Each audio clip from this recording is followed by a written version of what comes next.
Hall of Famer, hopefully class of 2026. But there are going to be those comparisons. And I don't want people to be unrealistic about what Jackson Dart can do with this group of guys around him on the offensive side of the ball.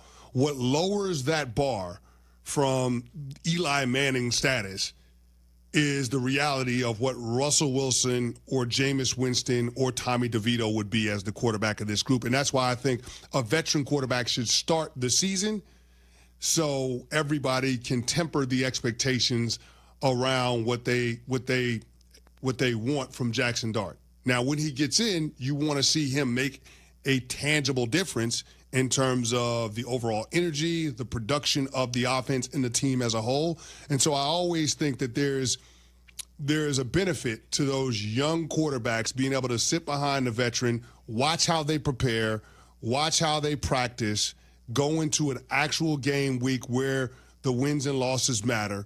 And that way they can have that data point as they get ready to get their NFL careers off to a start by actually playing in a regular season game. Yeah, when analyzing this, you kind of look through all the various paths you can take, best, worst case scenario. And I truly think the worst case scenario would be you throw them out there week one and it's not good. So why would you even want to take that chance? If that's the worst case scenario, why would you want to go that route? Why wouldn't you go with Russ? That's why you brought him in. Is to stabilize that position a little bit. You brought him in, you brought Jameis Winston in because you told us you don't want to play Jackson Dart early. Correct. And based on your schedule, I understand why. You're at the Commanders, at the Cowboys, home against the Chiefs, home against the Chargers.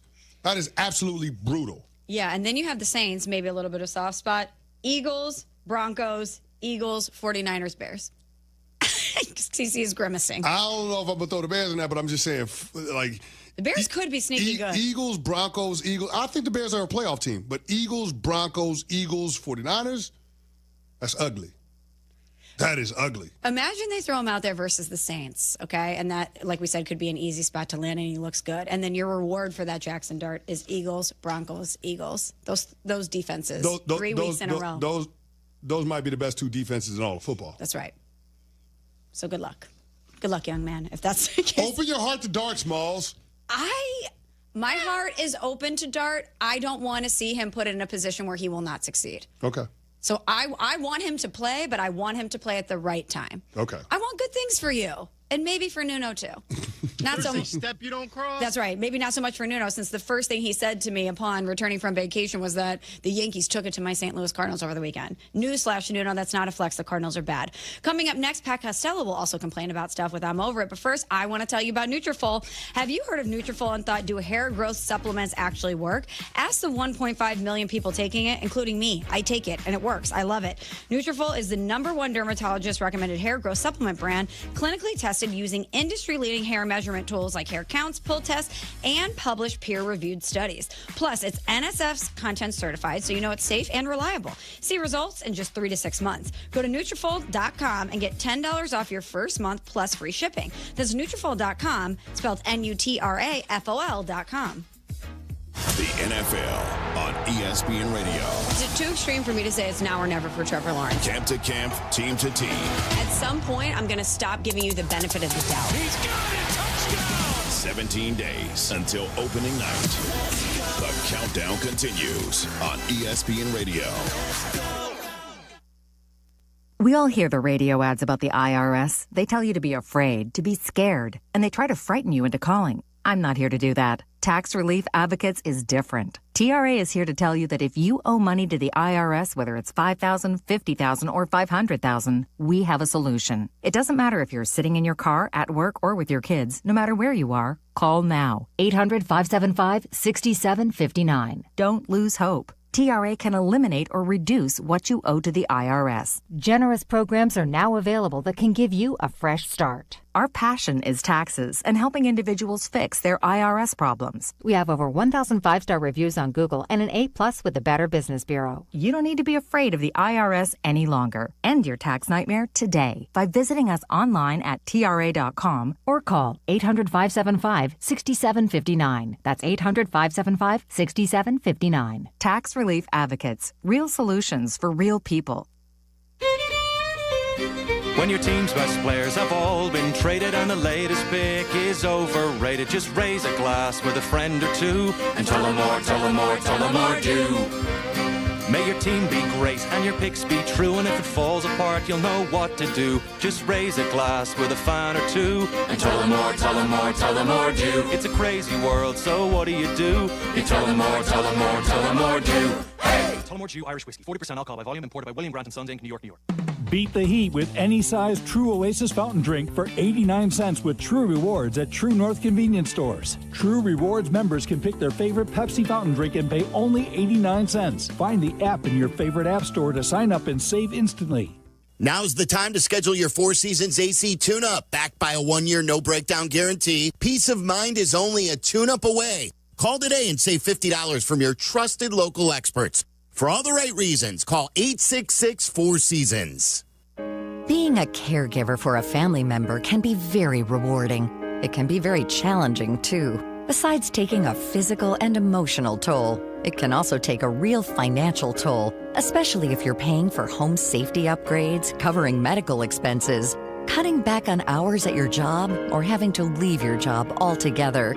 In some states and in certain situations, you may be eligible to get paid for the care you provide. But finding reliable information about caregiver compensation can be overwhelming and very time-consuming. The AARP Foundation Paid for Care Hub can help. It's a free online tool developed with support from United Healthcare, where you can search compensation programs, explore your options, and get answers to frequently asked questions. Find out today if it's possible to be compensated for the time, effort, and care you're providing. Visit paidforcare.aarpfoundation.org to learn more. Chicago's home for sports is on Twitch. See what we're up to. Follow ESPN 1000 Chicago today.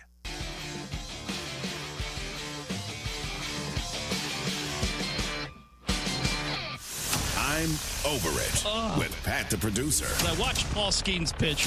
Paul Skeens threw 8 innings and gave up like 1 earned run and lost. Still lost. Still lost. Pirates do not deserve Paul Skeens, and they should be looking. Stuffed crust pizza? Why does this exist? I've never understood it. I'm good with regular crust. Regular crust is fine. Why are we stuffing it with cheese? I don't need it. Well, speaking of circumnavigation, why do people get in hot air balloons? I don't understand it. Oh, I do it. What?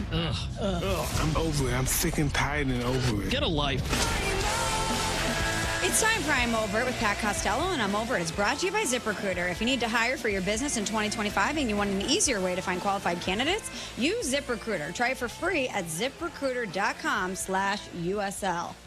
Well, Pat, I've been off for a week, so I haven't gotten to hear you complain about things in quite some time, so I'm excited for this. Go ahead, the floor is yours. Nuno's making me angry. He's like, oh, let me pat down your forehead. Ooh. Let's what? Let's pat down your forehead. Notice, there's a glare. Yeah, Michelle, you'll notice the glare off his forehead in a bit once the camera's on him. You can't wipe off a big forehead, Nuno. Oh, should we get you some powder, though? No. That's what I was thinking, right? Just put a little bit of powder in there. Nope, it's part of the show now. Okay. Should we get sunglasses for I'm Over It? You Of can. the glare? You can. ZipRecruiter sunglasses. That'd be great. That'd be great. Man, Nuno's coming for everybody today, Pat. First me, then you. Cece, you're next. I know, Brace right? yourself. I'm nervous right now. Yeah, well, he's all excited about his quarterback. He's feeling good. He's puffing his chest out a little bit, but that's besides the point. So I went to the Yale Peabody Museum this weekend, and it was awesome. Tons of dinosaurs. They had like 3 floors of exhibits, different art from all over the place, from Mesopotamia and Fiji and all these different eras and stuff like that. Nice. It was incredible. My big takeaway, dinosaurs are underrated. I don't think we talk enough about them. Underrated? Yeah, I don't think they get enough love in everyday life. What do you mean? Like, where would we weave dinosaur talk into our everyday life? That's my point. I don't think we do. We figured out a way to talk about dinosaurs enough. They rule. Why do you think we need to talk about them more?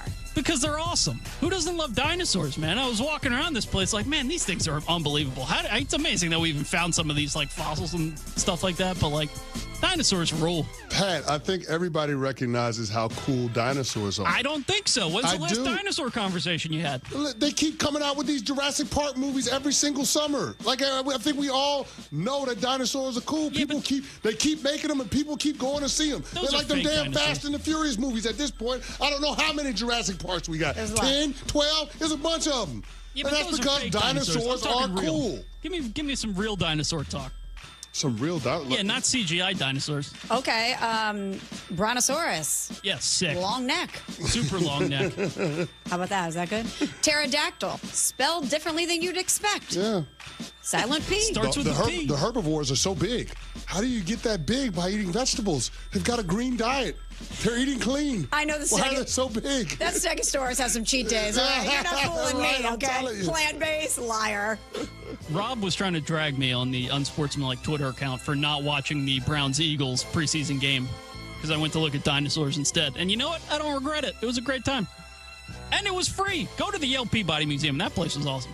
Yale's a beautiful campus. When I lived in Connecticut, I, too, went to Yale, mainly because I was told that I had to go to New Haven to try pizza, which was good. Maybe a bit overhyped, but good. But I walked around the Yale campus. Very beautiful. Did not stop in the museum, though. It was awesome. It was free, and they have apparently an awesome art museum, so I'm going to have to go back down there. You know, you're talking about how we should talk about dinosaurs more, and I actually don't think we should, because if dinosaurs existed today, we'd all be out. Like, if a T-Rex came, we'd be out. It would kill us all. We weren't meant to coexist with dinosaurs. No, obviously. So why should we give them airtime, knowing that they would be an opponent that would take us down? Because awesome. Pat is obsessed with the Cretaceous period. Obviously. It's obvious. He just wants to go in on that.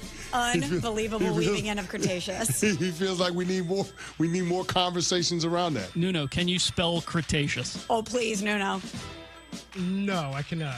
I have to say, when I was out, I did tune in a few times, and one of the times I tuned in was when you and Evan squared off in the Hawaiian word spelling bee. I was crying laughing. That was one of the funniest things I've heard in a long time. Thank you for that laugh. When you spelled Honolulu and just dropped the Lulu at the end, you didn't say L-U-L-U. There's only one way to spell Lulu. L-U-L-U. That's the only way to spell Lulu. Period. I thought what's understood shouldn't have to be said.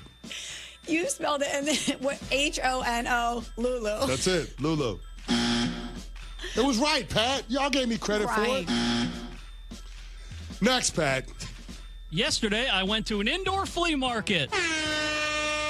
And it was at that exact moment that I walked into this indoor flea market and I saw this old cookie jar sitting on a table and I was like, oh, that's really cool. And I bought it that I realized it was over for me. Over how? I'm washed. You can't be excited about a cookie jar and still try to like be cool and young and hip or anything. It's over. What kind of cookie jar was it though, Pat?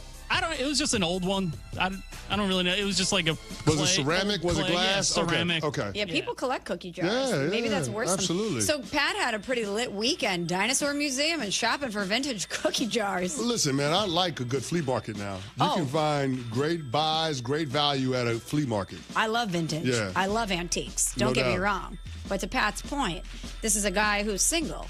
He's supposed to be out on the town. He's supposed to be, trying to chat some people up. And instead, dinos and cookie jars. Yeah, I never knew. Pat is a Pro Bowl over preseason guy. That's right. Pro Bowl over preseason. Yeah. Pat is all about the Pro Bowl. He'll watch the Pro Bowl, the flag football game. He refuses to watch preseason games. Is he really even an Eagles fan if he didn't watch preseason football for the Super Bowl champions? I mean, none of the Super Bowl champions played in the preseason game against the Browns. No Saquon, no Jalen Hurts. Why are you tuning in? Exactly. I get it. I don't know. You're telling me that going to look at dinosaurs and then going to a flea market doesn't sound like an incredible weekend? That's an incredible weekend. I mean, I'm not going to lie. I like to in and watch preseason football, for better or for worse. I feel like I'm ashamed to say it. Me too. Like it's almost one of those things that you have to hide in today's world because of how unimportant people are framing the preseason as, but I actually watch preseason football. I've been missing football for so long, I will take preseason football over no football. I will say, though, I, too, watched some preseason football, and I was like, hi, my name's Michelle Smallman, and I'm a football addict. Yeah. It's like Football Anonymous that we need to go to because we're addicted. If we're watching preseason football, and instead of, like Pat, we're going to the flea market to shop for cookie jars, I think we're the ones with the problem, not him. Because I'm with you. I was actually excited to put on preseason football. I enjoyed it, though, Smalls. I don't want to be ashamed of liking football, loving football. Yeah. You should a little bit. Why, man? I mean, you did play. Preseason. It was fun to see Abdul Carter have his welcome to the NFL moment and get the hell chipped out of him by Stone Smart. That was awesome. Decleated. That was awesome. He's going to be spicy. And then he was spicy on social media saying that was the only highlight that the Jets are going to have all season long. I kind of love it. I love it, though. As a Giant, having the hatred for the Jets, I love it. I kind of love it. Preseason football, Pat. Let's go. Dinosaurs. And cookie jars.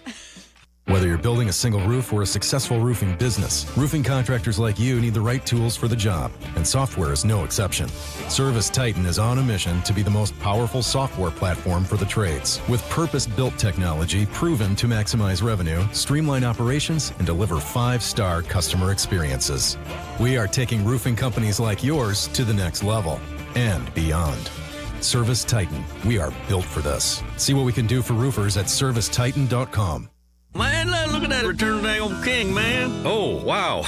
Emotional. King of the Hill is back. They got a Bob's in the airport now. Oh, that's Boba. World has changed, Dad. Bobby wants to bring that new girl over for dinner. The Vegas? What the hell am I supposed to feed her? Can't we just put some grass in a bowl? From Mike Judge and Greg Daniels. Ready to make some memories, Dad? Let's freaking go. A Hulu original series, King of the Hill. All episodes now streaming on Hulu.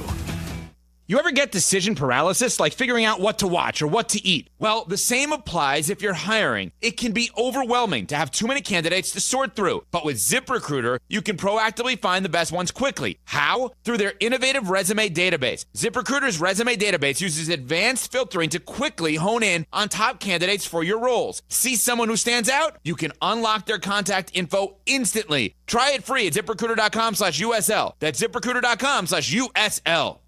Your fantasy draft is here. The Smack Talk is starting, and this season, ESPN Bet is giving you more ways to ride with your squad. Introducing ESPN Bet Fan Center, where you can instantly link and bet on your fantasy teams right in the ESPN Bet app. An enhanced sports betting experience only from ESPN Bet, the sports book for sports fans. Download the app today. Must be 21 plus. Gambling problem? Call 1-800-GAMBLER. In New York, call 877-8-HOPE-NY or text HOPE-NY 467-369.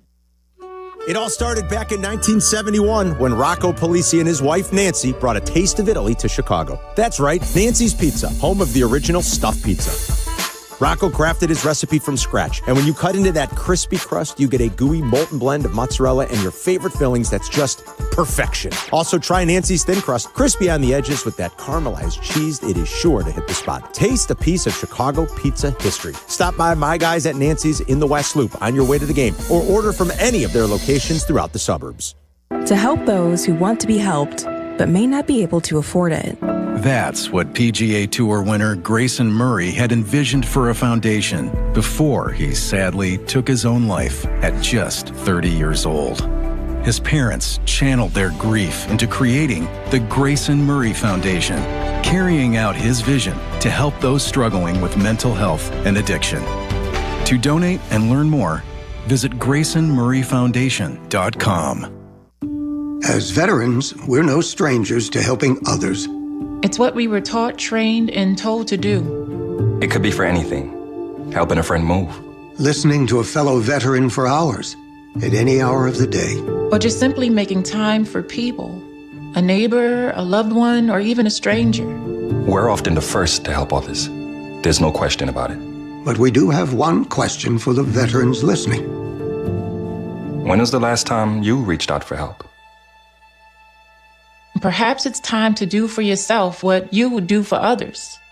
If you or someone you know needs resources, whether it's for stress, finances, employment, or mental health, don't wait. Reach out. Find more information at va.gov/reach. That's va.gov/reach. Brought to you by the United States Department of Veterans Affairs and the Ad Council. This is ESPN Chicago, WNVP, WTBC, HD2 Chicago, a Good Karma Brands radio station. Chicago. This is your morning routine. Put some respect on my name. Kap and J Hood. That's right. We bad. Watch the show on Twitch. Follow ESPN 1000 Chicago. Stream the show on the ESPN Chicago app and on FM 100.3 HD2 and on ESPN 1000 Chicago. Now. David Kaplan and Jonathan Hood. Good morning, everyone. It's Bears Monday. Hankins the back. Snap is back to Caleb. Stands in the pocket. Delivers a tight spiral. Snagged out of the air and a reach by Loveland all the way to the Buffalo 42-yard line. Maurice chopped down by safety Cole Bishop. Inserts out of the shotgun. Takes the snap. Braxton Jones at left tackle. Winding up. Throws the seam. It is caught. First down. 43-yard line. Cole Komet. Oh, yeah, baby. Bills showing blitz. They're coming. Hankins picks it up. Throwing left guy. It's caught. DJ Moore to the 39-yard line, or 38, depending on the spot, and the Bears first down. Third down and 5. At the Buffalo 36, Dahlman sends it back in the shotgun. As a clean pocket throws, Zacchaeus caught. 15, 10, 5, to the end zone. Touchdown. Touchdown Bears. 36 yards. 3 wide, slot right. Bajan out of play fake. He's booting to the right. He throws to an open Luther Bird, the third to the 25, to the 30, 35, 40. There you see the burst, the explosiveness, and a first down to the Bears 41. Third down and 9 from their 29. Great get off by the Bears up front. There should be a hold, but it doesn't matter. Booker and company. Down goes the quarterback, Mike White. Back to throw. White under pressure up the middle and eaten alive. Down he goes. Booker with another preseason sack. There's Bajan on the boot, open at the 50, to the Bills 40, to the 30, to the 20, and Tyler Scott with a big run after the catch. Agent under center, 2 wide, brings Luther Burden in motion to block of the handoff. Wheeler glancing off the blow by the Bills. He's into the end zone for the touchdown. 3 trips in the red zone, 3 touchdowns for Ben Johnson's Bears. It's Bears Monday on ESPN Chicago. Oh, God, welcome in to a Bears Victory Monday as the Bears defeat the Bills 38-0. You heard the highlights right here on the home of the Bears, ESPN 1000. Along with David Kaplan, Jonathan Hood with you. We've got Shay, we've got Jay Moore, we've got you for this 3-hour ride here on this Bears Victory Monday with open phone lines for you at 312-332-ESPN, 332-3776. That is our telephone number. Watch our show and all the shows on YouTube. YouTube.com, look for ESPN Chicago. Also on Twitch, twitch.tv/ESPN 1000 Chicago. And Cap, 13 snaps that span 2 drives, and Caleb Williams, the quarterback for the Bears, 6 for 10 for 107 yards and a touchdown. That's exactly what the doctor ordered, to be able to see something positive from the scrimmage on Friday against the Bills to having a great practice, a number of practices last week leading into yesterday's game. Caleb is in a groove with Ben Johnson's offense. Johnny, it was so much fun to watch the offense right from the jump. Get it to Colston Loveland. Let's move the sticks because they're backed up at their own 7 because of a poor kick decision by Tyler Scott. And then he goes down the field, hits Loveland. And then I thought the throw that really I went, whoa, wait a minute, what do we got here? Was the throw to Cole Komet. He had to take it over the top of the linebacker, drop it into the bucket, and a big gainer, and now we're out at midfield, and I'm thinking, wait a second. I have never seen that from a Bears quarterback in eons. Jay occasionally big arm, could make a big throw. Caleb looked poised. Caleb looked decisive.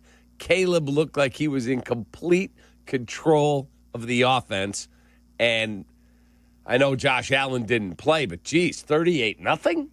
The Bears were fired up.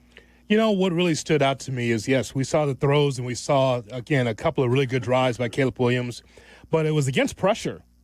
Cap, it wasn't just like the Bills were just standing there allowing for Caleb Williams and the offense to cook. I like that the Bills were trying to rush and try to kind of disrupt Caleb Williams and the timing of the offense, and Caleb Williams looks poised in the pocket. That happens when you have an offensive line that's going to hold up enough for you to be able to get the ball out quickly. I didn't have the stopwatch on it, but it wasn't like he was holding the ball the entire time, 3 seconds at a clip. The rush was coming. Caleb read it and was able to connect to his receivers. That's a step in the right direction. Yeah, they just look like a polished unit. Obviously a work in progress because this is Ben's first training camp with the Bears. But, as you said, there were things he was able to do. The one where he had to evade the rush was very, very impressive to get the ball out. And, I know he was 6 for 10. He very easily could have had more completions. The ball he threw at the sideline to Roma Dunze, Roma's got to catch that. That was a hell of a throw. Tough catch, but you got to make it. So what I'm looking forward to seeing in the regular season, and again, just excited to be able to see something positive in the right direction offensively for the Bears. Cap, what I'm looking forward to is that mixture of the pass and run. I look forward to seeing that. Like, for instance, I'm happy for Deion Hankins. I told you I was at practice last week, and I was right there at the footsteps of the running back practice led by Eric Bieniemy, and just watching just the pressure that coach is putting on those players, veteran and young players or guys are going to be cut. He was in their ass to make sure that the footwork was right and also the blocking was right, too. He talked about all those things, and, like, while the media's on the other side, it's me right there watching closely what Bieniemy was doing. And I look forward to seeing what the running backs are doing. Like, I don't know if Brown makes the football team, but you saw Brown run the football well. He got a touchdown. Ian Wheeler, injured last year, comes through with a couple of touchdowns as well. Hankins. So I watch those guys. And so, believe me, they're well coached. Believe me. That running back room, well coached, because there's accountability there. And so I look forward to seeing how the Bears are able to run the football as well. Because, as you pointed out last week, the Ben Johnson offense is not just predicated with the ball in the air. You got to run the football and block some, too. First and foremost. And we do have to shout out Luther Burden. Luther Burden had 2 blocks down at the goal line. One where he took on DeMar Hamlin, and sent him backwards. Bam! Touchdown, Chicago. And Greg Olsen did a great job of showing you the second one. He was in the slot, and he comes in and cracks down. And again, boom, touchdown Bears. It was really, really good to see Luther Burden. If you have any question about that kid's desire to put his nose in there and get dirty, I think those were alleviated. I want to point out also that, again, this is just kind of the learning curve for Caleb Williams. You notice when there was pressure, he just dirted it. It's something that Jay Cutler did a lot. When he just said, I see nothing, the rush is coming, he just throws it into the dirt. You saw Caleb Williams do that as well. Last year, that's a sack. And we did see him, by the way, get flushed out of the pocket and was able to roll out. And I was thinking, please don't go backwards. If you're going to do anything, go sideways and go up the sideline if you can. Again, he's got to learn that, hey, you can't go backwards.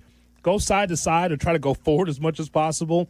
I was able to see, I thought that Caleb learned in that spot too. Now, by the way, it's not just Caleb, it's also Tyson Bagent as well. You can tell, Cap, that they have been coached hard on how to be able to connect to the receivers and run out of the pocket if they have to avoid a sack. And only 1 sack, and that was on Bagent in the game. 1 sack totally, because Austin Reed had his time as well. So you could see, the thing that you love about it as a fan, you love to see on the field whether or not the coaching is resonating with the players.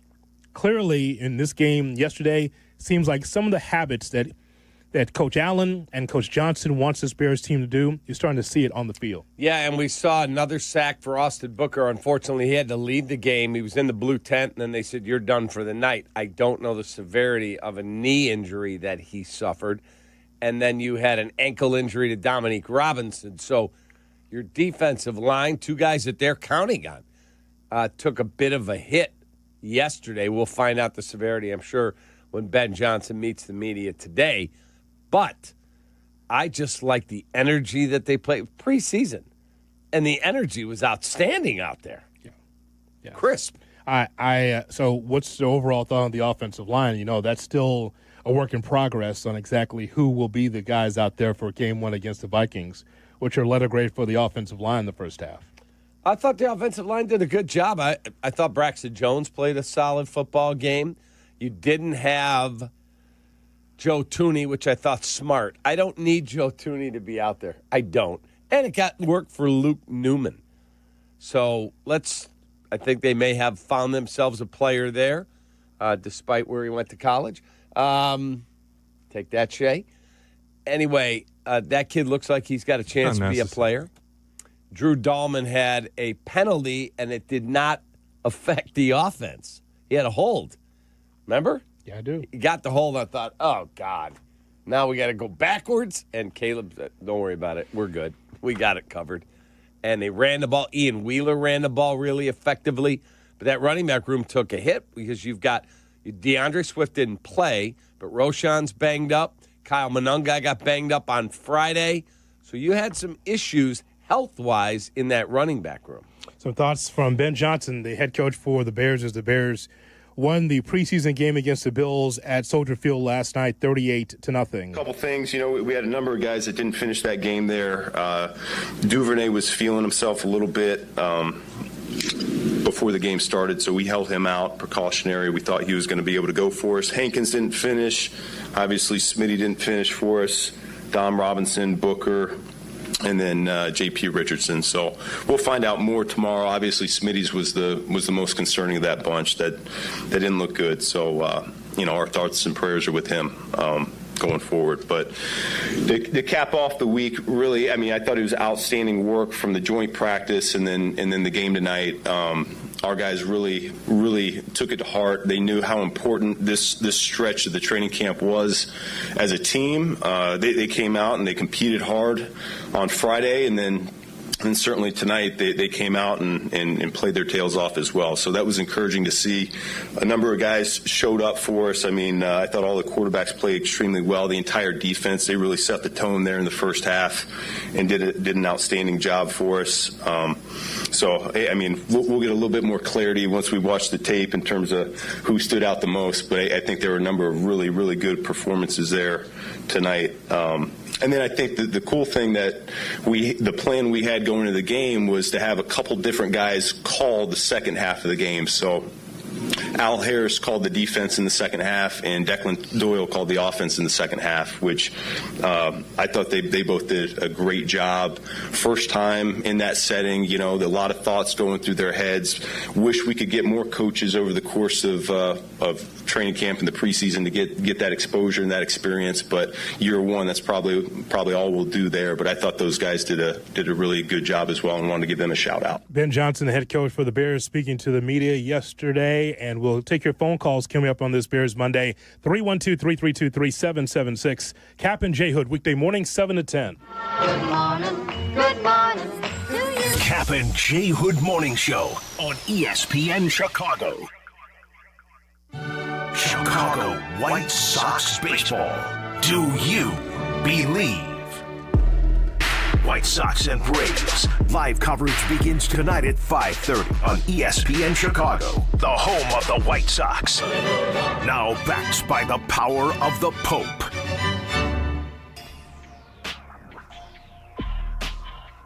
Hey, Hoodie, our friend Howard Ankin, this guy is the single best personal injury, rideshare injury, medical malpractice attorney in Illinois. Absolutely. And every day he brings us a sidebar. He does. May I approach? Yes, you may.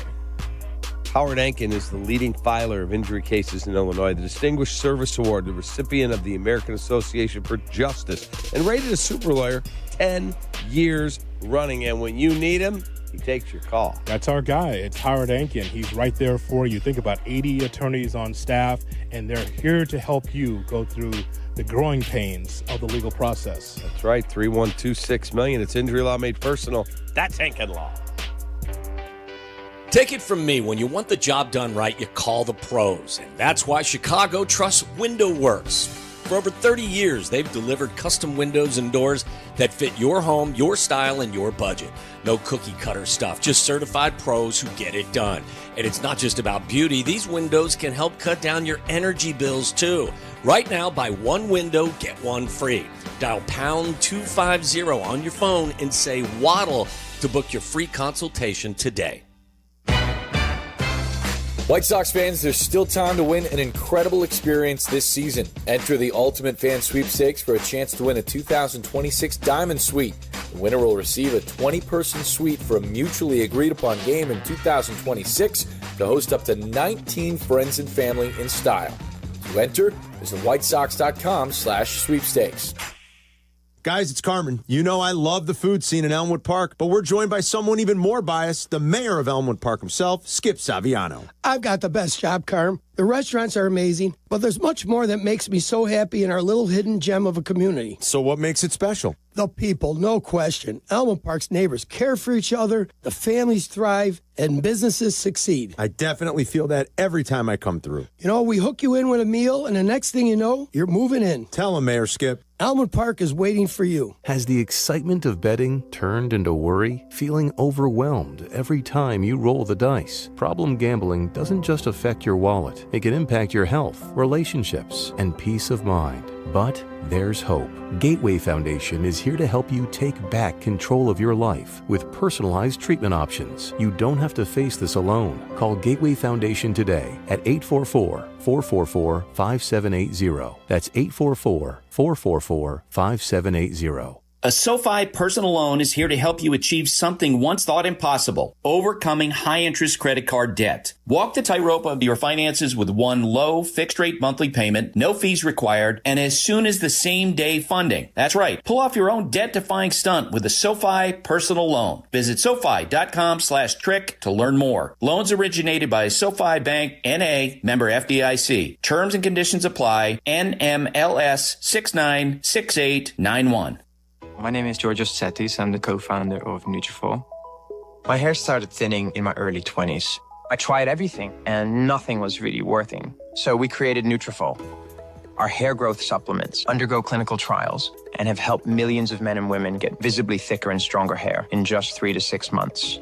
Get growing at Nutrafol.com. That's Nutrafol.com. These statements have not been evaluated by the Food and Drug Administration. This product is not intended to diagnose, treat, cure, or prevent any disease. Beat the heat with any size True Oasis fountain drink for 89 cents with True Rewards at True North convenience stores. True Rewards members can pick their favorite Pepsi fountain drink and pay only 89 cents. Find the app in your favorite app store to sign up and save instantly.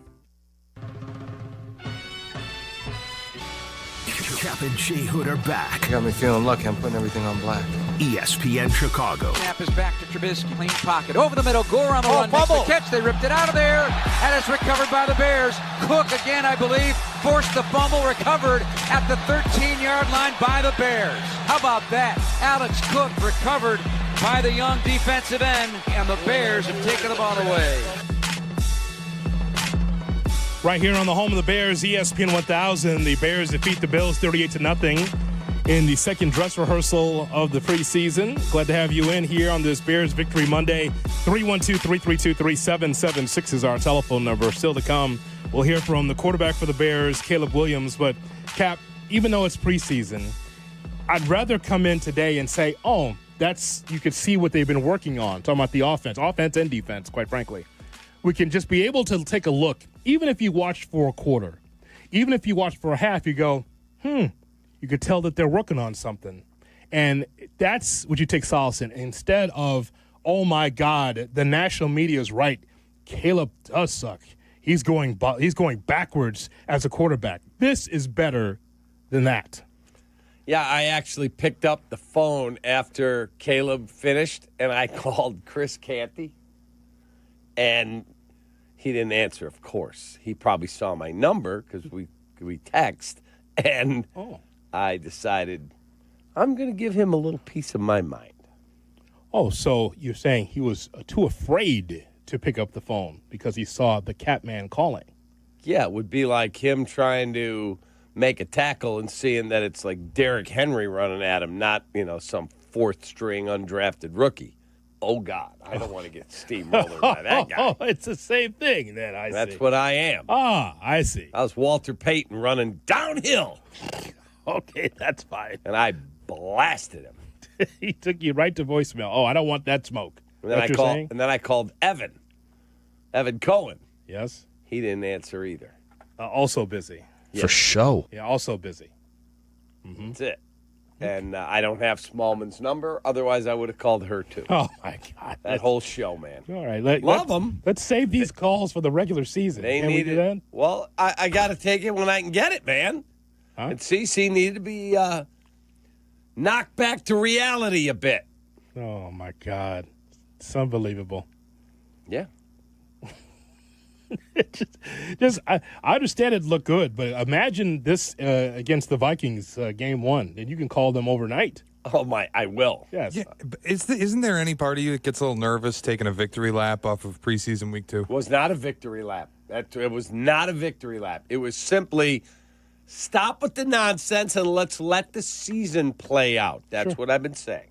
Of course, Bears fans couldn't wait to let me hear it after that first drive. I'm looking at my social media. It's blowing up. All of that stuff's going on. But, of course, the number one Bears fan out there, David Kaplan, ESPN 1000, of course, he couldn't wait for the airwaves this morning. He had to call me last night. And so we have the voicemail that David Kaplan left me last night after Caleb Williams' 97-yard touchdown drive. Nuno, do we have that queued up? Hey, CC. Take that, baby. Caleb Williams, 93-yard drive. That's what that kid can do. Take that. Okay.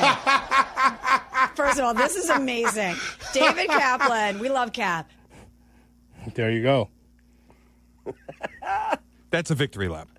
That is not a victory lap. It's just, let's pump the brakes. He could be the adjudicate the best situation. quarterback. That's a victory lap.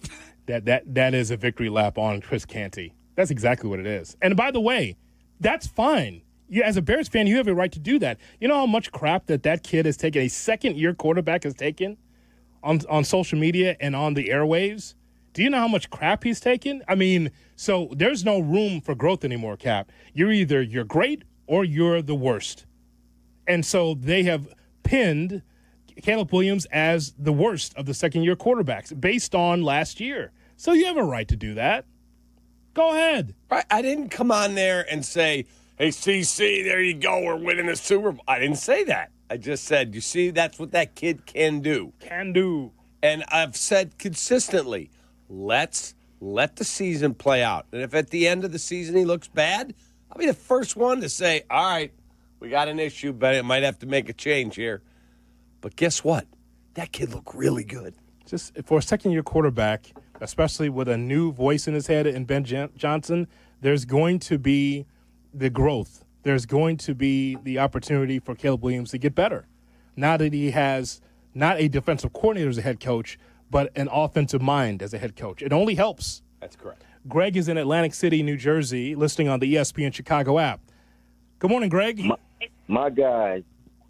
What's up, brother? How you doing, man? And I'm on cloud 9. And Shay, look, everything that we have been through, we deserve to take a victory lap. I just want to say, in your face, Chris Canty. Don't go into witness protection when people call you. I believe we're going 12-5, and I'm going to say it. I think we're going. If we avoid major injury, I think we're going to the NFC Championship game. I hope you're right. I'm not ready to go there yet. I'm just ready to say he looked good last night. It would be nice to see Greg, that is for sure. We appreciate the telephone call. And now, you see, Greg leaves line open, 312-332-3776. I'm just happy to see something positive come out of this team. It's not about the 38-0. It's just about to see a couple of series where Caleb Williams and the offense looked comfortable. And it wasn't even the full offensive line, as we well know, because there was several that were missing. Drew Dahlman not playing. No, Dahlman played.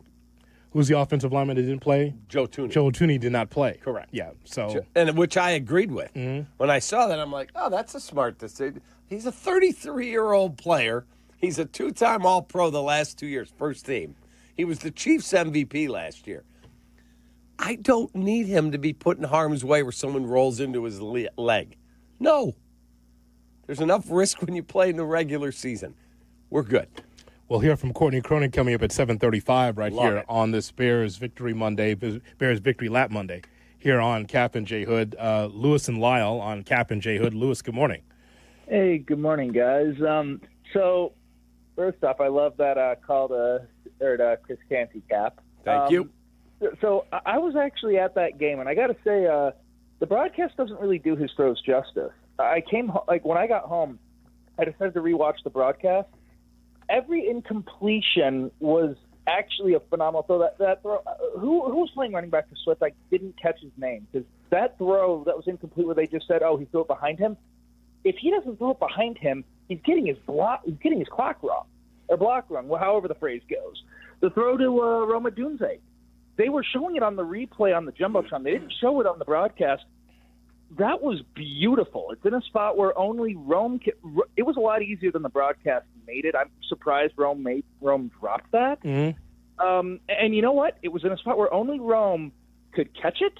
And not only that, but it forced him to go down so that he wasn't about to get his clock run, because he wasn't going to pick up too many yards after the catch. He's saving his receivers. Now, Lewis, it's either getting his clock clean or his block knocked off. You got to use one or the other. What it is? Yeah, you got to choose one, though. Bell rung. I'm thinking bell rung. There we go. That works too. Bell rung. Yes. Sorry about That one will work. That'll play. Well, it's funny, Cap. You called Chris Canty out. You know, a year ago when I was laughing at Eddie on the North Side for everyone, I'm not laughing at him. This is only for me, but I'm going to be laughing at Chris Canty. And a little bit for you after every win is going to make me smile. There you go. Let's go. Thank you, Lewis. Appreciate your telephone call. 312-332-3776 is our phone number. Derek in Brooklyn, New York, listening on the ESPN Chicago app. Our guy. Good morning, Derek. Yo, good morning, fellas. Kap Hoodie, what's the deal? What's up, brother? How are you? Let me just say a few things. We gonna Cap. I know you had they calling it a victory lap, but I'm gonna call it PP, positive progress. Yes. Because you saw receivers get open. You saw Caleb get the ball, drop back, go through the reads, give the ball to the open man. Like, we're not used to see. This is the thing. It's been so bad for us. We're not used to seeing real football. Real offensive football. The guys are getting open. The ball is getting thrown to them. They're yards after the catch. They're getting the yak. You know what I mean? So just listen to this real quick. Let me say this last thing before I hang up. I love you guys. But let me say this. If Caleb can give us one drive every quarter like that for the majority of the season, come on, man. You can't tell me we can't be top 10, top 5 offensive. And the weapons we got around us, everybody can perform. Look at the 2 tight end sets with Loveland and Cole Kmet. Come on, man. We gonna make some noise. I'm not gonna sit here and give a record with like my man from Jersey with the 12-5. I'm not doing that, but we gonna make some noise. Listen, love you guys. Cap, don't forget me, Vegas, baby. Don't forget me, man. We'll see you there. We'll both be there. So looking forward to it. Derek, we appreciate the telephone call. Some thoughts now from Ben Johnson, the head coach for the Chicago Bears, about the Bears setting the tone yesterday. All I really care about right now is to see us improve. And so that was really what we talked about this morning when we had our team meeting. Was offensively, we wanted to play clean football. We wanted to get better at critical downs, which I thought we did. We were much better on 3rd down and 4th down this week than we were last week. And so I know you see the points and you see some of those stats, and it's easy to get excited, but we're just keeping the main thing here. We had a good night. Guys played hard, and they executed at a high level. And so when all 3 phases are doing good things like that, then normally good things happen on the scoreboard. Shoot, if I remember right, we didn't have the best field position to get started there, so I thought those guys did a really nice job marching it down the field. Caleb made a couple big-time throws, in my opinion, to keep that drive going, and some explosive plays there, and so it was good. It was good to see. Courtney Cronin next on the Chicago Bears and their victory against the Bills, right here on Kap and J Hood. Pick up the ball. It's Bears Victory Monday. On the new home of the Bears, ESPN Chicago. Pick up the ball. The ball's wet. The ESPN Chicago Vegas Vacation. Come with us and meet the full ESPN Chicago team to Las Vegas for a packed football weekend. True Fan Travel and ESPN Chicago have teamed up for this once-in-a-lifetime trip. Round-trip airfare, 3-night hotel accommodations, entry to special ESPN Chicago live broadcasts, an all-inclusive tailgate, and tickets to the Bears-Raiders game. Go to TrueFanTravel.com. Limited travel packages remain, so log on now. TrueFanTravel.com for the ESPN Chicago Vegas Vacation, September 26th through 29th. The ESPN Chicago Vegas Vacation. Listen, one night, one barrel. If you attend one whiskey university, make it this one. Taste the first ever single barrel pick of Woodford Reserve Double Oaked, hand-selected by Carmen, Jurko, and a group of listeners at this distillery. And to help tell the story, we're going to bring in a real whiskey PhD, Woodford Reserve Master Distiller, Elizabeth McCall is going to be there for a lesson that you will never forget. It's all part of next Wednesday's Whiskey University. It takes place Tuesday, August 26th at 6:30 at Serenello's in Wheeling. Seats are limited, so don't be tardy. And please drink responsibly. Jay Moore. I think one of the things that patients don't realize is that when they get a joint replacement, that's not a lifetime treatment option. And they're probably, if they are a younger patient, signing up for multiple surgeries down the road. As a physician and medical director for QC Kinetics, Dr. Caravelli's seen a pattern of trending joint pain. Prolonged medication, steroids, then surgery, possibly another surgery. So a lot of our patients are trying to avoid or put off surgery, and this is the treatment that can help them do that. QC Kinetics extracts your body's healing substances, concentrates them back into your aching joints to help heal and restore those areas, providing lasting relief. Oh, I love being able to tell my patients, before we do this surgery, let's try another option. Let's see if this is right for you, because now they might not have to have surgery at all. Call today for your free consultation. Call QC Kinetics, 312-809-5955. That's 312-809-5955. 312-809-5955. I'm Chicago personal injury lawyer Jim Morisi. Even when we're careful, other people's negligence can threaten our futures. As one of Illinois' most successful injury firms, winning the most complex personal injury and workers' compensation cases is what we do. Consultations are always free. Visit us at MorisiLongo.com. That's MoriciLongo. Morisi Longo and Associates. We're there when you need us.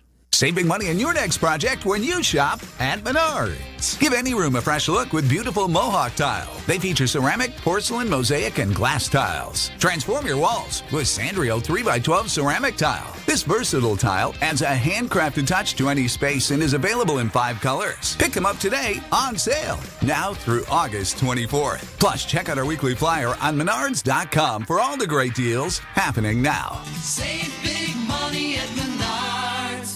Actual price will depend on product and subscription plan. Featured products are compounded drug products, which the FDA does not approve or verify for safety, effectiveness, or quality. Prescription products require an online consultation with a healthcare provider who will determine if appropriate. See website for details, restrictions, and important safety information. Want a boost in and out of the bedroom? Hims has you covered. Introducing a new 2-in-1 approach to level up your game. Tadalafil for better bedroom performance and zinc for testosterone support. Put it all together and you've got what you need to turn things all the way up. Getting started is simple. Just go to hims.com/joy to start your free online visit. Through Hims, you can access ED treatments including pills, chews, and more. 100% online. No office visits, no pharmacy lines. Just fill out a simple intake form and a licensed medical provider will determine if treatment's right for you. If prescribed, it ships free and discreetly to your door. Find affordable treatment options at up to 95% less than brand names at hims.com/joy. That's hims.com/joy, HIMS.com/JOY. Great Clips is your answer to back to school. You can get a kid's haircut for just $5.99. That's right, for kids 10 and under, haircuts are just $5.99. For a limited time, no coupon needed. August 4th through August 21st at participating Chicagoland salons. Great Clips, it's gonna be great. As you know, managing maintenance, repair, and operations is never easy, but for the ones who always rise to the challenge, Grainger has your back. From professional-grade products you can count on to fast, dependable delivery, they're always here to help you keep things running smoothly. Call 1-800-GRAINGER, click Grainger.com, or just stop by. Jay Moore. Welcome back to Kap and J Hood on Chicago's Home for Sports, ESPN Chicago. Keep your beak out of this. Courtney Cronin, National Chicago Bears reporter for ESPN. You have to temper expectations if you are a Bears fan, just given everything that this team had to kind of undo. Breaking down the Bears and the latest NFL storylines. Foles was given the flexibility and the freedom to take this thing down to the ground floor, down to the studs, to be able to build it back up. Courtney Cronin with Kap and J Hood on on ESPN 1000, Chicago's home for sports. Courtney Cronin is brought to you by Costa Ivoni. Injured? Call 708-4million for the people of Chicago, because they are Chicago. Costa Ivoni, your local personal injury lawyers. Yingling, the oldest brewery in America. Courtney Cronin joins us here on the Kap J Hood Morning Show on this Bears Monday. Good morning, Courtney. How are you? I'm great, guys. How are you doing? We're doing awesome. It was a lot of fun to watch. I know it was not 4 quarters of Caleb Williams, but boy, I haven't seen offense look like that, and he really looked sharp. What was your takeaway from what you saw from not just Caleb, but Tyson Bagent as well? I mean, they didn't let their foot off the gas, and I think that's reflective of Ben Johnson's mentality. I went up to Cole Kmet, and we talked about it afterwards. He's like, yeah, I noticed the boos in the fourth quarter. Like, what was the over-under on this game? And it's funny because, obviously, it's a preseason game. It doesn't count for anything, but, you know, they were relentless in the attacking mindset that they had all night, and I think that that's a statement that they wanted to make. And especially, like, you go back to that first drive, Caleb Williams didn't lead a touchdown drive on the offense's opening possession at all last year, not one single time in 17 games. They only scored 6 points on 2 field goals, which was the lowest in the NFL. So to start taking a step in that direction, yes, I know it was against the majority of those players on Buffalo's defense at that time were backups. Most of the starters did not play last night, but it still doesn't take away from the crisp operation and not letting a drive that started at the 8-yard line because of a bungled kickoff return or a holding penalty, putting them, you know, behind the sticks on second down, didn't derail things. Like that was poise. And I think that's important to see that from your young quarterback after we've seen the last couple of days. Something started to click for him. And maybe it is the offense getting, I don't want to say maybe more streamlined. They've been done with the installs now for a while, but he looks sharp. Like, he looked sharp yesterday. He looked sharp in 3 practices and had some, you know, solid moments out there despite some of the operational stuff. But to go into the game, to not have many pre-snap things that were attributed to him, no delay of games, just that one holding, and I think a relatively clean operation throughout from the offense, that's a good sign that they're taking to the coaching and that it's working. You know, we talk so much, Courtney, about Odunze and Moore and other weapons offensively. I wonder how the coaching staff looks at Zaccheaus as one of the keys offensively for this team this upcoming regular season. What an incredible, signing. Honestly, that looks like the best thing that they've done outside of the offensive line this offseason. Because for a guy to come here on a 1-year deal, after before they had drafted Luther Burden, and it felt at that point, okay, this is Burden's job to lose as wide receiver 3, and then he's dealing with the injury. Zaccheaus kept at it, and he learned this offense. He knows this is a complex offense.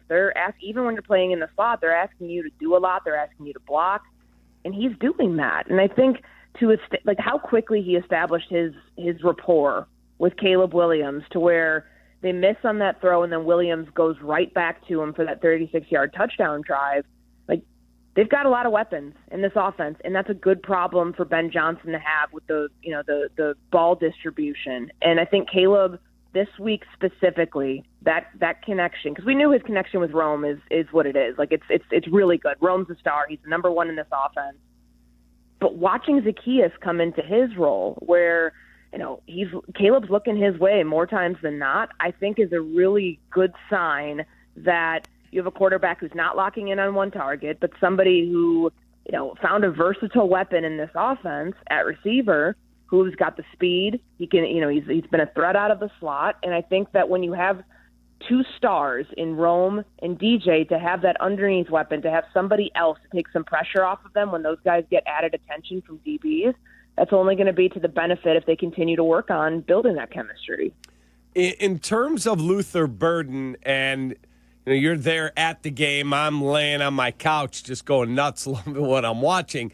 The 2 blocks he made at the goal line, one on DeMar Hamlin, where it was like, whoa, I didn't realize how physical he could get. I thought that was really, really good. And that, as Greg Olsen said, that's how you endear yourself to your teammates and your coaches. Yeah, what's Ben Johnson saying? No block, no rock. Like, I think that his players have taken heed to that mentality and knowing that the ball's going to come their way if they are a big part of the run game too. And like, it's coming together for Luther Burden. I know that the playbook, that's something that Ben Johnson has talked about, Antoine Randall has talked about. Like, the talent's there. Naturally, the talent's there. The guy was the 39th overall pick and was expecting to be a first rounder. Like, this guy is going to be a part of this offense if he can grasp all of the intricacies of the route tree, of what receivers are expected to do. It's just going to take him some time because he missed a lot of time on the field. And yes, he was in the classroom, but to translate that out onto the field takes probably longer than, for rookies, especially when they're learning an NFL playbook, when they're learning that you don't just look to the sideline for a play call. Like, all of that comes into play of like how long it's going to take Luther Burden to get up to speed. I think the amount of plays that he's made with the twos this week specifically, like, you go back to the joint practice, he and Tyson Bagent had some strong connections in team drills, and then seeing it again last night, soft hands that he plays with, he's a threat. He's an absolute threat to this offense. And, you've got 4 receivers now, and I feel like there's one that we're not talking about really much at all, and it's not a knock on him, but that's DJ Moore, because they're utilizing him in the backfield, not as much last night, but or not at all last night, but you're seeing that in, we're talking about him less, and I don't think that's a bad thing. I think that just means that others have come alive to add something, an element to this offense that divvies up the ball distribution. And that's a good thing for Caleb Williams, because they had 3 talented receivers last year, and that didn't come to fruition. It feels like whether it's the coaching, whether it's the position the receivers are being put in by Ben Johnson and schemed open, it's good for everybody involved, notably Caleb Williams, because he's got a lot of talented guys on the perimeter to throw to. Courtney Cronin with us on the Kap and J Hood Morning Show on ESPN 1000, also on YouTube. What aspect of the defense stood out to you most? I think the rotation element. So the starters were in there for one drive, and that's to be expected. Like, they've, I didn't think that either starting unit would play that long, and I honestly think that's probably it. We won't see them in Kansas City, but I think getting a chance to see some of the backups on the interior, whether it was Andrew Billings getting the first sack of the night, firing off the ball, and just seeing how that interior pass rush is going to kickstart a lot of things for them up front, and help the ends do their job.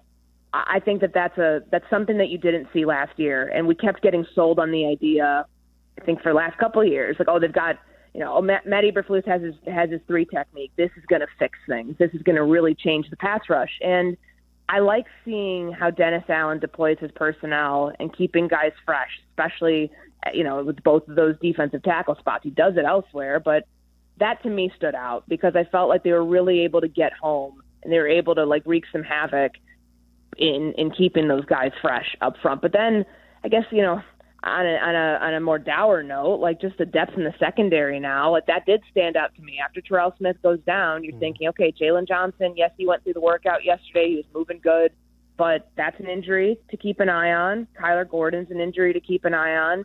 Terrell Smith's injury did not look good at all. I'm not expecting that they're going to get, a diagnosis that's going to have him back on the field anytime soon. So, and some of the other injuries that happened after that, obviously Austin Booker, Dominique Robinson, I would keep an eye on those things because that's probably the second biggest storyline defensively that came out of the game. Okay, so with all that said, and if it is, something that we have to be worried about with Austin Booker, who had another good game, Dom Robinson, there's a lot of speculation that Trey Hendrickson is now on the trade block and that Cincinnati is now willing to talk trade. He's going to be 31 this season in December. He wants to get paid crazy money. Would you, in your opinion, do it? And more importantly, do you think the Bears would be interested? Well, apparently they want players back in return. Who are you giving up for Trey Hendrickson? I'm going to ask you that, Cap. Who are you giving up for Trey Hendrickson? If you got to pay him, you got to give draft capital, and they want players in return. Yeah, I'm not doing it. Especially if you told me Micah Parsons, he's 26, I would definitely talk to you. But a guy who's going to be 31 in December wants $35 million a year, and you want me to take something off my roster and draft capital? Yeah, no. I had this answer with you and Jesse last Monday when we talked about Micah Parsons. Like, are they a Micah Parsons away? And I said no. I will say the same thing for Trey Hendrickson. I don't think that it's a necessary move for the Bears right now. I don't think that you blow up the future for a 31-year-old pass rusher when we still, like, the pass rush, does that give you I mean, Caleb looked great last night. Don't get me wrong. But, like, it's the preseason. Like, towards the regular season, does getting Trey Hendrickson answer any questions for what your quarterback's going to do this year? I still fall in the camp of they're not in a position to do it. They're if not it was a left tackle, different story. Left tackle, different story. So there's a reason that there's no left tackles out there with, like, contract impasses with their teams, because teams know how important that position is. So, yeah, like, I'm still of the mindset that they are not a pass rusher away from being a contending team. I think there are far bigger needs right now that they've got to figure out. Obviously, it's hard to tell with the left tackle stuff. Yesterday, Braxton Jones was in with the starters, played the 2 series, and then was out, and it does feel like it's getting whittled down pretty evidently to a three-person race between Jones, Benedette, and then Karan Amagaji is a distant third at this point, as he's been throughout training camp. But I still think that's your bigger – if you're going to do anything, that's your bigger need than finding another edge rusher. Courtney, as always, we appreciate the time. Thanks for coming on the show. Thanks, guys. Have a good week. You too. Courtney Cronin on the Yingling Hotline. Yingling, the oldest brewery in America. Coming up, Shay's platform. We'll explain next on Kap and J Hood. Kap and J Hood, ESPN Chicago. Sometimes the conversation can get away from the team on ESPN Chicago's Kap and J Hood show. Fortunately, there's always room for a sidebar. Just a quick sidebar, may I approach? Sidebars on the Kap and J Hood show are presented by Ankin Law. I'm Courtney Cronin, here with lead attorneys at Costa Iavoni, Julio, and Anthony. Hey, Courtney. How does being from Chicago help you in your job? Well, I think Chicagoans like directness. I try to always remember that in press conferences and ask straightforward questions, because that's who I am. We get that. It's the way we are with our clients. All they know is they need help, and they want a law firm to cut to the chase. You can do that when you're both local. It's about making a real connection, one Chicagoan to another. Costa Iavoni, your trusted local personal injury lawyers. We get you. Call them at 708-4million. Hey, it's Kap. If you're serious about winning your fantasy football league, you've got to check out Renegade Fantasy. This isn't your standard set it and forget it league. With live substitutions, clock stoppage, and second season drafts, you're in control from kickoff to the final whistle. That's right. Outcoach your buddies, make smart moves on the fly, and keep your championship hopes alive all season long.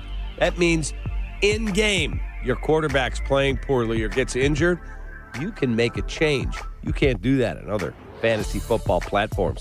Download Renegade Fantasy right now. Join my league at davidkaplan.renegadefantasy.com. That's davidkaplan.renegadefantasy.com. You can walk away with a $5,000 cash prize and a meet and greet. Hang out with me. That's Renegade Fantasy. Pub City's bringing the heat and the brunch. Join them every weekend for a brand new brunch menu featuring brunch classics, golden fluffy pancakes, and breakfast tostadas. Plus, enjoy expanded live music Tuesday through Saturday in River North and Thursday through Saturday in Rosemont. Reserve a spot now at pub-city.com. The Nissan No-Hitter is rolling on the White Sox radio network. Enter now at NissanNoHitter.com. If the Sox throw a no-hitter this season, you could win a brand new 2025 Nissan Rogue. Presented by your Chicagoland and Northwest Indiana Nissan dealers. Adam Schefter here for Vivid Seats, your ultimate destination for all your sports and concert needs this summer. With a game-changing rewards program and an unbeatable selection of tickets, they make it easy for every fan to watch their favorite teams and players in action. Catch every home run and thrilling comeback in person from your favorite seat. Plus, every ticket is backed by a 100% buyer guarantee, giving you peace of mind with every purchase. Visit VividSeats.com or download the app today. Vivid Seats, the official ticketing partner of ESPN. Your fantasy draft is here. The Smack Talk is starting, and this season, ESPN Bet is giving you more ways to ride with your squad. Introducing ESPN Bet Fan Center, where you can instantly link and bet on your fantasy teams right in the ESPN Bet app. An enhanced sports betting experience only from ESPN Bet, the sports book for sports fans. Download the app today. Must be 21 plus. Gambling problem? Call 1-800-GAMBLER. In New York, call 877-8-HOPE-NY or text HOPE-NY 467-369. Hey guys, it's Silvy for Window Nation. Right now, get 50% off all window styles plus 0 down, 0 payments, and 0 interest for 2 years. Hurry, the sale ends soon. Trust Window Nation. Schedule your free home estimate now at 866-90Nation or visit windownation.com. Your fantasy draft is here. The Smack Talk is starting, and this season, ESPN Bet is giving you more ways to ride with your squad. Introducing ESPN Bet Fan Center, where you can instantly link and bet your fantasy teams right in the ESPN Bet app. So download the app today. Must be 21 plus. Gambling problem? Call 1-800-GAMBLER. In New York, if you're listening, Derek, call 877-8-HOPE-NY or text HOPE-NY to 467-369. Jay Moore. If you miss something, get the podcast on the ESPN Chicago app. Kap and J Hood are back on Chicago's home for sports, ESPN Chicago. We've got Clinton and Friends at 10, followed by Carmen and Jurko at 12, Waddle Silvy at 2:30. White Sox baseball against the Braves. It's a Bears Victory Monday all day right here on the home of the Bears, ESPN 1000. Now it's time for Shay's Platform. And Shay's Platform is brought to you by... That would be Hoodie, the Chicago Transit Authority. Save money, do more, ride CTA. All right, what do you have for us today, Shay? So basically what this could be, every day I will have an opinion or a thought or a take or whatever, and I'll talk to the two of you about it. And this weekend, something really bothered me. College football, as we know it, is dead. It's over. It's official. The networks run the sport. It's not real anymore. The Michigan cheating scandal decision was the biggest joke I think I've ever seen. If you read through the report by the NCAA says Michigan cheated their ass off. Michigan deserved a 2-year postseason ban. In fact, at one point in the report, it says, under our bylaws, this requires a 2-year postseason ban. And then the NCAA decides at the end, we can't do it because we don't want to punish student athletes for actions that the coaches took. Couple problems. Not all the coaches are gone. You gave a show cause to Sharon Moore, who's their current head coach. These guys did it. Man. 2, where was concern for student athletes when you punished Ohio State for Jim Tressel buying tattoos, when you punished Penn State for awful off-field things, when you punished SMU, when you punished pick your school that you've punished? Where was there ever concern for student athletes who are being punished for other people's actions? Basically, what the NCAA did was say, we have no power, and if we do hammer anybody, well, the SEC and the Big Ten are just going to flip us the bird and tell us they can live on their own. See ya. So the NCAA is just meaningless, and the sport's not real anymore. It's ESPN and Fox and CBS running college football. Damn. So I thought it was a joke, the penalties. I did. Like, if you truly are about integrity, what Michigan did was disgusting, and they should have had their title stripped. Your head coach refuses to turn over his phone. The now head coach, Sharon Moore, deletes all the incriminating texts off the phone and off the there's no way to go back and recover them. Why? If you didn't do anything that bad, why? Why are you covering your tracks? Harbaugh won't respond. I'm not going to engage on it. I'm not going to talk about it. I'm not going to cooperate. None of it. They're a crooked, dirty group. Scum. Yes, similar to Pete Carroll, the same thing with Jim Harbaugh. As soon as we saw Pete Carroll dash to the NFL, same thing with Jim Harbaugh dashing to the NFL, we knew he was afraid of the long arm of the law coming after him. But this long arm of the law doesn't have any teeth. You know how you hurt Michigan? You hurt Michigan how SMU got hurt. You can play football, but you'll never play for a national championship for a certain amount of time. You can do that. It's not about snatching banners. That doesn't do anything because people always remember that team won the national championship. But you know what you do if the NCAA had any teeth, Shay? Like, you know what? Oh, you want to play big games against Ohio State and other teams in the Big Ten? Go ahead.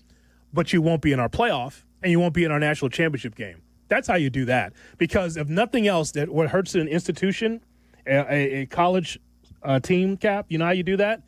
Oh, you want to play? You play for the good of the game. You're going to be making money hand over fist, so that doesn't hurt you. Money doesn't hurt you. But you know what hurts you? You can't win the Big Ten championship. You can't win the national championship. That's how you do that. You cut their balls off. And look, frankly, I don't care whether or not Michigan got punished. Yes, I hate them. They're my least favorite school in the world. I don't care if they get punished or not. It doesn't bother me. I never thought it would actually happen. Should happen and would happen are two different things.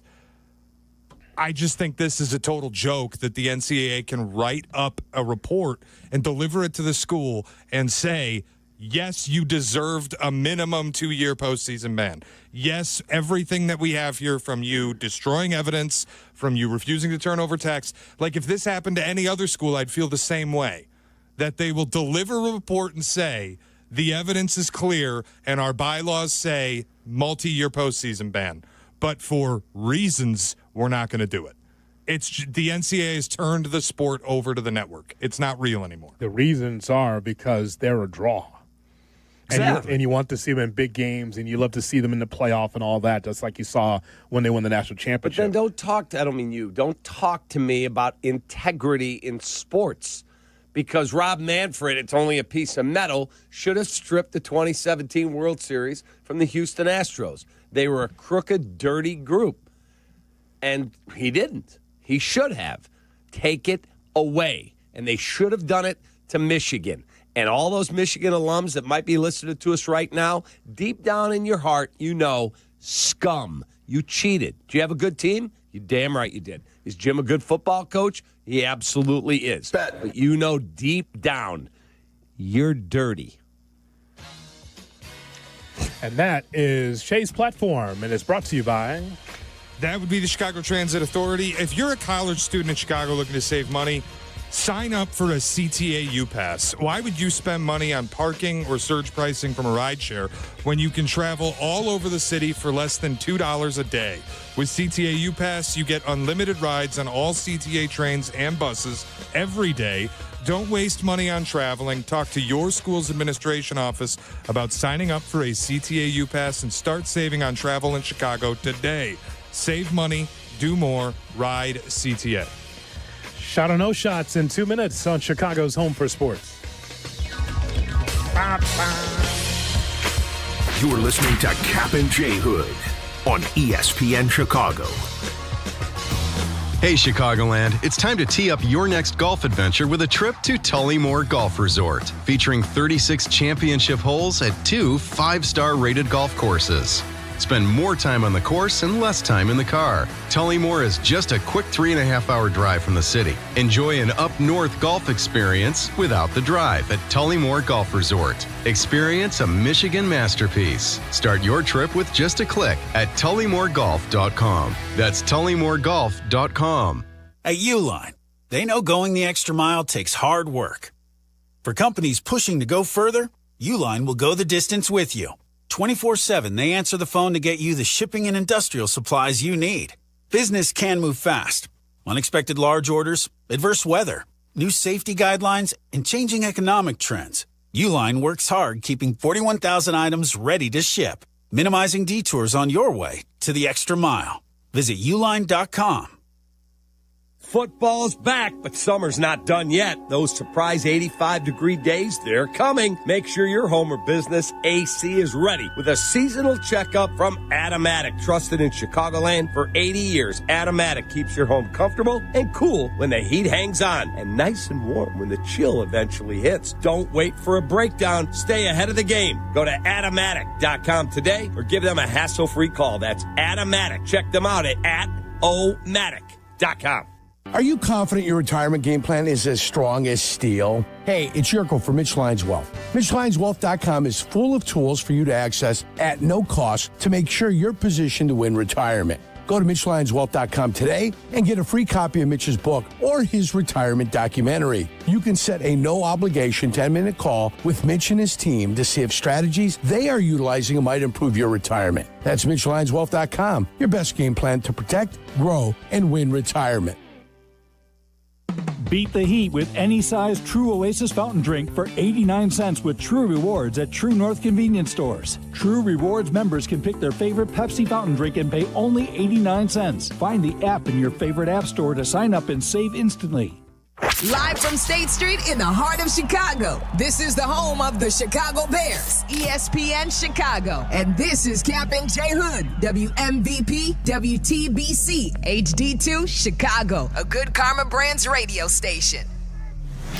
Checkmate 1-6, immediate suppression on target. That's why I see him in the shot. Shot or no shot with Kap J Hood on ESPN 1000 and the ESPN Chicago app. That's why I see him in the shot. Good morning and welcome in to the Kap and J Hood Morning Show on ESPN 1000. And streaming on the ESPN Chicago app with David Kaplan, Jonathan Hood with you. Still to come, Jesse Rogers with the latest on the Cubs and Sox in the baseball weekend at 8:35. But first, shot or no shot. Here's Shay Norling. Shay? Good morning, boys, on a Monday. How we feeling? We're feeling good. I'm actually having a football text chain with my wife. I don't know if that's a good thing, but now fantasy, she's the commissioner of our family league, and our draft is Friday. She came to bed, and she goes, how was Caleb? I said, he was outstanding. He looked really good. I think got a shot here. And then I get a text. Wait, all that hype over how great Caleb looks, but you didn't mention that the Bills' starting defense didn't play. Great. He looked good against a second-string defense. Hardly Super Bowl talk. I wrote her back against the advice of Jonathan Hood. Hun, stick to baking and pizza. Break down the tape. He looked outstanding in his delivery, poise, decision-making, and how the offense flowed. Take that. She writes back, time usually proves me right. But she did not mention the fact that you told her pretty much to stay in the kitchen. I did. I said, hun, stick to baking and pizza. No, that's not what I just said. I said she didn't mention that you mentioned you wanted her to stay in the kitchen. Oh, yeah. That's what I just said. She did not She engage. didn't mention it. Yes, that's what I said. So. And I think that that's interesting, which means that when you get home, you're getting a frying pan to the head. Probably. So if there's damage to the dome of Cap, you'll know where it came from. Here's Shay Norling. This is impromptu, shot or no shot, but Hoodie, really for you, shot or no shot, Cap does have to pump the brakes a little bit off of one good preseason drive. Oh, that's a shot. That's absolutely a shot. I think that Cap also knows what this is. He is just doing a victory lap because there's been so much negativity against Caleb Williams and the Bears, so he just feels like he needs to fire back. My firing back would be the first game against the Vikings. That would be mine because big spotlight, you're actually able to beat the Vikings regular season game, but he's doing this because he's tired of the Chris Cantys and the Colin Cowards and others that think that Caleb Williams is a drizzling you-know-whats after a bad season for the Bears. Yeah, I would say so. But, it's Cap. He's got to give it to Canty. He has to. I mean, this is the same man who said that, Caleb Williams is one of the biggest busts that we ever seen in the NBA, correct? Yeah. He did say that, didn't he? He did. So I just think that that's what he's doing. You called there. him out on it. That was the back. Well, it's just like when a take just absolutely goes wrong, when you go way too far. It's one thing to have an opinion, but when you go way too far into the paint, when you say he's Sam Bowie, I'm just not going to tolerate that. It's not just wrong. It's just mind-numbing sports radio. It was melting to the side of my face listening to him say that. Nonsense. Fair. Here's Shay Norling.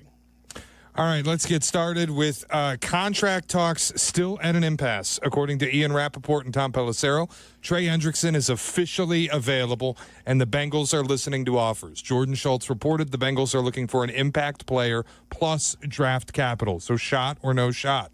The Bears should be the team to trade for Trey Hendrickson. That's a shot. Absolute shot. It's one thing to be able to like your team the way it is, Shay, and just say, yeah, you know what, I think we got some good players. But if we criticize the Cubs or the Bears or the Bulls or other teams for not going all in, why can't the Bears go all in?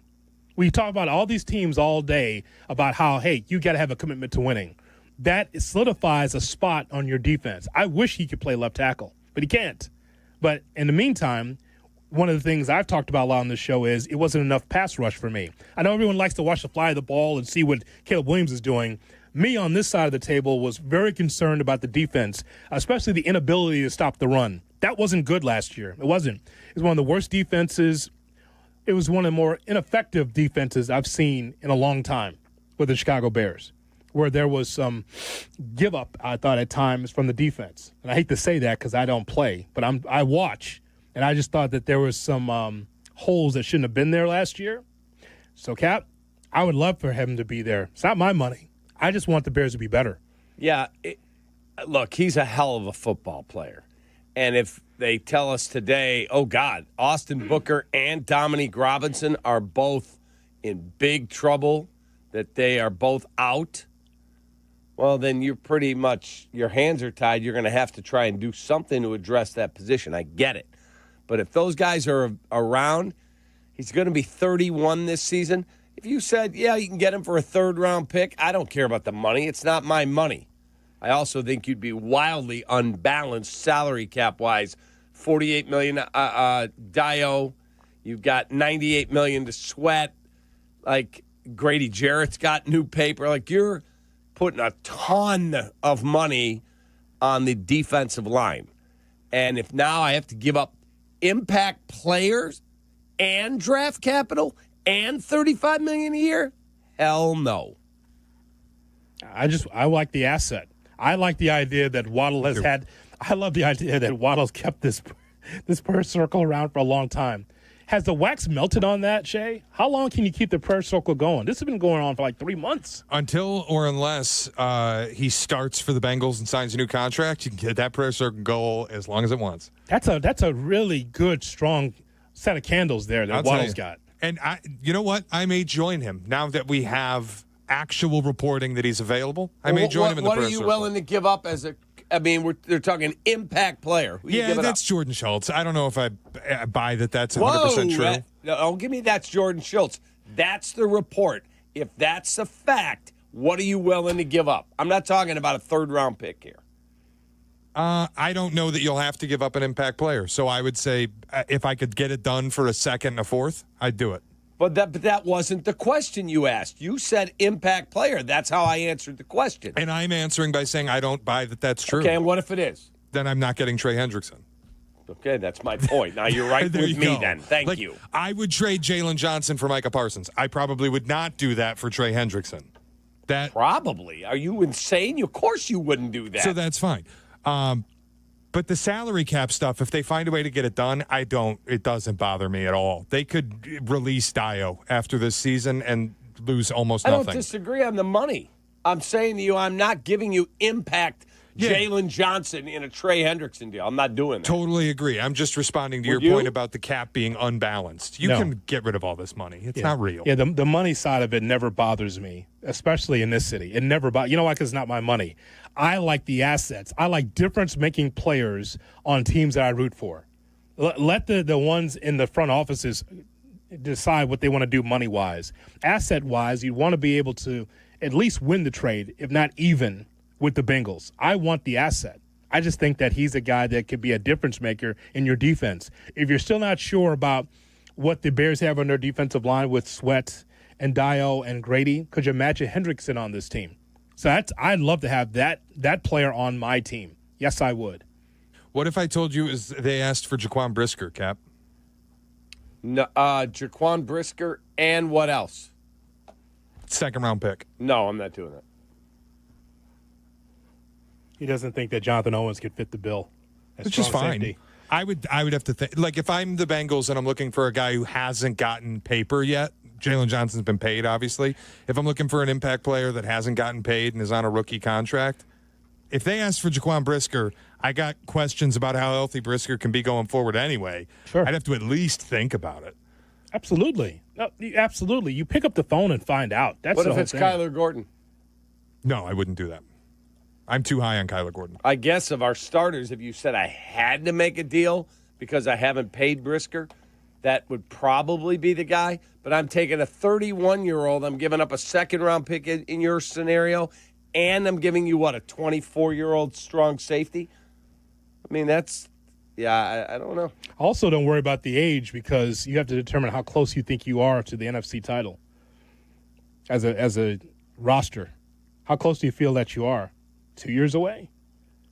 Can't be that far away. You can't be. You got to feel like you got to feel like you can do it this year. Well, you know how I feel. It's not a rebuild. I might feel different than they do, but if you gave Ryan Poles truth serum and he came away saying we're 2 years from an NFC title, I'd be furious. Yeah. I'd be so angry. Only Carter Hawkins would say something like that. Oh, God. Here's Shay Norley. Speaking of which, the 2032 Cubs, huh? That's why they're keeping Owen Casey around. Mm-hmm. I want to stick with the Bears for a second. There was somewhat a surprise last night in the second-team offense up front. Ozzie Trapillo took the reps at right tackle when they rotated linemen. Theo Benedict took over at left tackle in the second-team offense. So, shot or no shot, Theo Benedict has jumped ahead of both Karan Amagaji and Ozzie Trapillo in the left tackle battle. Definitely over Amagaji. I told Cap I was at practice. When was that? Thursday? Yeah.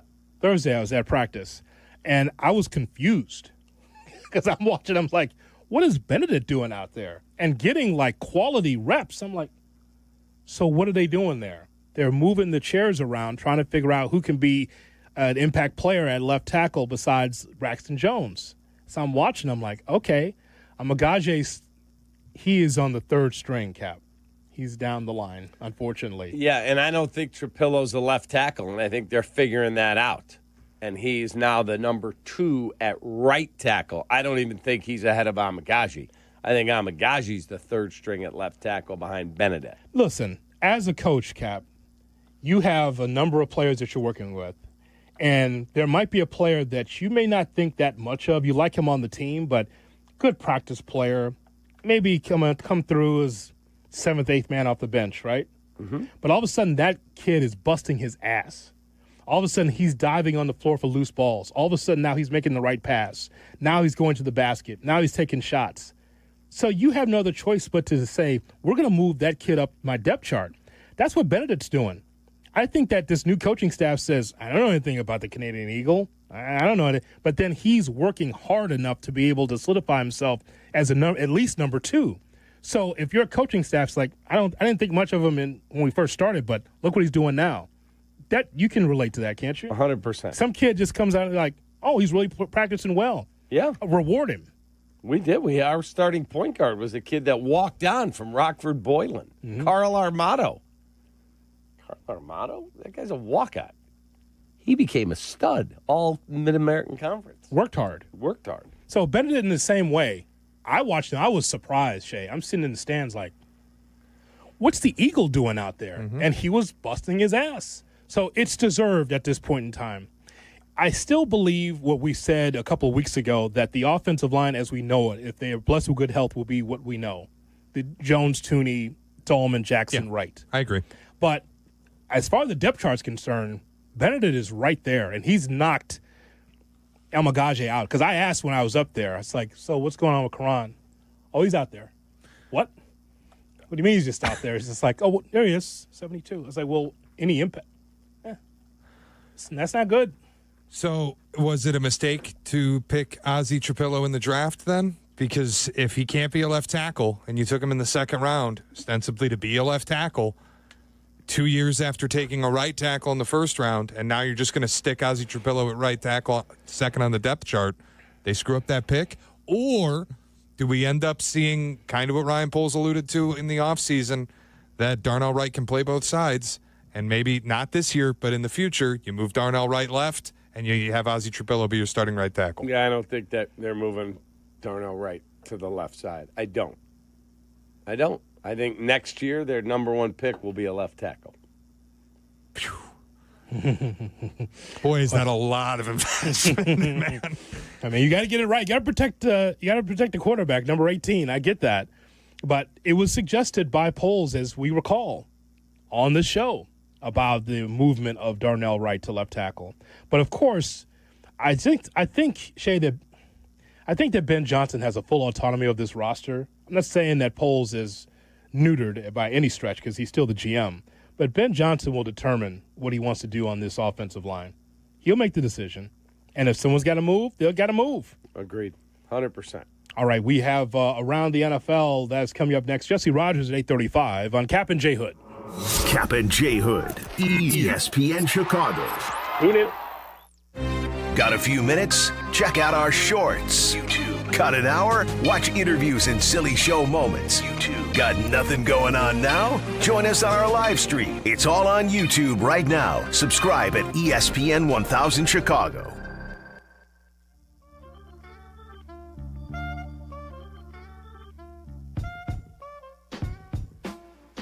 Take that, Shay. Hey, guys, football season is finally here. Training camps, preseason buzz. Everybody's getting dialed in and ready to go. But let me ask you this. Are you ready? Because if you're still waking up congested, battling sinus pressure, or snoring like a freight train every night, Shay, you're not ready. That's why I always recommend Sinus and Snoring MD. They've got non-surgical treatments that actually work, and they'll have you breathing better and sleeping better in no time. Check them out now. SinusandSnoringMD.com. My friend George snores like a freight train. His wife, Kathy, said, okay, that's enough. Call 847-545-0147. Do what George did. George doesn't snore anymore. SinusandSnoringMD.com. Hey guys, Silvy for Window Nation. Summer has been awesome, but we all know what's coming. Football, but also the cold and the wind. Get ahead of it with new windows from Window Nation, installed in just one day. Right now, take 50% off all styles plus 0 down, 0 payments, and 0 interest for 2 years. They're more affordable than most other companies, and you won't pay a thing for 2 years. But this deal ends soon, so don't wait. Call 866-90Nation or visit windownation.com and let them know that Silvy sent you. Guests appearing live on ESPN Chicago. Call in on the Yingling hotline. Yingling is in Chicago. After 196 years, you can now enjoy Yingling Traditional Lager, Light Lager, Golden Pilsner, Black and Tan, and Flight. Listen for Danny Acker and the Crane Chicago Sports Business Minute. Airing Mondays, Wednesdays, and Fridays on ESPN Chicago. Presented by Chicagoland BMW Centers. Progressive knows there's so many great things about being a sports fan. Like scoring the company box seats. How great is that? Trick plays that actually work. Prevent defense when your team is winning by a lot. And even more preventative prevent defense as they're hanging on by a thread. And of course, saving money when you bundle your home and auto with Progressive. That's pretty great. Just like trick plays that actually work. Yeah, but how often does that happen? Complaining about sports. Not so great. Progressive Casualty Insurance Company, affiliates, and other insurers. Not available in all states or situations. Need assistance with door and window projects? The Home Depot can help. From inspiration and materials to ordering and installation, our free Millwork virtual apron service can get you moving and doing. Plus, we speak Spanish too. Our associates can help you tackle complex jobs without you leaving the job site, saving you time and money. Call us at 1-833-HD-APRON or visit homedepot.com/MVA. The Home Depot, how doers get more done. Life isn't always a highlight reel. If an accident has you sidelined, Postman Law is ready to fight for you.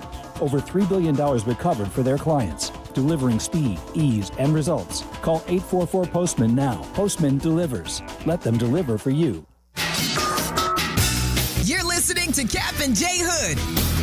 Follow the show on Instagram at The Catman and at IGJHood. This is ESPN Chicago, Chicago's home for sports. Nick Foles sucks. He sucks. I'm just a fan. I'm not a football evaluator. I love the Green Bay Packers. The guy is drunk, but there he goes. This is not Detroit, man. This is the Super Bowl. I want winners. He starts to come and then he pulls out. This is a really thickly built guy. I mean, what's the answer you're looking for on these things here?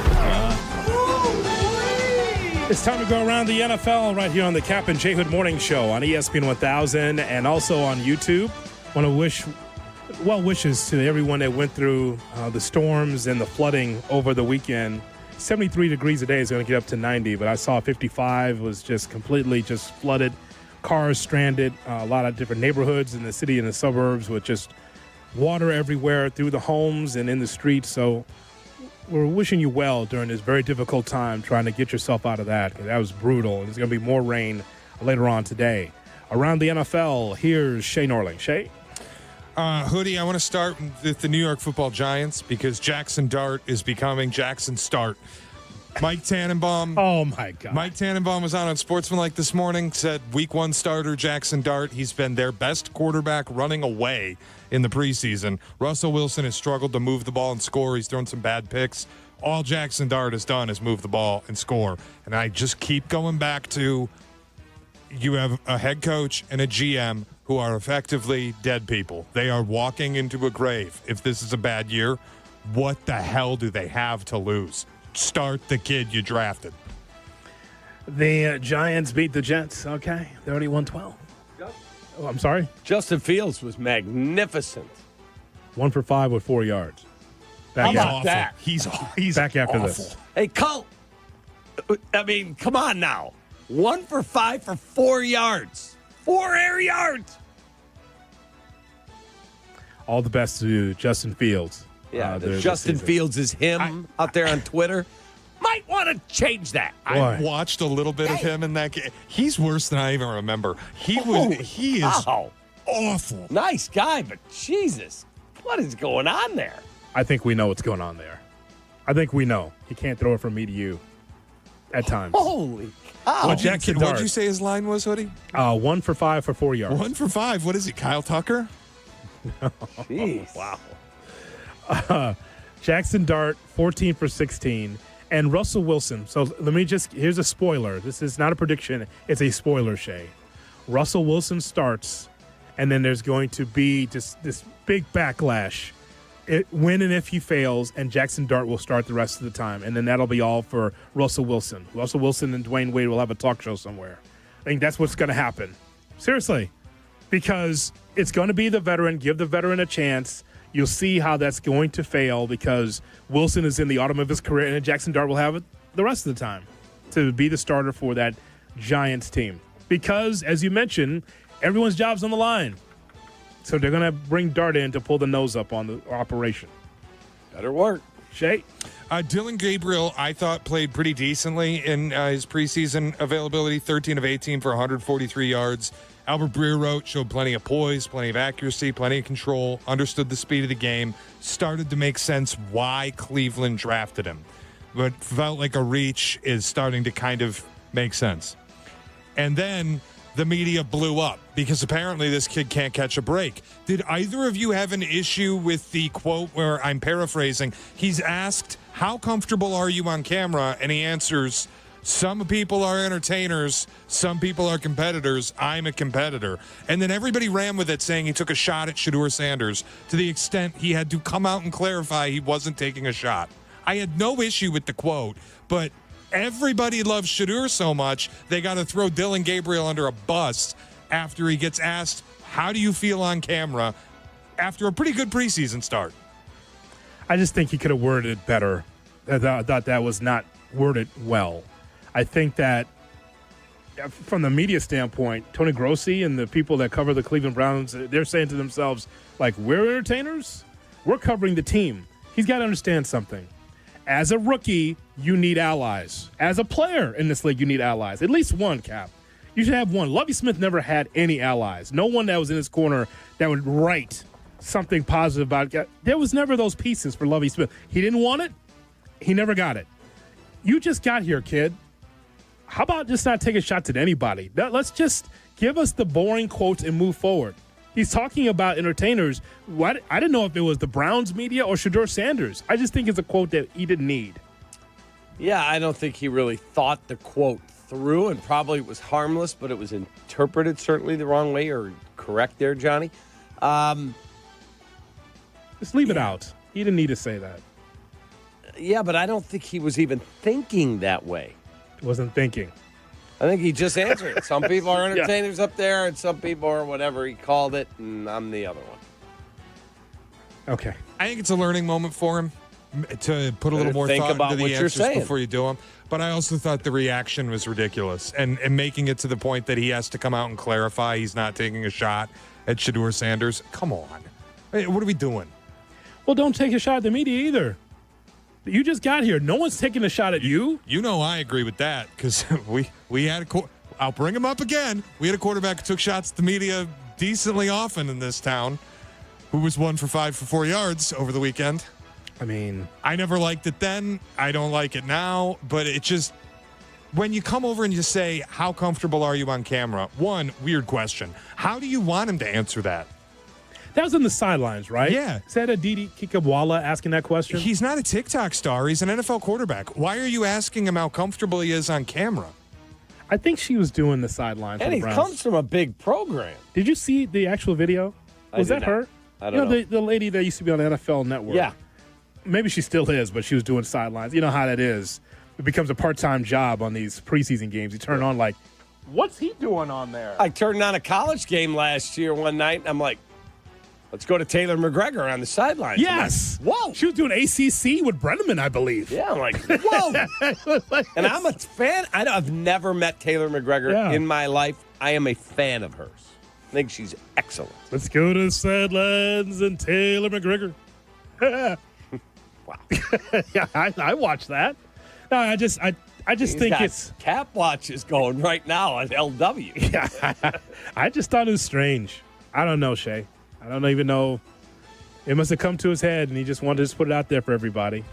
I don't know. I just didn't think it was a big deal, and the reaction was crazy. But we'll find out what the Browns are going to do. Kevin Stefanski said they will name a starting quarterback this week as early as today. It's going to be Joe Flacco, I imagine. Flacco's healthy, right? Yeah. Kenny Pickett is not. Okay. Flacco, I imagine, will be the starter. They'll probably go into the year with all 4 of them on the roster until Deshaun Watson comes back, and then somebody will get cut. Somehow he'll grease his way back onto the roster. Here's Shay Norling. Benjamin Solak of ESPN visited 10 training camps, including the Detroit Lions. He wrote up what he saw and what he heard at Lions camp. What he saw is that Aiden Hutchinson looks back to being a total game wrecker. What he heard was that the offensive scheme remains in question. He said he wanted to see what the adjustments will be post Ben Johnson and with John Morton.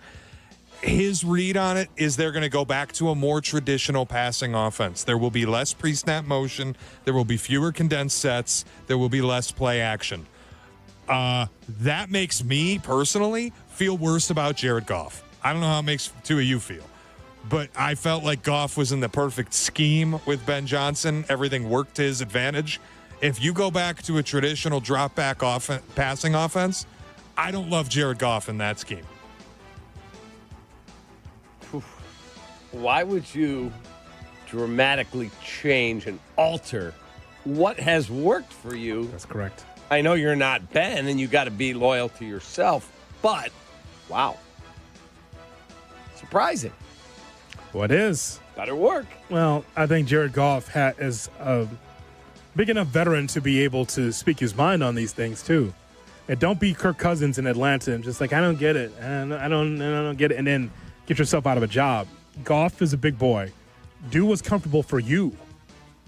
You know, if it ain't broke, don't fix it. Ben Johnson there or not is about the quarterback's comfort, not the ego of the offensive coordinator. Shay? John Morton's not capable of running Ben Johnson's offense is the way I guess you'd look at it, right? Can you imagine Johnny Morton now as a quarterback's coach? Isn't that something? It's crazy. How great he was. Oh, my God. Man, a great wide receiver. I mean, I remember watching him. He was great. Johnny Morton, you remember, right? Yeah. There was also the quote from Jamison Williams about Lions receiver, where he said, they've got us playing more like receivers now. They just trust us, go run our routes, go make a play. This is not going to be a schemed offense like it has been. I go back to, I have a lot of questions about what's going on with the Lions. The offensive line is not what it was. The offensive scheme is apparently non-existent. I got questions, man. Okay, so we can adjust the win total because of this. What is it? 11? 10.5. I would go under on that. I think they could win 10. I think that's about their ceiling, though. 10. Wow. Sure. So is the window closed? No, certainly not. They're still good. Could this? I mean, to win a Super Bowl. But, Cap, this could be their Eagles year where the Eagles lost their coordinators in Gannon and Steichen, and they ended up firing Sean Desai and moving Matt Patricia in, and they lost early in the playoffs. They only won 11 games. It was disappointing. But they bounced back the following season and win a Super Bowl. I don't think the window's closed by any stretch, but I've got serious questions about how good they're going to be in 2025. Okay. Good luck. Still my favorite until they're not. They're pretty good. Oh, yeah, but we'll see because things have changed. Because if it's closed, we'll trade for Penei Sewell and Jahmyr Gibbs. We could use him. Got a Sewell on the team. It's not baseball either. They don't. That doesn't happen. They're not just blowing up the cornerstone of their roster because it's time to tank. He wants his Eugenio Suarez from the Lions. Take that. That's it. All right, we get to hello, Cap. Just one Maybe last, I'd be in Chicago in one day. We see. One last update that I think is scary a little bit. Yeah. Matthew Stafford was scheduled to work out Saturday morning at the Rams facility. That does not sound good. When asked if the workout happened, a Rams spokesperson declined to comment and said Sean McVay would have more on Monday now being today.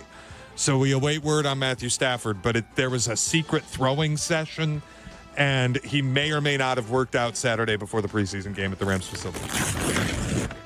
Rams ticket. Yeah, I'm thinking that one's going to be lit on fire. Wow, better take the buyout now, Shay. Jesse Rogers on the weekend of baseball next on Kap and J Hood. Mad at Jesse. This is your morning routine. Yeah. Kap and J Hood. Good morning. Morning. Good morning. Oh, and in case I don't see you, good afternoon, good evening, and good night. On ESPN Chicago. The ESPN Chicago Vegas Vacation. Come with us and meet the full ESPN Chicago team to Las Vegas for a packed football weekend. True Fan Travel and ESPN Chicago have teamed up for this once-in-a-lifetime trip. Round-trip airfare, 3-night hotel accommodations, entry to special ESPN Chicago live broadcasts, an all-inclusive tailgate, and tickets to the Bears-Raiders game. Go to TrueFanTravel.com. Limited travel packages remain, so log on now. TrueFanTravel.com for the ESPN Chicago Vegas Vacation, September 26th through 29th. The ESPN Chicago Vegas Vacation. This is your White Sox Minute. I'm Len Casper. The Sox suffered a tough 6-2 loss in Kansas City on Sunday. The Royals tied it against the bullpen in the 7th on a Jonathan India homer, then scored 4 in the 8th to win it. Davis Martin had one of the best starts this season for the Sox. 6 innings, 1 hit, no runs, and a tough no decision. Tonight, the Sox are in Atlanta to open a 3-game series against the Braves at 6:15 Central. Sox fans head to the ballpark next Thursday, August 28th, for African American Heritage Night presented by Black McDonald's Operators Association. Celebrate with friends and family as the Sox take on the New York Yankees at 6:40 p.m. The first 10,000 fans will get an Ice Cube bobblehead. To purchase tickets, visit whitesox.com/promos. This has been your White Sox Minute. Hey, fellas, it's your pal Jurko, Johnny the Good Kid. As we shift from summer nights at the ballpark to fall weekends on the couch, one thing stays the same. You still got to bring the heat when it's your turn to perform.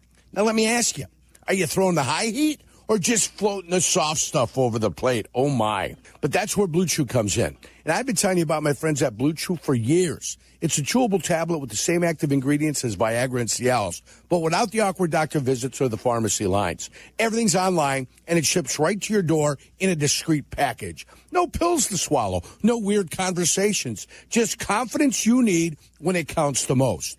Blue Chew's licensed providers work with you to find the right fit, and it's all made in the U.S. of A., and it's shipped direct, so it's affordable, too.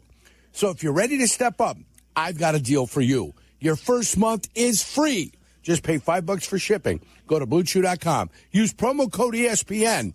Chew it and do it. Blue Chew, your playbook for better performance.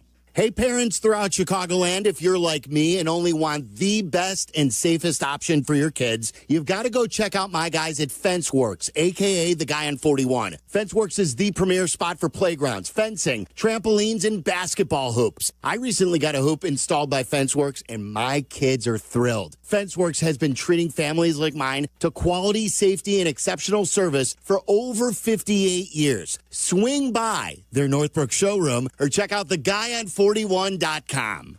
Are you ready to unleash the beast? Monster Energy is here to give you the edge this college tailgate season. Loaded with bold flavors, our powerful blend gives you the energy you need to push you beyond your limits. Tune in all season long with Monster, the energy drink of ESPN Radio College Football Tour. Power your performance with a drink that's as hungry for victory as you are. Crack open an ice-cold Monster and dominate your competition. Monster Energy. Unleash the beast. Grab yours today.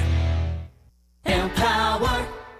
Tim collects bobbleheads. A lot of bobbleheads. Baseball bobbleheads. Race car bobbleheads. Little chihuahua bobbleheads.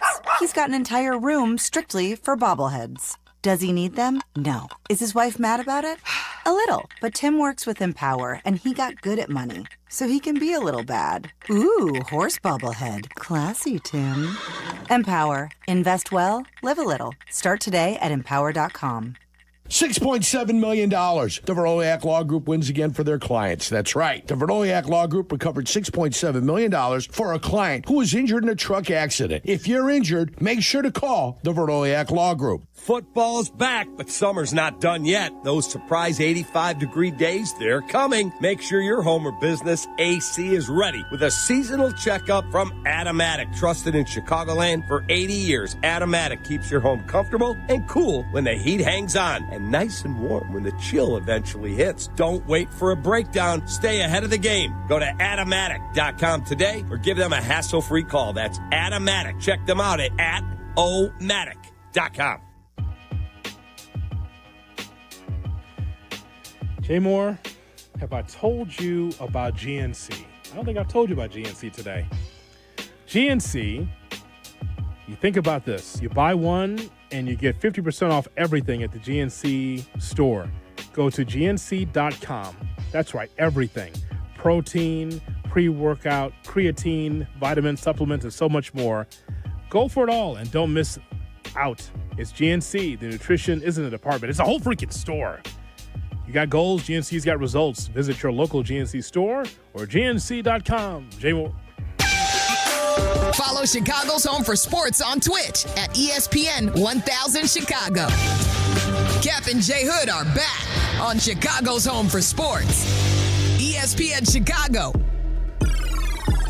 Jesse Rogers is brought to you by That'd be Automatic Mechanical Services. My guy, Steve Stahork, and the crew at Automatic, they make people comfortable, and they've been doing it since 1945. And he's on the Yingling now. Yingling, the oldest brewery in America. Good morning, Jesse. How are you? I am good. Good morning to both of you. What's happening? I'm angry with you, Jesse. Not my fault. Jesse, could somebody please knock a little dose of reality into Craig Counsell? Oh, my God, that audio where he's talking about we've got all these great outfielders here. I felt compelled to go on Twitter and say, well, Kyle Tucker's got one home run in 6 weeks. Ian Happ's hitting a $180 whatever over that same span. Why is Owen Casey here then? Then let him play in Iowa so he gets at bats. 3 right-handed Pittsburgh starters, and the only thing he plays, he pinch hits for your best hitter in Matt Shaw. What is this dude doing? Here's Craig Counsell. In Toronto, it's stating very clearly, we've got a pretty good group of outfielders here, and so Owen's got to cross that bar, and I think these guys we're going to play the best guys every day. Owen will get a chance to play tomorrow. Owen will be involved tomorrow. And this is why, we wrestled with calling him up, at times because because of the group of outfielders we have. Every day you're saying, these are my best players. Moving forward. And I think slumps are just like it's a small look at somebody, and are you good enough to tell me the day they're going to be themselves? Are any of us good enough to do that? So you kind of default on I'm going to play the best players. With rest and all those other things, taken into consideration. Here's Jesse Rogers. Jess? Well, there you go. I mean, he's basically saying you don't know the day that these guys are going to break out. I'm banking on their resume over a rookie getting called up. I mean, look, they're close decisions. Nobody has a crystal ball, but at least we understand his reasoning. They have a track record. I don't know when they're going to break out. You don't know when they're going to break out. This is the way we're going to go. Now, I disagree with it. When you call up a guy that was hot at AAA and your team is struggling, there's a chance he could help with a little young energy, a little jolt. Give him a start at 3 different positions if you need to, left, right, DH, sit a guy each day. I would have gone that route. You can go either route. It's a 55-45 call. I think you guys sound like you agree. I would have gone with starting Casey, get him some reps, and then if he does light it up a little bit, let him continue on. And if he doesn't, okay, back to the bench against the tougher Brewers team. Instead, I assume he's going to be in there. If he's in there in game 1, it's against Freddie Peralta instead of the Pirates pitching staff. So you haven't put him in the best position to help your team. It did not look like Matt Shaw was any, what's the best way to say it? He did not look pleased. Is that fair to say? And I saw Justin Turner with his arm draped around him, counseling him. I did not get to do that, after the game, the whole, about being pinch hit. I'm not sure. I'm really not sure. Now, Casey did not pinch hit in Friday's game in a crucial spot, and he could have for Reese McGuire. Instead, they sent up Carson Kelly, righty versus righty. It made no sense.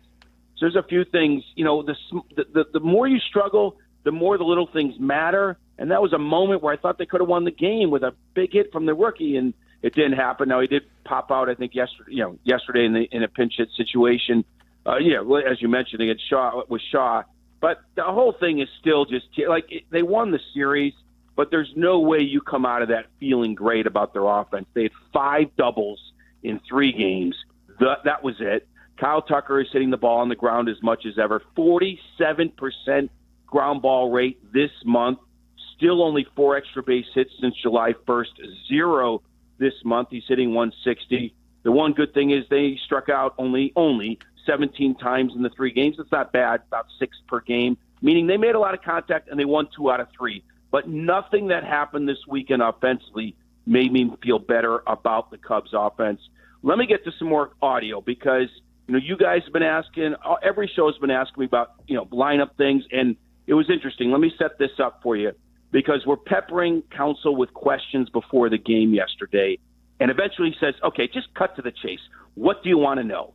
So he opened the door for it, and I started hitting him with everything you guys have asked about. And I started with, okay, people want Nico and Shaw moved all the way up. So here's a minute of Craig Counsell answering some of the questions a lot of the fans and you guys have been asking about. Michael Busch is a really good hitter and a very productive hitter. And we want that guy to hit a lot. And Matt's had a nice 2-week stretch where he's been productive, where we've tried to put him in good matchups, and we've tried to develop him as well. Okay, then I'll just go one step further. They want Casey in there because Hap in particular has been struggling, and even a few of the other guys still haven't come out of it. Again, I think Ian's a really good baseball player, and Ian's had some bad luck this year. If you want to check that. Yeah, no, I know. Yeah, and he swung the bat really pretty darn well, and really this is where baseball gets tough. There's not much difference between Ian's season last year and 23 and this year, but and I don't think and so then you make a decision based off that. Oh my God, Jesse, okay. Can you do me one favor when you see this dude today, because you got a doubleheader? Maybe the two of you can grab a Starbucks between games. Mm-hmm. Let him know that Matt Shaw's not had a really good 2 weeks. Over the last month, his OPS is 1,074. Yeah. So let's be clear. Let's be fair. I should say let's be fair, because I agree with the idea that they should have played Casey. But he's not, and this is where he was starting to say, the baseball thing, like, baseball's weird. He's not necessarily wrong about Hap. Let me just give you the numbers.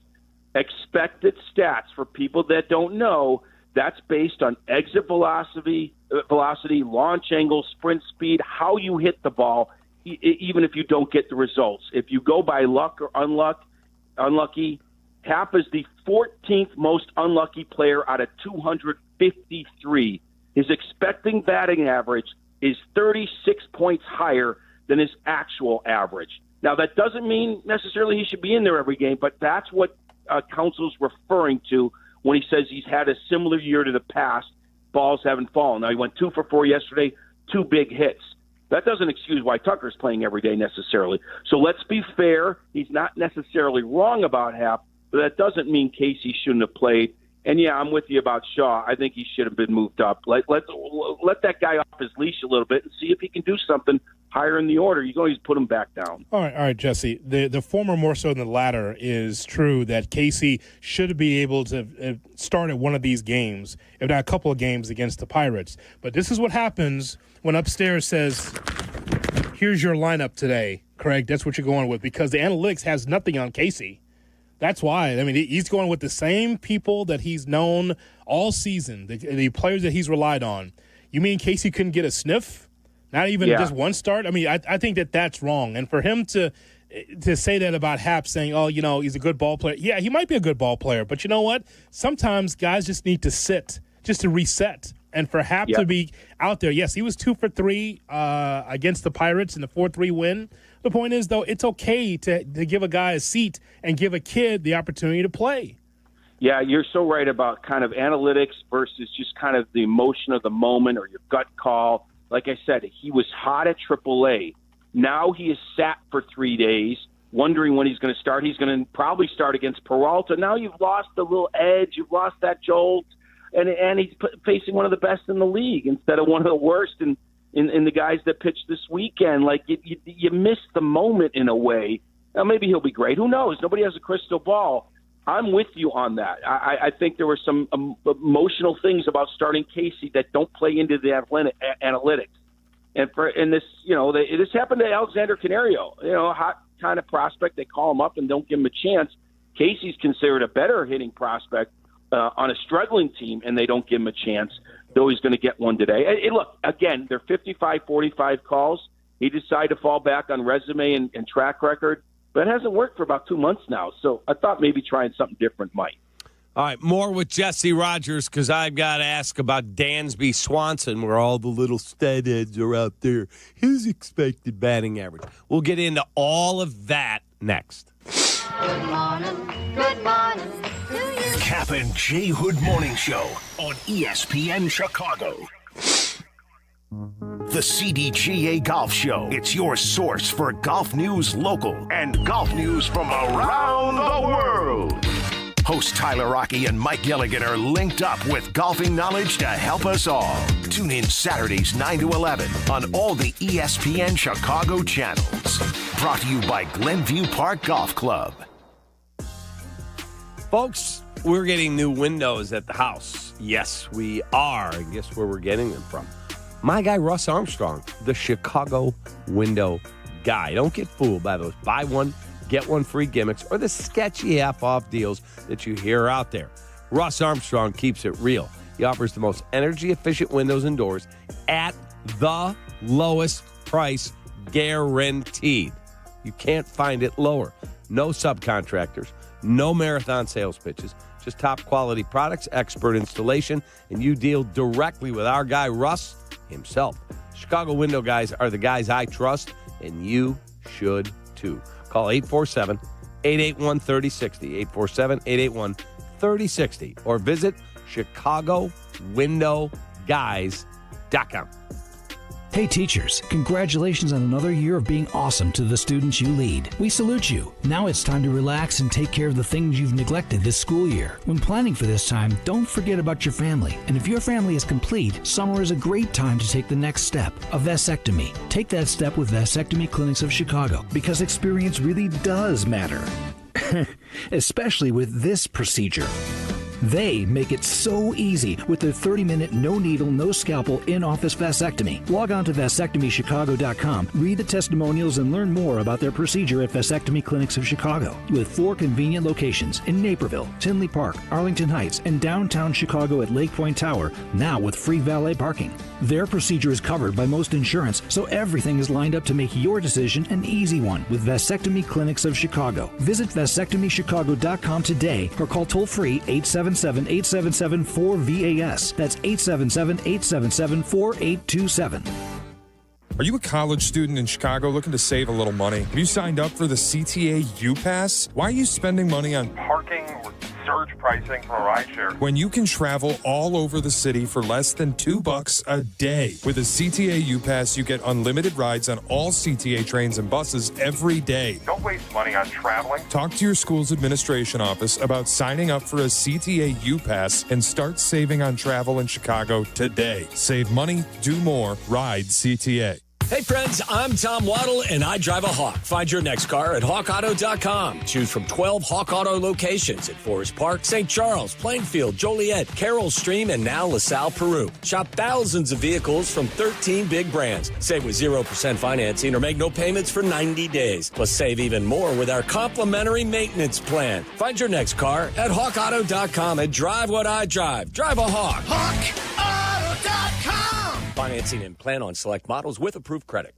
Your fantasy draft is here. The Smack Talk is starting, and this season, ESPN Bet is giving you more ways to ride with your squad. Introducing ESPN Bet Fan Center, where you can instantly link and bet on your fantasy teams right in the ESPN Bet app. An enhanced sports betting experience only from ESPN Bet, the sports book for sports fans. Download the app today. Must be 21 plus. Gambling problem? Call 1-800-GAMBLER. In New York, call 877-8-HOPE-NY or text HOPE-NY 467-369.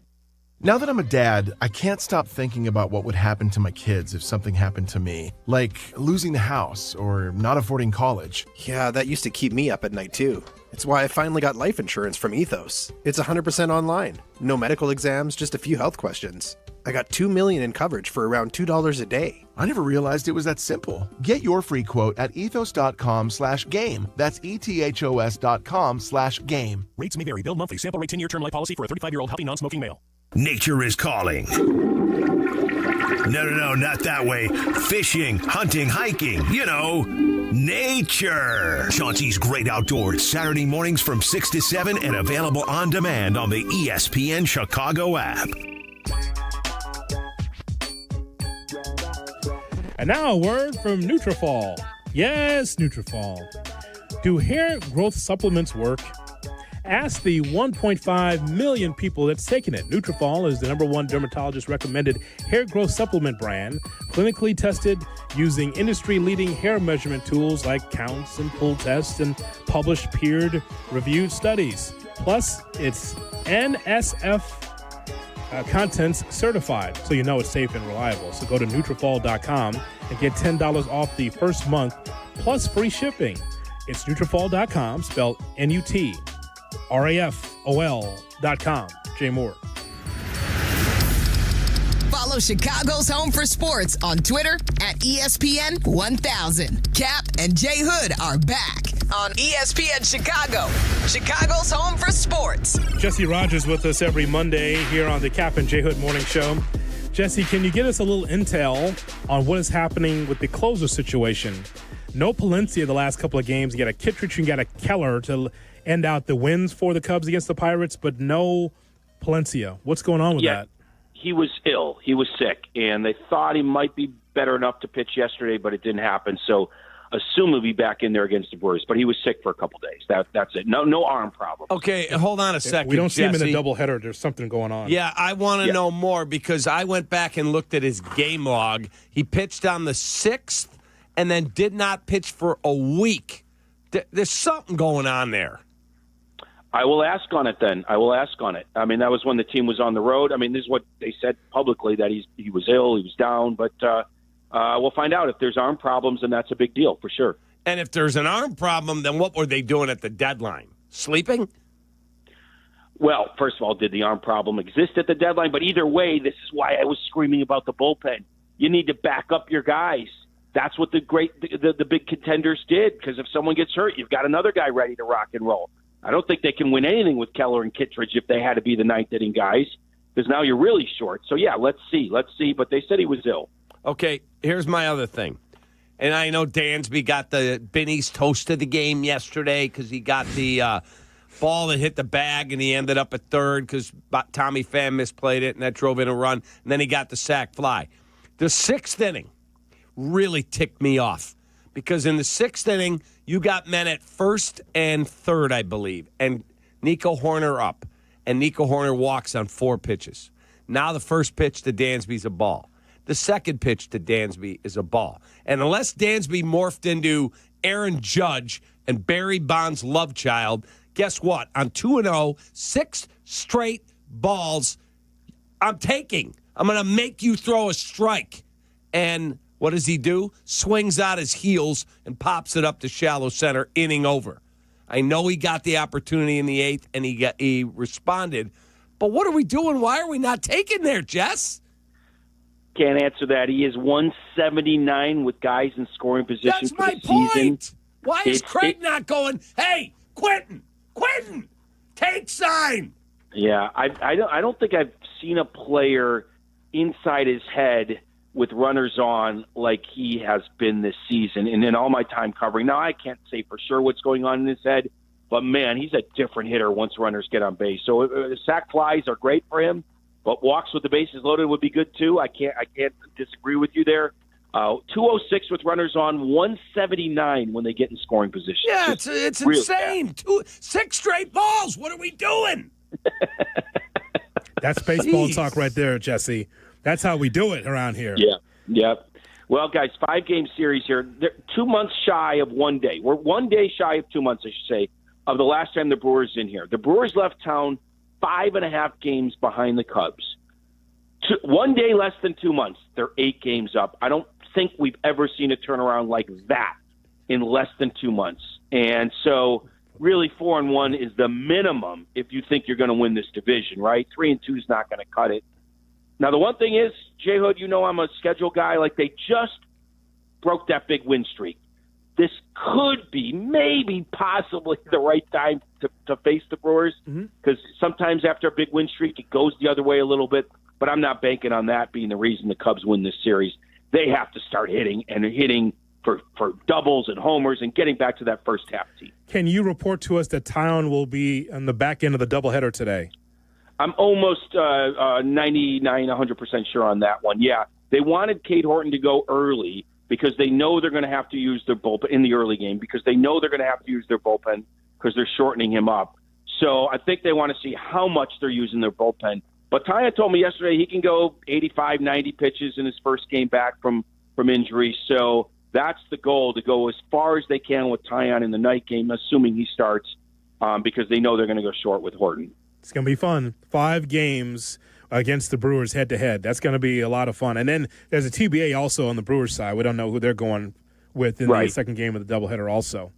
Yeah. So. I mean, when you say fun, I would use interesting. We'll find out if it's fun in a few hours, because nothing's been fun over there lately. By the way, the other day I was also hacked off with Craig. Oh, my God. Because they had – it was like the 7th or 8th inning.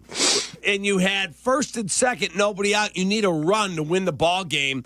And Carson Kelly's up. And, of course, he doesn't have him bunt. And after the game, somebody asked somebody about bunting. He had 0 sacrifice bunts in his career. 0. Well, guess what? If you're not able to lay a flipping bunt down, then you shouldn't be a big leaguer. I should be able to ask you to do whatever it takes to win a flipping baseball game. Now, Jesse, this is after winning 2 out of 3 against the Pirates, okay? Well, and yeah, I know exactly. Well, I mean, Ken Rosenthal wrote exactly that about the Brewers, and I've said it. I've been screaming it for years. They've leaned into the new rules better than anyone. They play the speed and defense game as well as anyone, and they put down those bunts. I mean, PCA put down a bunt over the weekend. Hap couldn't get it down. You mentioned the Carson, like, it's back and forth. You need to shore every little thing up when you're not slugging. I think that's important, and the Cubs haven't always done that. I mean, they made, 3 outs on the bases on Friday? PCA's oversliding the bag. We haven't even talked about that stuff. God. All those little things matter. And that all falls games. at the feet of the $8 million guy. All right, that'll be all. Jesse. All right, boys. Overrated. Overrated. Right. We always have Caleb. Talk to you soon, boys. Love you. Jesse Rogers brought to you by Automatic. They make people comfortable and have been since 1945. Jesse was taking the verbal slings and arrows from me and Johnny, maybe more me, on the Yingling. Yingling, the oldest brewery in America. Bears are victorious against the Bills. How do they do it? We're going to hear from Caleb Williams and Ben Johnson next on the home of the Bears, ESPN 1000. Kap J Hood.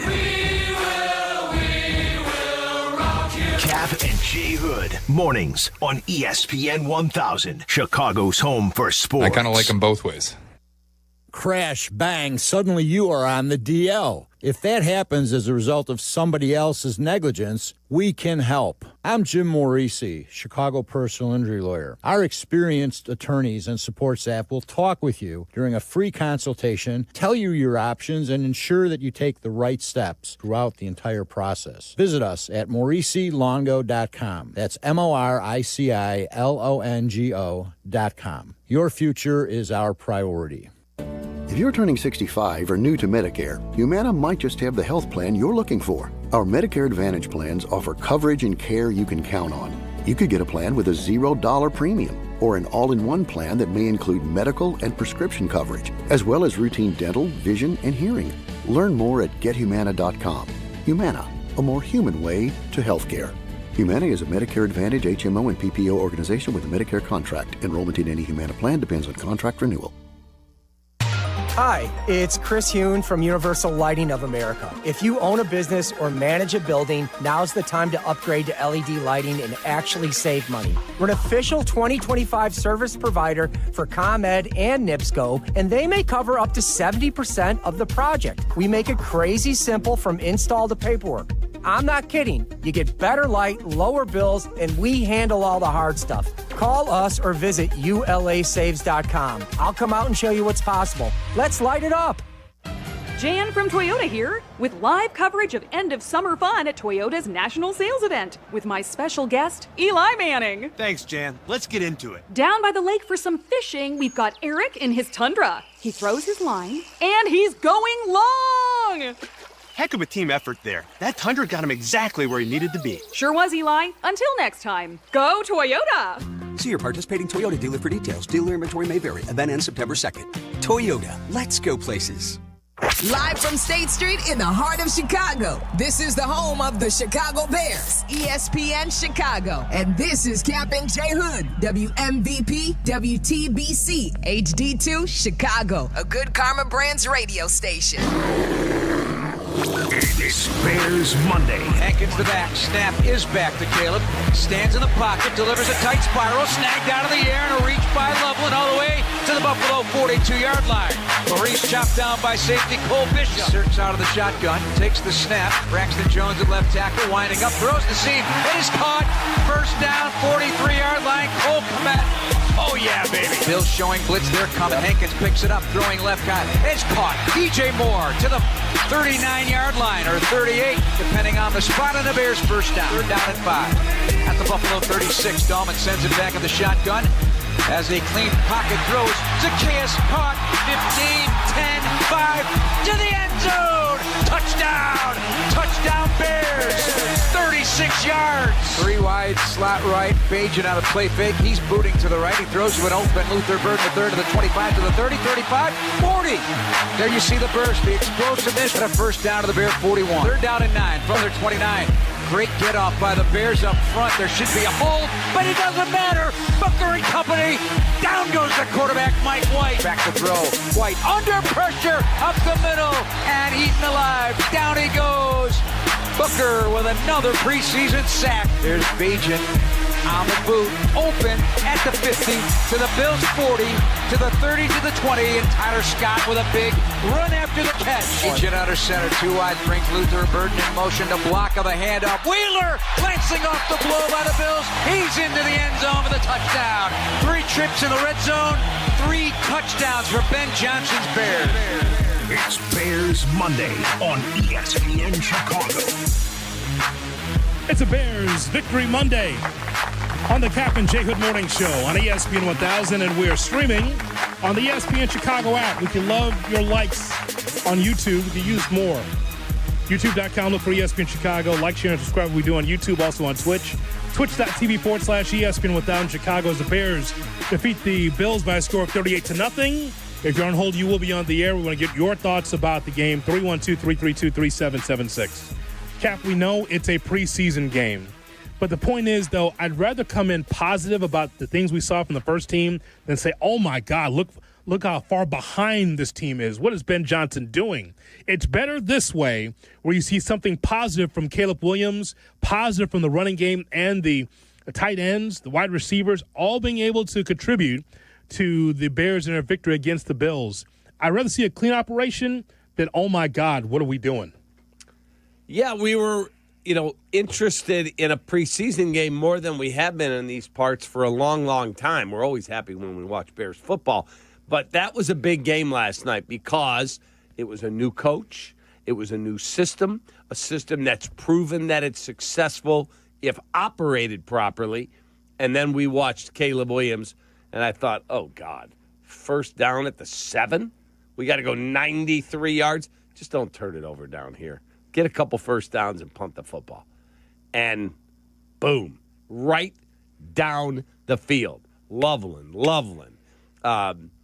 Cole Kmet. I thought the Cole Kmet throw, it was a dime. I mean, it was a laser beam to Cole Kmet. That was 1. 2, watch how he drops it over the linebacker in front of the defensive back coverage, and good catch by Cole. He gets knocked down at the 45, and then when he made the throw, a lot of it was one-read stuff. But when he hit the touchdown pass, it was a dart.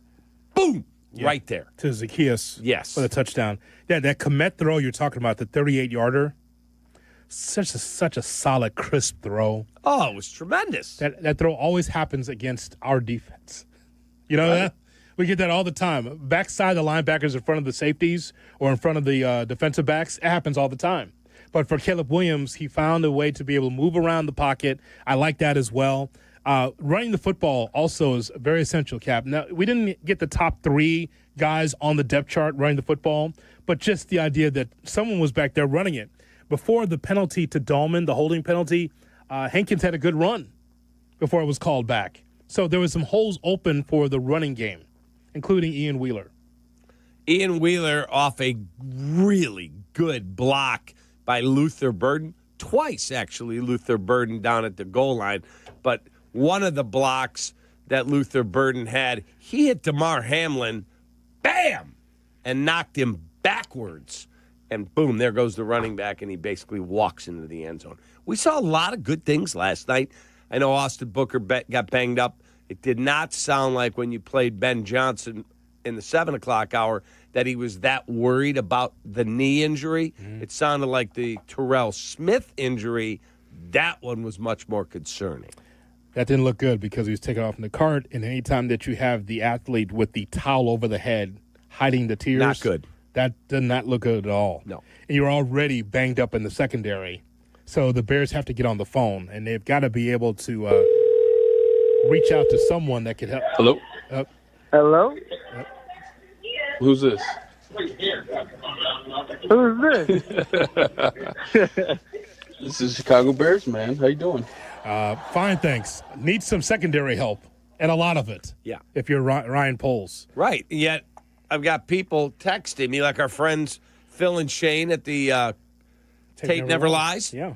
Oh, yeah, Phil's all in. Yeah, whatever it takes. Go get Trey Hendricks. I'm not giving you Jalen Johnson to go get Trey Hendrickson.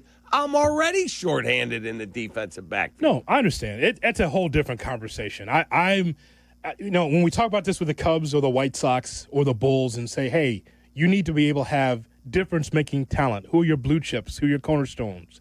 Who are those players that could help you? Like, for me as a fan, of course I'd want to have that type of talent on the team.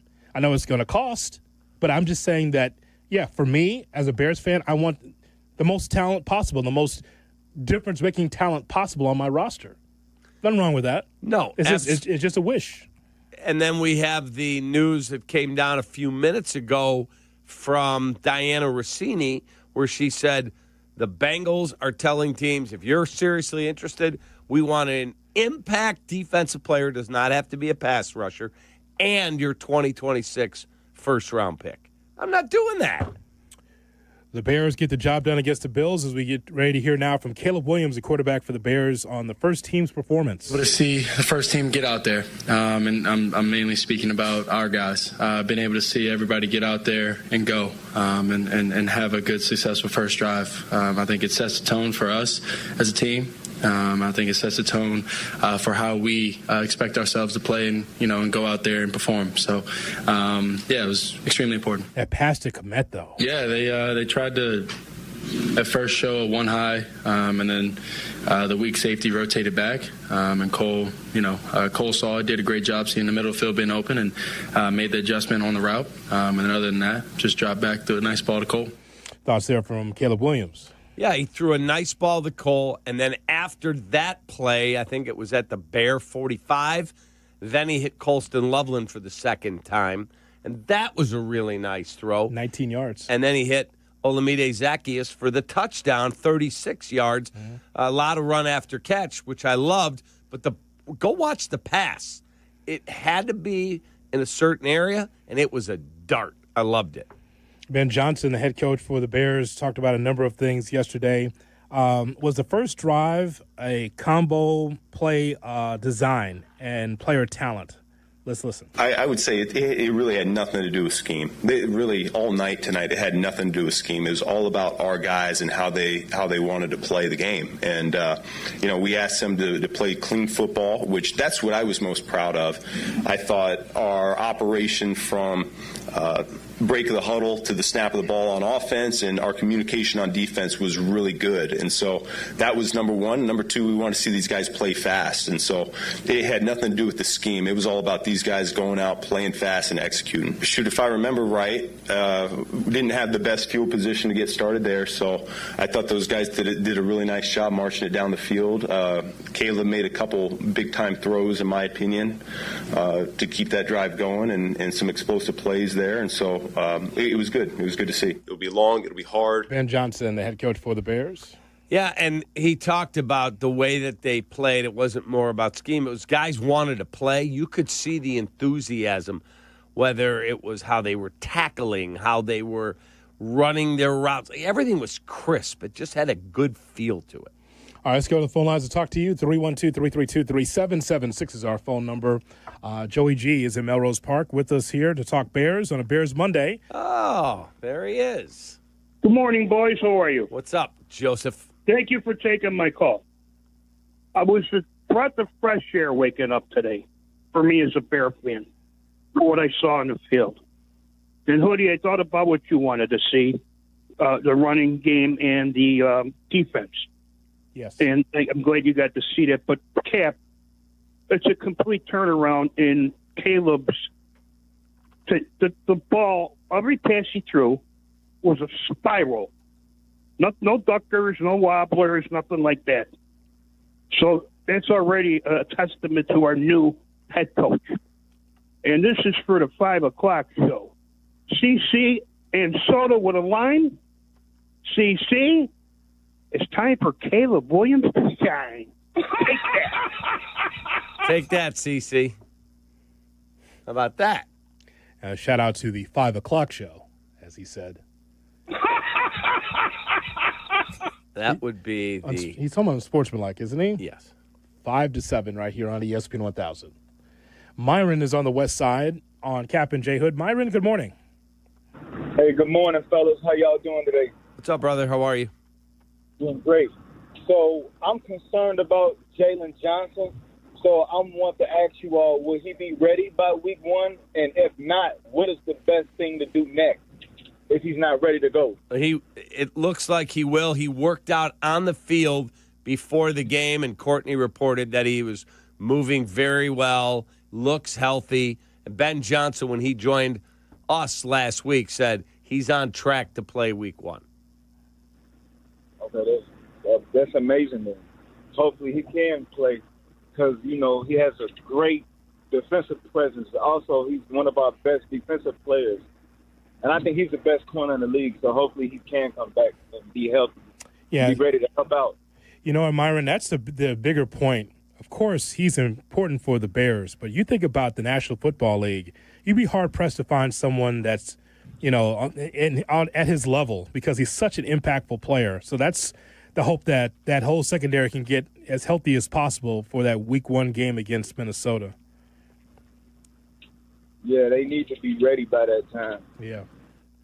All right, Myron, appreciate your telephone call.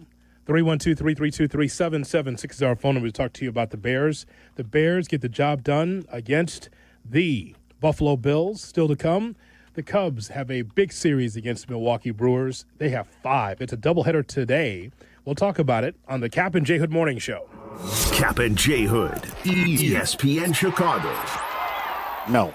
Waddle and Silvy. It says we are your new home for the Chicago Bears. This is year 3. Well, this is day 1 of the future. All right, so Stan corrected. We're your How about this? We're your home for the new Bears. Oh, I like that. We're your home for the new Bears. I like it. This is the home of your new Chicago Bears. ESPN Chicago. Boom! That's your promo. Right there. Nipped it in the butt. More of your phone calls coming up here on the Kap and J Hood Morning Show. But first, let's talk about Neighborhood Housing Services of Chicago. Hey, if you're looking to level up your finances or finally make that move to homeownership, listen up. NHS Chicago is offering next-level classes. These are free, expert-led workshops that help you go beyond the basics. We're talking about building your credit, understanding estate planning, real estate investing, and even how you could take care of your home like a pro. Now, here's the real part. My mother-in-law, she actually used NHS Chicago when she bought her first home, and it made all the difference in the world. She walked in unsure of the process and came out confident and prepared because NHS gives her the tools and knowledge to make it happen. Whether you're a first-time buyer like she was, already own a home, or just want to build your financial future, this is for you. You know what the best part is? You can take classes online or in person, whatever fits your schedule.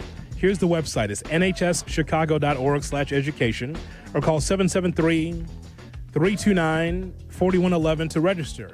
Get out of that stuffy apartment. You know what I'm talking about, that loft, and you're like, boy, that's expensive. Imagine planting roots in your own home. Go through the process with Neighborhood Housing Services of Chicago, nhschicago.org/education. Tell them J Hood sent you. Rooted in neighborhoods, investing in people. They've helped my family. They can help yours too. Jay Moore.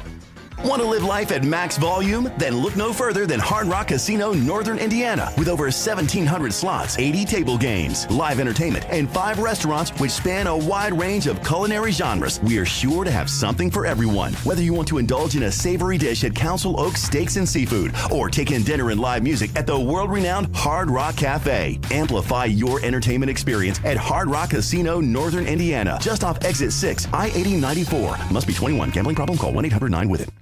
Roofers and Waterproofers Local 11 provides quality value and service in all facets of the commercial, industrial, and institutional roofing and waterproofing industry. Promoting skilled craftsmen and craftswomen through apprenticeship training, Local 11 members are trained in the application of the latest roofing and waterproofing techniques.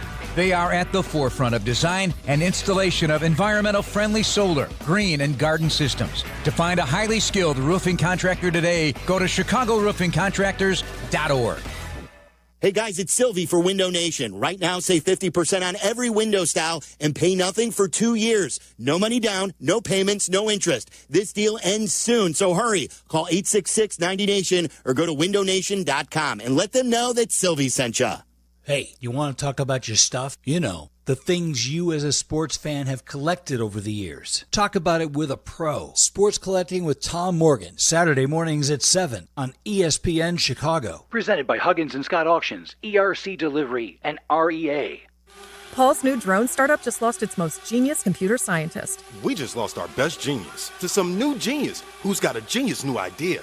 I'm going to have to find a new genius. Or two half geniuses and fast. He needs a computer scientist that can keep his startup from falling down. I need Indeed. Indeed you do. When you sponsor a job on Indeed, it's easier for talented candidates to find it, which makes it easier for you to hire them. Visit Indeed.com/credit and get $75 towards your first sponsored job. Terms and conditions apply. Oh, could this vintage store be any cuter? Right? And the best part? They accept Discover. Accept Discover? In a little place like this? I don't think so, Jennifer. Oh, yeah, huh? Discover's accepted where I like to shop. Come on, baby, get with the times. Right, so we shouldn't get the parachute pants? These are making a comeback. I think. Discover is accepted at 99% of places that take credit cards nationwide. Based on the February 2025 Nielsen report. Great Clips is your answer to back to school. You can get a kid's haircut for just $5.99. That's right, for kids 10 and under, haircuts are just $5.99. For a limited time, no coupon needed. August 4th through August 21st at participating Chicagoland salons. Great Clips. It's going to be great. Kap and J Hood are back. Show me the money. On ESPN Chicago. Kap and J Hood on ESPN 1000 and streaming on the ESPN Chicago app. With you till 10 o'clock, then Clinton and Friends at 10, Carmen and Jurko at 12, Waddle and Silvy at 2:30, and Sox and Braves at 5:30. Jay Moore, it was a great time on Saturday with Peacock and I going to Altgeld Gardens, 130th for the back-to-school drive that we had, like giving away book bags and just all the stuff that kids need. So we appreciate everybody coming by to Altgeld Gardens to check that out. You know, I don't remember a book drive when we were kids. Was there something like the whole neighborhood just came out and was like, hey, if you need book bags and like pencils and pens? I don't remember it. I don't think we had that, did we? We never had that. Yeah, when I was a little kid, I would go to one that Jonathan was putting on. I always looked up to him and wanted to be like him, and so I was able to get school supplies at the Jonathan Hood Book and Supply Drive. Yeah, for my days in Skokie over the years. People always remember, you need a pencil? You need a sharpener? I thought that was super cool what you did. Yeah. I saw some pictures. That's super cool. And I've been to Altgeld Gardens and to give back to the community. That's where Carver High School is, right? I went to see Tim Hardaway play at Carver, and I think that's right by Altgeld Gardens. And just that you giving your time is one thing, but for such an amazingly cool cause is like times 10. I don't remember that, Jay Moore. I think I don't know how relatively new that is, but. What used to happen, though, is we used to get stuff in school. Like, they used to bring the product to the school and give it to us. We never had, like, the drives, though. Did you have Officer Friendly come by the school? We used to have that, too. And they would Friendly. Give you like a backpack or not even as much backpacks as the notebooks. Officer Friendly notebooks. Yeah, we had the Smokey the Bear, all that stuff. Smokey the Bear. You know, did Smokey the Bear die? We never see that anymore. He's still around. There's commercials. Smokey the Bear? Yeah. I haven't seen one. Only you. Yeah, of course. You thought he died? What are you killing Smokey the Bear for? I don't mean. What you said? Did Smokey the Bear die? That's what he said. Yeah. I asked. I don't see him anymore. I thought maybe they killed off Smokey the Bear, the concept. He's a cartoon character. I know that's what I meant. That they killed off the. Did George Jetson die? Campaign. No, he's still around if you need him. Yes. Meet George Jetson. He doesn't watch TV anymore. That's why he doesn't know that. Now, here's the thing. Here's where Cap's right. He's not as prevalent on the TV like he used to be. Right. He's still around, though. I've seen him. It's a different. His voice is not even as deep anymore. The new Smokey the Bear is just like, hey, baby, you need some help with the fires? Like Smokey Robinson. It is Smokey Robinson. It's not Smokey Bear. It's Smokey Robinson. Happy Chinooka. Only you can prevent forest fires. This is Smokey Robinson. Surprise, surprise. But anyway, Speaking of Smokey, we Happy watched. Jay Moore's seen it. We watched The Greatest Night in Pop again with some friends. They wanted to see it. We've seen it. And Smokey's all over that thing, man. Yeah. It is Bear? such a great show. Yeah, the bear. This is Smokey Robinson. Surprise. Only you. Happy Chinooka. I have no idea what Chinooka is. You know who else died? Poor Scooby-Doo, R.I.P. So shout out to the Grand Chapter for help putting this together at Carver Park. All right, we move on now. So my friend here, David Kaplan, he is keeping his eyes on the Cubs as he always does. And this is the series we've been circling for a while now, Cubs and Brewers. And let me just tell you, Shay, I don't know if you find it this way, but even if you're not watching the Brewers live, you'll check your phone and see what the score is, and they could be down 4 runs and go, you got to tune in. Like, okay, let's find out what's going on here. And the way they came from behind, I told him, like, Tito's not going to roll over. Terry Francona's not going to roll over. And they did not. They won the last game. I'm not surprised at that.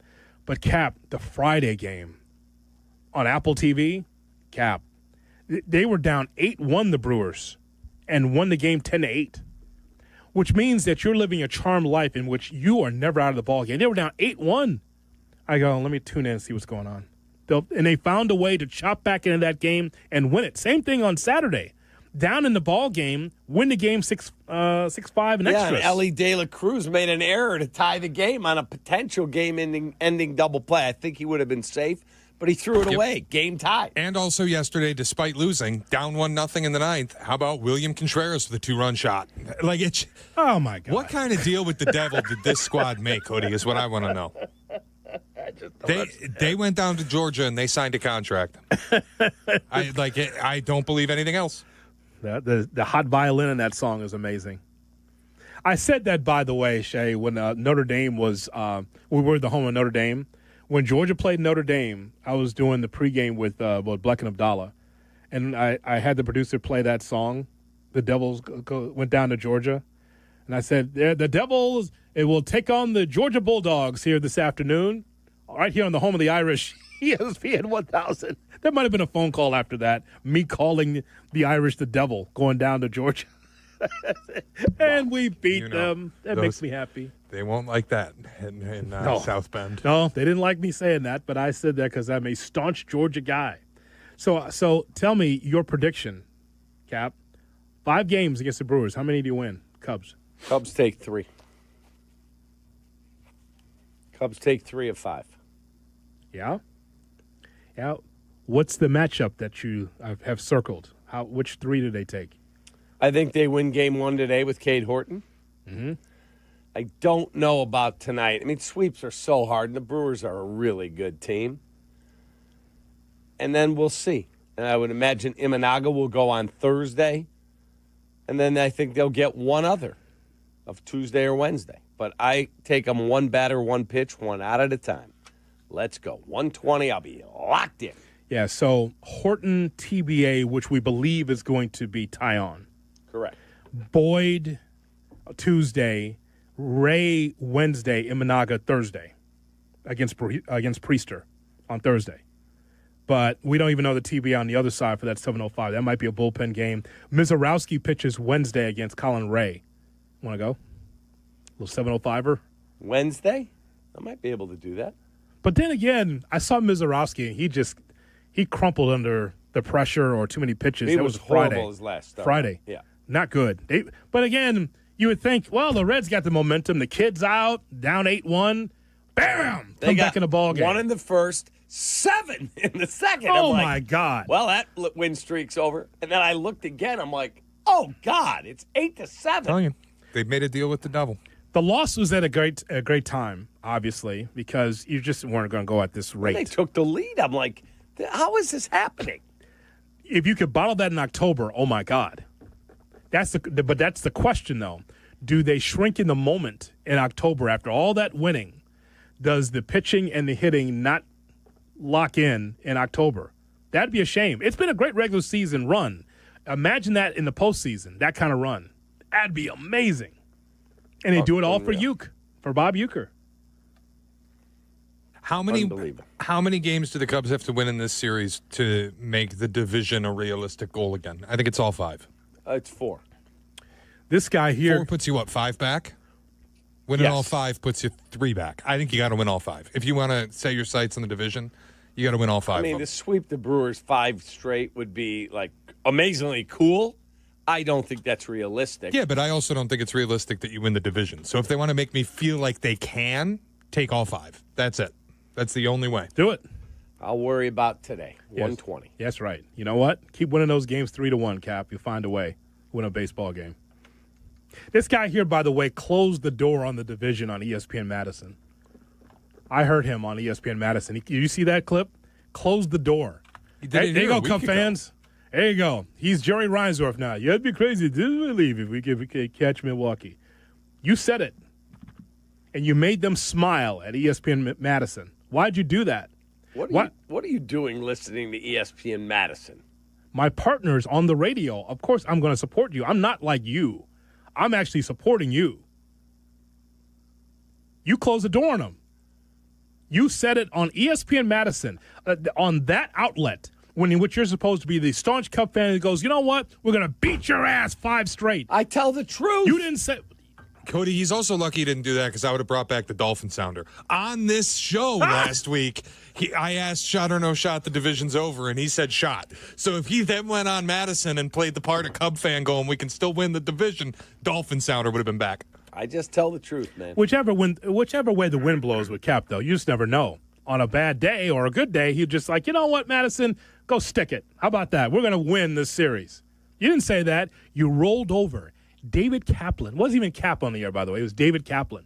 David Kaplan says that, well, the division's over. I'm going to roll over. Good night, Mindy. Cut the light out. Take that. By the way. That's what you did. I didn't roll over. I just was honest. The hell you didn't. I heard the interview.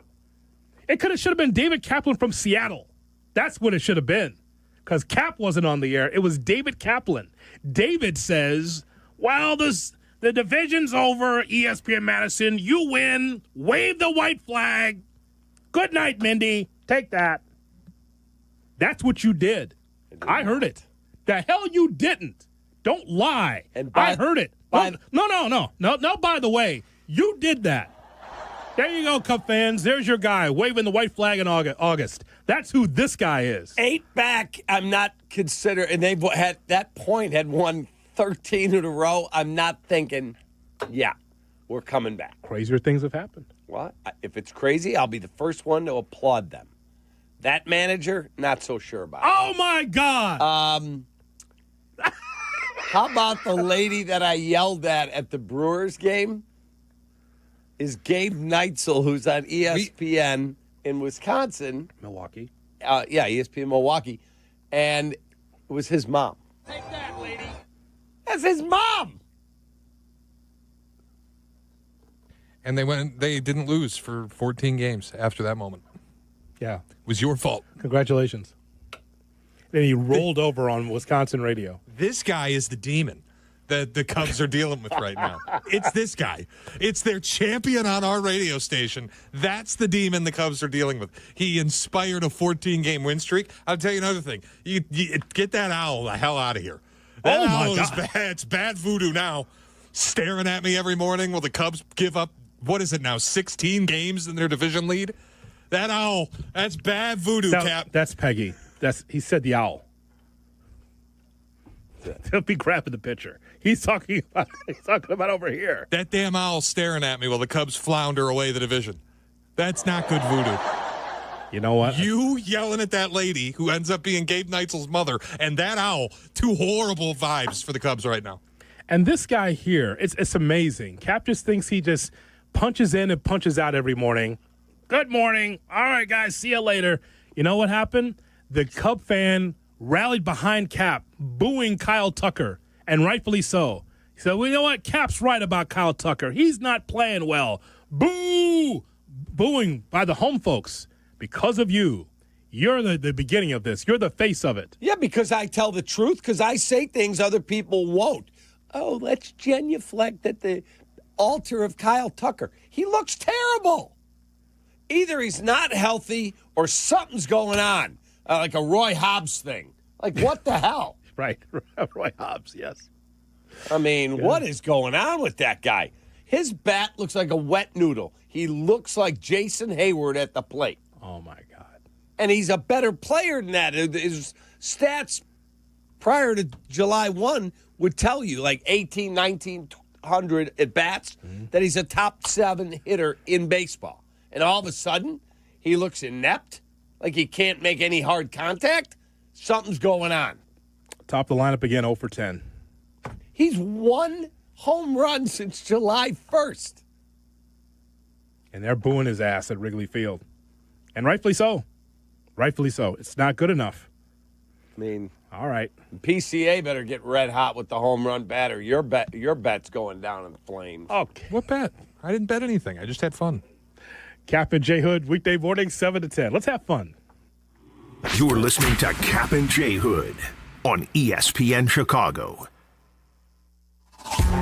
The ESPN Chicago Vegas vacation. Come with us and meet the full ESPN Chicago team to Las Vegas for a packed football weekend. True Fan Travel and ESPN Chicago have teamed up for this once-in-a-lifetime trip. Round-trip airfare, 3-night hotel accommodations, entry to special ESPN Chicago live broadcasts, an all-inclusive tailgate, and tickets to the Bears-Raiders game. Go to TrueFanTravel.com. Limited travel packages remain, so log on now. TrueFanTravel.com for the ESPN Chicago Vegas vacation, September 26th through 29th. The ESPN Chicago Vegas vacation. Hey, Chicago college students, did you know you can travel all over the city for under $2 a day? Why spend money on parking or surge pricing from a rideshare when you can travel all over the city for less than $2 a day? A U-Pass allows you to ride on limited CTA buses and trains every day. That's less money spent on travel and more money in your pocket to spend on things you actually want to. Talk to your school's administration office about a CTA U-Pass. Save money, do more. Ride CTA. White Sox fans, don't miss out on great promotions during the Twin Series, August 22nd through the 24th. Starting off with Elvis Night and a post-game fireworks show presented by Beggar's Pizza on Friday, August 22nd, a 1980s sweater vest presented by Rate on August 23rd, and a Hall of Famer Ken Griffey Jr. bobblehead presented by United on August 24th. There's something for everyone. To purchase tickets, visit whitesox.com/promos. Time now for ESPN Chicago's Sports Business Minute. Brought to you by your Chicagoland BMW centers. From Crane Chicago Business, here's Danny Ecker. There is no correlation between the Chicago Sky winning games and selling tickets at Wintrust Arena, or at least that's what the 2025 season shows. With just 5 home games remaining this year, the Sky are averaging almost 9,500 fans per game. That's on track to easily break the 20-year-old franchise's record high, despite having one of the worst records in the WNBA. 2 games at the United Center helped, of course, including one with Caitlin Clark, but the Sky have sold out a total of 7 games this season. Having one of the faces of the league in Angel Reese has proven to be a big needle mover. Over the 7 games the star forward has recently missed with a back injury, paid attendance has been about 7,500 on average. The Sky rank 9th in the 13-team league in attendance this year, though they also play in the 9th largest venue. For the Crane Sports Business Minute, I'm Danny Ecker. Summer's meant to be wide open, and with BMW, nothing stands between you and the road ahead. The BMW X3 makes every journey effortless with X-Drive and expansive cargo space. The plug-in hybrid X5 moves through summer without limits, combining uncompromising power and electric adaptability. And the all-electric i4, sporty, sleek, and unmistakably BMW. Find your ultimate driving machine now at the BMW Summer Sales Event. Hurry in for exceptional offers now through September 2nd.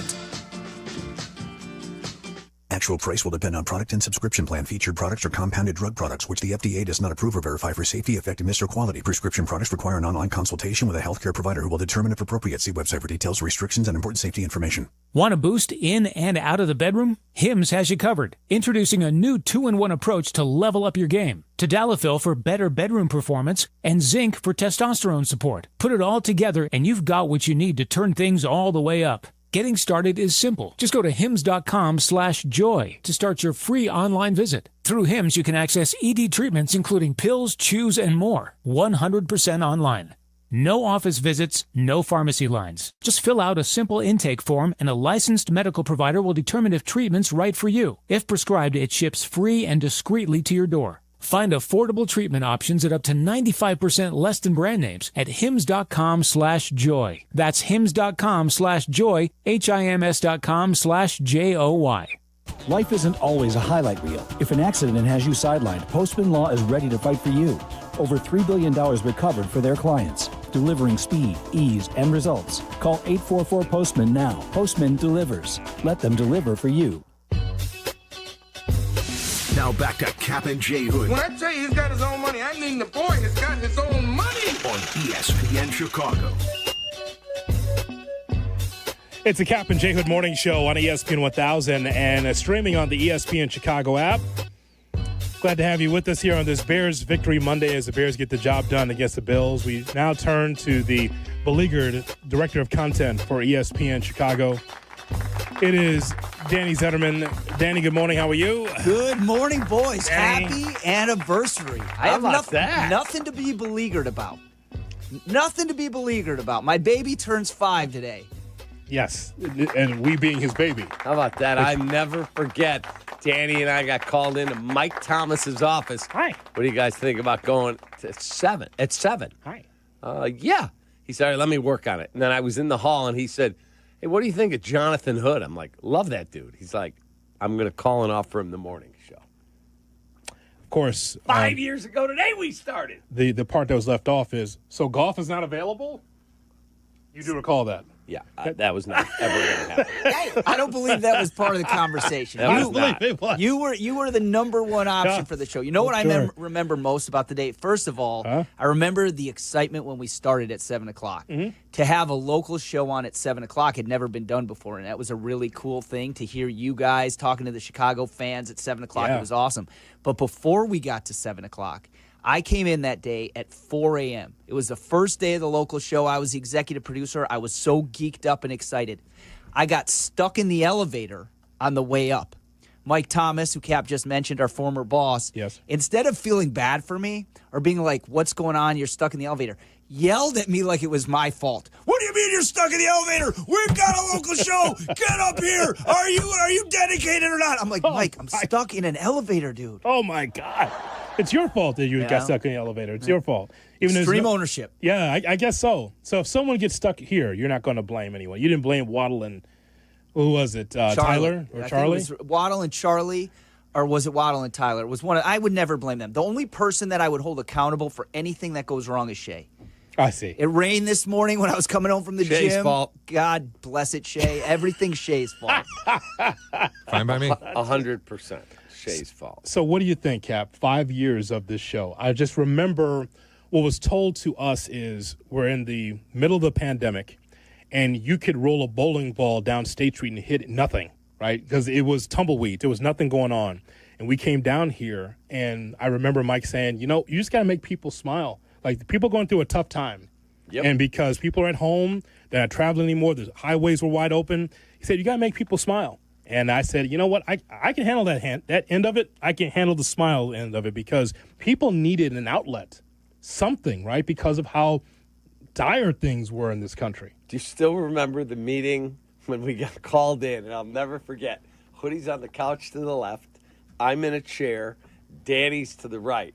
And he's like, so, how was the trip to Milwaukee with the listeners? Great.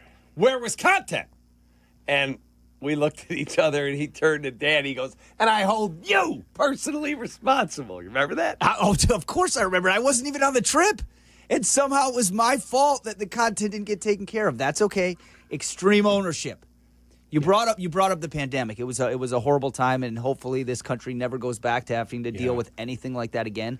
But I will say, for the sake of your show and all the shows, it was a great thing because it showed us how to do things without sports and to be loose. And when I listen to you guys every morning, I don't miss a minute of your show.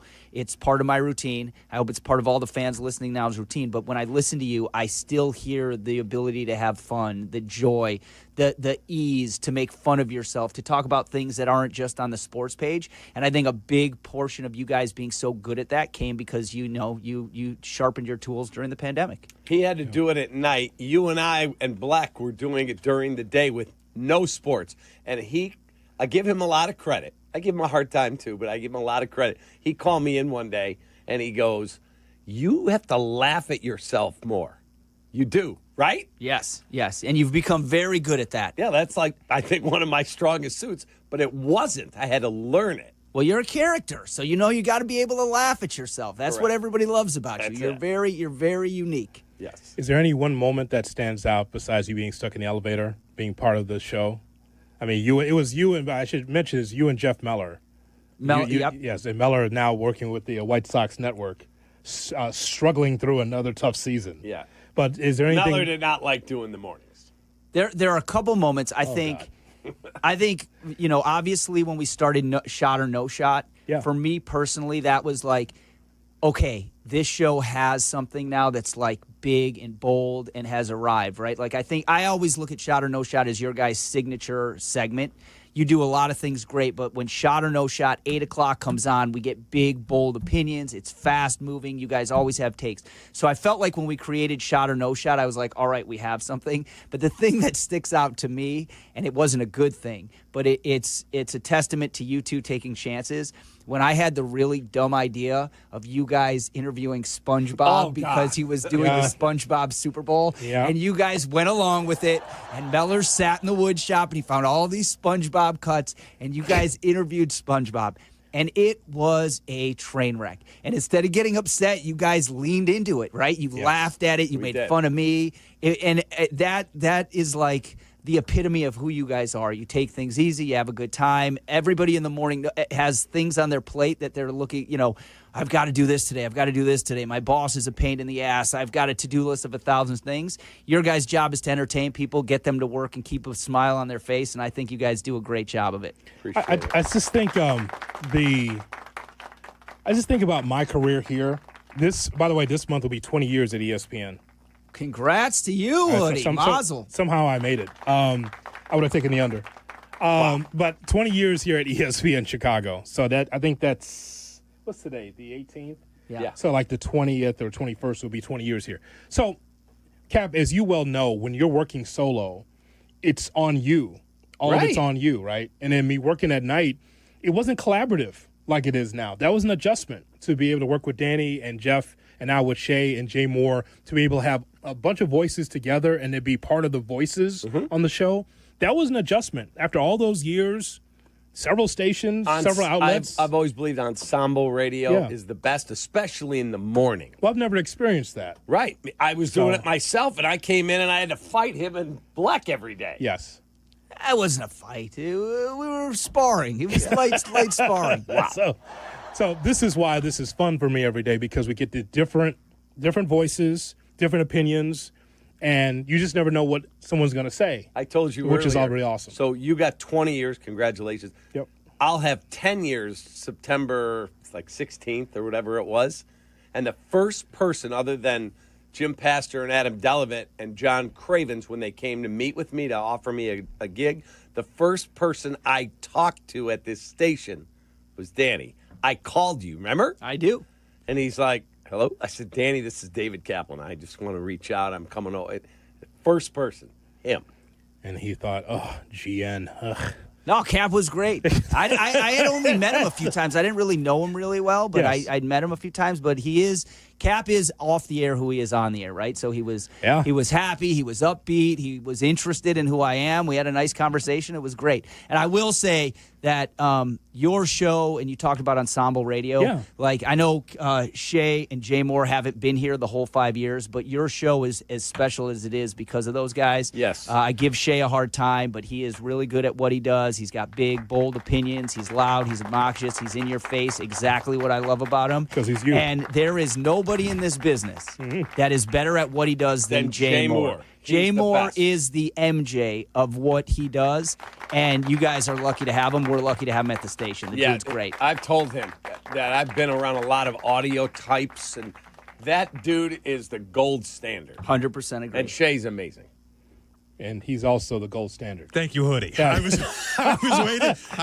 You're the silver. To feel like the redheaded stepchild. Thank you for being the. You both are. Thank you for being the silver standard around here. Listen, not platinum. I love Jay Moore. Jay Moore's the greatest, but I was starting to feel like I was being handed a participation ribbon and standing at Jay Moore's Hall of Fame induction. Like filling in, taking over for Danny is not an easy thing, but I think you've done it in your own style and gone to a different level. It's been amazing. They gave you the bronze? Yeah, that's how pretty it much. felt. Pretty much. Shay's really good. He's really good. That other guy in there, though, let me tell you something. Are you saying that Jay Moore isn't the MJ? No, of course not. Right. I just said Jay Moore's amazing. Yeah, someo's got to be Steve Kerr. Go ahead, take it, Shay. Well, what are you going to do? Take those shots. I wouldn't name my kid that, Hoodie. Damn. I would go full Nicholas, but that's just me. Just me personally. Yeah. I wouldn't name my kid that. I would not. Isn't that right, Danny? No, I Tell guess him, Danny. I guess not. I appreciate you coming in and celebrating 5 years. And here's to what's the contract? 5 more years? 5 years more. Yes. At least. Yes. At least. Congrats to you guys. You guys are incredible. You're an incredible duo. You're an incredible 4-pack. All of you guys together. Keep up the great work. I love listening every day. So We thank you. appreciate you. Thank you very much. There he is, the beleaguered director of content here for ESPN Chicago. Here he is, Danny Zetterman, dragging himself in after the Bears game yesterday. Again, not a lot of rest, but he came in to celebrate with us anyway. Danny Zetterman. Folks, there he is. How about Caleb? I mean, oh my God. How about Caleb? Wow. Oh, how about Ben Johnson? Some say he's the best. He's the best. The best ever, some say. Some say he's the best. Johnson watches. Johnson watches. Some say he's the best. They say the same thing about Page. Same thing. Oh, my God. Has there ever been a system with 2 starting quarterbacks at the same time? All right, you get out of here. It's a new system. You get out of here. All right, peace and love. Thanks, Danny. We love you. He comes in with his sports takes. My God. How about that? By the way, Sox fans may not be happy. The Rockies are on a 3-game win streak. You know, if they go 6-32, White Sox keep the worst record ever. Sox are better. We'll find a way. The Rockies, I checked like 2 weeks ago, and the Rockies were something like 9 games better than the White Sox at the same point in the season last year. Here's what the CHSN... It's been out of the hunt for a while. The CHSN Daily Lead. Hunt. Oh. They have a daily newsletter. It's free. With an The H. Colorado Rockies have won 3 games in a row. They can avoid breaking the Sox record for most losses in a season if they go 6-32 the rest of the way. The Kap J Hood Classic Cut of the Day is right around the corner on Chicago's Home for Sports. Kap J Hood, ESPN Chicago. Chicago White Sox baseball. Do you believe? White Sox and Braves. Live coverage begins tonight at 5:30 on ESPN Chicago, the home of the White Sox. Now backed by the power of the Pope. Outside temperatures continue to remain high. It can be 90 again today. I love it. And when it comes to making your home or your business comfortable, I recommend you go with Automatic. The motto is we make people comfortable. Yes, every HVAC company strives to make people comfortable, but they take it a step further, and they make sure their clients are comfortable throughout the entire process. They offer fair upfront pricing, no gimmicks, and clean, courteous technicians who aren't pushing sales, just real solutions. Trust me, Automatic gets it right. Visit Automatic.com. That is Automatic.com. Jay Moore. I'm Chicago personal injury lawyer Jim Morisi. Even when we're careful, other people's negligence can threaten our futures. As one of Illinois' most successful injury firms, winning the most complex personal injury and workers' compensation cases is what we do. Consultations are always free. Visit us at MorisiLongo.com. That's MoriciLongo. Morisi Longo & Associates. We're there when you need us. Hey, fellas, it's your pal Jurko, Johnny the Good Kid. As we shift from summer nights at the ballpark to fall weekends on the couch, one thing stays the same. You still got to bring the heat when it's your turn to perform. Now, let me ask you, are you throwing the high heat or just floating the soft stuff over the plate? Oh, my. But that's where Blue Chew comes in. And I've been telling you about my friends at Blue Chew for years. It's a chewable tablet with the same active ingredients as Viagra and Cialis, but without the awkward doctor visits or the pharmacy lines. Everything's online, and it ships right to your door in a discreet package. No pills to swallow, no weird conversations, just confidence you need when it counts the most. Blue Chew's licensed providers work with you to find the right fit. And it's all made in the U.S. of A. And it's shipped direct, so it's affordable, too. So if you're ready to step up, I've got a deal for you. Your first month is free. Just pay $5 for shipping. Go to BlueChew.com. Use promo code ESPN. Chew it and do it. Blue Chew, your playbook for better performance. Hey guys, it's Silvy for Window Nation. It's the end of the summer here in Chicago, but blink and you'll be back to dealing with cold and windy days again. Time to have Window Nation replace your home's windows in 1 day or less. Right now, get 50% off all window styles plus 0 down, 0 payments, and 0 interest for 2 years. That makes Window Nation more affordable on average than other companies. Hurry, Chicago. This sale ends soon, so don't miss out. Schedule your estimate right now at 866-90Nation or windownation.com. Grown-ups, don't go back to school. Go forward through school into your future as an IT professional. Whether you're starting out, switching careers, or a veteran ready for change, My Computer Career can help you get into IT in just a few short months with no prior experience. So take the free career evaluation now at mycomputercareer.edu. Your rewarding career in IT awaits. That's mycomputercareer.edu, an Elite CompTIA certification partner. Financial aid is available to those who qualify, including the VA benefits. There's nothing like when you get that part from eBay and it just fits. Yeah, the first time. So you can do less of this and get right back to more of this. At eBay, you'll find all the parts you need, guaranteed to fit, at prices you'll love. Sounds good, doesn't it? eBay, things people love. Eligible items only. Exclusions apply.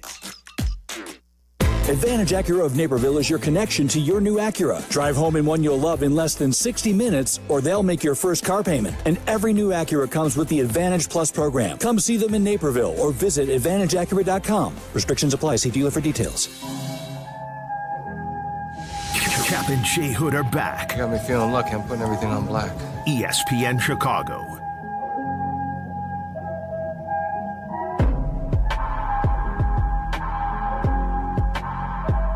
Time now for the classic Kap and J Hood cut of the day. Brought to you by Chicago Cut Steakhouse. J Moore.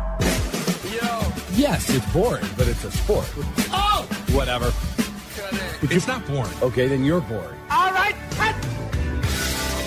Your job is to remind me that Eric Bieniemy is on this team. How about that? You got to keep reminding me that, because I think about this new coaching staff, and it's like he kind of snuck in there, but he's the running backs coach, is he not? He is. Okay, so we got to remember that. Like, that guy's got some offensive chops.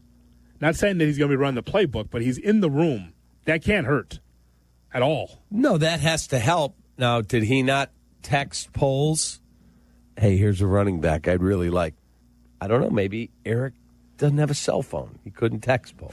His office is in the basement. Probably so. Yeah, with Milton from Office Space. That's where we broadcast from. Over. Tariq Cohen. Tariq, are you still here? He's still paying you? What's up, man? Tyreek, I was looking at the sheet here. We're still paying you? You're not on the field? Well. Still rehabbing. Just the whole leg, Get out. You've been hiding here for years, siphoning off the team. Get out. What are you doing, Tariq Cohen? What are you still doing with the Bears? Just moving some papers around. You know what? Get out. And that's all, folks. The classic Kap and J Hood cut of the day. Brought to you by David Flom and Matt Moore's Chicago Cut Steakhouse. While you've got the summer, trust me, sit on the patio. It is amazing along the river. Take that. Yeah. Cap, today is National Mail Order Catalog Day. Oh, they're about to say Mail Order Bride Day. Yeah, I know. That was right up your alley. But National Mail Order Catalog Day. Mm-hmm. What was the predominant catalog that would come into the home when you were a kid? Oh, wow. There was S&H green stamps. There was some kind of catalog, and you'd get these stamps that you had to fill the book, and you could get. Oh, yeah. There was that, and then Sears. Halo. Remember Halo? They did like knickknacks and stuff. Yeah. And then the Sears catalog and the Montgomery Ward's catalog. Yes, the Montgomery Wards. Is that place gone? They're all gone, right? Yeah. Yeah. Sears is an online store. They've helped me with my garage. Nice. So they do like the handyman stuff and the garage stuff. Now, like the big catalog we just got the other day, Uline. Uline, yeah. That thing is huge. Yeah. We got one the other day. So, yeah. That came in handy, man. You know, David, could you go to the mailbox? I believe the new catalog's in. Okay. All right. Here we go. Like, I came home yesterday. There's so many, like, thin catalogs of bar and blues clothes and this one and that one. Yeah. I'm like, save the paper, man. We thank you so much for listening and calling in, and thank you for 5 years of Kap and J Hood. Thanks you, Shay. Thank you, Jay Moore. We'll do this tomorrow at 7. Here's the 10 more. Have a great day, everybody. Great start to your week. Take that. So long, everybody. From Chicago. Well, see you later. At Wintrust, our approach is to let Southside fans show off their Southside pride anytime, anywhere. With the White Sox debit card from Wintrust Community Banks, you're not just swiping, you're making a statement. It's like a megaphone for your wallet. Broadcasting your Sox pride with every transaction. Open an eligible checking account. Visit wintrust.com/Sox today. Wintrust. Different approach, better results. Member FDIC. Hey, I have a question for you. Why are you still paying full price to light up your building? It's Chris Hune from Universal Lighting of America. We're a 2025 service provider for ComEd and NIPSCO, and we make it easy to upgrade to LED. We handle everything, install, paperwork, and best of all, your utility company may cover up to 70% of the cost. You get brighter light, lower bills, and no more changing bulbs. Call us or visit ulasaves.com, and I'll come out personally to show you how to shrink your energy bill. Kap and J Hood here with Howard Enkin. Sounds of summer. An accident about to happen. Whoa! Come on, it's a freaking slip and slide. You mean slip and fall? Water may sound seemingly harmless to you guys, but anyone who's experienced a slip and fall injury at work, in a store, or at their apartment building knows just how serious they can be. If you've been injured, call 312-6-million. Howard is our attorney on the Kap and J Hood Show. Weekday morning, 7 to 10 on ESPN 1000. Performance-based materials are a given these days. But if you're after the stretchiest, most lightweight pieces that say, I'm here for a good time, then take a walk on the Swannies side. With fabric sourced from recycled plastic and styles designed for on- and off-course versatility, Swannies brings you sustainably made, intently designed, and affordably priced golf gear. From polos to layers, it's gear that looks good, feels better, and plays everywhere. Upgrade your game and your closet at swannies.co. This is ESPN Chicago, WNVP, WTBC, HD2 Chicago, a good Karma Brands radio station. Working perfectly. I hear everything clear as a bell. Clinton Yates always brings the heat. I can lead a nation with a microphone. I am pleased to be joined by ESPN's Clinton Yates. With a microphone. I would imagine most of you have never heard Clinton Yates. He's irrelevant. This is my new favorite show. We welcome in Clinton Yates. Clinton, I've mentioned this to you before. When I think of people who love the game, I think of you. That right there is Clinton Yates. Clinton Yates! Clinton Yates, incredible job today. Our pal Clinton Yates. People like Clinton Yates. Let's first begin by saying good day to my friend Clinton Yates. There's a lot to talk about here. Clinton, where the hell are you at? From Studio 5 at LA Live, this is Clinton and Friends on ESPN Radio and on the ESPN app. Yeah, Clinton, where are you at? It's Clinton and Friends on ESPN Radio, the ESPN app, Sirius XM, Channel 80, and watch ESPN. I'm Emmett Golden alongside Courtney Cronin. Clinton's Friends are presented, I should say, by Progressive Insurance. Courtney, what's going on? How was the weekend? It was good. We had some preseason football here in Chicago. You may have heard that the Bears beat the Buffalo Bills 38-0. Mostly backups playing for the Super Bowl contenders, but hey, a lot to talk about. We've got two quarterbacks between the two of us that made some noise this weekend, so it was a good weekend overall. Yeah, I had a mini family reunion, and I know, like, mini family reunion, what are you talking about? So not the entire Golden family across the country, but just the ones that in Ohio and close by in the Midwest got together, and I didn't know how much I needed it, Courtney. I have not been called Scooby since I was like 8 years old, right? So, all right, people call me Emmett. My family calls me Dwayne. Because that's your government name. Yes, I'm a government. Yeah, I'm the fourth Emmett. My son is the fifth Emmett. We all go by our middle names to stop from the confusion. But when I was younger, all my family members that like kind of lived on the other side of town called me Scooby.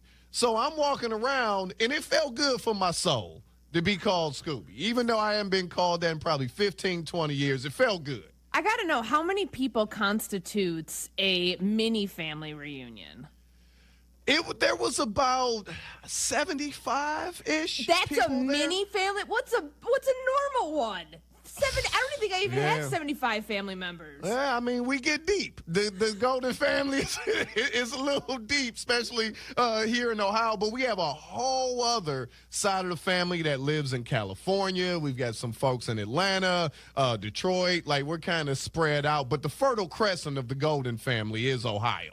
You know, that's where everybody kind of originates from. So it felt good. It felt good. Do I need to start calling you Scooby on the show? Am I entitled to do that, or I got to go EG? Go for it. You can even call me Wayne if you like, because that's what my sisters call me, right? You know, my middle name is Dwayne. So when you said Emmett, 4 people didn't turn their heads. We all called each other by my oldest son, whose first name is Emmett. His middle name is Lance. We call him Lance. So that's kind of every Emmett's, exactly. Every Emmett's first child is a boy named Emmett, and I held up my end of the bargain. Son, it's all on you. I'm Emmett Golden. She's Courtney Cronin. This is Clinton and Friends. For the ones who get it done, Grainger offers the professional-grade products you need to get the job done with fast delivery you can depend on and access to technical product experts ready to help you meet any challenge. Call, click, Grainger.com, or just stop by. We're not parsing words, hiding from the headlines. Extra, extra, read all about it. Or saving the best for later. I can't wait. It's time for The Lead. Talk about burying the lead. On Clinton and Friends. Well, Caleb Williams looked pretty good last night in his preseason debut. He led the Bears on a 93-yard touchdown drive. Courtney, you were there to witness it in person. Pretty good for the second-year quarterback. Solid stretch for him the last 4 days. So they had 3 days of practice, including a joint practice with the Bills on Friday. Doesn't throw an interception, looks pretty calm, poised. Like, I'd call it a solid day against a really good defense. He doesn't play that same defense last night. It's mostly backups, but I think from an operation standpoint, Caleb looked the best that we've seen him look to this point of training camp. And that's important because it looked sloppy early on. And I know he's learning a brand new offense. There were 12 installs. It was more than he had ever had to account for as a quarterback playing in structure. And there was going to be some ups and downs. And there have been some ups and downs. There will continue to be ups and downs. But to see him look poised, step up into the pocket. I mean, it's incredible what you can do with the clean pocket. Like, what a concept. The Bears, overhauling their offensive line on the interior, and Caleb, doesn't have somebody in his lap after 2 seconds. He delivered the ball with accuracy. He stood up there with poise. What they don't typically do here in Chicago is score on the opening possession. They did that last night, and I think that's more of a statement for how they want to carry that sort of attacking mindset into the season than anything else. Let's hear from Caleb Williams, Bears quarterback. He knew it was important to get off to a good start. I think everybody being able to see the first team get out there, and I'm mainly speaking about our guys, being able to see everybody get out there and go and have a good, successful first drive. I think it sets the tone for us as a team. I think it sets the tone for how we expect ourselves to play and go out there and perform. So, it was extremely important. For me, the bar is super low in preseason games. Mm-hmm. As long as football doesn't look hard, I feel like it was a good day. Like if getting in and out of the huddle, if snapping the ball on time, if you're able to do all those things, if guys are where they're supposed to be, you go, okay, that's some good work. We can move on. And that's what it was last night. It looked pretty easy. It did. And I think seeing him overcome some stuff within that drive. So to set the stage for you, they bungle a kickoff return. Drive starts at their 8-yard line. And we had seen this happen multiple times where they're backed up deep in their own territory, delay of game, safety in the end zone. Like all of these things that make a drive impossible to overcome, they're put in a tough situation. Immediately he hits Colston Loveland, the 10th overall pick in this year's draft, for a big gain. Then he goes play action over the middle to Cole Kmet. Like there were so many good moments last night that felt like he kept stacking progress. And I know that he only was out there for 14 plays, but to overcome the bad field position, go 92 yards down the field, get backed up once because of a holding penalty on their center, and not let that derail things, that's different. That's different than what we saw last year, where it felt like a bad spot from where you're starting leads to getting backed up behind the chains, leads to being off the field on 3rd and long. Like that was a problem last year. They have dealt with that in training camp where there have been pre-snap penalties, whether it's delay of games, false starts, illegal shifts, like all of these things when the operation hasn't been clean. Getting that cleaned up yesterday, even though it was, limited action, I think gives you the confidence, okay, it's working. They're starting to simplify things for him in this playbook. The verbiage is a lot, but they're paring it down. And that's what Ben Johnson said they were going to do as they get towards the regular season. So you can see a plan in place working out, and you can see the coaches and the players living up to what has been expected of both of them at this point. She's Courtney Cronin. I'm Emmett Golden. This is Clinton and Friends on ESPN Radio. Let's hear from Mike Tannenbaum, ESPN NFL front office insider. He was on Unsportsmanlike and gave his thoughts on Caleb Williams' performance. I thought he looked confident. He knew where to go with the ball. I thought he was quick-minded, quick-footed, accurate. If he plays as well as he did last night, I think this division is fascinating. Yeah, it very much could be. Now, Courtney, you know how the quarterback is so polarizing in sports. Look, I'm in Cleveland, and we're going to talk about their quarterback situation coming up. In Chicago, are fans now like, oh, we're going to the Super Bowl after that performance last night? Because I know that's typically how it happens in the NFL. Well, it's funny you ask that because at the end of the game, it's 38-0. And I'm like, are they really going to try to go for it here and score another touchdown? And when they go victory formation, you hear boos ring out from Soldier Field. And it was funny. It's like, what's the over-under on this game? Yeah. What do fans expect? And I know it's preseason, but to see Ben Johnson not take his foot off the throttle against backups, against a team that, they had from the very get-go. And I think that's important. I think that sets a mentality for how the Bears are going to be different than, they keep calling it, we're not going to be a palms up team. Palms up meaning when you literally put your palms up, you're like, I don't know. Don't look at me, looking like more of the victim than the aggressor here, or at least the person who doesn't have the answer versus somebody who does. And that's a culture shift. That's a culture shift in action for what you're seeing in Chicago. And I think that's important. Now, does this mean I get what Mike T's saying that makes the division really interesting? And it does, but they still are projected to finish 4th in the NFC North because you've got the Lions, you've got the Green Bay Packers, and the Minnesota Vikings, teams with double-digit wins last season that don't have a drop-off in personnel, obviously some changes with coaching in places like Detroit and other circumstances with a new quarterback in Minnesota. But if Caleb plays like this, if he can just look half as comfortable as he did last night on a routine basis over 17 regular season games, then you take a step towards being an actual contender starting in your own division. Now, I don't think it means all of a sudden they're going to take the NFC North by storm and be the surprise team that wins 10, 11 games. You've got to crawl before you can walk. but it's a good step in the right direction after some ups and downs in training camp. And Ben Johnson talked about it. There would be days where Caleb would take 2 steps forward. Next day, he'd take a step back. That happens with young quarterbacks, but we don't want to have patience with that. We want to see him take 1 step forward and then another and then another and then another and no regression. That's not realistic. The Bears have set that expectation that that's not realistic and that they are okay taking the lumps of their quarterback. To then see him stack 3 really good practices and 2 strong series together to finish out this week and feel comfortable going into the final week of the preseason, I think it's a good spot for this team to be in.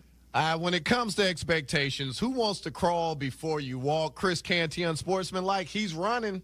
This is a team that we can now start to factor into the mix of dark horse playoff contenders. Remember, before the preseason started, I had the Chicago Bears as a playoff team.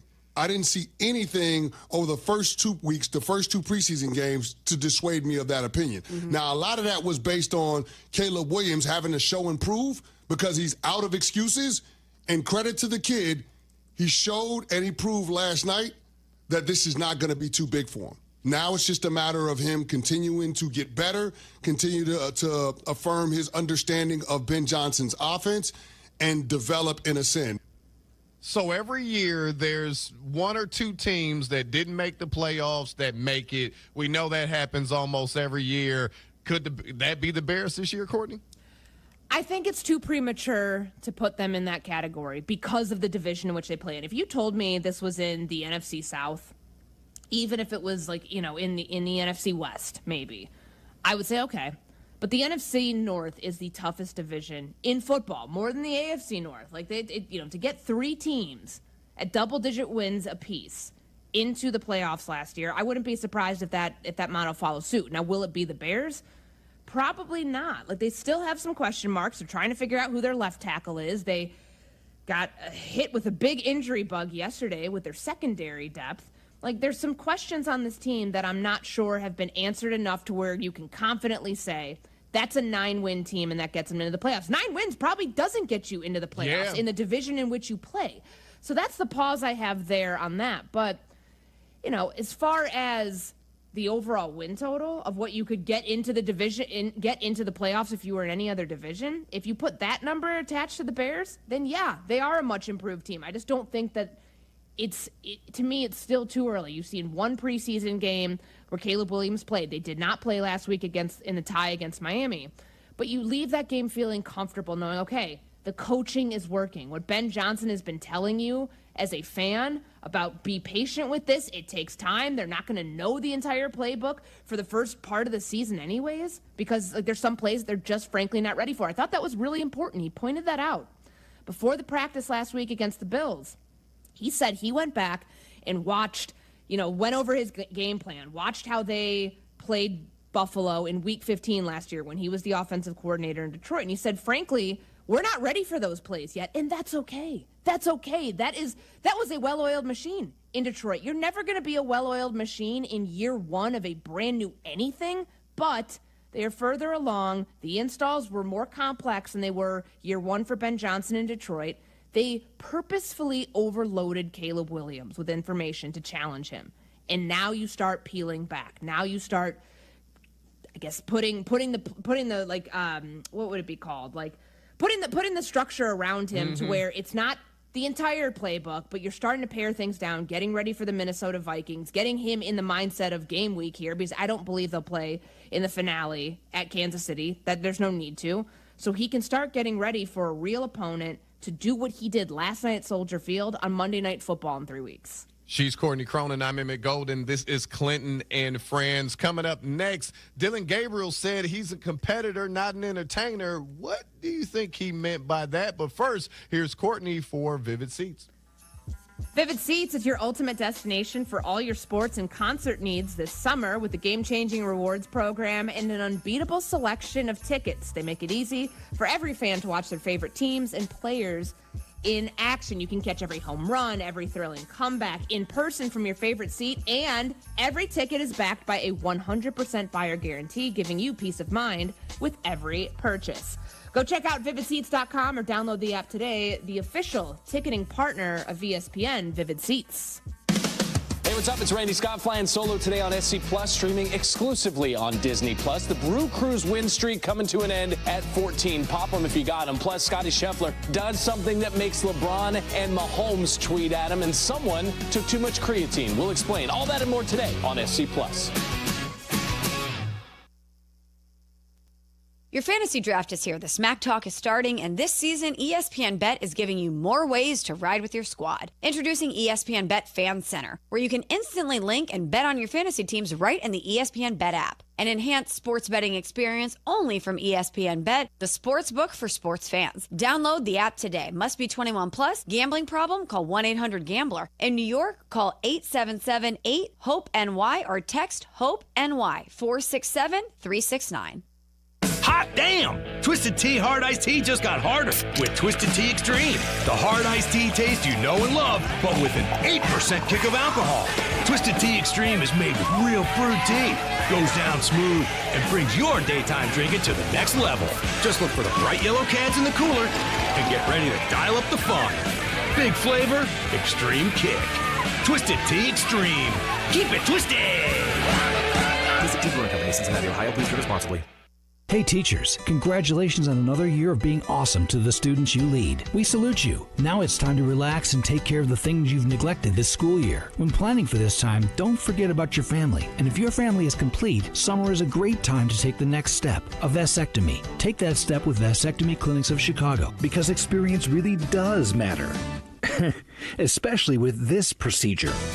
They make it so easy with their 30-minute, no-needle, no-scalpel, in-office vasectomy. Log on to vasectomychicago.com, read the testimonials, and learn more about their procedure at Vasectomy Clinics of Chicago. With 4 convenient locations in Naperville, Tinley Park, Arlington Heights, and downtown Chicago at Lake Point Tower, now with free valet parking.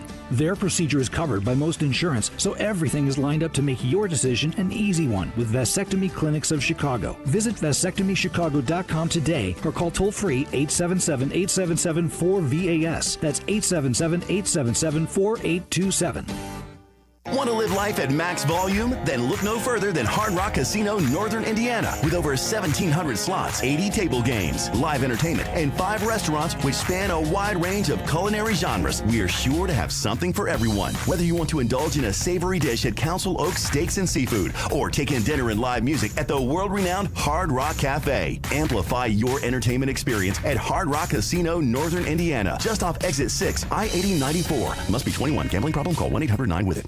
Hey guys, Silvy for Window Nation. Summer has been awesome, but we all know what's coming. Football, but also the cold and the wind. Get ahead of it with new windows from Window Nation, installed in just one day. Right now, take 50% off all styles plus 0 down, 0 payments, and 0 interest for 2 years. They're more affordable than most other companies, and you won't pay a thing for 2 years. But this deal ends soon, so don't wait. Call 866-90NATION or visit windownation.com and let them know that Silvy sent you.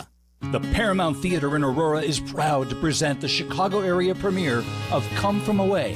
What can we say about Come From Away? Maybe we don't say anything, except that it's an important tale of acceptance when the world needed it most. Based on a true story, Come From Away is the start of Paramount's exciting new Broadway season. The season also includes White Christmas, Dear Evan Hansen, and South Pacific. Subscriptions and tickets available now at ParamountAurora.com. Come From Away at Paramount Theater in Aurora. Starts August 20th. Good Karma Brands is proud to be an equal opportunity employer. Our policy is to provide equal opportunity employment, development, and advancement to all current and potential teammates. If you are an organization that maintains a job bank, provides employment information, or gives job referrals, you may request to be placed on the station's mailing list for future career opportunities. To learn more about careers at Good Karma Brands, please email careers@goodkarmabrands.com. Your fantasy draft is here. The Smack Talk is starting, and this season, ESPN Bet is giving you more ways to ride with your squad. Introducing ESPN Bet Fan Center, where you can instantly link and bet on your fantasy teams right in the ESPN Bet app. An enhanced sports betting experience only from ESPN Bet, the sports book for sports fans. Download the app today. Must be 21 plus. Gambling problem? Call 1-800-GAMBLER. In New York, call 877-8-HOPE-NY or text HOPE-NY 467-369. Empower Jen has ordered a decadent seafood tower, king crab legs, lobster tails, and a waterfall of caviar. Pricey? You bet. But Jen worked with Empower on her savings and investment strategy and planned for splurges like these. She got good at money, so she can be a little bad. Ooh, champagne. Empower. Invest well, live a little. Start today at empower.com. Past performance is not indicative of future returns. Investing involves risk. You may lose money. Advisory services are provided for a fee by Empower Advisory Group, LLC, EAG, a registered investment advisor with the Securities and Exchange Commission. OMG, those shrimps are really jumbo. If you miss a show or an interview on ESPN 1000, you can hear it anytime, anywhere through the all-new ESPN Chicago app.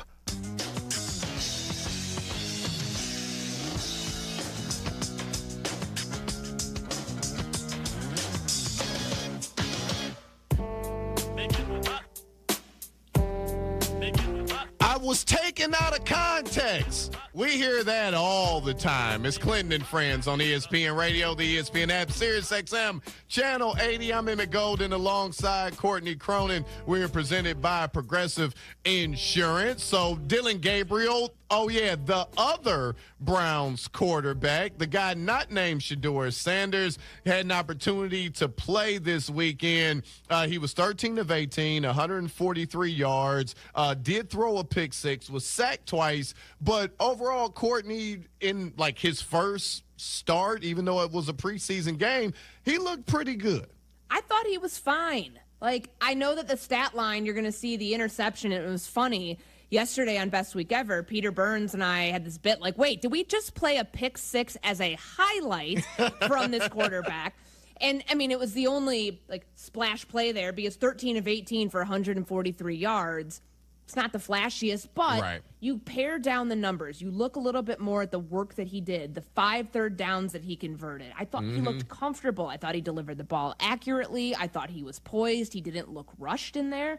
And to have 2 rookie quarterbacks in back-to-back weeks have good preseason performances, I'm feeling good if I'm Andrew Berry about that. I don't feel like I'm in a situation where I'm pressed to name a backup right now or to settle some sort of quarterback race between the two of them, because I know I don't have to. I know that I have time over the next 2 weeks and even leading into the preseason where injuries have kind of affected the quarterback depth chart, but you've gotten a good look at both of them, both Dillon Gabriel, Shedeur Sanders, and I think it's a good thing to have 2 rookie quarterbacks that you drafted in the later rounds that have shown you, you can find these guys late day 2, middle of day 3, and they can pan out as backups and as depth for you in year 1.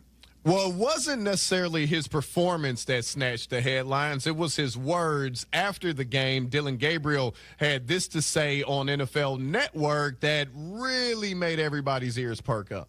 You know, there's entertainers and there's competitors, and I totally understand that. And my job is to compete, and that's what I'm focused on doing. Of course, we're doing this mid-game, but it's something that I'll get used to, and just want to be the best teammate I can and create an environment where we can all go do our best work. That's all we want to do. So everybody said, that was definitely a shot at Shedeur Sanders, his teammate. Well, after the game, in a post-game press conference, Dillon Gabriel clarified his remarks. First off, I'm all about our team, you know what I mean, and each other. I would never make that, and I've said it before, that's why it's interesting. But for me, I've explained it. Entertainers are you all, competitor. That's what I am and all my teammates, and we both have jobs to do, so that's it. Allow me to quote Half-Baked real quick. I believe him, yo. I don't know why, but I do, right? I absolutely believe him. But with that being said, Courtney, you can't make that comment. You can't, because you know there's so much noise around your teammate, and people say he's flashy and he's an entertainer. So you make that comment, you have to know that people are going to assume you're talking about Shedeur Sanders. I also don't like that he said it's you all that are the entertainers, the people who are covering this team daily. That's false. The people who are the entertainers are the ones who say that there's a conspiracy theory to set Shedeur Sanders up to fail, which has been said by multiple people at multiple times throughout the preseason. Those are the entertainers, the people who say the polarizing comments about the polarizing quarterback, which is Shedeur Sanders. It's not Dillon Gabriel. That's who you think of. I didn't think of anybody else other than that. And I understand that when you make a comment like this, when you have a tenuous situation, there's 5 quarterbacks. 6, right? 6. 5, 6. Yeah, there's 6. I've lost track. Right. Don't forget about Snoop Huntley and Deshaun Watson. Exactly. When you have as crazy of a situation as the Browns have at quarterback, anytime you say something that remotely raises an eyebrow, even just a little bit, it's going to get taken out of context. Mm-hmm. But I do think what he said makes sense, because Dillon Gabriel was put in a situation that is unfair to him. He didn't ask for this. He didn't ask for having to answer for Shedeur Sanders, for the Browns and what they're going to do at quarterback, for having to be a third-round pick thinking, okay, this is my shot to be a backup, and then all of a sudden they go draft somebody who slipped 5 rounds to the 5th round, and then all of a sudden you're in a race with this guy to be, the 3rd string, the 2nd string, whatever string. I think he's handled this with as much grace as you can possibly expect a rookie put into a situation that he didn't ask for can handle. And because Shedeur is such a lightning rod, and it's maybe not even like any of his own doing, it's his fans and the people that probably don't give a damn about Cleveland Browns football, but like their guy, they're the ones who are creating the noise around this. Like, they're part of that entertainer crew because they buy into the narrative, oh, he was set up to fail. By what standards? On what grounds? Right. And that noise has infiltrated the quarterback room. We've never talked about a 5th-round quarterback as much as we have Shedeur Sanders. And we're not even talking about Dillon Gabriel, about Kenny Pickett, about Joe Flacco, about the whole situation. There's one guy that's dominating the conversation. And it's not Shedeur that's putting out that rhetoric. It's everybody else around him, the entertainers. I just really wish he would have clarified and said, the people on TV, call them out. Call them by name. I don't think it's Mary Kay Cabot or Tony Grossi or Emmett Golden or anybody else covering this team that's pushing the narrative about the quarterback room being, I don't know. It was weird to me to call it like that, because that's not where it's coming from. And the reason why I think everybody immediately had felt some type of way about his words is because nobody's talking about him. Look, I host radio for ESPN Cleveland here. We don't talk about – not only do we not talk about Dillon Gabriel, let's put this in perspective, Courtney. We don't talk about Mason Graham. Mason Graham was the 5th overall pick. The Browns traded back, had an opportunity to take Travis Hunter. They traded back. Usually that guy would be scrutinized and everybody would focus on him because it's like you could have had Travis Hunter. Nope, everybody's talking about Shedeur Sanders. And that's why when you hear a guy finally get his moment, because although he turned the ball over twice, but to your point, he had some really, really good throws, and you would think, okay, maybe he was feeling himself, and I think that's why it was interpreted that way. I do believe him when he says that, I actually meant the media and all that. I get it, because he has had to deal with a lot. And I think he thought, okay, I've got a bar here. He thought he had something clever. I didn't write back, Exactly. It was his clap back at the outside noise, because there is a lot of outside noise around this quarterback situation in Cleveland, and it's not something that he has perpetuated. He went out there, aside from the pick 6, he had a solid day.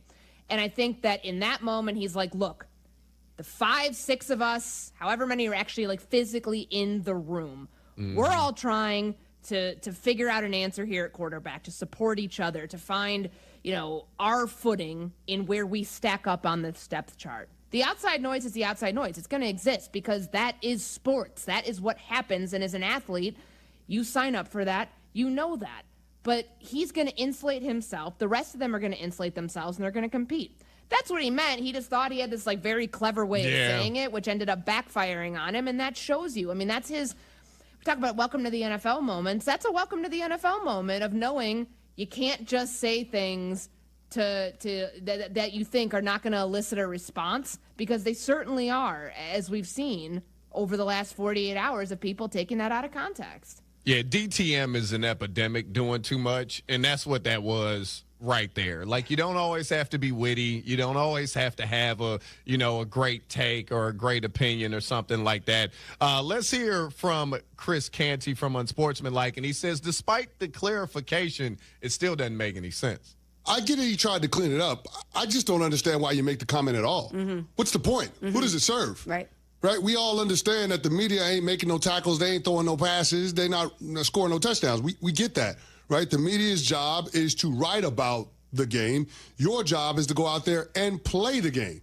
It's all entertainment, so let's be clear about that as well. It's a sports entertainment product. But what I don't understand is, what was Dylan Gabriel's point in highlighting that the media are entertainers and he's a competitor? Why is it necessary to create an adversarial position with the reporters, with the beat writers that are going to be covering your team for the entirety of the season? Well, probably because he knows they're not going to talk a whole lot to him or about him. I also don't think he was trying to – I don't think he was directing it towards the room, towards the people that cover him every single day.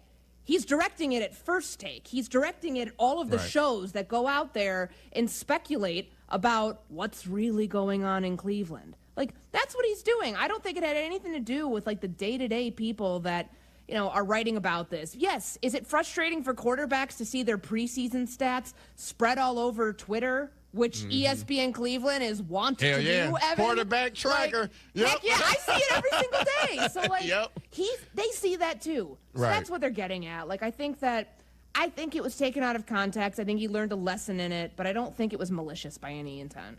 She's Courtney Cronin. I'm Emmett Golden. This is Clinton and Friends on ESPN Radio. And Clinton and Friends is presented by Progressive Insurance. Cars, homes, boats, motorcycles, RVs, and so much more at Progressive.com.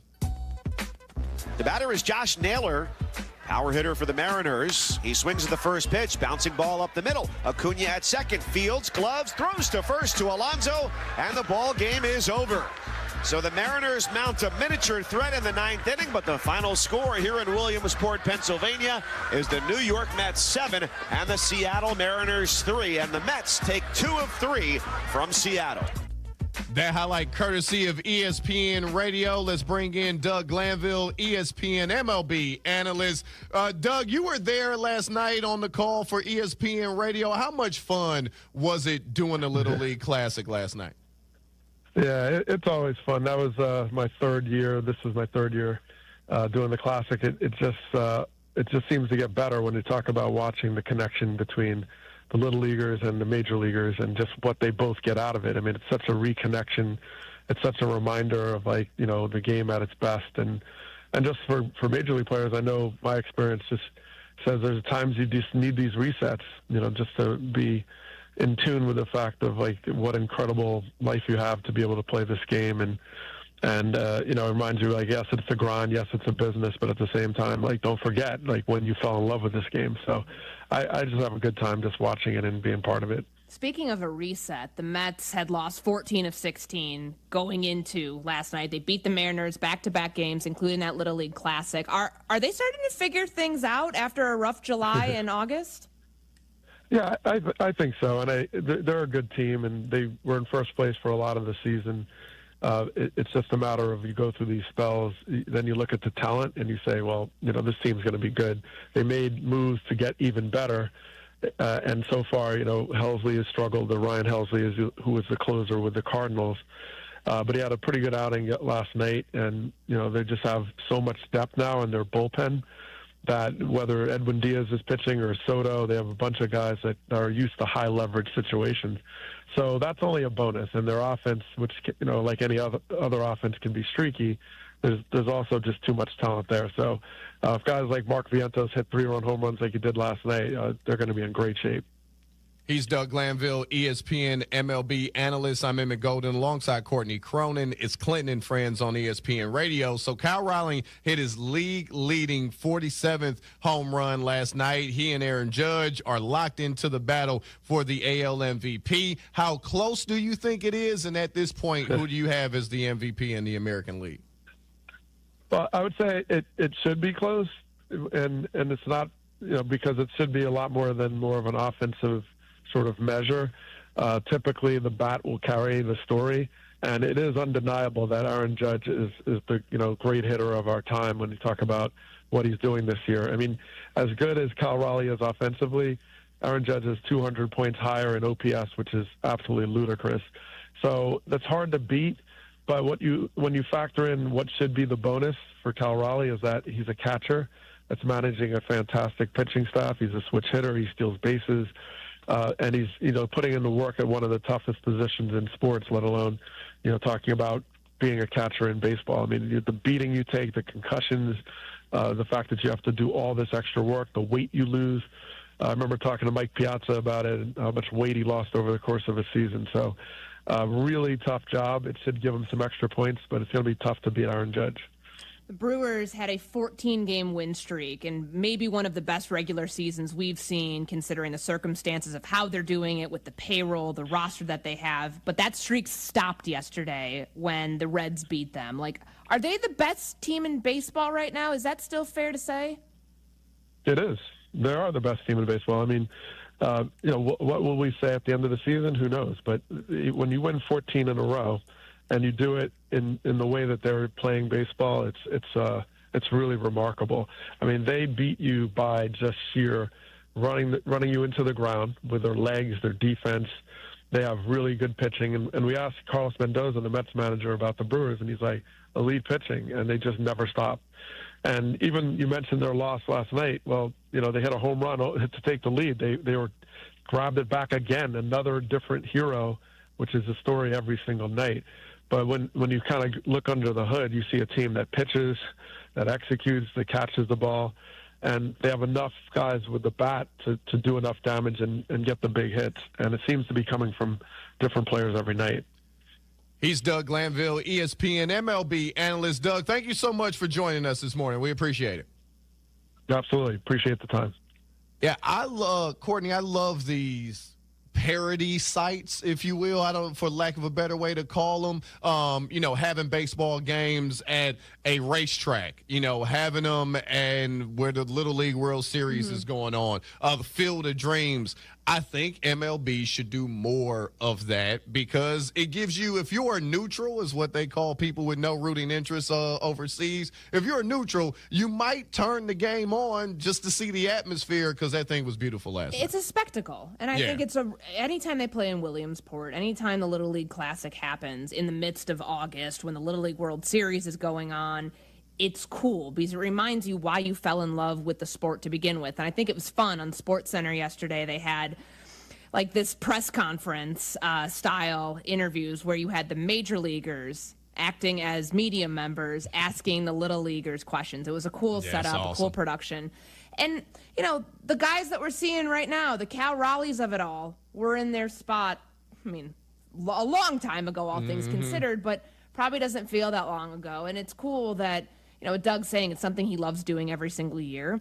Like, I love watching the exhibition sites. I mean, I know that these games obviously count for something, but like that, I don't know if parody sites. It would be, just like the outside, the normal stadium vibe. That novelty? Novelty. That's there what I was looking for. Not like we're English majors over there, right. But I think that we found the right word to describe what we were looking at.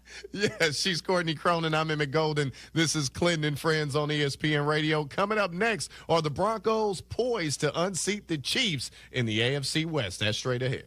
The Rich Eisen Show. He knows he's content gold. The 3-time Emmy-nominated Rich Eisen Show. I try to just keep it on the straight and narrow, and sometimes it just flies out of the mouth. The Rich Eisen Show. We're full service here, man. You come here, you get everything. Returning Tuesday, September 2nd, noon to 3 Eastern on ESPN Radio, ESPN Plus, and on Disney Plus. He's coming. Here he goes. Surprise! Your table saw broke. Also, the warranty expired weeks ago, so you need to pay for a new one out of pocket. At Progressive, we know small business owners don't usually like surprises because they cost you money. But a good surprise that could save you money? Getting a commercial auto quote from Progressive. Oh, and the replacement part you ordered doesn't fit, so it's completely useless. What a waste. Surprise yourself. See if you can save in as little as 8 minutes at ProgressiveCommercial.com. Progressive Casualty Insurance Company and Affiliates. Your fantasy draft is here. The Smack Talk is starting, and this season, ESPN Bet is giving you more ways to ride with your squad. Introducing ESPN Bet Fan Center, where you can instantly link and bet on your fantasy teams right in the ESPN Bet app. An enhanced sports betting experience only from ESPN Bet, the sports book for sports fans. Download the app today. Must be 21 plus. Gambling problem? Call 1-800-GAMBLER. In New York, call 877-8-HOPE-NY or text HOPE-NY 467-369. Hey, when was the last time you hopped out of bed without that knee or back yelling at you? Or walked downstairs without groaning step by step? I know exactly what that's like. I've felt those aches and pains as well. It's easy to think, hey, I'll tough it out. Maybe it'll fade. But nothing changes. Hey, it's your friend Tom Waddle here, and I want you to do what I'd tell any teammate to do. Call Dr. Caravelli and the team at QC Kinetics. Their regenerative treatments help your body restore and repair damaged joint tissue. No scalpels, no pills, no long recovery, just real lasting relief. Bring your x-rays and MRIs for a free, no-pressure consultation. They'll tell you honestly if you're a good fit. They even have Saturday appointments as well. Worst case, you learn something new. Best case, you get your life back without groaning every step. Call QC Kinetics right now at 312-809-5955. That's 312-809-5955. 312-809-5955. When you're injured, you need a team that knows how to win. Postman Law delivers. Simple, right? Even simpler. Remember this number, 844-POSTMAN. Postman Law has secured over $3 billion for clients. Fast, easy, and stress-free. So think Postman Law when you've been hurt in a crash, on the job, or anywhere else. Call 844-POSTMAN today. That's 844-POSTMAN for Postman Law Offices Chicago. White Sox fans, a day at the ballpark is a classic summer activity, so grab your crew and take advantage of savings all summer long with our summer savings section, presented by Wintrust. Now through the end of the season, enjoy select lower-level tickets for $20 on all weekday games and $25 on all weekend games, while supplies last. It includes fees. To purchase tickets, visit whitesox.com/section. Save big money on your next project at Menards. Start your next tiling job with professional quality tech installation products. We carry products like floor levelers, mortar, and mastics for any material, along with the grout or caulk color options to complement any tile. Tech installation products are easy to use for a professional result. Save big money on all tech tile installation products. Plus, check out our weekly flyer on Menards.com for all the great deals happening now. Save big money at Menards. With 3 locations to serve Chicagoland, Advantage Chevrolet gives you so much more. Visit and see the amazing inventory and savings at Advantage Chevrolet Bolingbrook. And Advantage Chevrolet values your time. They'll have you in your new Chevy in less than 60 minutes, or they'll make your first car payment. That's right. Drive off in your new Chevy in less than 60 minutes, or they will make your first car payment. Visit AdvantageChevrolet.com. Together, let's drive. Must mention offer upon arrival before negotiation. Restrictions apply. Ask dealer for details. Let's go! You're still glowing, flirting, grooving. You still got it. But your immune system weakens as you age, making it harder to fight flu, pneumococcal pneumonia, RSV, and COVID-19. Vaccines are a key part of any health routine and help strengthen your immune response. Ask your doctor or pharmacist which vaccines you need. Schedule in minutes at VaxAssist.com. Sponsored by Pfizer. When you stay in your home, what you love gets to stay too. From the gardens that grow wild to the grandkids that run wilder. From the Friday night baseball games to the Sunday morning brunches. Even the daily crosswords and weekly book clubs. There's room for it all with help from Home Instead, the largest in-home senior care network with over 30 years of trusted experience delivering the peace of mind you deserve. Visit Home Instead online for a better what's next.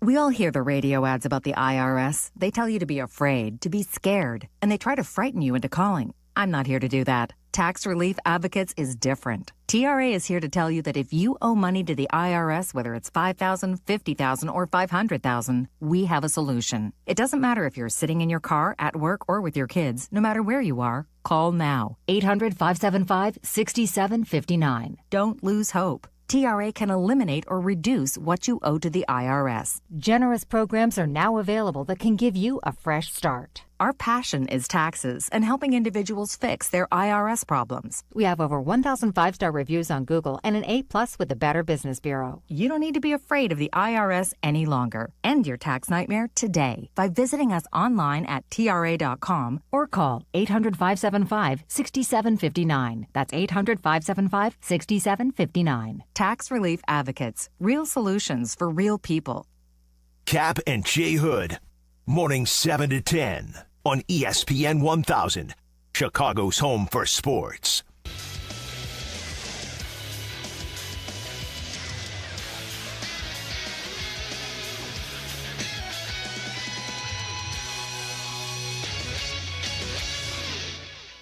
This is ESPN Radio's NFL Two-A-Days.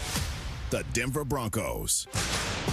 This is Jeff Legwald covering the Broncos, and if you're looking for one big theme that has come up from Broncos coach Sean Payton this training camp, it is that he thinks this team is good enough to win a Super Bowl. Payton has been very upfront, very clear, and very open to anyone who has asked that he believes this team has the quarterback in Bo Nix, has the defense, has the special teams, and the locker room character to be one of the teams in the Super Bowl this February. A bold statement and not one a coach often makes in training camp.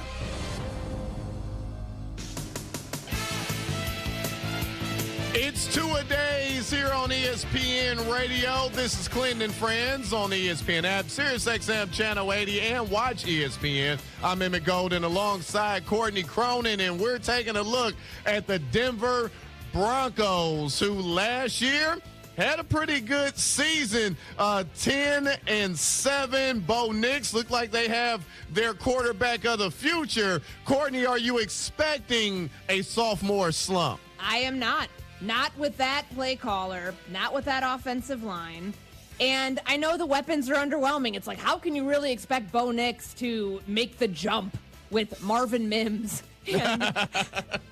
and you know, the rest of the crew that they have out there, Cortland Sutton? But look, he made it work last year because I think the offense he is in is going to scheme those guys open.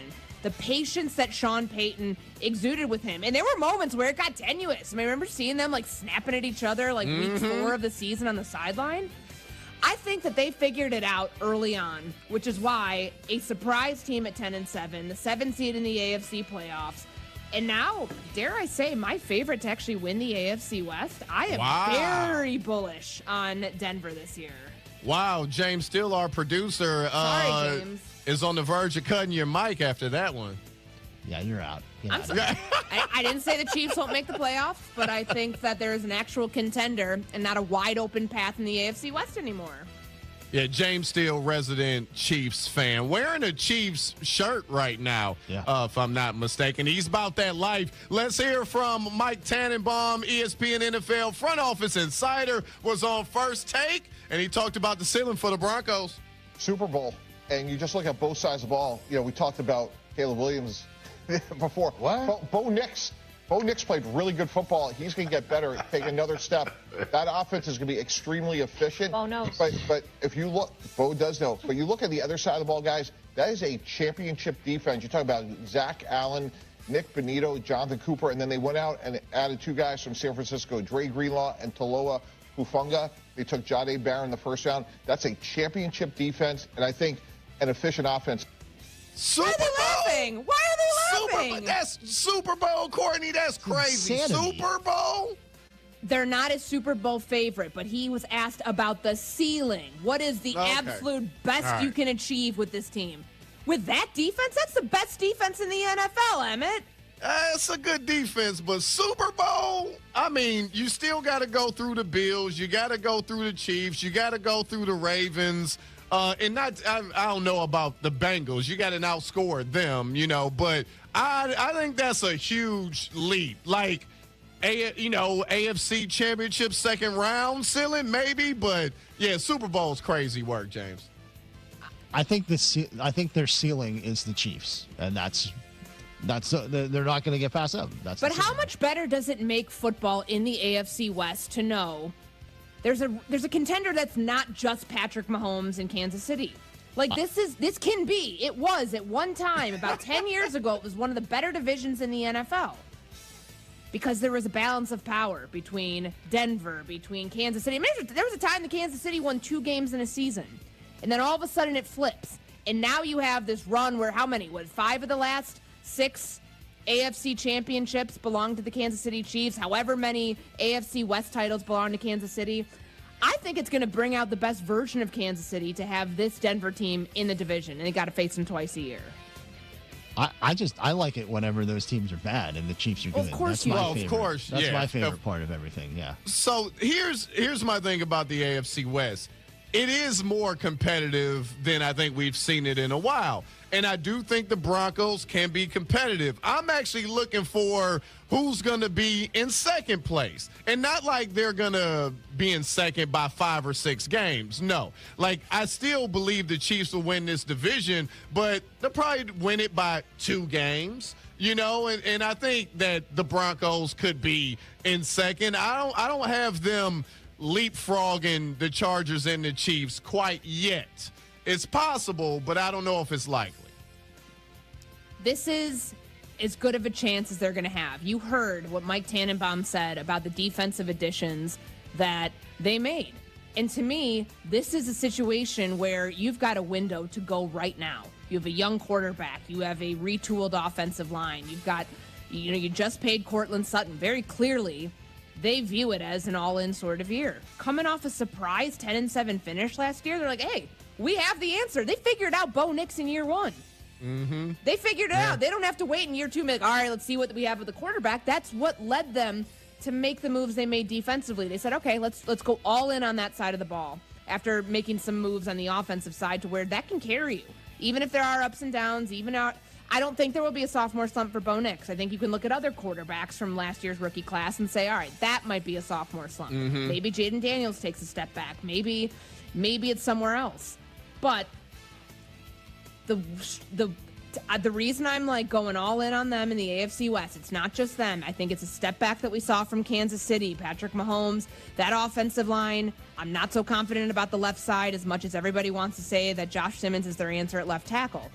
I think that there are more issues in Kansas City that give me pause in just automatically writing them in as the AFC West champion. That then opens the door for a team like Denver, who was very active this offseason, to be the winner of that division. So I could see a sophomore slump for Bo Nix, but I don't think sophomore slump means you completely fall off. Look at C.J. Stroud. I think he had a sophomore slump. They still won their division and still went to the playoffs. And I think we could see maybe Bo Nix not be quite as good as he was last season, but still have the Broncos in the playoffs. I like them as a playoff team. I don't know if they're going to the Super Bowl quite yet. I feel you, Mike T, but I don't see the Super Bowl. She's Courtney Cronin. I'm Emmett Golden. This is Clinton and Friends. Coming up next, will Jackson Dart become the starter in New York soon? Lanny went to college and racked up huge debt. A little bit over $100,000. For a degree he couldn't use? Now what? I had a friend that went to my computer career. They even helped him get hired immediately after graduation. One of the things I love about IT is that you can work from anywhere you want. You could become an IT pro in just months, including cybersecurity and the basics of AI with zero experience at mycomputercareer.edu. It worked for me, and I know it can work for you. This is one student's experience. Individual results vary. This is the story of the one. As a lineman, he does whatever it takes to keep the power on in his community. And he wants a partner like Grainger who does the same. Grainger offers the professional-grade products he needs, from voltage detectors to harnesses to hard hats, plus fast, dependable delivery, so he can rise to every challenge. Call 1-800-GRAINGER, click Grainger.com, or just stop by. Grainger, for the ones who get it done. There was the gold rush, the oil boom, the tech boom, and now it's the Wi-Fi boom, and Xfinity Wi-Fi is booming. Xfinity gives you everything you need to ride the Wi-Fi boom with powerful, reliable connection, 99.99% network reliability, and ultra-low lag for smoother streaming. Need to connect it all? Do it. You, the kids, the grandparents, the poker crew, hundreds of devices, all booming together. And it's not just the Wi-Fi that's booming. Get the most reliable Wi-Fi, best-in-class equipment, unlimited data, and one consistent price for 5 years. No annual contract, just the 5-year price guarantee from Xfinity. Tap into the Wi-Fi boom today. Visit Xfinity.com or call them at 1-800-XFINITY. Restrictions apply, not available in all areas. New residential customers only. Select plans only. Xfinity Gateway with Xfi Complete required for unlimited data except in certain areas. Most reliable Wi-Fi based on Open Signal Awards USA. Fixed broadband experience report August of 2024. Actual speeds vary. Want to live life at max volume? Then look no further than Hard Rock Casino, Northern Indiana. With over 1,700 slots, 80 table games, live entertainment, and 5 restaurants which span a wide range of culinary genres, we are sure to have something for everyone. Whether you want to indulge in a savory dish at Council Oaks Steaks and Seafood or take in dinner and live music at the world-renowned Hard Rock Cafe. Amplify your entertainment experience at Hard Rock Casino, Northern Indiana. Just off Exit 6, I-8094. Must be 21. Gambling problem? Call 1-800-9-WITH-IT. Hey, Chicagoland college student. Did you know you can travel all over the city for under $2 a day? Why are you spending money on parking or surge pricing from a rideshare when you could travel all over the city for just $2? A U-Pass allows you to ride unlimited CTA buses and trains every day. That's less money spent on travel and more for you to spend on things you actually want to. Talk to your school's administration office about a CTA U-Pass. Save money, do more, ride CTA. Hey guys, it's Silvy for Window Nation. It's the end of the summer here in Chicago, but blink and you'll be back to dealing with cold and windy days again. Time to have Window Nation replace your home's windows in 1 day or less. Right now, get 50% off all window styles plus 0 down, 0 payments, and 0 interest for 2 years. That makes Window Nation more affordable on average than other companies. Hurry, Chicago. This sale ends soon, so don't miss out. Schedule your estimate right now at 866-90Nation or windownation.com. College students, are you looking to make your campus living more comfortable, functional, and fashionable? Let IKEA help. From innovative storage solutions and furniture to maximize your space, to fashionable bedding and accessories, IKEA is helping make college living truly inspired by you. And now, qualified college students can save even more with 15% off when they sign up for IKEA Family for free. Visit IKEA Schaumburg and IKEA Bolingbrook, or check out the Ready for College section on IKEA.com/US to learn more. Actual price will depend on product and subscription plan. Featured products are compounded drug products, which the FDA does not approve or verify for safety, effectiveness, or quality. Prescription products require an online consultation with a healthcare provider who will determine if appropriate. See website for details, restrictions, and important safety information. Want a boost in and out of the bedroom? Hims has you covered. Introducing a new 2-in-1 approach to level up your game. Tadalafil for better bedroom performance and zinc for testosterone support. Put it all together and you've got what you need to turn things all the way up. Getting started is simple. Just go to hims.com/joy to start your free online visit. Through Hims, you can access ED treatments including pills, chews, and more. 100% online. No office visits, no pharmacy lines. Just fill out a simple intake form and a licensed medical provider will determine if treatment's right for you. If prescribed, it ships free and discreetly to your door. Find affordable treatment options at up to 95% less than brand names at hims.com/joy. That's hims.com/joy, HIMS.com/JOY. From the State Street Studio, this is WMVP WTBC HD2, Chicago. A good Karma Brands radio station. Did you hear this one? The Bears voted in favor of banning the tush push. They know what the play was, or they're just going on the term tush push. That doesn't sound very posh. Is that a profane term? I don't want it. It sounds uncomfortable. Go ahead. That too. Ow! Ouchie! I haven't done that. Ouchie! Kap J Hood weekday morning 7 to 10 on ESPN Chicago and the ESPN Chicago app. YouTube, exclusive content from ESPN Chicago. Subscribe today at ESPN 1000 Chicago. The CDGA Golf Show. It's your source for golf news, course to course, and golf news coast to coast. Hosts Tyler Rocky and Mike Gilligan are linked up with golfing knowledge to help us all. Tune in Saturdays 9 to 11 on all the ESPN Chicago channels. Brought to you by Glenview Park Golf Club.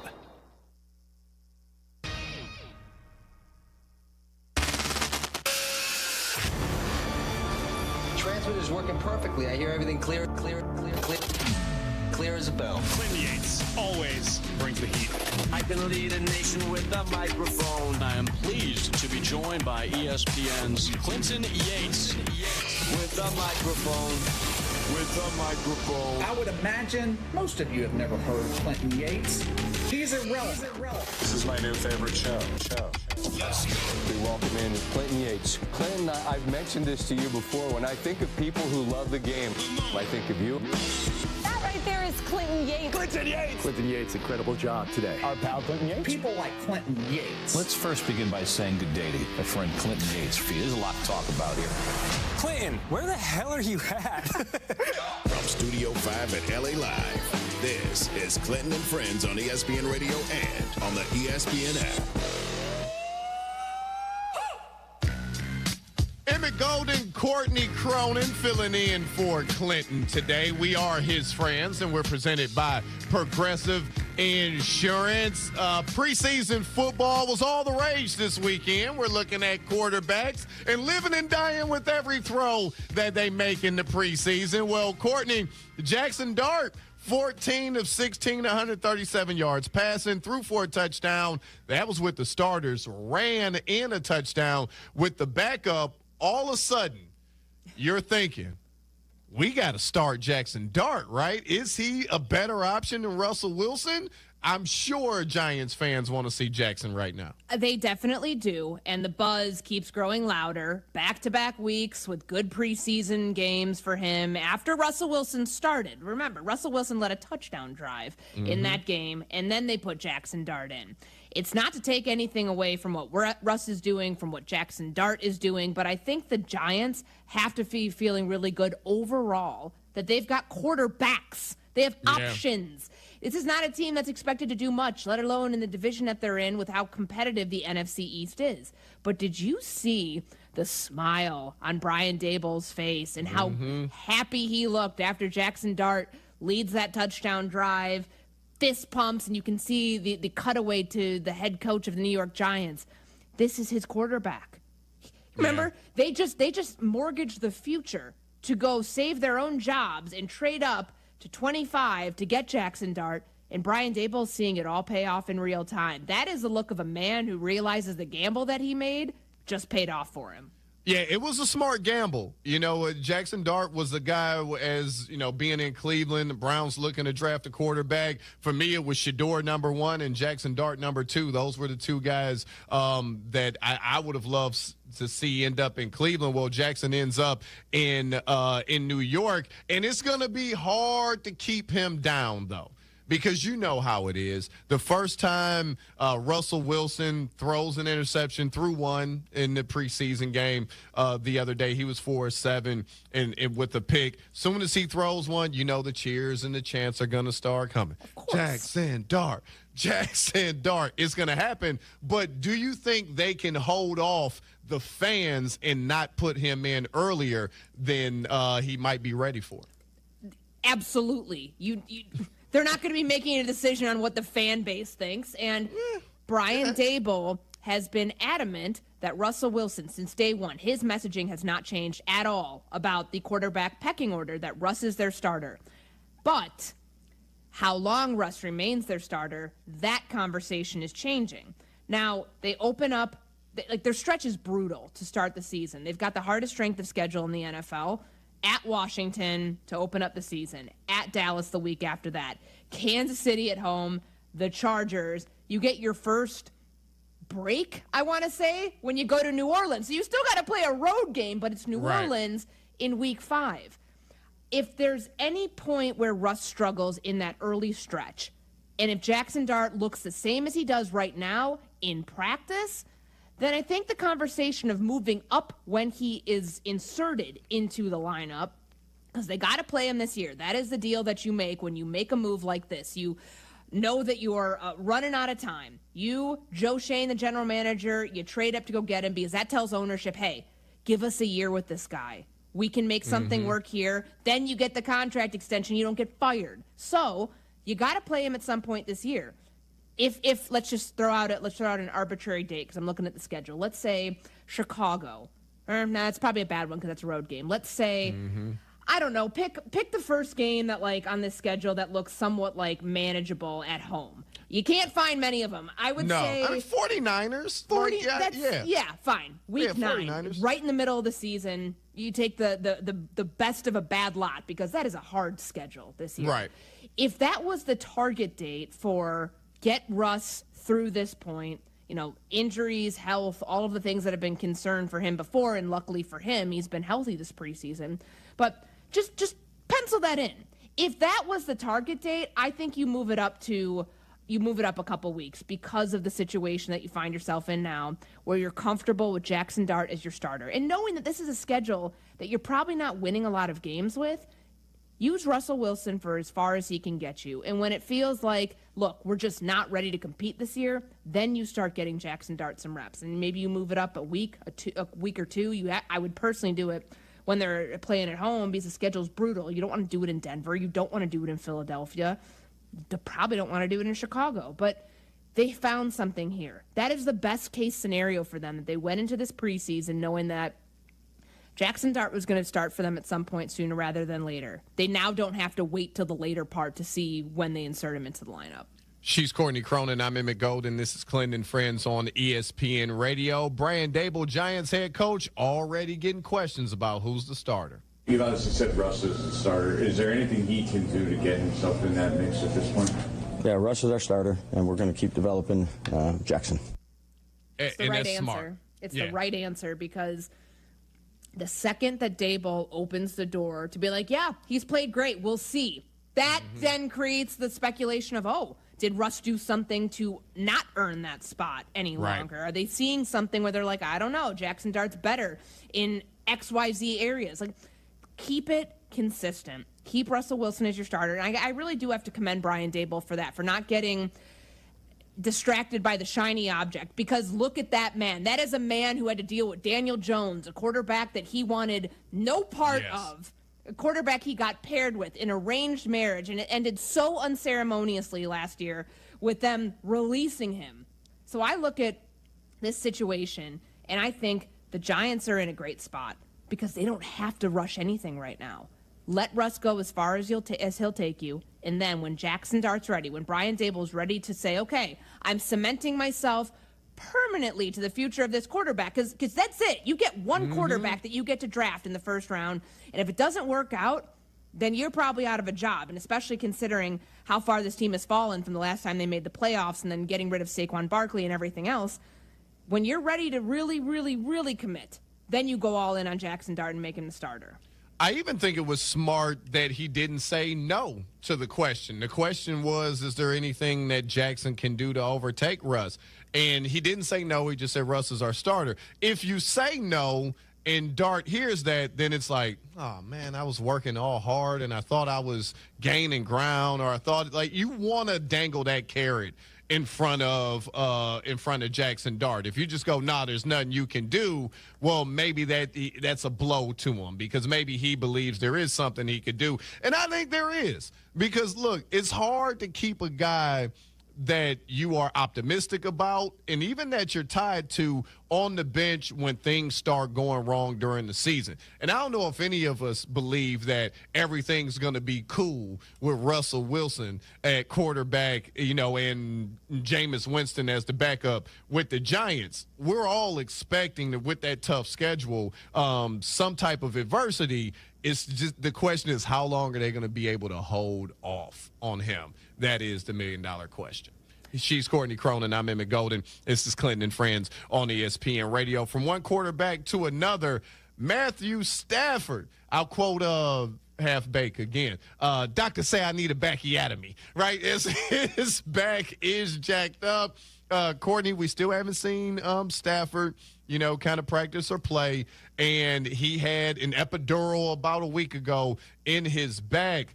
How concerned should the Rams be about Stafford's future this season? They may not be concerned, or at least they're posturing that they're not concerned. Internally, I'm sure they're concerned, because you have a 37-year-old quarterback who is not taking any reps in the preseason, in camp, in anything, because he's got a back injury. This is a disc problem, something he's had before. And here's like cutting through all of this. Let's say he's able to play week 1, and it's like the Rams can be like, see, we told you he's fine. Is this a pain management thing where you're having to shoot him up every single week? Is his functionality as a quarterback going to be the same after he takes hits in games, after he goes through multiple weeks where he's dealing with the pain and all of that?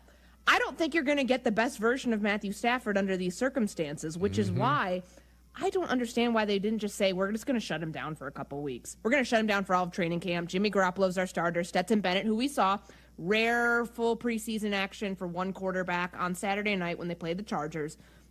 Why not just go about it that way? Because to me, the more that they do this song and dance, hey, guys, circle the date. He'll be back at practice on Saturday. Oh, wait, did he actually practice Saturday? Oh, we can't get a word yes or no from the team because Sean McVay wasn't coaching in that game. He lets Aubrey Pleasant do it every single year. He wasn't supposed to speak till today.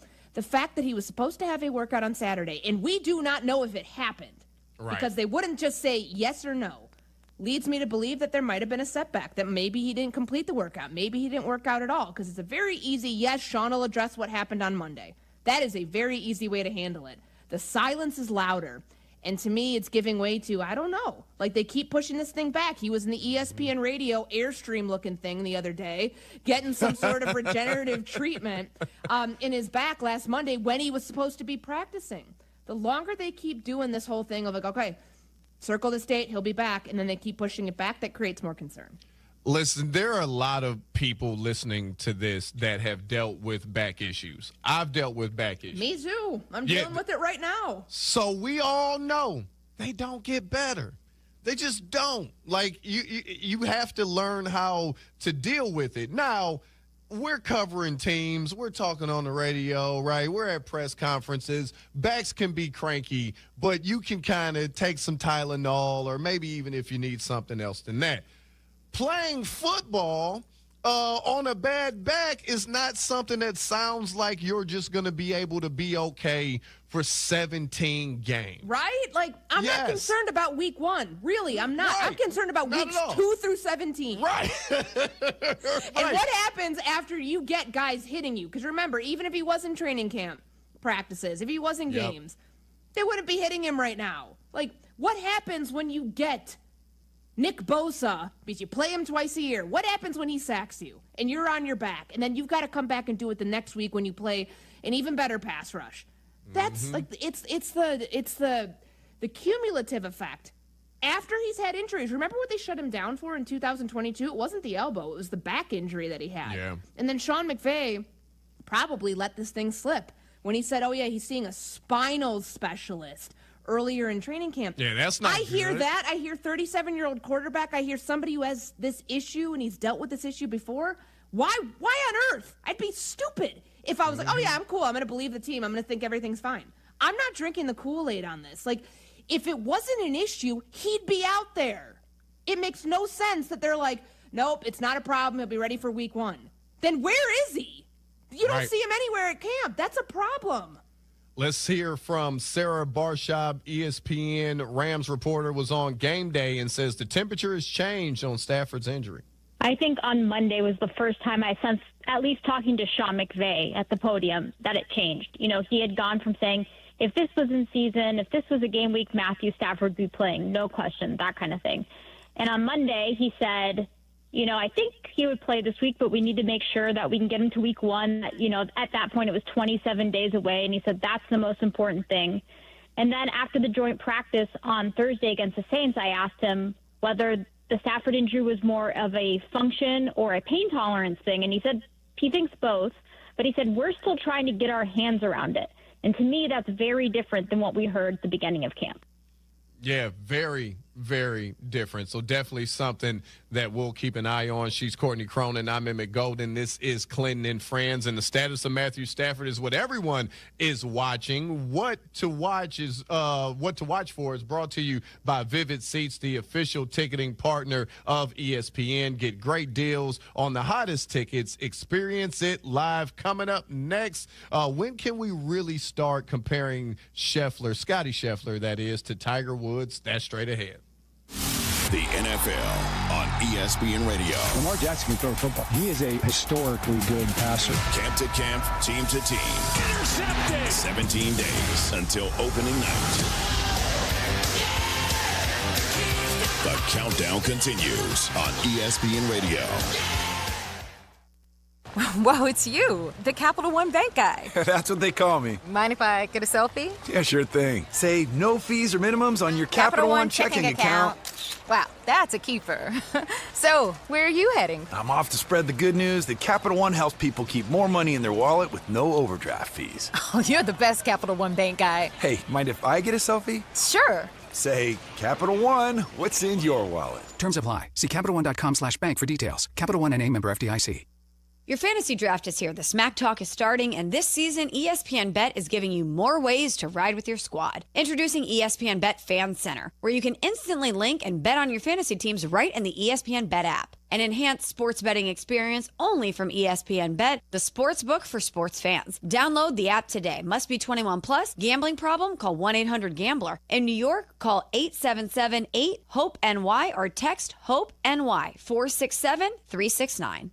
Hey, fellas, it's your pal Jurko, Johnny the Good Kid. As we shift from summer nights at the ballpark to fall weekends on the couch, one thing stays the same. You still got to bring the heat when it's your turn to perform. Now, let me ask you, are you throwing the high heat or just floating the soft stuff over the plate? Oh, my. But that's where Blue Chew comes in. And I've been telling you about my friends at Blue Chew for years. It's a chewable tablet with the same active ingredients as Viagra and Cialis, but without the awkward doctor visits or the pharmacy lines. Everything's online, and it ships right to your door in a discreet package. No pills to swallow, no weird conversations, just confidence you need when it counts the most. Blue Chew's licensed providers work with you to find the right fit, and it's all made in the U.S. of A., and it's shipped direct, so it's affordable, too. So if you're ready to step up, I've got a deal for you. Your first month is free. Just pay $5 for shipping. Go to BlueChew.com. Use promo code ESPN. Chew it and do it. Blue Chew, your playbook for better performance. Do you ever scream at your screen when your 5G internet freezes? It's the worst. So why not switch to Astound? Wi-Fi that just works. With Astound Wi-Fi, you'll rage less, buffer less, and live more. Lock in gig speed Wi-Fi for just $35 a month, guaranteed for 3 years. Plus, get up to a $200 Amazon gift card. Astound Wi-Fi, it just works.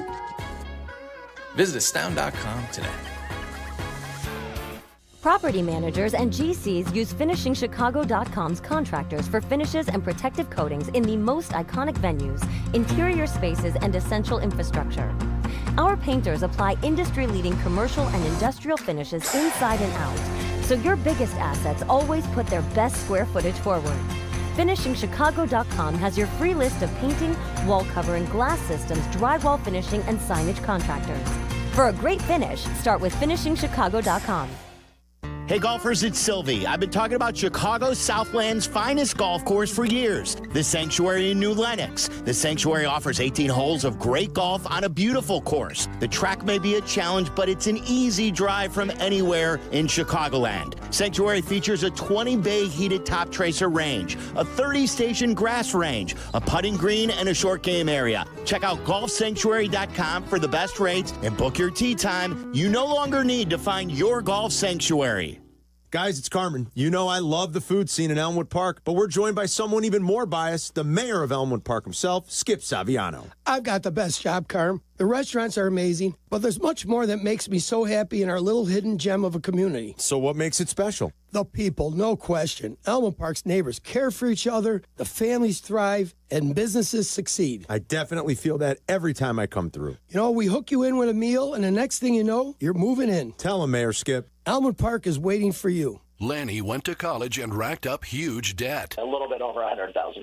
For a degree he couldn't use? Now what? I had a friend that went to my computer career. They even helped him get hired immediately after graduation. One of the things I love about IT is that you can work from anywhere you want. You could become an IT pro in just months, including cybersecurity and the basics of AI with zero experience at mycomputercareer.edu. It worked for me, and I know it can work for you. This is one student's experience. Individual results vary. Get in the zone, AutoZone. Brad's day is off to a slow start. So he heads to AutoZone, where batteries are as low as $89.99. Sammy, a local AutoZoner, tests his battery for free. Looks like he just needs a charge. And Sammy does that for free, too.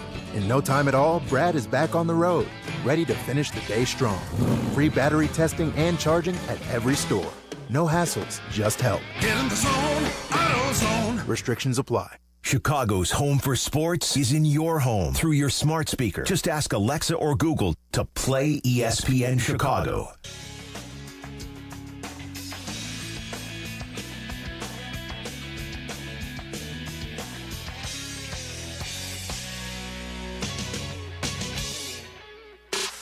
The weekend's a blur. Fine weekend. Good weekend. We've got you covered. Time to rewind.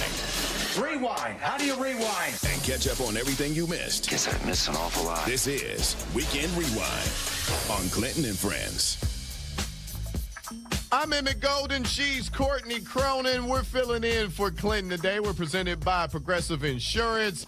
You can check us out, ESPN Radio, the ESPN app, Sirius XM Channel 80, and watch ESPN. It's time for us to bring in our producer, James Steele. Now let's do a little weekend rewind. It's one of our favorite segments on the show on Mondays. And let's start with the PGA. Scotty Scheffler completed a remarkable comeback win. Remarkable comeback to win the 2025 BMW Championship. He raced a 4-shot deficit in 5 holes and sealed the victory with an 82-foot chip-in birdie on the difficult par 3 17th hole. The win marked his 5th PGA Tour title of the year and his 18th career victory, making him the first player since Tiger Woods to win 5 or more tournaments in consecutive seasons. All right, Courtney, we always have these like parameters on when we can talk about stuff. You can't talk about a team being a dynasty until they've won 3 championships. There's like a threshold for when a guy can be mentioned in the same sentence as Michael Jordan.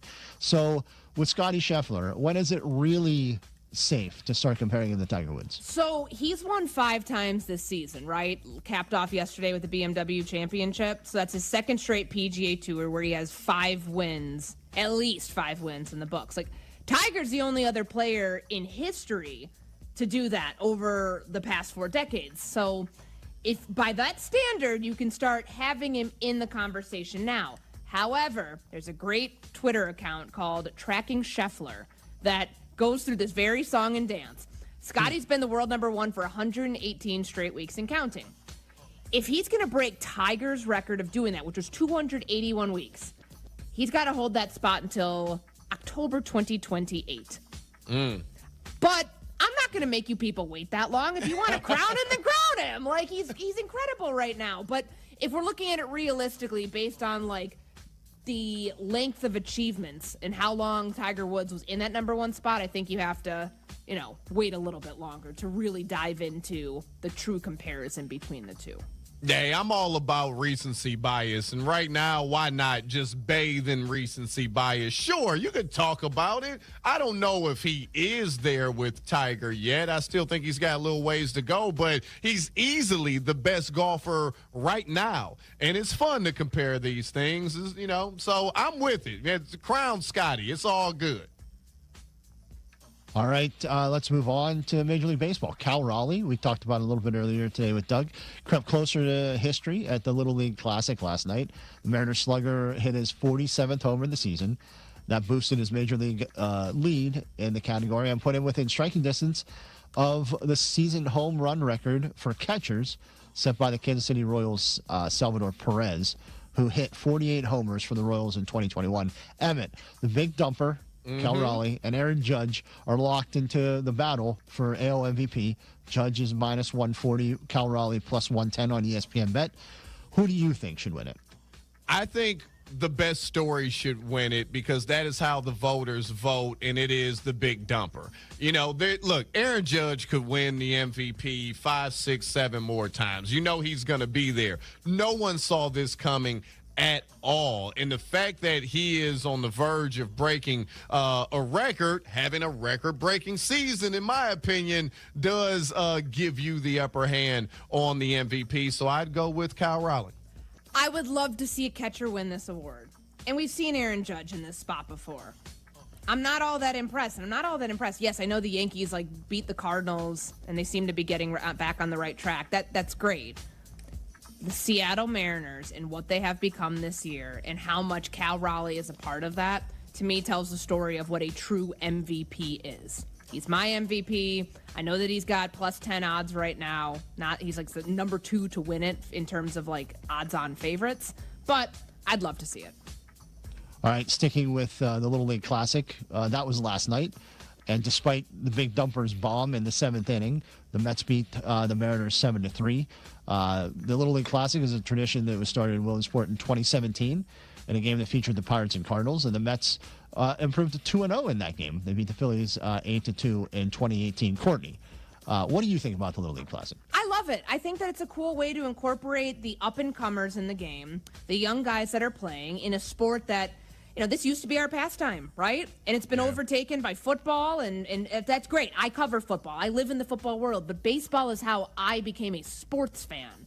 So to see how this whole thing comes together every single year, the pomp and circumstance, to see them in a small ballpark, I think is incredible. Like, what do we call it? A novelty stadium? Yes, novelty stadium. Not a parody. I said parody first, which was not the right word at all, but novelty. I love the novelty of it. I think it's awesome. Yeah, I'm the same way. Look, I played baseball from 5 years old to 20. Like, I was one of these kids. I didn't make it there. I played in the tournament and we didn't get there. But it's such a great treat for those young ball players. It's also great for the big leaguers. Because I have this saying, if every day is a sunny day, what's a sunny day? Right? Like, if you're in the big leagues and you're used to flying and you're used to doing all this stuff, it can become normal to you. But then you go to a room and you see all these little kids whose eyes brighten up, and when they look at you, I guarantee you, plenty of those guys last night on those big league clubs remembered why they love baseball, because they had an opportunity to do what they did last night. You have bars. Are you the one who gave Dylan Gabriel that entertainers, not competitors? It would have been, his bar would have been way better had I given it to him. He wouldn't be in trouble if he would have hollered at me. Let me ghostwrite for you, DG. All right, let's go to the WNBA. The Indiana Fever said they hope Caitlin Clark will return from her right groin injury before the end of the regular season, but there's no timetable set. As the team prioritizes their long-term health. Clark has missed the past month, and her absence has made it challenging for the Indiana Fever's playoff hopes with 10 games remaining. Emmett, how careful should the Fever be bringing back Caitlin Clark? It's tough because right now they would be in the playoffs, but they only got about a 2-game lead on the Storm, so they do need to keep winning. Be careful, but break glass and if needed, right, is what I'm trying to say in a convoluted way. So be careful with her, but if you need her, play. But I would give her another game or two, at least a day or two, to make sure she's 100% or as close to 100% as she could get. I'm sure she's chomping at the bit to get out there, but knowing what the treatment's been like for her, the hard fouls that she's taken this season, I think if you're the Indiana Fever, you're a little bit more cautious about this. You have no point guard depth right now. Remember, they lost Ari McDonald last week. They lost Sid McLaughlin. Sid Colson. They're in a bad spot right now. And I get it. You're between a rock and a hard place. Do you want to try to make a push for the playoffs and back-to-back years to get in? But I don't know if this was a team that had deep playoff hopes from the very get-go this year. I wouldn't say that it's completely necessary if this season doesn't end in the playoffs, it'll be a failure. I don't see that. So I'm more concerned with her long-term health because these are soft tissue injuries. What happened last time with the quad injury? Comes back, groin injury.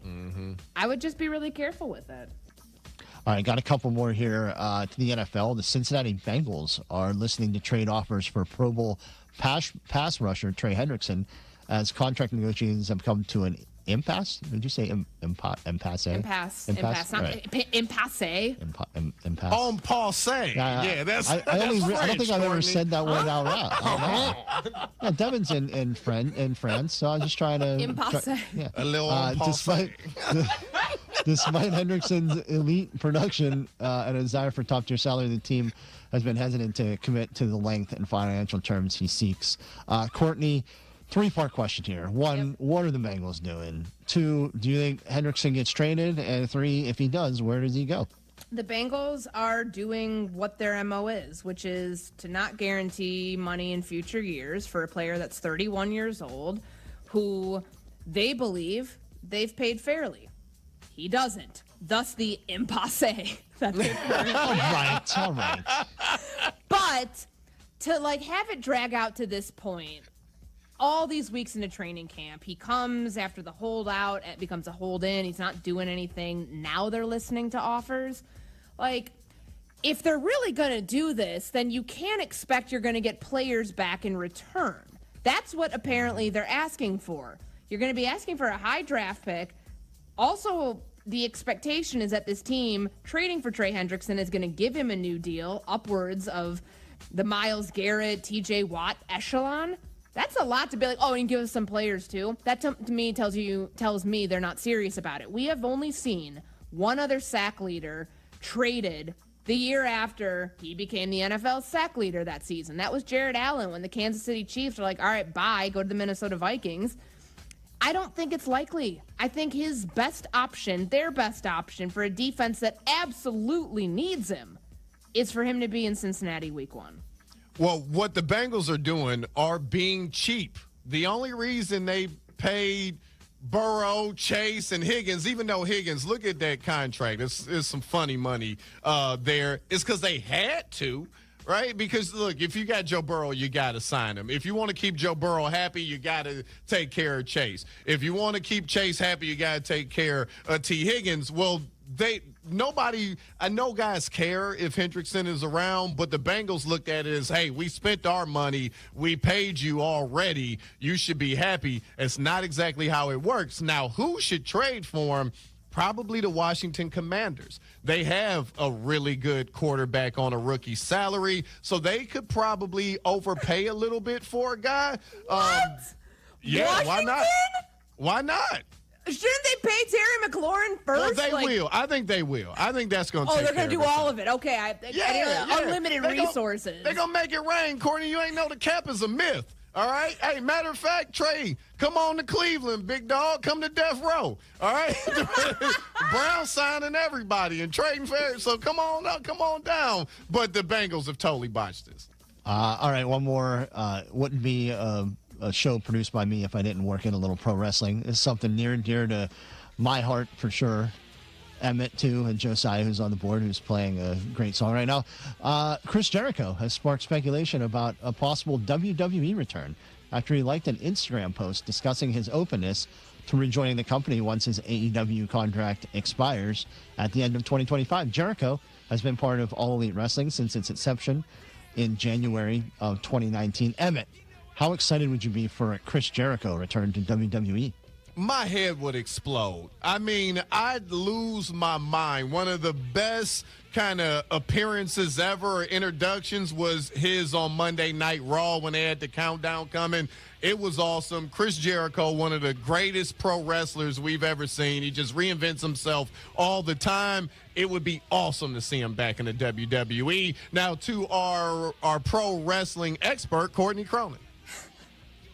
I was breaking down the film. I don't have any thoughts on this. If you're happy, I'm happy. Okay, that works. What Emmett said. Yes.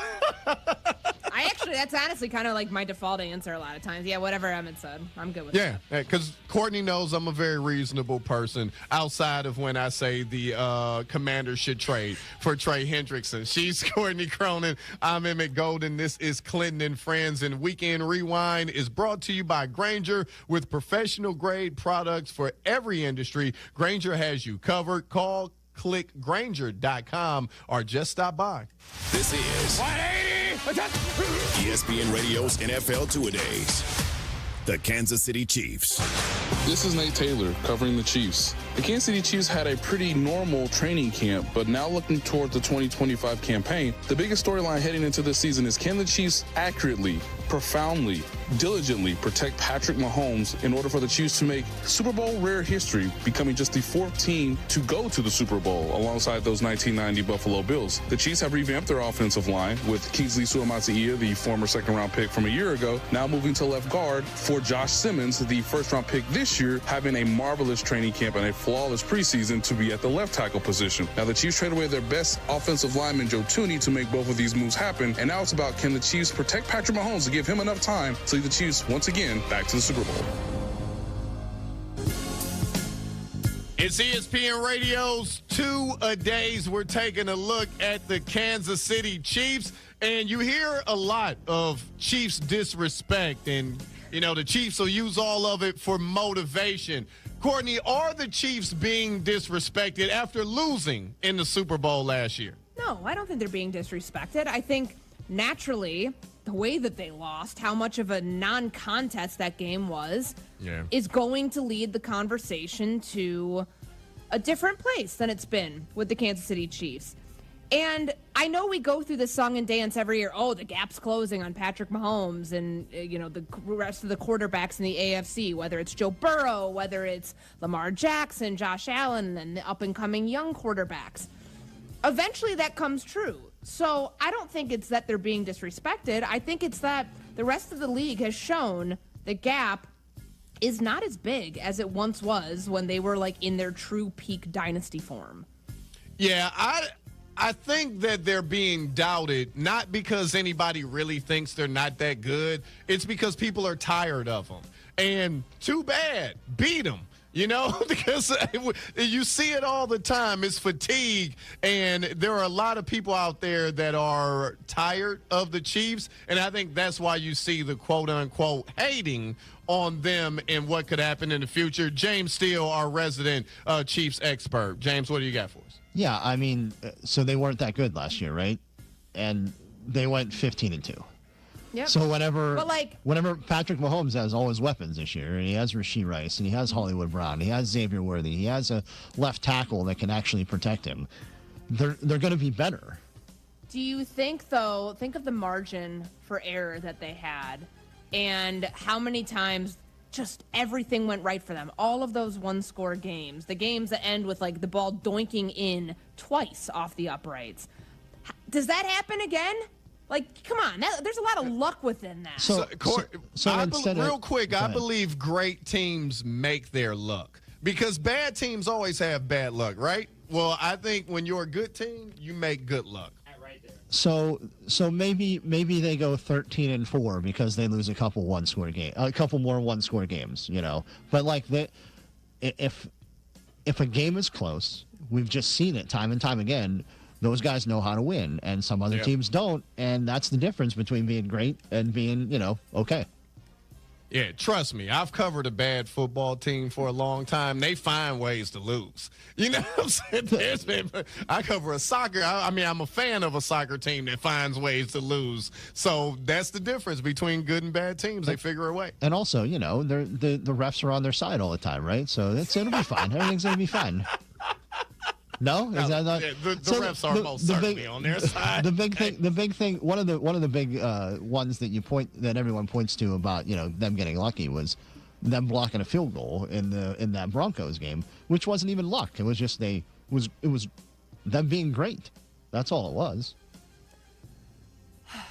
The way that I look at Kansas City and like to expect that the dominance continues year after year. Of course, you're never going to doubt Andy Reid, Patrick Mahomes. That's not what people are doing when they pick teams in the AFC to represent the AFC in the Super Bowl. They're looking at Joe Burrow and the weapons. And if this defense can keep Trey Hendrickson happy, pay him, and be better than they were last year, that's probably their biggest threat. They're looking at Philly on the other side of that. A team that just beat them and walloped them, rather, in the Super Bowl, saying they're not probably going anywhere either. There are other good teams. I don't think that Kansas City just has this stretch where they run through their competition once again this year in its dominant fashion. I mean, yeah, they're going to win a lot of games. Does that make them the overall favorite to go win a Super Bowl? No. I put it at like 40%. It's still pretty high. Yeah, that's what I mean. Like, high, you're giving them.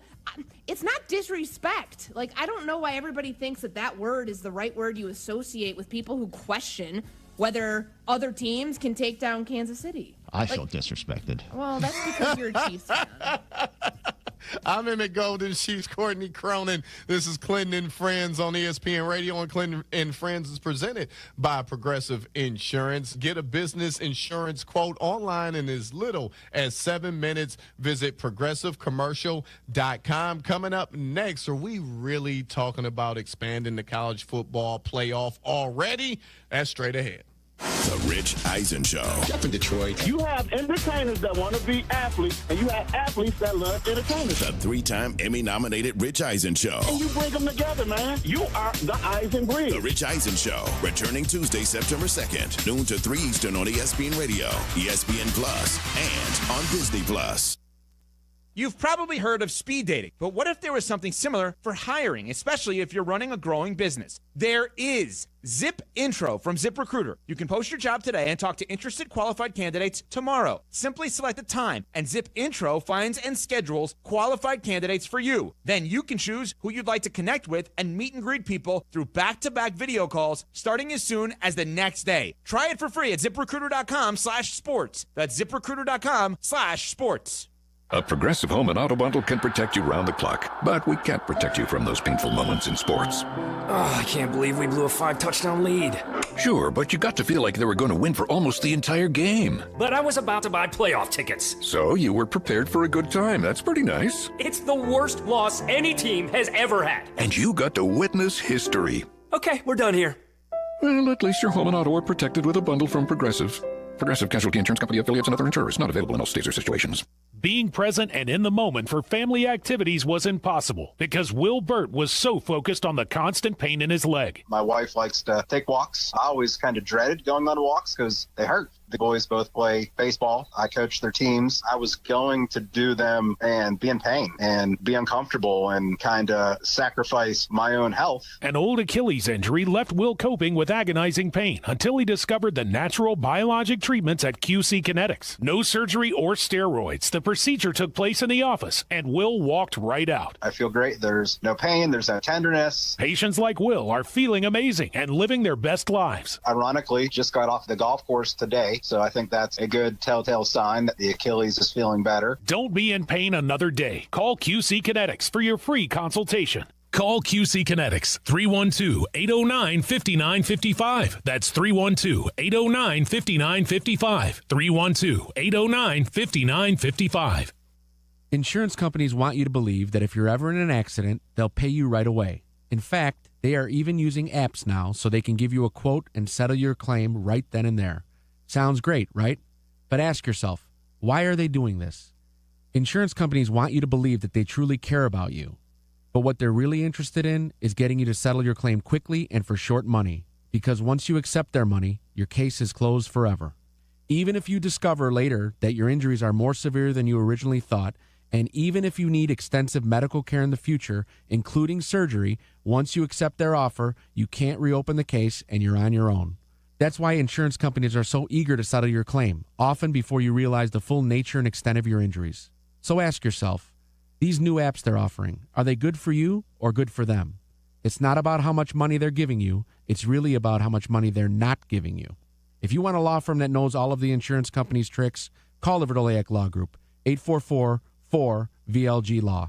Want to live life at max volume? Then look no further than Hard Rock Casino, Northern Indiana. With over 1,700 slots, 80 table games, live entertainment, and 5 restaurants which span a wide range of culinary genres, we are sure to have something for everyone. Whether you want to indulge in a savory dish at Council Oak Steaks and Seafood, or take in dinner and live music at the world-renowned Hard Rock Cafe. Amplify your entertainment experience at Hard Rock Casino, Northern Indiana. Just off Exit 6, I-8094. Must be 21. Gambling problem? Call 1-800-9-WITH-IT. One night, one barrel. If you only attend one whiskey university, make it this one. We'll taste the first ever single barrel pick of Woodford Reserve Double Oak, hand selected by us and our listeners at the distillery. And to help tell the story, we're bringing in a real whiskey PhD, Woodford Reserve Master Distiller Elizabeth McCall, for a lesson you won't forget. It's Whiskey University with Woodford Reserve at Saranello's in Wheeling. Tuesday, August 26th at 6:30. Seats are limited, so don't be tardy. And please drink responsibly.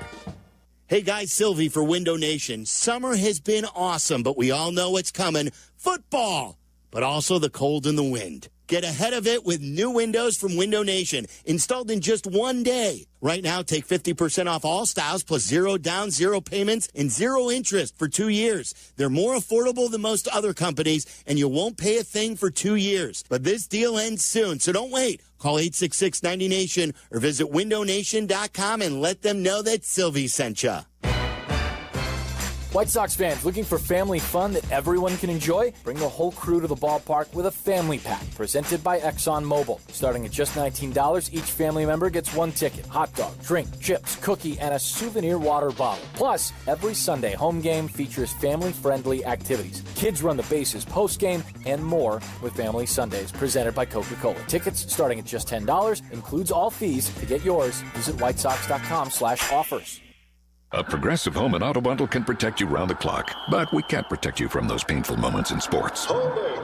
Defense. The ref totally blew that call. Oh, I'm sure he'll make the right call next time. It's too late. It cost us the game. Well, it's just one game. That loss eliminated us from the playoffs. Oh, the playoffs are on so late. Now you'll be well rested. Okay, I need you to stop talking now. Well, at least your home and auto are protected with a bundle from Progressive. Progressive Casualty Insurance Company, affiliates, and other insurers. Not available in all states or situations. With Robinhood, not only can you trade individual stocks and ETFs, you can also seamlessly buy and sell crypto at low costs. Trade all in one place. Get started now on Robinhood. Trading crypto involves significant risk. Crypto trading is offered through an account with Robinhood Crypto LLC. Robinhood Crypto is licensed to engage in virtual currency business activity by the New York State Department of Financial Services. Crypto held through Robinhood Crypto is not FDIC insured or SIPC protected. Investing involves risk, including loss of principal. Securities trading is offered through an account with Robinhood Financial LLC, member SIPC, a registered broker-dealer. Waddle and Silvy, now weekdays 2:30 to 6:30 on ESPN Chicago.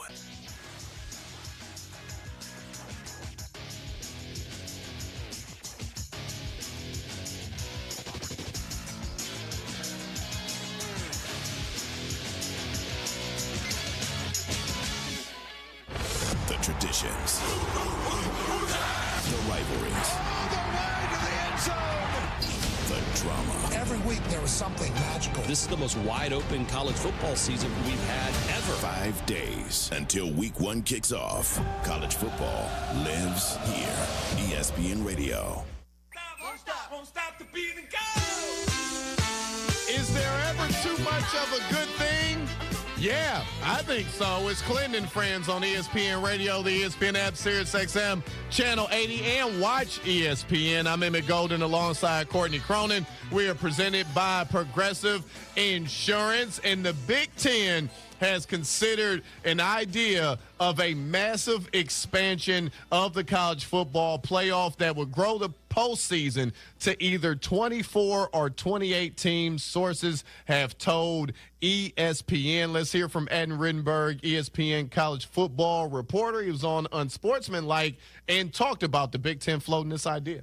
Someone has to come up with something. And as one Big Ten athletic director told me, the SEC is not coming up with anything. So we're trying to push the discussion forward. Maybe it won't have enough public support, but we're trying to throw out ideas out there, even though a lot of people are saying this one is a little bit too out there.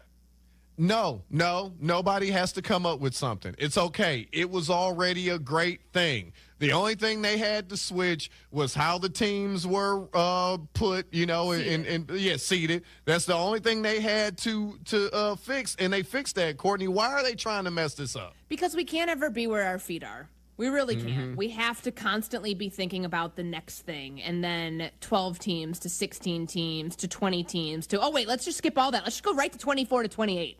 What? Right. But here's the genius of this. Tony Petitti, the Big Ten commissioner, who apparently this is his brainchild, this is his idea, He wants a 16-team college football playoff. He wants the Big Ten to have 4 automatic qualifying bids, the same that the SEC would have under those circumstances. Because there doesn't seem to be an appetite to automatically write that in right now, I think he's looking at this with the idea of, let me overload the committee. Let me overload the idea of teams. So where the committee then balks at 24, 28, 20, what are you talking about? That's too many. Like, oh, okay, well then what about my 16-team idea? And 4, okay, fine. This is his way to try to force 4 automatic qualifying bids through for the Big Ten by giving something so ludicrous, so absurd, that the other idea, his initial one, sounds like a good idea. I mean, that's definitely smart. That is, yeah, that is definitely a smart way to go about it. Here's my thing with expanding the college football playoff. I don't think any team who has lost 3 games should be in the college football playoff. And that's why I'm against expansion. If you give the SEC or the Big Ten guaranteed 4 spots each, you're going to have 3 lost teams. You might even have some 4 lost teams. I don't want to see that either.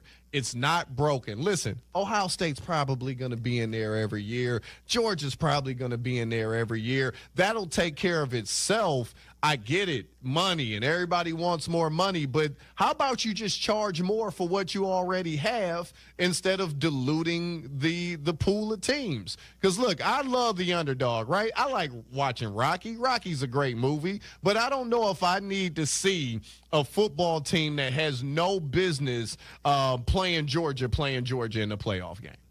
Can you imagine, like, let's think 24 to 28 teams. A 6-win Georgia Tech team is somehow in the playoff. And people are going to tell you, oh, that's better for the sport. Right. Like, no. Eli Drinkwitz, the Missouri coach, floated this idea of a 30-team CFP. And everybody was like, he's crazy on that. Like, what a terrible idea. Keep that same energy. Keep that same energy that you had for Eli Drinkwitz for someone like Tony Petitti, because this is a calculated move to get what the Big Ten wants. The Big Ten wants the SEC to play 9 conference games. The SEC's like, no, we don't want to do that. He's trying to force his way through to get the SEC and the Big Ten on a level playing field. Now, I also think, I'm talking about, remember at the top of the show, I talked about conspiracies and who Dylan Gabriel was actually calling out there about the entertainers versus competitors. You know what my conspiracy here about why the Big Ten may have also done this?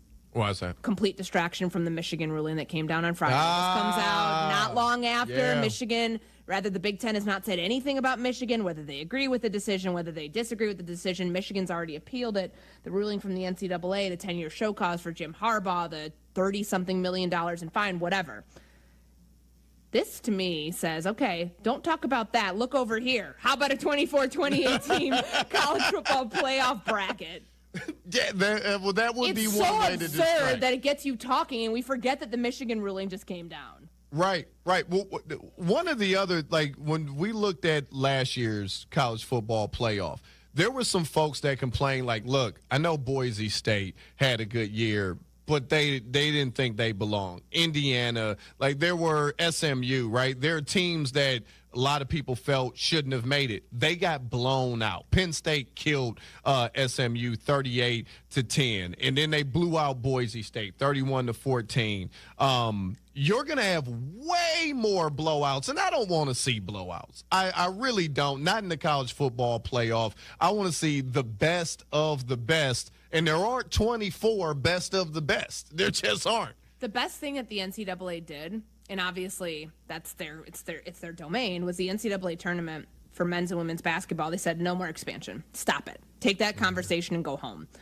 I wish the CFP would come out, and if they really don't want to have this discussion, say, we're sticking at 12 teams for now, and, like, put a timeline on it. Can we not get through another year of it with the new format? Like you mentioned, seeding has been fixed. The reseeding, once you get in, that'll be in, like, the home games on the college campuses. I think that those are things that we want to continue to see more of. But can we not just be happy with what we have right now? Because I don't know about you. That was a pretty good field last year, and those are some damn good games. Yes, it was awesome, and I absolutely loved the home playoff games. Me like too. the atmospheres. They were amazing, so hopefully they can stick with it. She's Courtney Cronin. I'm Emmett Golden. This is Clinton and Friends. Coming up next, Joe and Q. That's straight ahead. Carmen, and you're coming up. The birthday boy is in the house. Happy birthday, good kid. The Bears treat you to a win on your birthday weekend. Cubs won yesterday. They won 2 or 3. Hopefully, Silvy's somewhat happier. I don't know. That'd make me happy. I already got 18 holes in this morning. Look at you. Feeling good. Feeling fresh, baby. Dodge the rain. You got an 18? Hey, Ma's calling me. How Happy about birthday, that, Johnny. We'll talk about the Bears. The very impressive opening drive in the first team. You'll hear from Ben Johnson. Yep, Cubs and Brewers with the doubleheader starting today. We'll recap a fun weekend. Carmen and you're coming up at noon. Your fantasy draft is here. The Smack Talk is starting, and this season, ESPN Bet is giving you more ways to ride with your squad. Introducing ESPN Bet Fan Center, where you can instantly link and bet on your fantasy teams right in the ESPN Bet app. An enhanced sports betting experience only from ESPN Bet, the sports book for sports fans. Download the app today. Must be 21 plus. Gambling problem? Call 1-800-GAMBLER. In New York, call 877-8-HOPE-NY or text HOPE-NY 467-369. Life insurance. Why are you putting it off? Can't afford it? Too much hassle? Think you don't need it? There's lots of excuses for putting off life insurance. But if you weren't there, who would pay the mortgage and other bills? With Ethos, you could be covered in 10 minutes and boom, family protected. Ethos. Fast and easy online term life insurance. Up to $2 million in coverage with no medical exam. Some policies as low as $1 a day. Answer a few health questions and get your free quote at ethos.com/play. That's ethos.com/play. Great Clips is your answer to back to school. You can get a kid's haircut for just $5.99. That's right, for a limited time, kids 10 and under, haircuts just $5.99.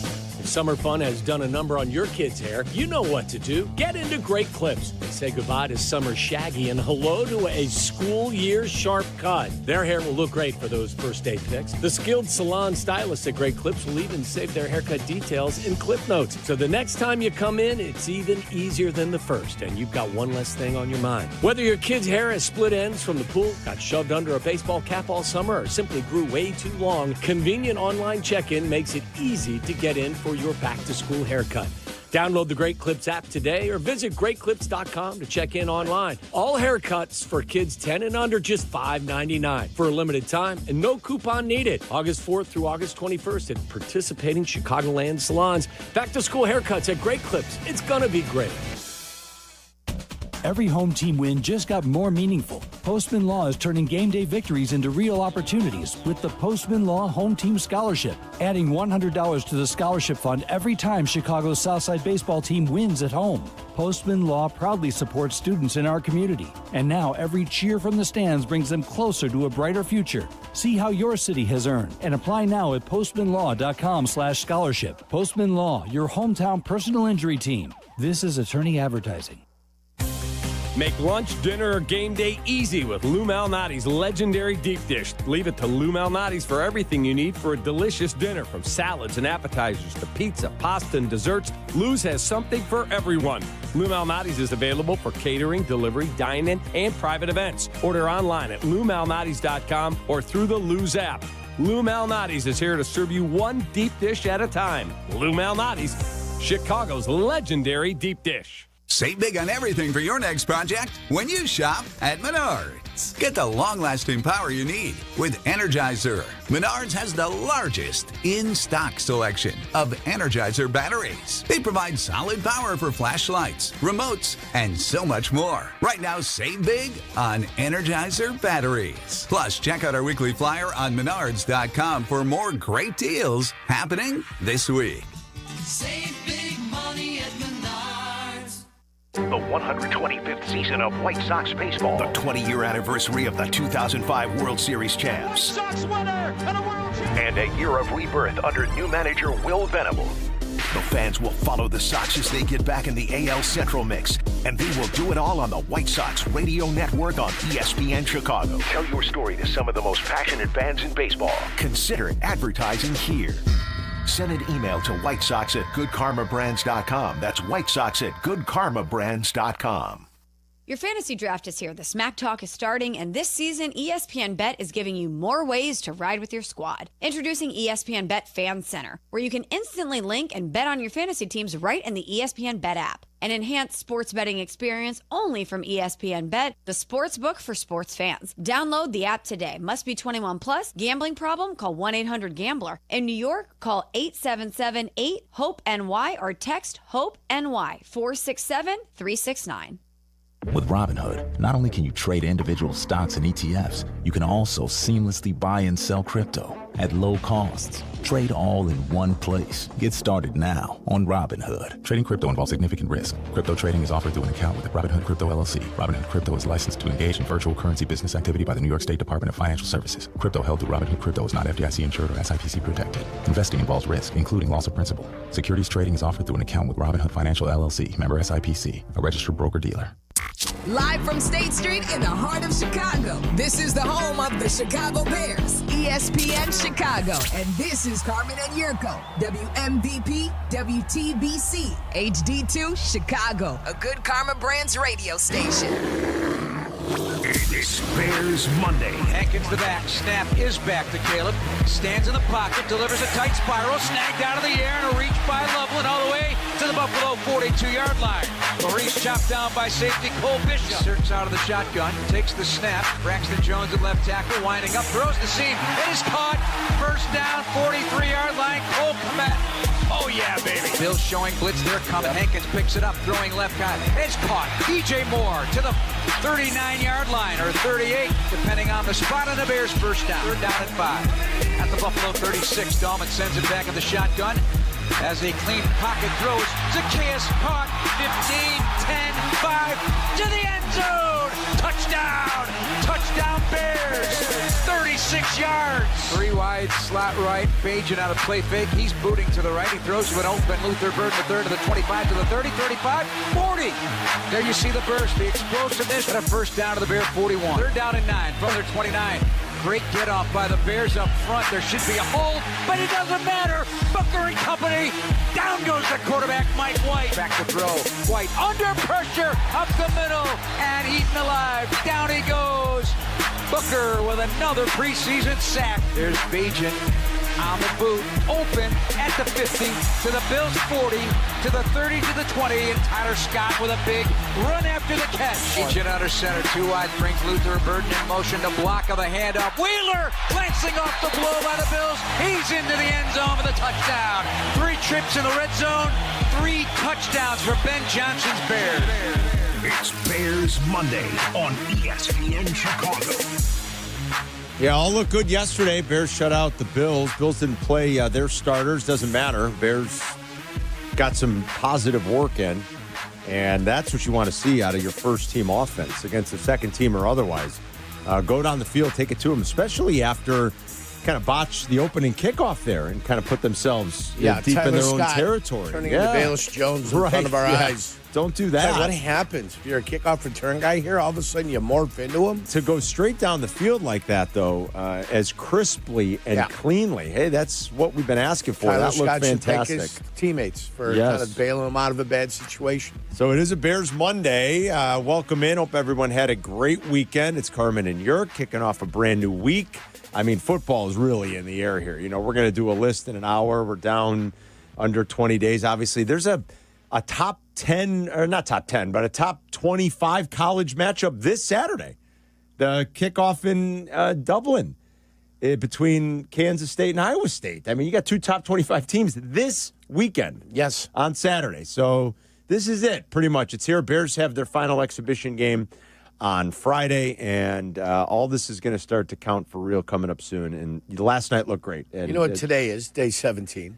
Day 17, yeah. 17 days left to the start of the NFL season. Yeah, that's right.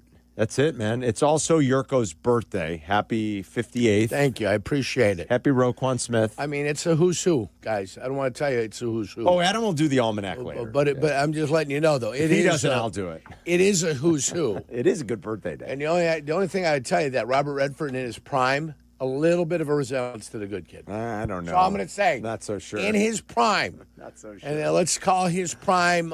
His prime the is Sting? Sure. Butch Cassidy, the Sundance Kid, The Sting, All the President's Men. the Watergate movie, All the President's Men. Yeah. I don't know if I'd say like Redford. Maybe let me turn my profile. Yeah, I don't know. Maybe you see a little bit from the chin up. Maybe from the chin to the lower lip. Maybe no. How about the forehead? Does it look like Robert Redford? I don't think it so. might. You're talking about like one of the most handsome heartthrobs that ever donned the silver screen. Yes, that's what I'm comparing it to. Yes, exactly. Yes. Do you know how old Robert Redford turns today? He turns 90. He's 89 he's today. up there. He's up there, 89. He certainly doesn't I'm afraid we're going to lose him. Him or Clint Eastwood? Who do you think's going to Boy, Clint Eastwood does not look good. Who's going to say hello to Paul Bears first? It just does not look Remember, good. we can't play that game. Can't play the Deadpool. Can't play the Deadpool, guys. It's not a game we can participate in. Well, I mean, who's stopping you? It's a little insensitive, but who's really stopping you? Somebody telling you can't? My inner conscience is telling me not to. Absolutely, Carm. Probably. I mean, geez, don't you have a soul? What's wrong with you? I'm not the one who used to play the Deadpool. You guys did I that. remember. Yeah. And then we were chastised. We were requested not to ever play it again. Guys, maybe ever stop doing the Deadpool. If you want to talk about the Bears, you can. If you want to wish Jurko a happy birthday, you can. If you want to talk about the Cubs and their Big Five, it's not even a big series anymore, is it? I thought for sure it would be. We've gotten here, and is it a big series? Well, it has to be. They got an 8-game lead. It has to be if they're going to survive. If they're going to survive with a chance maybe to get win the division, this is an imperative series. Imperative that they win four or five. You have to win win 4 or 5. I mean, yeah, you've got to, even 4. Going 3-2 is no good. It's so unlikely at this point, Well, it's good. I tell you what's going. If they did go 3-2, they'd be one game above 500. They need to keep winning games to put themselves, I guess where you'd play the other wild card team, right? So you'd play the other wild card team. Yes. The worst division winner plays the worst wild card team. Yes. And then the You'd other two play the wild other card wild card teams. team. Thank you very That's kindly. correct. Yes. Yeah. You would be, the Cubs right now would be 4, and they would play, who has got the Mets? I think it would be Cubs-Mets. Yeah, whoever it would be, yes. Right now. But they would be the 4 seed hosting a series. They're going to hold on to that spot, I think. I really do. I believe so. But again, 3-2 would help them hold on to that spot. Yeah. So, does it matter? Yes, all the victories matter. Yes, they do. All the victories matter. Yeah, Cubs right now have the best wild card record. Then it's the Padres. Then it's the Mets. I'm sorry. So they would play the Padres because the Mets would play the third division winner. Yes. So it'd be Cubs and Padres. Ooh, that's not a series you want. That's not something I want to see. But you know what? That's what you earned. Yeah. You earned that during the baseball season, the course of the baseball season. Yeah. It's not 4 months long. It's 6 months long, the baseball season.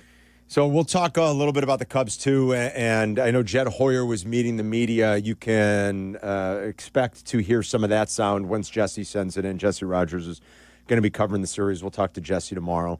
Doubleheader today, but we'll talk a little bit about the weekend that was for the Cubs and MLB. The Brewers' winning streak was actually snapped, believe it or not. They actually lost the game yesterday to the Reds in Cincinnati. They had a real exciting win on Friday night. They were down big and early in that game. It looked like the winning streak would end Friday. They were down 8-1 through the second inning. They came back. They won that game 10-8. They won again on Saturday, but they lost yesterday.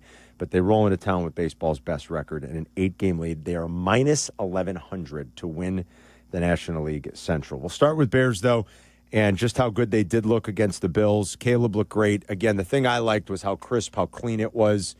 It was back foot, hitch, throw. It was no second guessing, no hesitancy. It was just smooth. That's what you want the operation to look like. I don't care that it was against the second team defense of Buffalo. That's neither here nor there. Well, they played the way they should play, no matter who they were playing. That's exactly right. And they win against the second team, so that's exactly the way it should look. That's what I mean. It should look the way it looked. That's exactly how it should look. Do we know the test will be tougher during the regular season? Of course. Right. Of course, but imagine if they struggled. That's what I'm saying. And what the narrative would be. I don't mind. The narrative is not that they struggled against the second team of the Buffalo Bills. The narrative is they destroyed the second team of the Buffalo Bills, and maybe Buffalo should have played their first team if they wanted to compete in that game. And they didn't compete much. They did not play their starters. Josh Allen was just on the sidelines observing last night. But the Bears got some good work in with that first team, getting a couple of drives in like that. I thought Bagent got in good work, too, and he pretty much solidifies Tyson Bagent as their backup. Not that I think it was ever really leaning any other way. I think they like Tyson Bagent very much as their backup quarterback.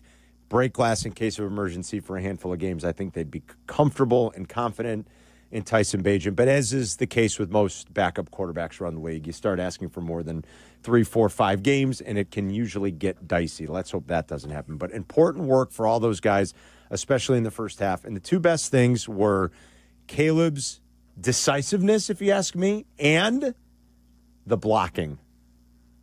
And I mean from their wide receivers. Ben Johnson is not messing around with the whole no block, no rock thing. Yeah. And I was telling the guys, you guys weren't at that practice. It was the Tuesday practice I was at a couple of weeks ago, and I was on with Silvy that day, but I think we talked about it maybe during crosstalk, how Ben Johnson was all over Luther Burden on one specific play in which it's the same play they scored the second touchdown, I think, last night. Right. It was the same play. Yeah. And everybody's seen the highlight of Luther Burden coming down across the coming in motion, that short motion, and squaring up on his man and laying a key block on the goal line for an easy rushing touchdown. It's the same play they ran in practice a couple weeks ago, and Ben Johnson was all over. He was livid. Luther Burden. And Luther Burden got the message. And I thought that was impressive last night in the first half. You see the commitment to properly executing this offense and the wide receivers doing what is expected of them. I had gone back here in the last week, and I watched a couple of the Lions-Vikings games just to get an idea for the opener. And Ben Johnson, I knew the stat. I've heard Waddle mention it a couple times. Ben Johnson head-to-head, if you want to call it that, against Brian Flores the last 2 years, 4-0. Now, a couple of years ago, when the Lions and the Vikings met, the matchups were late. They were week 16 and 18. And by that point, Kirk Cousins was already hurt, Yerk. They played Nick Mullins a couple of times. They turned Nick Mullins over 4 times in one game. But Ben Johnson's offense, for big stretches of those 4 games, did get the better of Brian Flores. I mean, the Lions, again, were 4-0. The one thing you see when you watch them more closely, and maybe you sometimes take it for granted when we're watching a million things on Sunday and we're watching all these games and they have a tendency to run together, but then you start zeroing in on certain things, is I'm reminded of just how committed to blocking those guys in that system were the last couple of years. Patrick and Reynolds a couple of years ago and Amon-Ra. I mean, you see it. You really do. You see it. You see it in pass plays. You see it in run plays. I mean, it jumps off the screen at you at times, and he's not messing around with that. So I am so much more confident in this coach's ability to teach and to design this offense and to hold guys accountable. I mean, Bagent was saying it again yesterday. He said, this is not verbatim, but some quote about it's nice not living in the gray really anymore. It's like everybody knows this is such a more professional, I think it will be a more professional buttoned up, at least that's my hope, it's my expectation, and I think we're going to see that just based off of what we've seen in the preseason and the exhibition season camp, the way Ben Johnson talks. This coaching staff is not messing around, and it is such a more... Not messing around, guys. They're not messing around. Nobody's messing around no more. I like it. It is just so much more competent. You know what else? So much more competent. You talked about the quarterback getting the ball out. You talked about the offensive line looking competent. You talked about receivers being able to block. Yeah. How about being able to design guys open? And Absolutely. making those throws to be easy. Here it is. Here's your decision. I mean, I was making decisions, for it. You could see what was happening and what was coming open. And you could tell, and you knew what was going to happen and what was going on. So yeah. That's what I like, too, and that comes from Ben Johnson. Scheming guys open. Yep. Yes. So it was good. Nice way to wrap the weekend last night. One more exhibition game on Friday against the Chiefs. First 3 balls to the tight ends, too? The first right? Didn't it feel like Colston got the first one? Colston, then Cole. Yeah, Colston, and then Colston. Colston. I think you're absolutely right, Yerk. Established in the middle of the field. Yeah, Colston's going to have a huge part in this offense. Go back to our conversation on Friday. Is he going to be the leading tight end? What's his name? Zacharias? Zacchaeus? Zacharias. Olamide Zacchaeus? Yeah. He's had a fabulous camp. Yeah. Fabulous. I mean, where'd he do his damage? Through the middle of the field. Through the middle of the field, yeah. Making field. guys miss. Yeah. I mean, he's been terrific. He really has. That's going to be a nice addition for them. What a third option. Fourth option. Fifth option. Fifth, maybe. Well, I've already you outlined it. I've diagrammed it for you. It's going to be the two receivers. It's going to be it's actually going to be receiver, tight end, back. It's going to be receiver, tight end. I think Jurko's receiver, tight end, back, second wide receiver. I love the case you make for that. I keep feeling like Adunze and DJ Moore will still have the most catches on the team, but I don't. You're making a strong argument. I go back to the evidence, the numbers. I know. You're a numbers guy. I know. You're making a strong argument. I mean, you're the accountant on the show. I know. If anything, I've gone back and I've proven to you, and with my, what is that called? The biorhythms? Yes. No, algorithms. Algorithms. That's what it is. Algorithms. You don't even need an not algorithm, but you're like you found it. I found a key. The trend. Mm-hmm. In what we've seen from his offense in Detroit. Right. You have definitely identified a trend. Doesn't matter. You want to have weapons, a multitude of weapons. And in different games, different guys might be your weapon. Yeah. In different games, different guys might be your weapon. And that's a good thing. Being versatile, having a number of guys that can hit you, it's a good thing. What do you look for? If all the guy got is in the fighting in the ring is a big right hook, well, you don't have to be wary of anything but the big right hook. But when you got a jab, you got an uppercut, you got a cross, you got a little bit of everything, and then you got to be wary of it all. So I personally would rather have multiple weapons coming from all directions where you can't sit on anything and everybody can be dangerous. To me, that's a recipe for something special. Yeah, Jurko identified that the trend here seems to be receiver, tight end.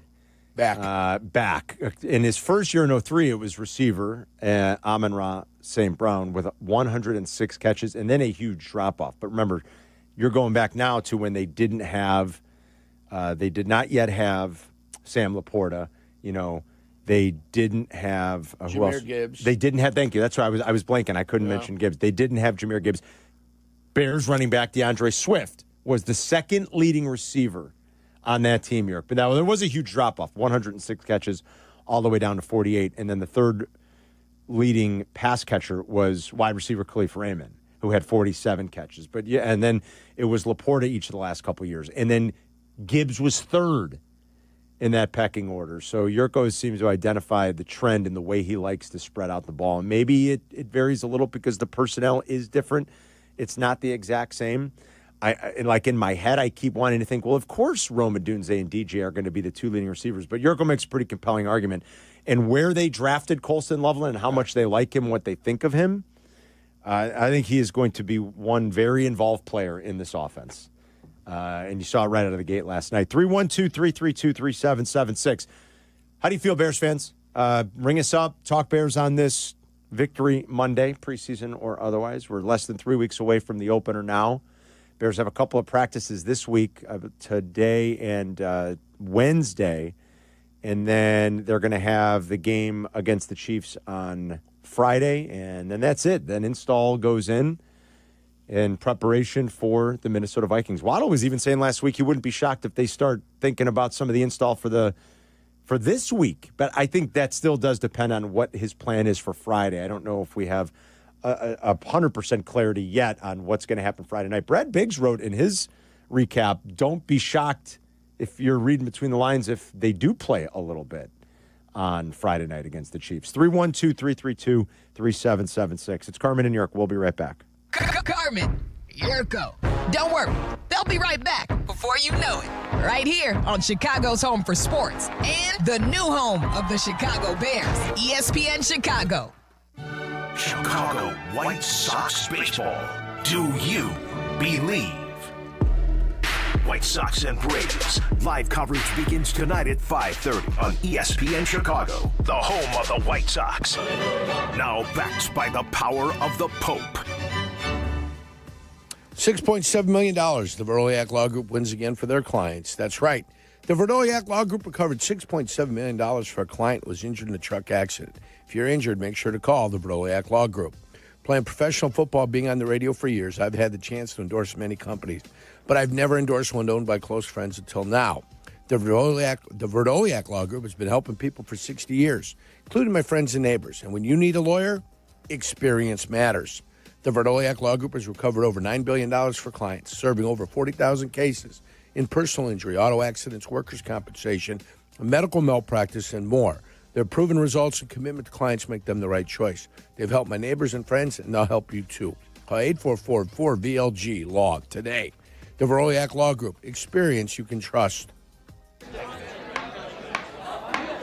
When your cat's a me, then your dog is too. And it's hard to know what's fake or true. Just raise a glass with a friend or two. You tell them more, tell them more, tell them more, do. Where the online trends keep getting worse. And you lost your keys in the metaverse. Now your right swipe just went left on you. You tell them more, tell them more, tell them more, do. It's a crazy world, so what do you do? You tell them more, tell them more, tell them more.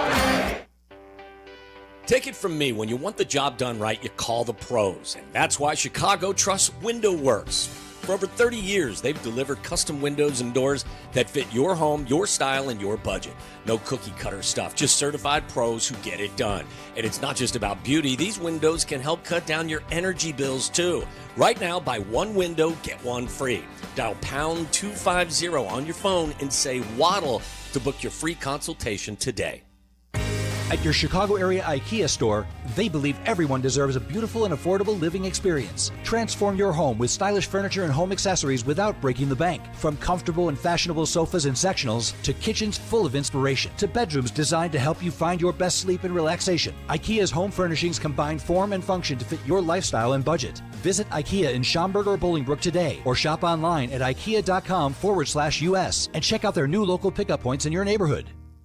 A SoFi personal loan is here to help you achieve something once thought impossible, overcoming high-interest credit card debt. Walk the tightrope of your finances with one low, fixed-rate monthly payment, no fees required, and as soon as the same-day funding. That's right. Pull off your own debt-defying stunt with a SoFi personal loan. Visit SoFi.com/trick to learn more. Loans originated by SoFi Bank, N.A., member FDIC. Terms and conditions apply. NMLS 696891. With Progressive Customer Service, there are lots of ways to connect with us, so you never have to miss a second of your favorite sport. Because you'd much rather watch a ball go through a net 124 times in 48 minutes when you don't really have to pay attention until the last two, and then somehow those 2 minutes will take an hour. You don't want to miss all of that. Luckily, you can chat with Progressive on our app, online, or over the phone without missing a single one of those times the ball goes through the metal circle. Progressive Casualty Insurance Company, affiliates and other insurers, not available in all states or situations. Want to buy a vehicle in 60 minutes or less? Purchase your next vehicle in 60 minutes or less at Advantage Chevrolet Hodgkins, or your first car payment is on them. And every new Chevy comes with the Advantage Plus program. Together, let's drive. Restrictions apply. See dealer for details. Follow Chicago's Home for Sports on Instagram at ESPN_Chicago. Carmen and Jurko are back. This is ESPN Chicago, Chicago's Home for Sports. Hope everyone had a nice weekend. It's Carmen and Jurko, Black and Abdallah alongside. Bears win big in their second exhibition game against the Buffalo Bills. Bills didn't play their starters. Bears did. They got some valuable work in.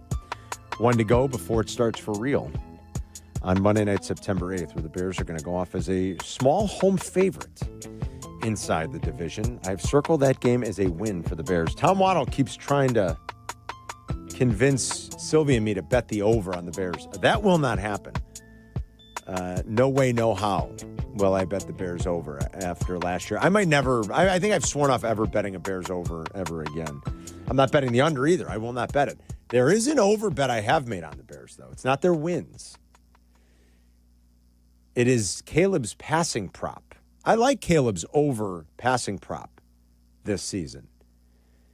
I don't think, no, there's always a risk with a quarterback getting hurt, but I was saying, Jurk, the Waddle keeps trying to convince Silvy me to bet the over. I'm not going to bet the Bears over. I think they're an 8-win team. If they win 9, 10, 11, fabulous. They go to the playoffs. That's awesome. I will not bet the Bears total this year, over or under. But I talked to a handful of guys that bet yesterday's game, the Bears minus the points and the over. end of the in the game, yeah. Yeah, the over. The over hit easy. But you're talking about over I'm talking about victories. I said, but I told the guys I do have some action on Caleb's passing prop over.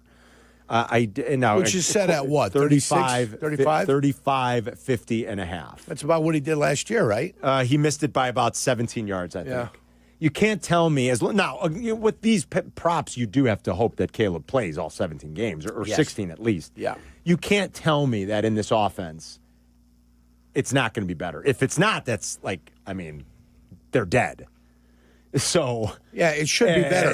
There's just no way it's not going to be better. That it's not going to. There's just no way if he plays 17 games. Well, yesterday that is not an over. Yesterday, not that it matters or that's the measuring stick, but they had 500 plus yards of offense yesterday. Yeah, 170 rushing, 300 plus passing.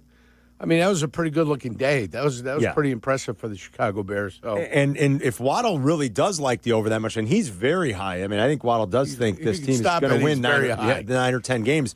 That's a bet you better be backing it up with if you're going to make a bet on the Bears over. You better bet Caleb's passing prop over because there's just no way it's not getting there if they're going to be as good as we all hope and expect. It's not asking too much. He doesn't have to be a world beater. He doesn't have to go out and throw for 4,000 yards. But if we think they're going to get better, even if you think that's only 7 or 8 wins, I just can't see in this offense Caleb not going over last year's total. And like Jurko said, that's basically all he has to do. You're talking about a little more than 200 yards a game if he plays all 17 games. It's nothing. It's nothing. It's a nothing burger. It's a nothing burger. Jared Goff averaged almost 4,400 yards a season, and I know that there's indoor games and there are some things that better suited maybe that high powered, high flying attack, and the numbers are going to be a little bit juiced because the blah blah. But 4,500. 4,400. I think he averaged about 4,400 yards per season the last 3 years. It's not asking too much. I think Caleb is going to get over that. Will he go for 4,000? I don't know if I'd predict that just yet, but maybe. If he looks as sharp and as confident as he did last night, then yeah. If he's delivering the ball like that, on time, in rhythm, beautiful. That's what we're looking for, Jeff guys. in St. Charles on ESPN 1000. What's up, Jeff? Hey, Carmen. Hey, Jurko. Happy birthday to us. Thank you. Yes, happy birthday to you. Jeff. Thank you. Really excited about the Bears game last night. I understand it's preseason and everything, but for the first time that my wife's been with me was the first time she witnessed me watching a Bears game, and I wasn't yelling at the television. There was no noise, nothing coming from me. I was happy. I was I was enjoying everything I was seeing. The eye test, it was looking good. Understand, second string, all that. And it's also great to hear the national narrative of, is Caleb going to be horrible this year? Now it's, man, he could be MVP. Well, I think it may be somewhere in between. But, yeah, there was nothing to be angry about last night. It passed with flying colors, Jeff. You're right. Yeah, once the first quarter went by and the Bears offense played the way it did, and then Bajan stepped in and they put 21 points on the board. It was just like beautiful. Kick back. Finally, something not to complain about. And the Cubs won earlier in the day. They did. I'm like, man. I go, nobody's got anything to bitch about anymore. Dansby came through. Yeah. How about that? Yeah. I watched both baseball games in the afternoon. I watched the Sox blew it. I watched the Sox. Yeah, they blew I think it. the Sox have now lost 14 in a row in Kansas City. Is that right? Yes, it is. 14 in a row. Is it against Kansas City? I didn't know if it was in Kansas City. They've in lost, Kansas City. In Kansas City after blowing it. I did look this up real quick. I promise this will be not the a good time. road team. This will be the only time I mention the Sox guys, just because I get a kick out of it in a sense. Finish it up, brother. So, do you know that the Sox? I think you do know this because you joked about it last year at times. You said, "How do you think all those teams in the AL Central made the playoffs?" Exactly. The Sox are 3-20 versus the Royals the last 2 seasons. Flip it. The Royals are 20-3 versus the White Sox. That is an .870 winning percentage. It's 7/8. Do you know what their winning percentage is against everybody else in baseball? No. .490. That's how it works sometimes. They've been like the most average mediocre that you can be. And they've won Except for one 7 team. out of 8, every 8 against the White Sox the last 2 And the years. other thing I was watching was the BMW Championship. I had it on, too, for a little bit in the afternoon. Scheffler, McIntyre, and then watching Ricky Fowler, poor Ricky Fowler, go up and down. He was inside the top 30, then the double bogey just crunched him. And you know who, again, played well? Like Tommy Fleetwood. Not that he didn't have the lead this time and choke it away with 2, but I mean, man, like Tommy Fleetwood, I feel like he's played some real good, consistent golf here. Just he can't get a win. But Scheffler is, he finishes 15 under. He's, he was awesome last week, too. He's unbelievable right now. I mean, he's it. Let's grab Eddie on the north side. He wants to pimp his parlay. What's up, Eddie? Hey, good afternoon. Happy birthday, Yerk. Thank you. Hope you have a good one. So, okay, I got a quick 4-teamer for you guys for the Cubs game. Ready? Oh, all right. All RBIs. I thought you were calling to pimp out your parlay. You're actually giving us a parlay? Well, no, I was calling about the other one. Oh. It was a 6-teamer on Friday night. And I listened to the odds couple. I'm not going to even mention what happened over there. But, man, 4 of them came in the morning. I had a buyout. It's a $25 bet for $533, and I'm thinking, you know what? It's a pretty good payout for $25, but I ran with it. Oakland game, it started like at 9. Langers, and I believe the other guy was Kurtz or whatever. Yeah, Nick Kurtz. Bottom of the 8, 2 out. He's the only guy that I needed to come in. He wrecks a home run. Look in at the you. bottom of the 8, 2 out. And Oakland was up big, so Pimp they aren't that going to parlay. come up again. Pimp that parlay. 25, paid $3,750. Damn, That's Eddie, why you should do be it. sending lunch. That's All why right, you so do go it. ahead. Give everybody a Okay. four-legger for today's Cubs game. Go ahead.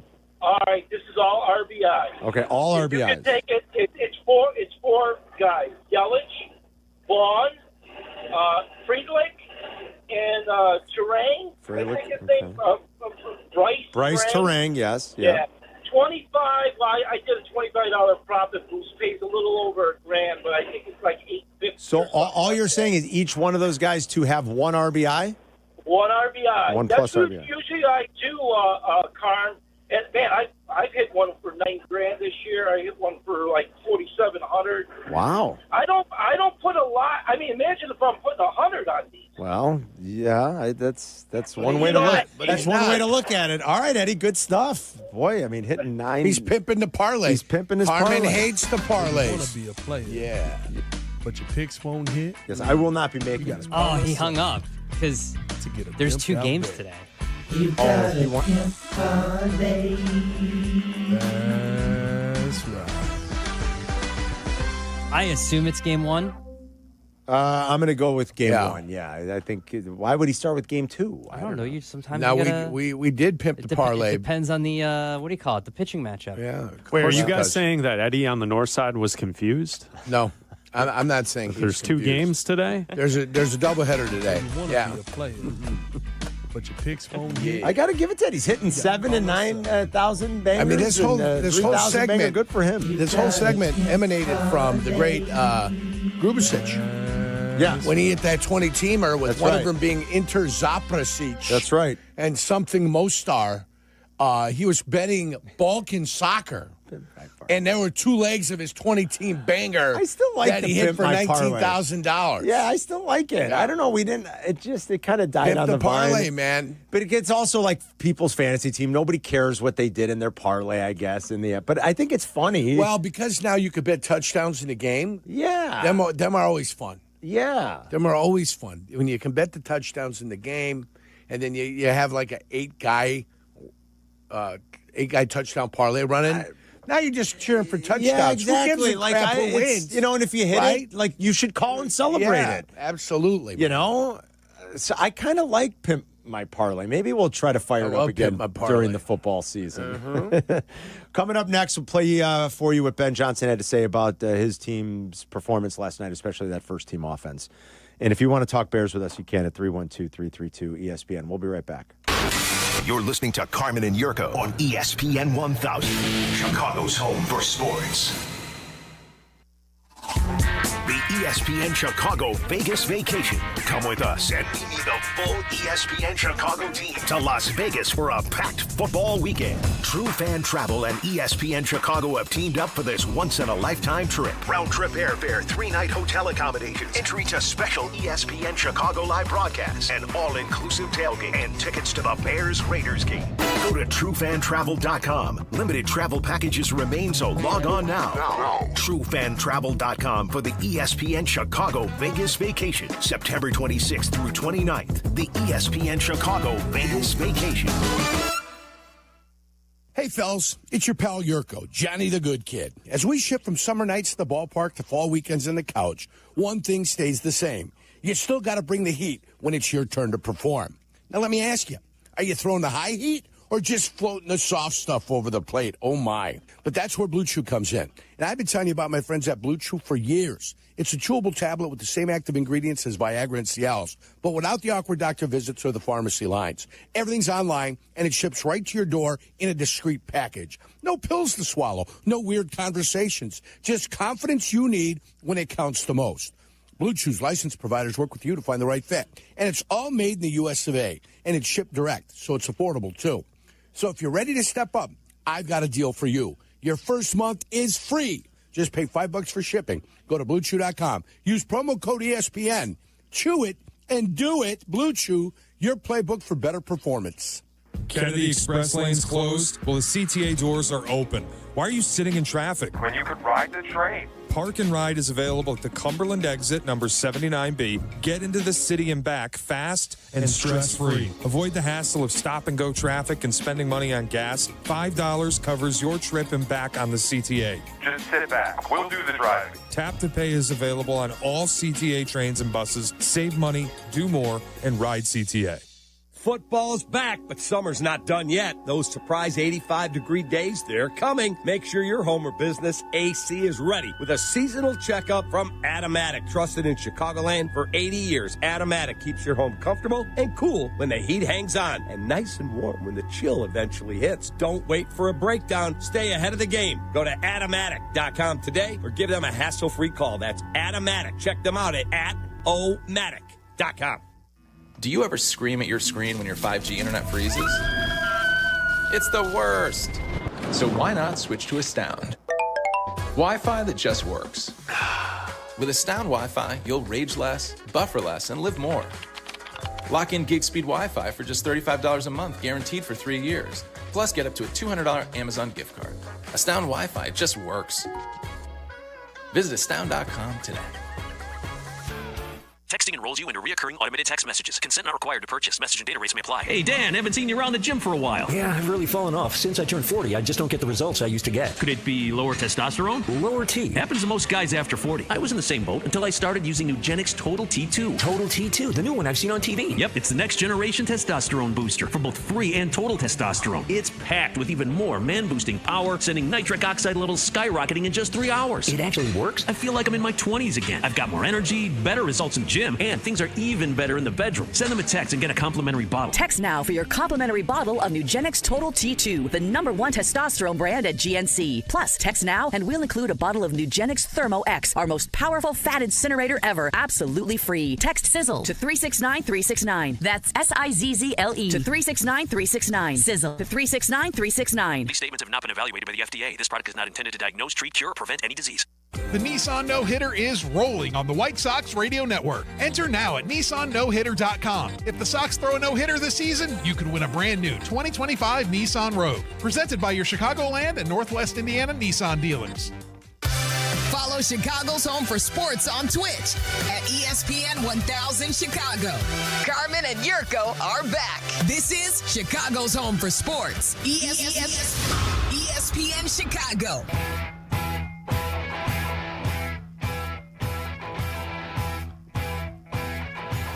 Beautiful day today. Doubleheader starting on the north side here in about 45 minutes. Cubs did take 2 of 3 from the Pirates. They find themselves 8 back in the division, though, with the Brewers in town. We'll cross talk with Waddle and Silvy in a couple hours. And we got White Sox baseball tonight. They got to face Spencer Strider on the road in Atlanta. 5:30 will be the pregame with Jeff Meller a little bit later today. Here's Ben Johnson talking about the opening drive and just how impressive it was last night. Shoot, if I remember right, we didn't have the best field position to get started there, so I thought those guys did a really nice job marching it down the field. Caleb made a couple big-time throws, in my opinion, to keep that drive going and some explosive plays there, and so it was good. It was good to see. Quite frankly, it was a thing of beauty. Here he was talking about that first drive. Was it a combo of play design and player talent? Here was Ben Johnson's answer. I would say it really had nothing to do with scheme. It really, all night tonight, it had nothing to do with scheme. It was all about our guys and how they wanted to play the game. And, we asked them to play clean football, which that's what I was most proud of. I thought our operation from break of the huddle to the snap of the ball on offense and our communication on defense was really good. And so that was number one. Number two, we want to see these guys play fast. And so it had nothing to do with the scheme. It was all about these guys going out, playing fast, and executing. They did all those things, checked a bunch of boxes. Here was Caleb Williams talking about the first team's performance. Able to see the first team get out there, and I'm mainly speaking about our guys. Been able to see everybody get out there and go and have a good, successful first drive. I think it sets the tone for us as a team. I think it sets the tone for how we expect ourselves to play and go out there and perform. So, it was extremely important. And here's Caleb talking about where he sees himself now compared to about a month ago, or even maybe a little bit more than that, right when camp started. To a month ago, I think I've grown a lot.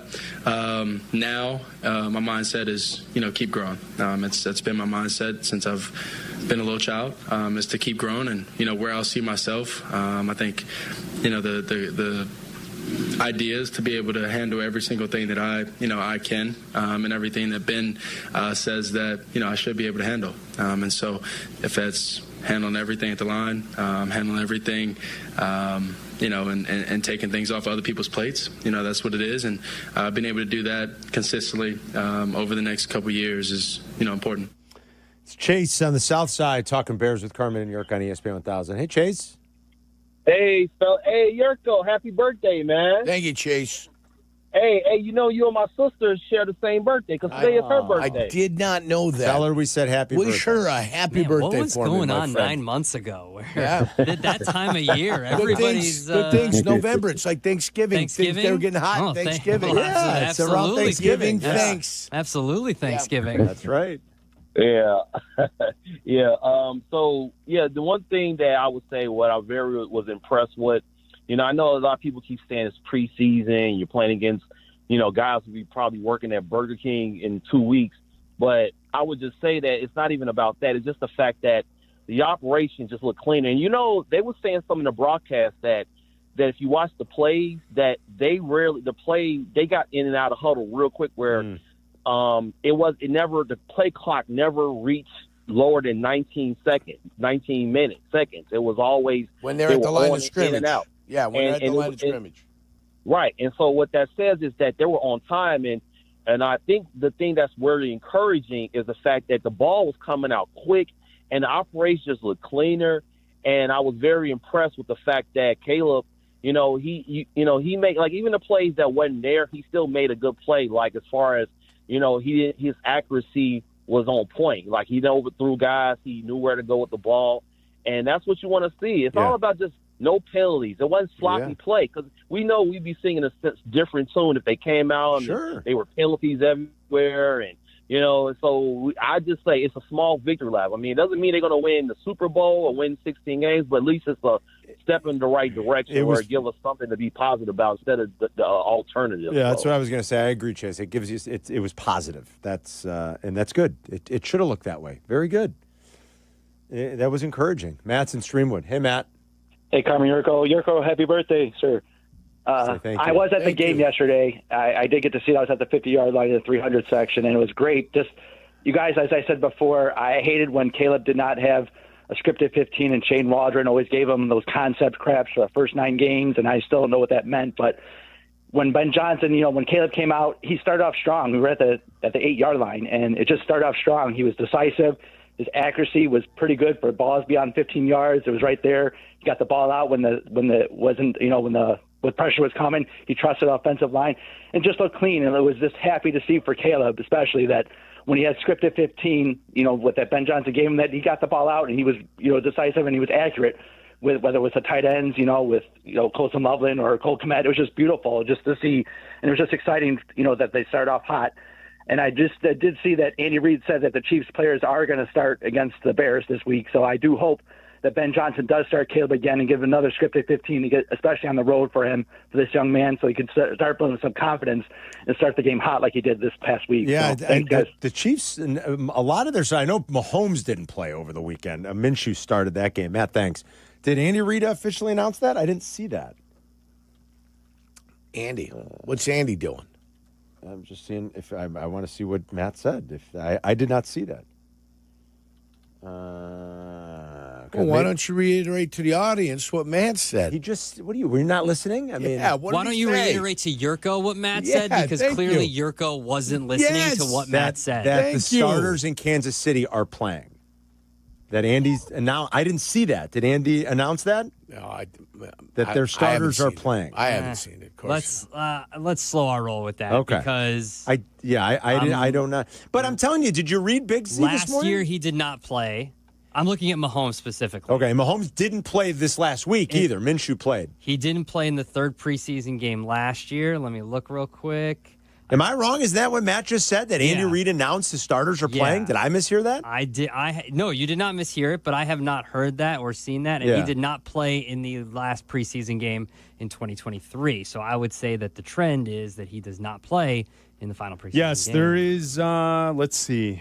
On the 16th, apparently Andy Reid told on the radio. 16th? Oh, a couple days ago? Told the radio broadcast that the Ones are going to get some time against the Bears. Oh, all right. There you go. I did not know. I didn't see that over the weekend. Matt. Good job, Matt.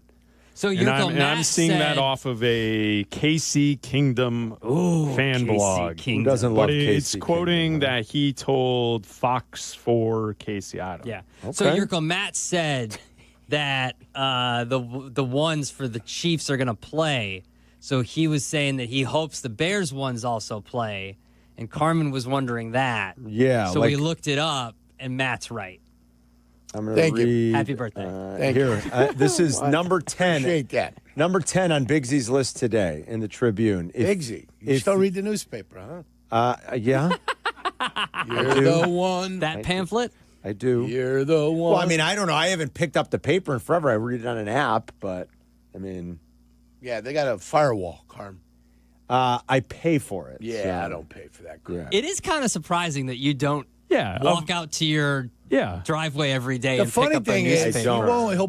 he'll pay for that, but he won't pay for Peacock. Yeah. Right. I don't get it. I don't get it. What am I going to watch on Peacock? I don't watch soccer the way you guys I don't get do. it. There's football games. I don't get it. NBA. Well, the NBA, I might have to buy for the NBA. He'll go across the street to Burnt Coffee Bucks, and he'll spend $27 on burnt coffee. Well, listen. I mean, you spend your money the way you want to spend your money. I would just say I'm not going to tell you how. Coffee's coffee at this Hard-boiled egg point. for $74. I mean, some people like to pay for I'm not saying you're old-timey, Carm, but it would fit if you were like I was reading in the paper today. No, I haven't picked up the paper, and I don't know how long. I mean, I just read it on the app. But I got you, and I'm not criticizing you. I'm just saying that they made you pay for it online. I'm not I was doing it. thinking over Sorry. the weekend again about Bulls and Hawks season. Like, I'm screwed. Yeah, you are. And I've got to figure out what I really want to do here. Punt. Just punt. I don't want to pay for that app. I don't want to give them money. I guess I should have seen it coming. This is business, but I think it was a little disingenuous. It's business on the Bulls and the Sox part to like be pumping up that go get the free. Go get the antenna. Go get the antenna. Go get the antenna. Like I think it's pretty. Whoa. No, I was gonna say shady. You're slipping there. No, I was gonna say shady. Okay. I was gonna say shady. Wow. On a Monday. And then I was. What a pity. No, I was gonna say shady. Like it's pretty shady for them. Yeah. To do that, and they're and then. I get it. Pretty shady for them to do that.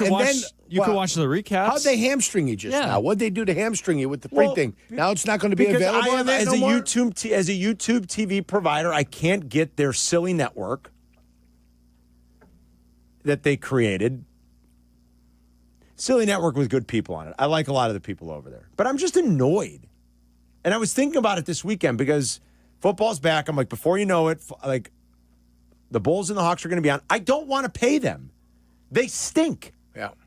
But at the same time, like, why can't I watch my teams, my favorite teams? It's pretty... I understand your pain. It's pretty lousy. It's pretty lousy. This paradox that you find yourself like, you don't care. I wish I could have that attitude. I don't care. I actually care. I'm going to tell you why I don't care. I would like to watch them. I don't want to pay for it because I feel like I've been screwed over and they suck. I understand why your you pain. deserve my money. So then I was like, I thought we're gonna have to do the segment again because we've done it from time to time, and the phone lines will light up like Christmas trees. A Christmas tree. And everybody's got a free, everybody's got advice or a free this or a free that or go here, go there. And it's like overload, and I hear about vape pens and this and that. VPNs, I know. Remember when I thought the guy said I need a vape pen? Earl the Pearl still got that little apparatus in my car that he wanted you to try. Well, maybe I should take that. I still have that apparatus that you were reluctant to try. Earl the Pearl sent that down for you specifically. Yeah, maybe so you I can should find just, some joy in your life. I'm going to have to do that. We're going to have to do the segment again. Okay, call up and tell Carmen and Jurko how they can get it for free. Because I want to watch some of them, but I'm not paying them. Carmen, I'm not doing it. Instead of paying, this is what I do. I watch ESPN on the computer and look at that tremendous footage right there. Pittsburgh just tied it 1-1.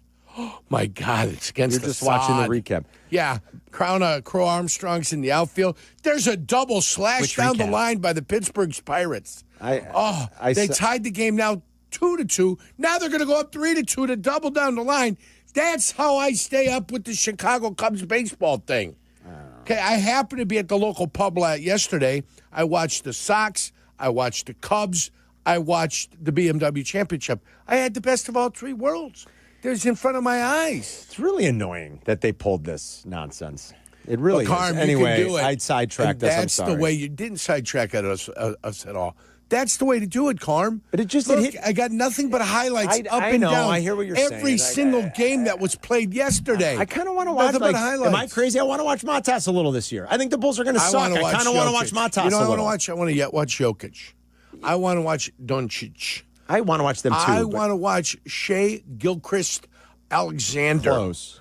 I want to watch the guy down in who tore his Achilles, I think. The guy down there in which one? Indianapolis. Yeah, which one? Yeah, both of them. Jason Tatum, Tyrese Halliburton, or Dame Lillard? Yeah, he's in a wheelchair. Boston. I want to watch some good teams play. I don't necessarily have to watch the Bulls play. You know why I don't want to watch pay the Bulls for it. play? I'm Because not. they're crap. They don't deserve. They're crap. They don't deserve. They don't deserve it, quite frankly. They don't. Then why win pay again and for be it? good again? And Good. What's that going on? But it's just annoying. Home run? It's just annoying. Did you hit a home run, Abdullah? What's going on over there? No, I got a break. Who's Abdullah? We got a break. You are my good friend. No, I didn't mean to sidetrack us. All right, so Andy Reid Abdullah over the weekend said that the Stars will play. Will the Bears do the same? I'll read you what Bigsy wrote because that's when we got sidetracked before I could do that. And then there is some more breaking NFL news at this hour, and we'll fill you in on that. It's Carmen and Jurko. We'll be right back. You're listening to Carmen and Jurko on Chicago's home for sports, ESPN Chicago. Waddle and Silvy. It says we are your new home for the Chicago Bears. This is year 3. Well, this is day 1 of the future. All right, so I stand corrected. We're your How about this? We're your home for the new Bears. Oh, I like that. We're your home for the new Bears. I like it. This is the home of your new Chicago Bears. ESPN Chicago. Boom! That's your promo. Right there. Are you ready to take charge of your finances? Want to move your homeownership journey forward? At NHS Chicago, we're here to help you do just that. We offer next-level classes, free expert-led workshops designed to help you go beyond the basics. It's all here at nhschicago.org.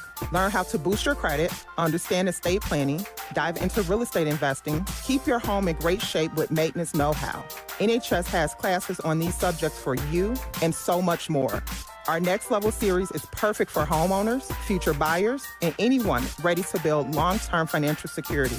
Classes are available both online and in person to fit your schedule. It's time to invest in your future with knowledge that pays off. Register now. Click the education tab at nhschicago.org. That's nhschicago.org/education.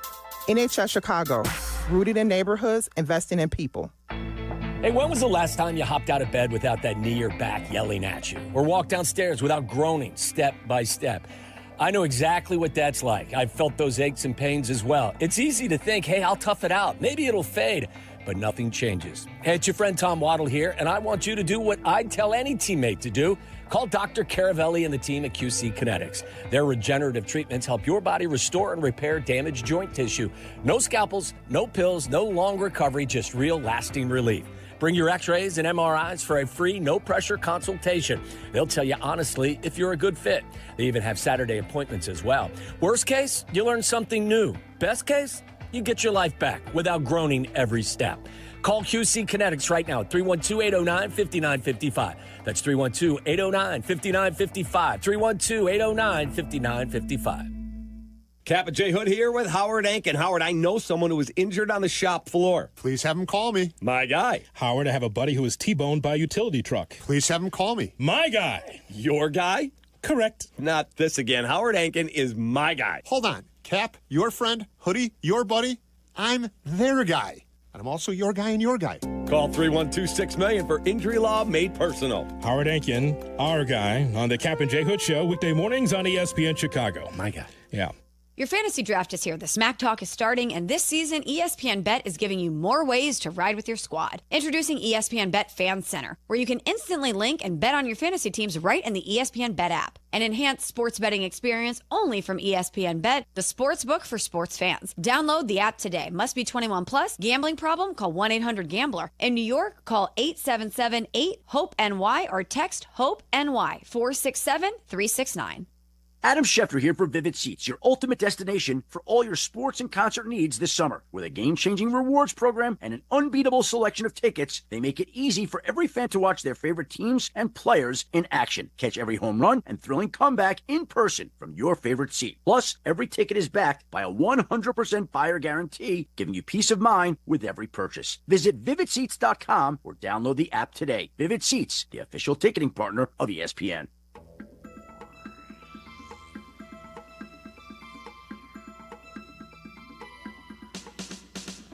Hello. All right. It's so good. Hey, guys, it's Jurko, and if you're worried at all about having the income you're going to need for retirement, then reach out to my guy, Mitch Lyons, at Mitch Lyons Wealth. Mitch Lyons Wealth will provide you with your best game plan to protect, grow, and win retirement. That's Mitch Lyons Wealth. Visit MitchLyonsWealth.com today. You're listening to Carmen and Jurko. Listen to us now. Live on the ESPN Chicago app. Chicago's home for sports. ESPN Chicago.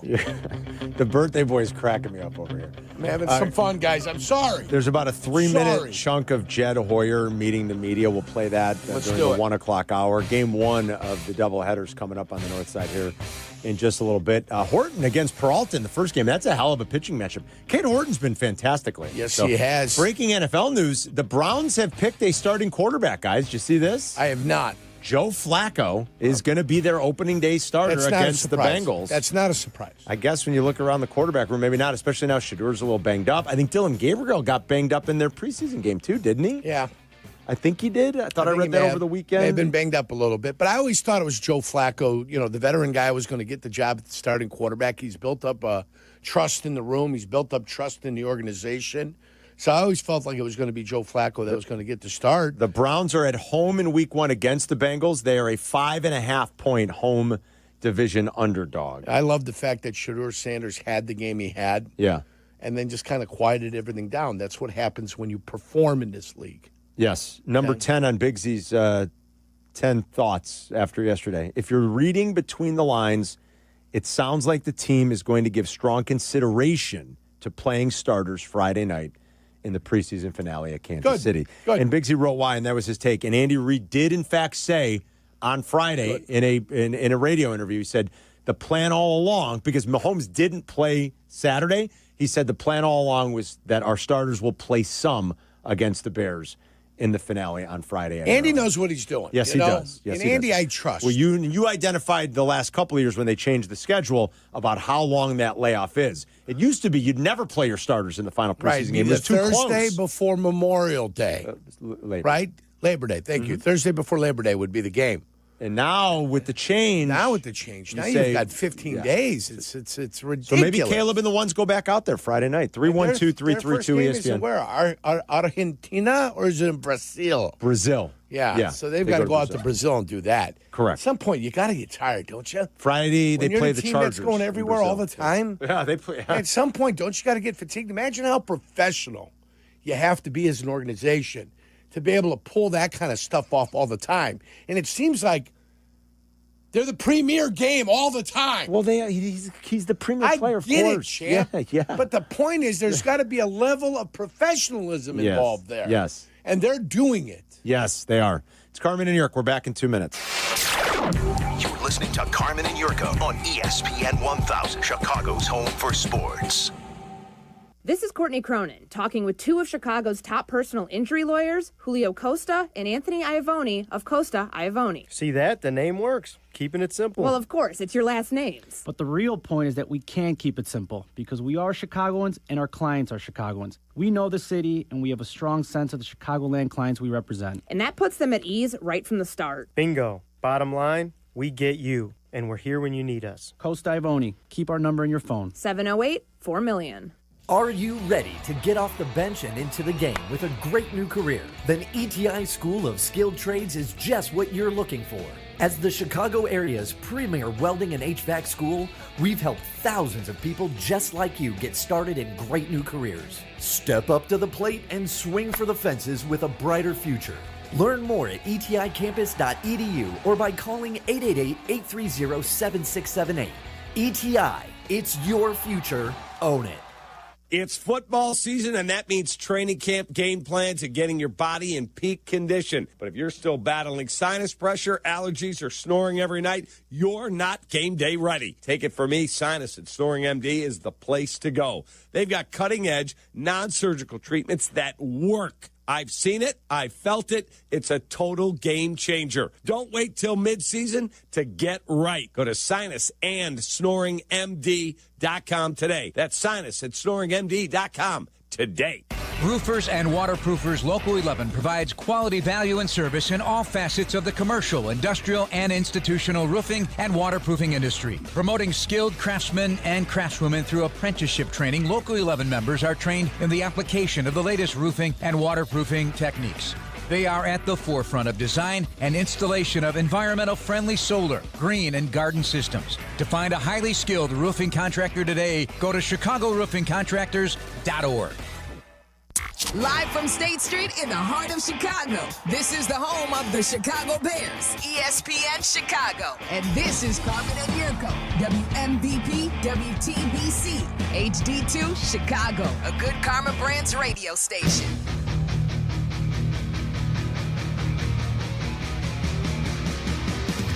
All right, the Bears look good in their second exhibition game. We'll see if they play the starters a little bit Friday night. Couple practices this week, then it'll be off to Kansas City. Day 17. You were talking about all the primetime games for teams like the Chiefs, and they're all, they kick it off in Brazil, like you said. Brazil. On Friday, September 5th. Sure. They have Sunday night football in Week 3 against the Giants in New York.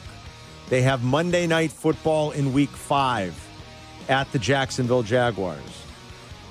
Then they will follow that up with a Sunday night game in Week 6. So on a short week, they're at home against the Lions. How about that juicy matchup in Week 6? That is juicy. That's Sunday night football. That's juicy, guys. 2 weeks later, Jurko, they play Monday night football at home against Washington. That's a juicy game right there. There's Jane another Daniels. one.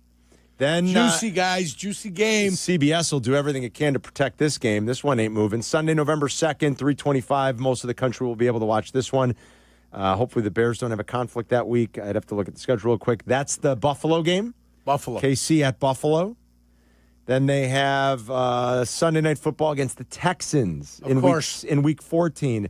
They have Thursday night football. That's the Christmas game. They're owning Christmas. They have the Thursday night, December 25th game against the Broncos in primetime. So, they're all primetime games. That's what happens when you're awesome. It's a professional organization that's able to do that and still the Bears still win double-digit games every single year. Let's hope we're saying that about the Bears. I hope so, too. Jurko. I hope Ben Johnson is a coach for 20 years. I hope so, too. Because if he is, that means good things have been happening, guys. In week 9, we don't have to worry. That's Bears at Bengals at noon. So we'll clear that one out, and then we get to watch Bills and Chiefs. And Chiefs. I hope Ben Johnson is here for 20 years too, Jurko. Please, is this finally the guy? I'm so impressed. Finally the guy. It feels right. It seems right. Well, finally the guy since Lovey. Lovey took him to a Super Bowl. Lovey, yes. I give Lovey the respect that Lovey deserves. Lovey went to the playoffs, I believe, 3 times. Lovey's the third best coach in Chicago Bears history. Am I correct? Lovey is easily the third best coach in Bears it's Papa history. Bear. Yes. Ditka. Kutch. Yeah, easily. And then it's Lovey There's Smith. nobody else even in the team picture. There's nobody in it. No Neil Armstrong there. I love Dick Duran, but Dick Duran's not there. I mean, I love but Lovey took him to 2 NFC title games. They won 1. Yeah, I mean, there's no doubt he's the third best. And I hope this guy is as good as promised. It never felt right with Eberflus. It just didn't. I never thought that it was a good hire. I certainly thought it was a terrible idea to keep him for the last year. I bought into Shane Waldron. I missed on that one. I'll never understand it. And I guess we don't have to. Who cares? It's in the past. Hopefully they fixed it. Yeah. I'll never understand how they had some good offenses in Seattle. I don't get it. I mean, some people say it was more Canales, but even when Canales left, I don't know. I don't know how Shane Waldron could have been so unbelievably bad. Working with McVay, coming off that tree, having some good offenses in Seattle. Maybe it was all to do with Pete Carroll more than anything else. Pete was there to, what do you say? You're rule the roost? Pete's the head, Pete, the head honcho. He's the man. And so he ruled from above. He covered the deficiencies maybe of some coaches. And then you pair Waldron with a guy like Eberflus, who can't be a head coach in this league, let's face it. And you saw the disaster that ensued. So I was definitely I was way off on that. But let's slow you down a little bit here. We got the list here. I know. 1 o'clock hour, we got the list. I know, but I'm excited talking to you. You went on a soliloquy, man. No respect. A dissertation of some sort.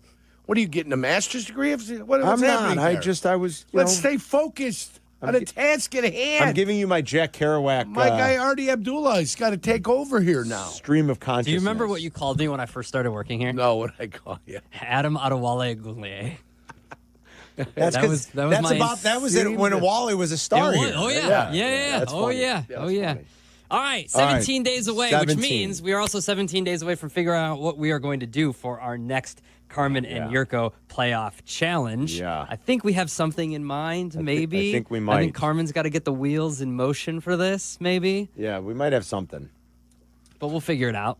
We got 17 days. We got time. 17 days. 17 days. We spin the wheel as we do every day at around 1:05 whenever Carmen's done with his soliloquy, as Jurko said.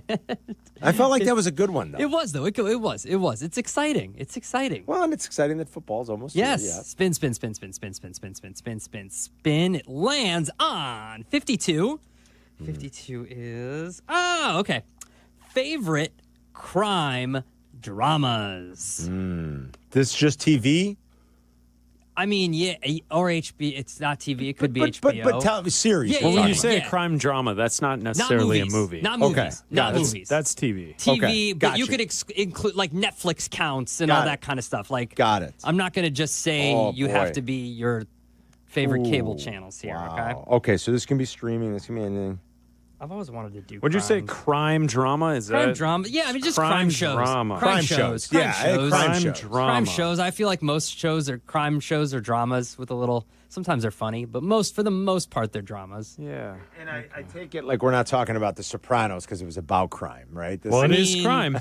That is a crime drama. If I do a quick Google search of best crime dramas, Does it come up? Yeah, like those. Does it? Like the big 5 or the big 3, I guess, come up. Okay. Yeah, Breaking Bad. Yeah. Oh boy. The Wire is a crime drama. Yes, those all count. Crime dramas. Yeah. Okay. I went old school a little bit. I hope you guys don't mind. That's the beauty of this. A couple of them are a little bit old school. I hope you do. I have no choice but to. There it is. Yep, absolutely.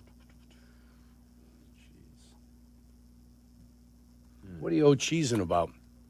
All right, fellas, I'm ready. Let's hear it, kid. Rip and read. Ready? Okay, here we go. Let's go.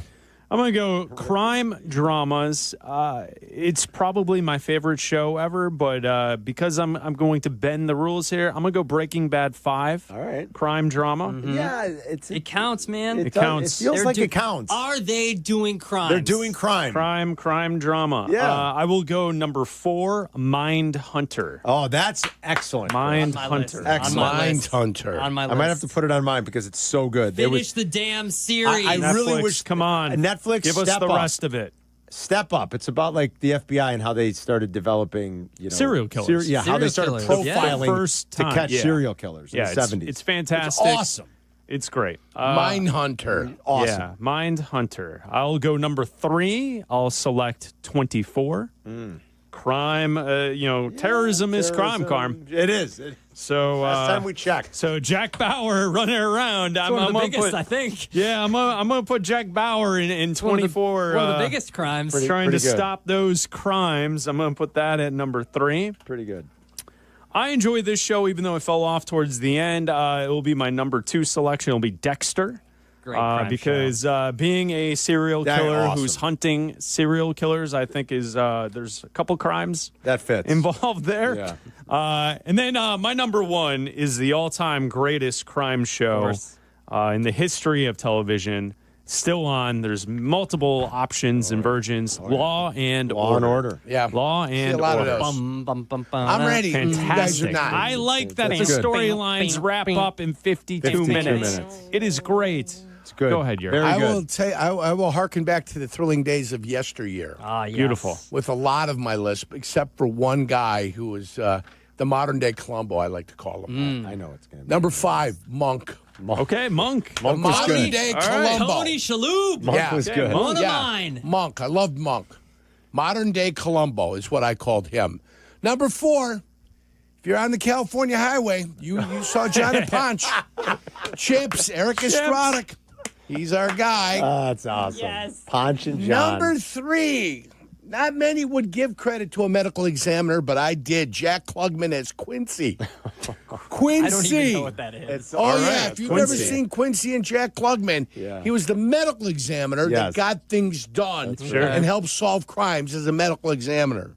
Sure. Number 2 on this list, Jan Hammer knew what he was doing in Miami when he brought everything back to South Beach.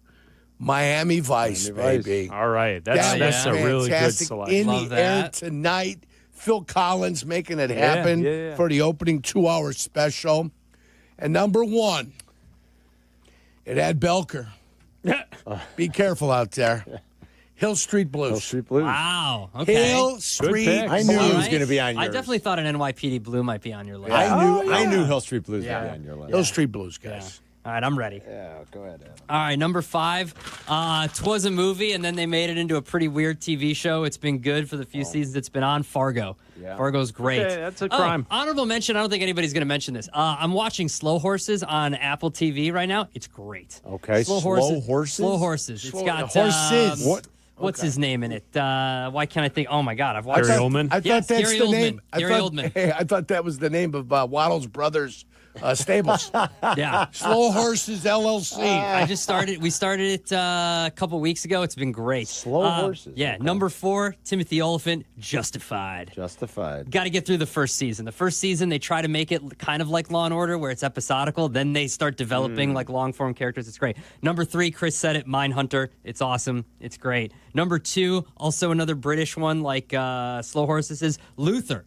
Idris Elba is awesome in that show. If you like Idris Elba, go back, watch Luther. They've got a couple movies, too. Luther's a TV show.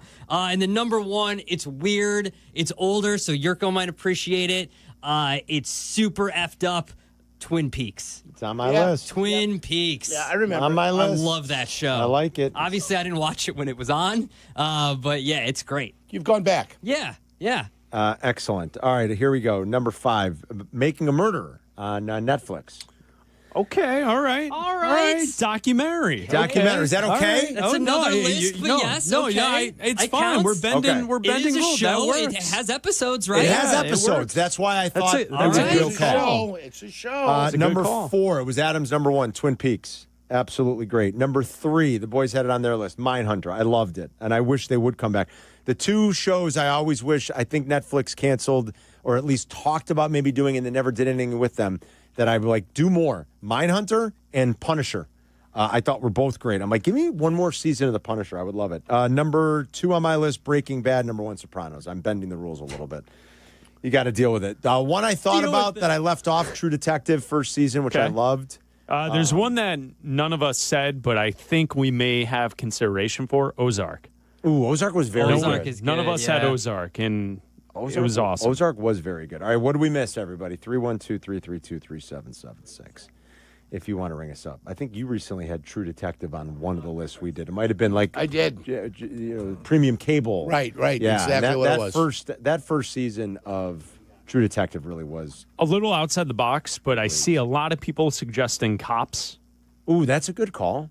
It's a long-running show. Also, you could maybe go the double dip, right? Cops into America's Most Wanted. That's right, yeah. That was I feel like, was that on Friday night? No, it was, maybe it was Saturday night? Saturday night. Maybe it was On Saturday Fox? night, Chris. I think it was. I think it was Saturday night on Fox.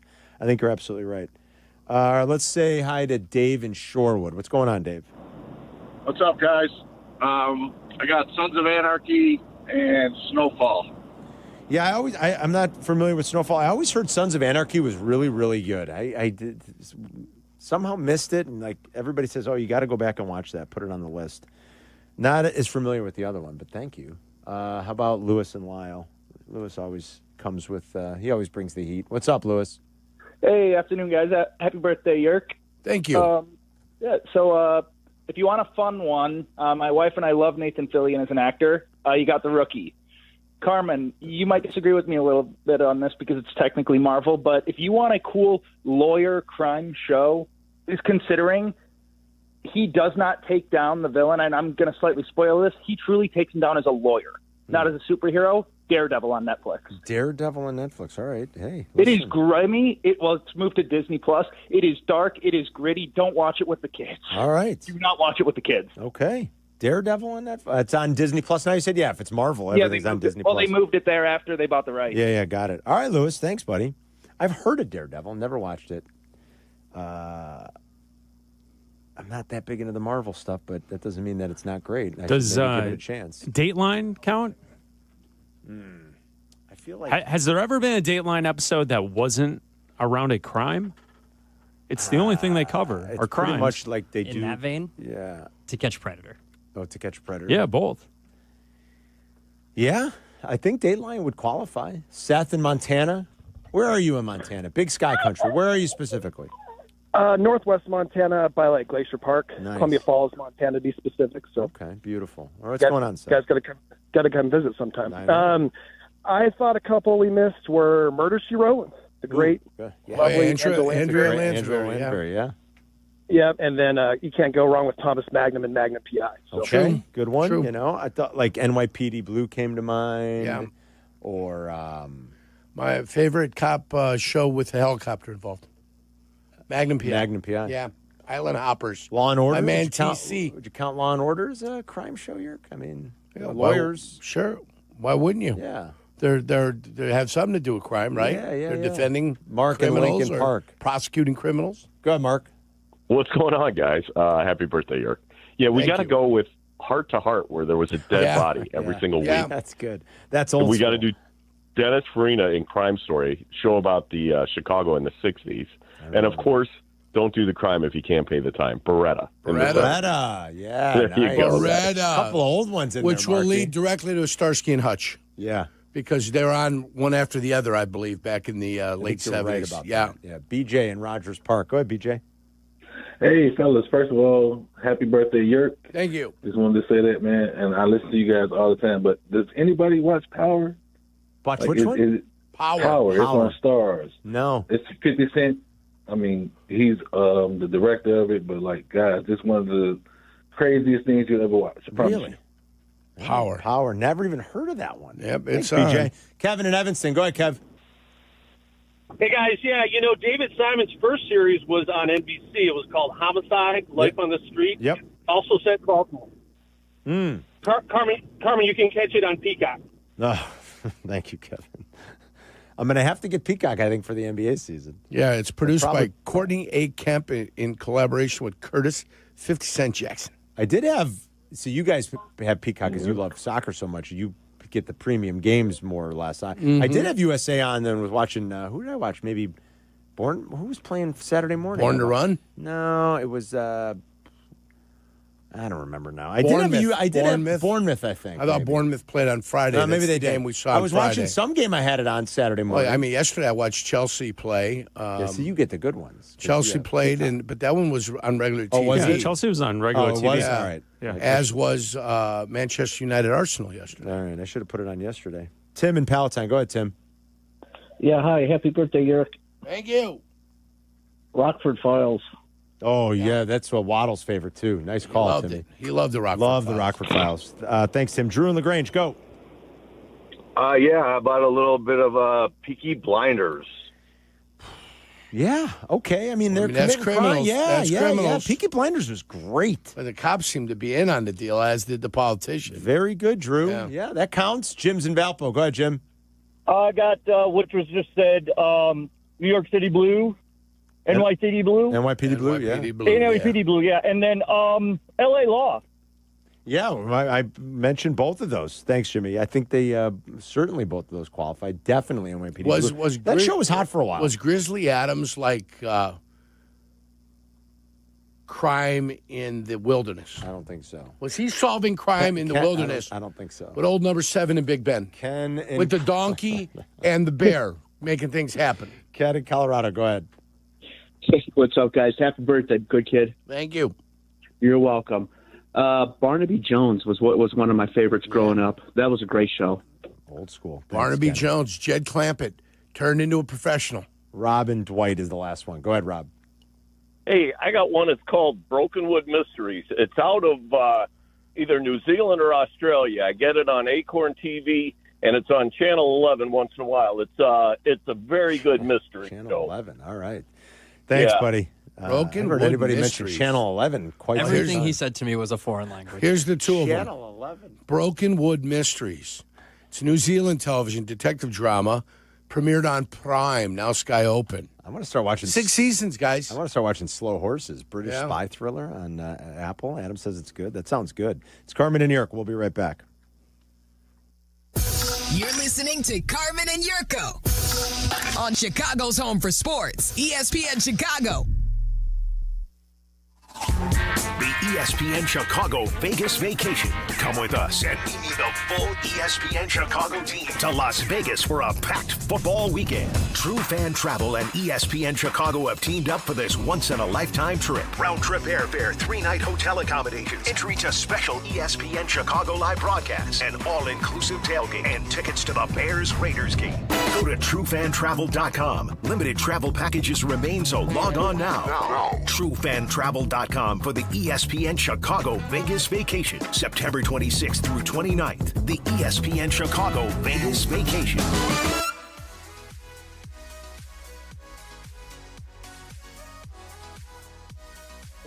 Waddle's in the house.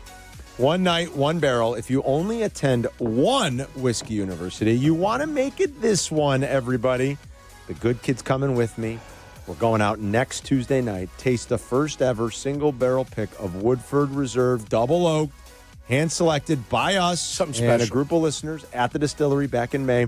To help tell the story, we're bringing in a real whiskey PhD. These guys were thieving the whiskey out of the barrels. They were. And I won't be the professor at this one next week because Elizabeth McCall is coming to town for this, and she is the rock star Woodford Reserve master distiller.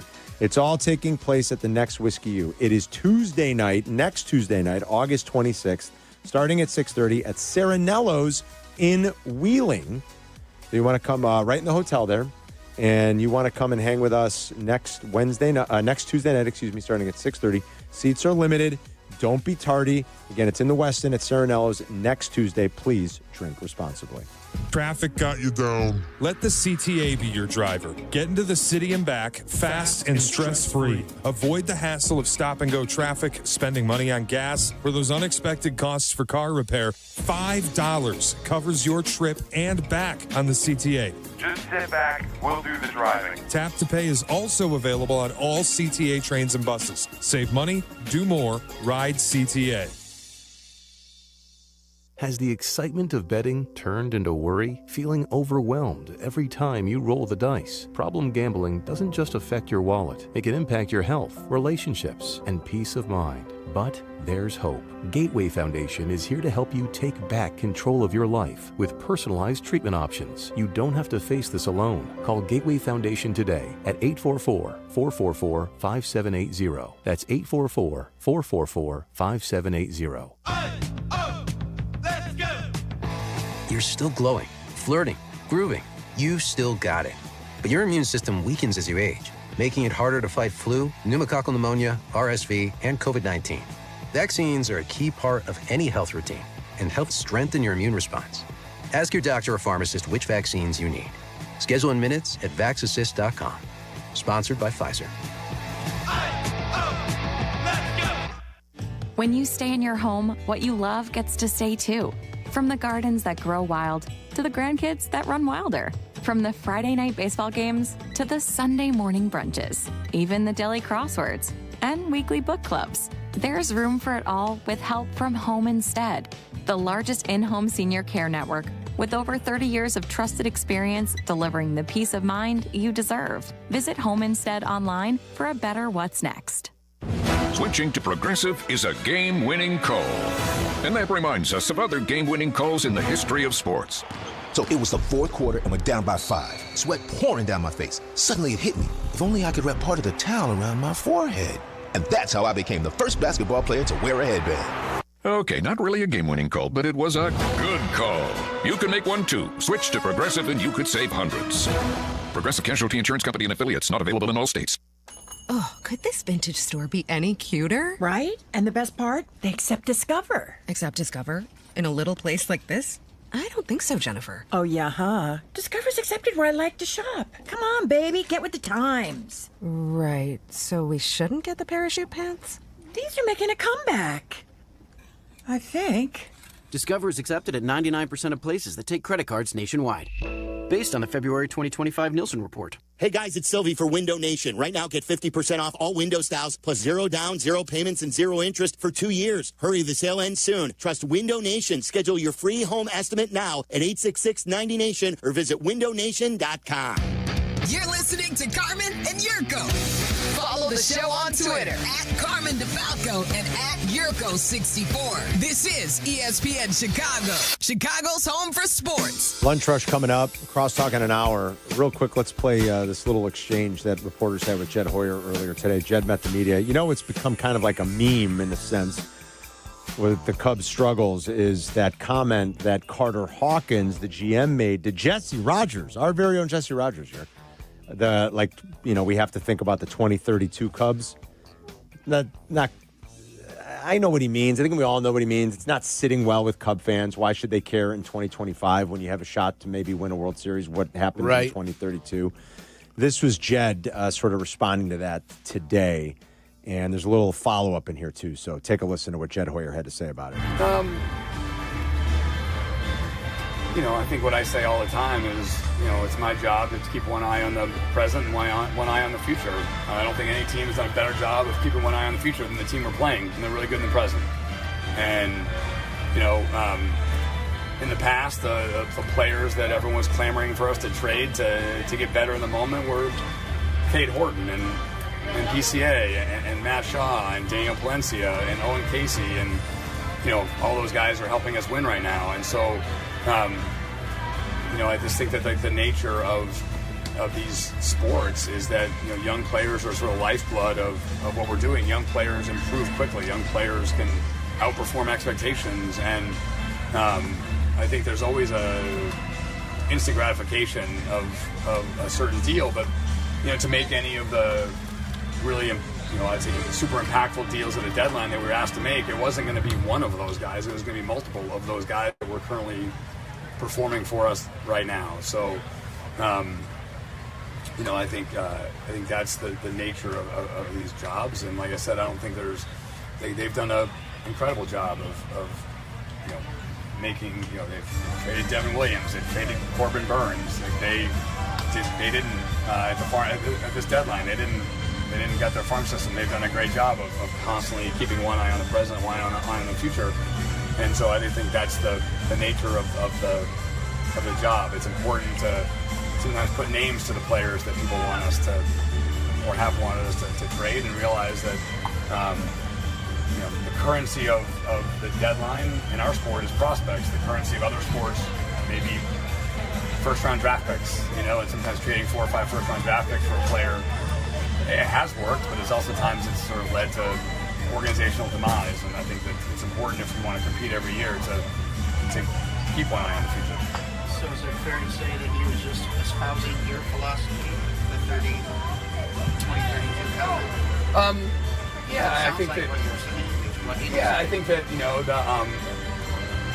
putting a year on it, I think was something that people reacted to.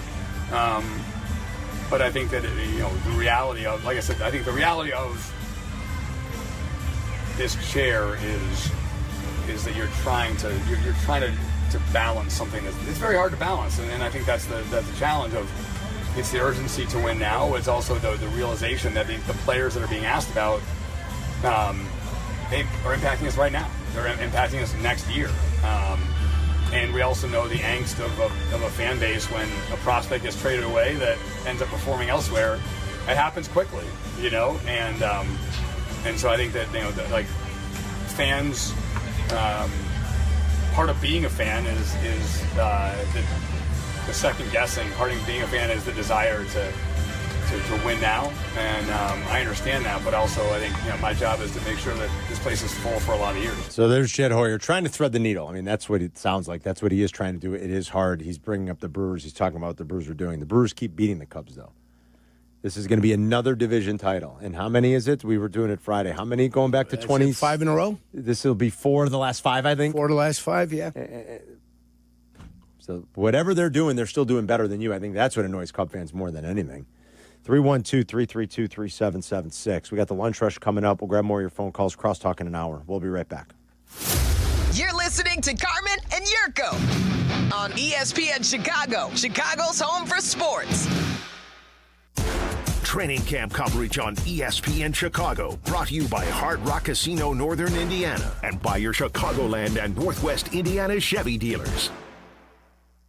Hey teachers, congratulations on another year of being awesome to the students you lead. We salute you. Now it's time to relax and take care of the things you've neglected this school year. When planning for this time, don't forget about your family. And if your family is complete, summer is a great time to take the next step, a vasectomy. Take that step with Vasectomy Clinics of Chicago, because experience really does matter. Especially with this procedure. They make it so easy with their 30-minute, no-needle, no-scalpel, in-office vasectomy. Log on to vasectomychicago.com, read the testimonials, and learn more about their procedure at Vasectomy Clinics of Chicago. With 4 convenient locations in Naperville, Tinley Park, Arlington Heights, and downtown Chicago at Lake Point Tower, now with free valet parking. Their procedure is covered by most insurance, so everything is lined up to make your decision an easy one with Vasectomy Clinics of Chicago. Visit vasectomychicago.com today or call toll-free 877-877-4VAS. That's 877-877-4827. Want to live life at max volume? Then look no further than Hard Rock Casino Northern Indiana. With over 1,700 slots, 80 table games, live entertainment, and 5 restaurants which span a wide range of culinary genres, we are sure to have something for everyone. Whether you want to indulge in a savory dish at Council Oaks Steaks and Seafood or take in dinner and live music at the world-renowned Hard Rock Cafe, amplify your entertainment experience at Hard Rock Casino Northern Indiana, just off Exit 6, I-8094. Must be 21. Gambling problem? Call 1-800-9-WITH-IT. Save big on everything for your next project when you shop at Menards. Dutch Boys Durafighter is a premium interior paint and primer in one with a tough, lasting formula. It provides great scrub resistance and durability with remarkable hide and a smooth finish. Save big on Dutch Boy's Durafighter paint at Menards and start your next project today. Plus, check out our weekly flyer on menards.com for more great deals happening this week. Save big money at Menards. You ever notice that some people are picky when it comes to their beer? Yeah, and Yuengling gets it. That's why they brew a beer for everyone's taste. You want something light and easy? They've got it. Rich and toasty? That too. Something classic? That's their bread and butter. So whether you're on the golf course, watching the game, or grilling in the backyard, there's a Yuengling for the occasion. Check out the lineup next time you're out. You might end up bringing home more than one. Yuengling, the oldest brewery in America. DG Yuengling & Son, Pottsville, PA. Life insurance. Why are you putting it off? Can't afford it? Too much hassle? Think you don't need it? There's lots of excuses for putting off life insurance. But if you weren't there, who would pay the mortgage and other bills? With Ethos, you could be covered in 10 minutes and boom, family protected. Ethos, fast and easy online term life insurance. Up to $2 million in coverage with no medical exam. Some policies as low as $1 a day. Answer a few health questions and get your free quote at ethos.com/play. That's ethos.com/play. Gain a global perspective and specialized skills that many of today's top employers are seeking with an MBA from University of Maryland Global Campus. Study online and complete your degree in just 16 months for about $21K. Choose from MBA specializations in global business, marketing, HR, finance, and more. No application fee if you apply by September 3rd. Learn more at umgc.edu. That's umgc.edu. Certified to operate in Virginia by Chev. Every morning at 6:45 on Unsportsmanlike, Pat Costello tells what's driving him crazy. I'm over it. Only on ESPN Chicago. Brought to you by Roofers and Waterproofers Local 11. Find skilled union contractors at chicago-roofingcontractors.org. Zoning out on that Zoom meeting? Zoom. Find out what Carmen and Jurko were talking about. Tell your smart speaker to play ESPN 1000.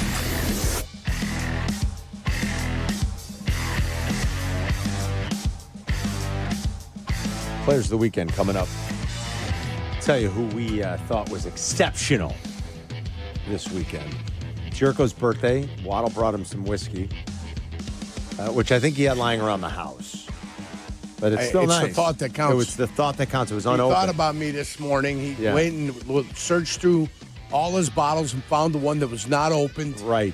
And he remembered to put it in his bag and he delivered it to me. Little Uncle Nearest. That means a lot. Yeah. Yeah. Very nice. It's the sentiment, Carm. It is. It's the sentiment. Yes. It's not the actual gift. And it's the sentiment. Jurko, I had been keeping for a whole week in my fridge the stuff that UPS Joe dropped off. Delicious. For us. I got it here. Our buddy in Elmwood Park, who I saw at the fest a week ago, and I've been eating the super sad and his garden. My God, the tomatoes from his garden, incredible. The peppers, but he packed some for you, and I kept forgetting it in my fridge. And this morning for your birthday, I said, "Don't forget Jurko's super sad and pickled." So you gave me something that somebody else gave me. Yeah. So wonderful, you. The pickled eggplant and some fresh tomatoes. And then that's the sentiment, yeah. right?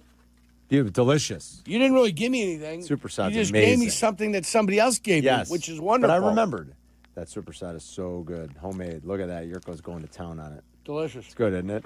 Oh, my God. Speaking of all this great food, let's do the lunch rush as we will turn things over to Adam Abdallah. All right, where are we starting here? All right, gentlemen, yesterday, right before the pre-game show, which you can hear 4 hours before every Bears game as we lead into the network pre-game show with Waddle Silvy and Deion Miller, it came out from a bunch of NFL reporters that, guess what, the Bengals are finally going to start listening to offers for Trey Hendrickson. Diana Rossini of The Athletic is reporting that the Cincinnati Bengals are looking for a young defensive player and a future first-round pick in a trade package. I believe they want a 26 first-rounder, right? Isn't that what they said? Yeah. Mm-hmm. Future first-round pick and a young defensive player. The Bears have a couple young defensive players, although they're pretty banged up in their secondary. They also have a first-round pick in 2026. Should they do it? Sure. I would talk to the Bengals about that. I was always leery about giving up like multiple first-rounders for someone of Hendrickson's age that you were going to have to pay. If you give up a player and a first-rounder, who's the player? I mean, who do they want on the Bears defense? Who's the young Austin Booker. Player? They don't want Austin. They said it doesn't necessarily have to be a pass rusher. Brisker? Boy, I don't know if I'd be trading Jaquan Brisker right now. I mean, I guess he's got an injury history. Jaquan Brisker has been awesome in camp, in the game. I'm a big fan of Brisker's. Brisker and Gordon, I'm a big fan of both of those guys. Is the injury thing. I mean, so is looming, is hanging over you. I would think they're worried about that. Gordon, maybe. Stevenson? Are they like, hey, we'll I don't know. I wouldn't say that's tell you, if I traded him Jalen Johnson, they wouldn't be getting a first-round pick. It's also not a young player. Yeah. I don't think he fits the bill for them, does he? Whoa. Do you think you're? What's he in his 5th year, 6th year? Tops? Yeah, tops for sure. He's only 26. Is that what they want? The bill. He's in his prime. Okay. Yeah, that's what I thought. This is year 6. Yeah. Yeah. When they say young player, I thought they meant like they want a player in his first couple of years. Right?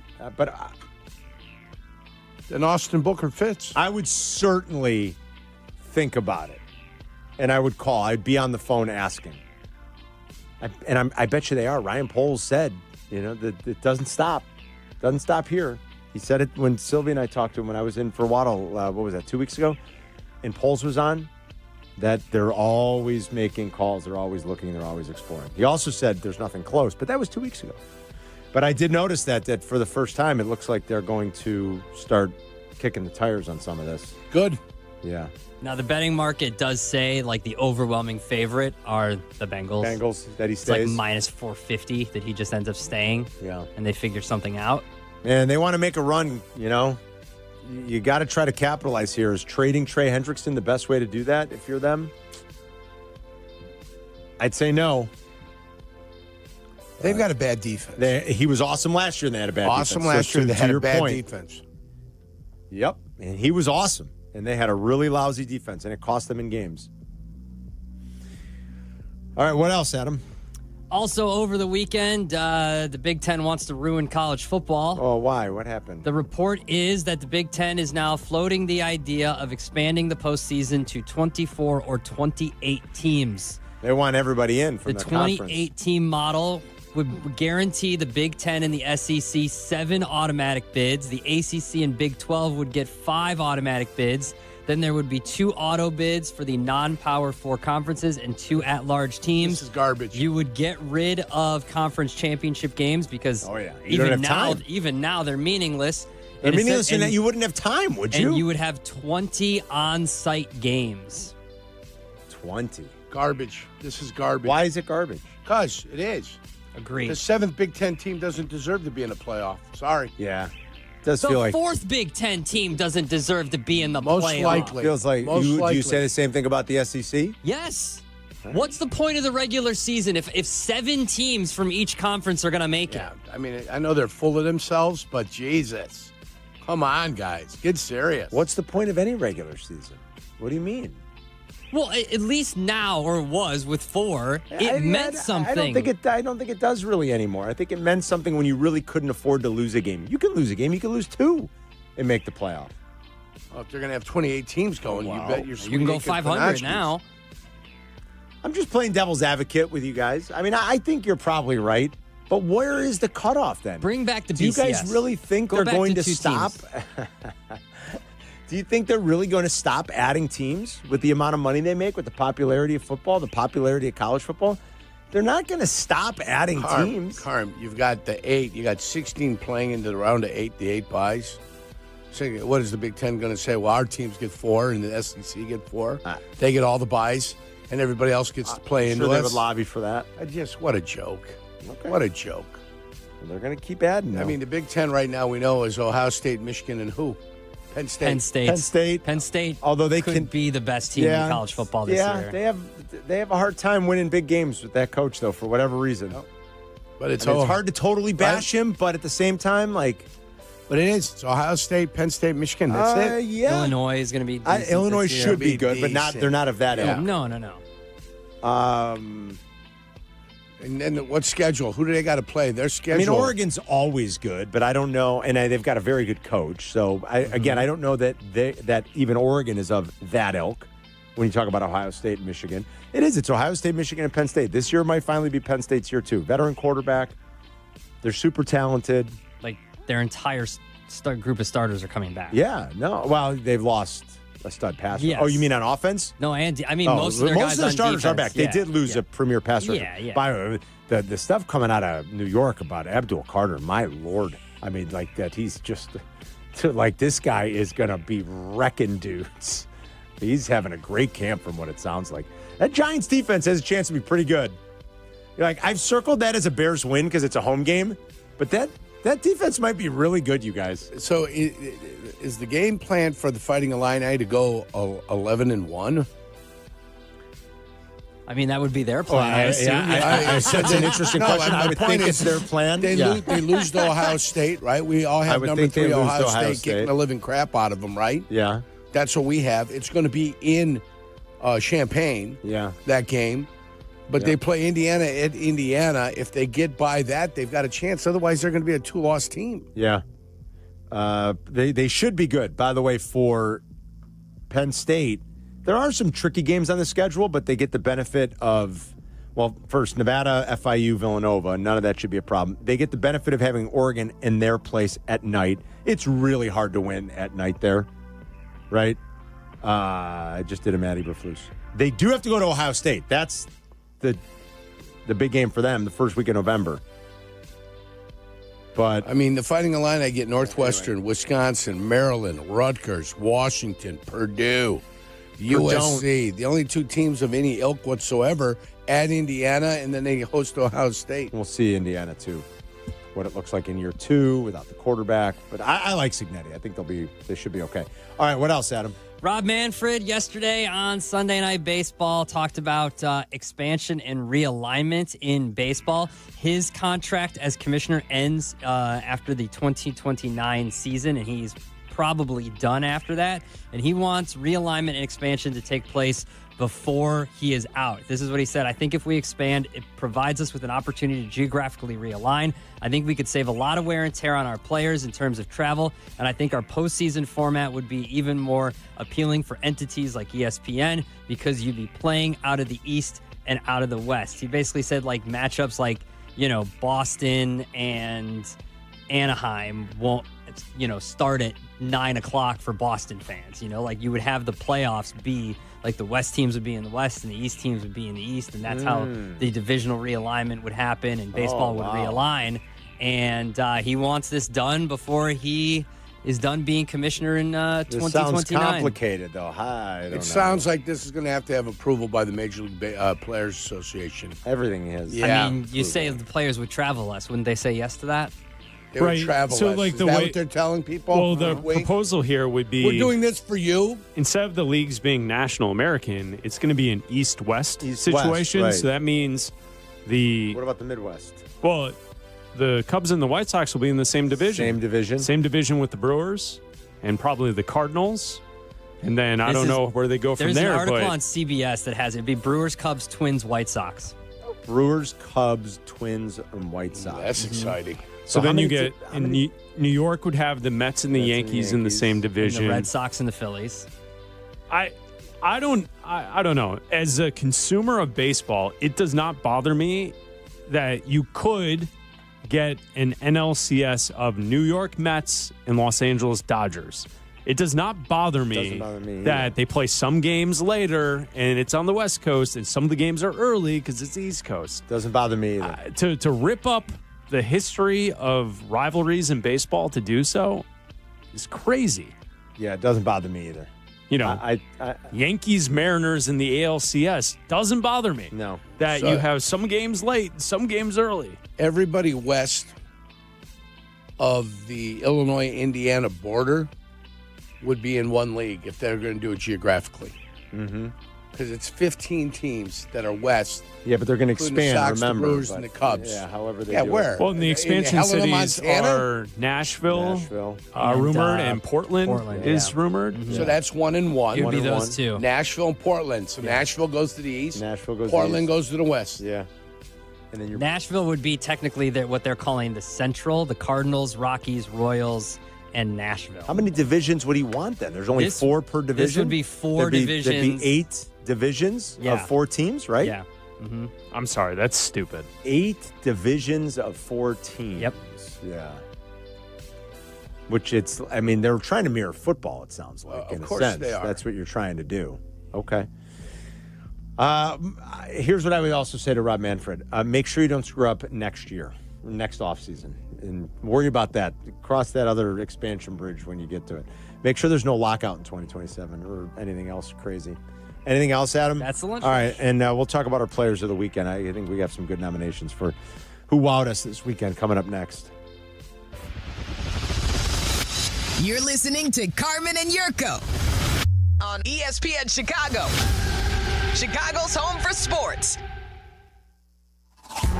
The ESPN Chicago Vegas Vacation. Come with us and meet the full ESPN Chicago team to Las Vegas for a packed football weekend. True Fan Travel and ESPN Chicago have teamed up for this once-in-a-lifetime trip. Round-trip airfare, 3-night hotel accommodations, entry to special ESPN Chicago live broadcasts, and all-inclusive tailgate, and tickets to the Bears-Raiders game. Go to TrueFanTravel.com. Limited travel packages remain, so log on now.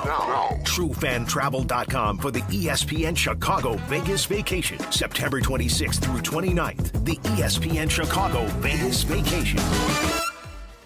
Hey, folks, it's your pal Jurko, Johnny the Good Kid, Johnny Handsome. As we shift from summer nights, the ballpark, to fall weekends on the couch, one thing stays the same. Still got to bring the heat when it's your turn to perform. And let me ask you, are you throwing the high heat or are you bringing that soft stuff? Is that what you're doing? Low, little fluffy, trying to make things happen? Well, guys, that's where Blue Chew comes in. I'm telling you about my friends at Blue Chew for years.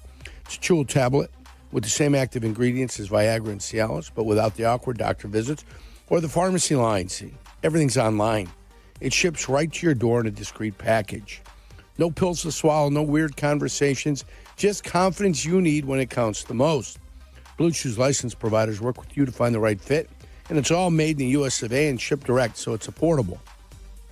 So if you're ready to step up, I've got a deal for you. Your first month's going to be free. You're going to pay $5 for shipping.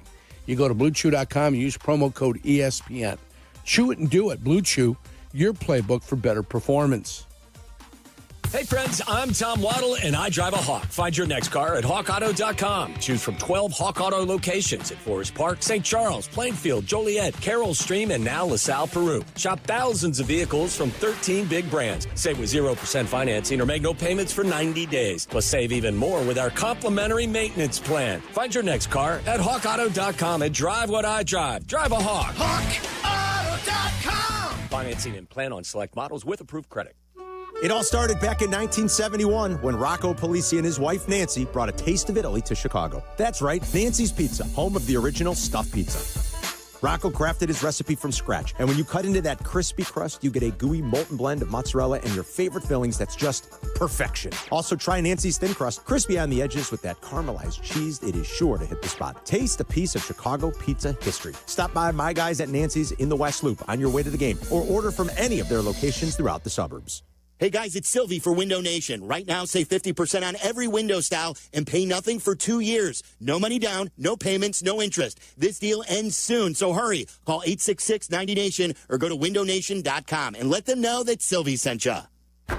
Hey, this is Chauncey. For 25 years, I've been your host of Chauncey's Great Outdoors. Clever name, huh? I came up with it, and I stand by it.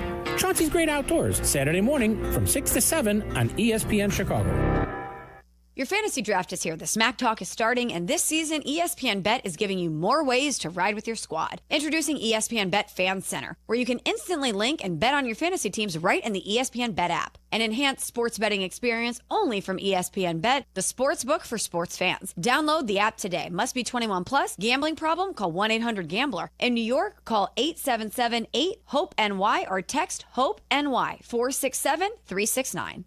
Adam Schefter here for Vivid Seats, your ultimate destination for all your sports and concert needs this summer. With a game-changing rewards program and an unbeatable selection of tickets, they make it easy for every fan to watch their favorite teams and players in action. Catch every home run and thrilling comeback in person from your favorite seat. Plus, every ticket is backed by a 100% buyer guarantee, giving you peace of mind with every purchase. Visit VividSeats.com or download the app today. Vivid Seats, the official ticketing partner of ESPN.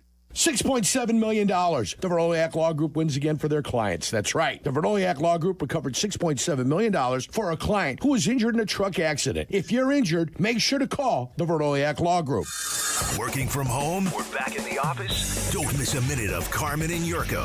Just ask your smart speaker to play ESPN 1000. All right, players of the weekend. Jurk, who stood out to you? Boy, I wanted it to be Rory McIlroy. I did. I wanted it to be Rory McIlroy because he would have made the final. Not Rory, Ricky Fowler. Oh, Ricky Fowler. Because Ricky was battling to be in the top 30 to be able to get to the Tour Championship. Right. Yeah, so Ricky Fowler was there doing it. He was on his way. He was battling.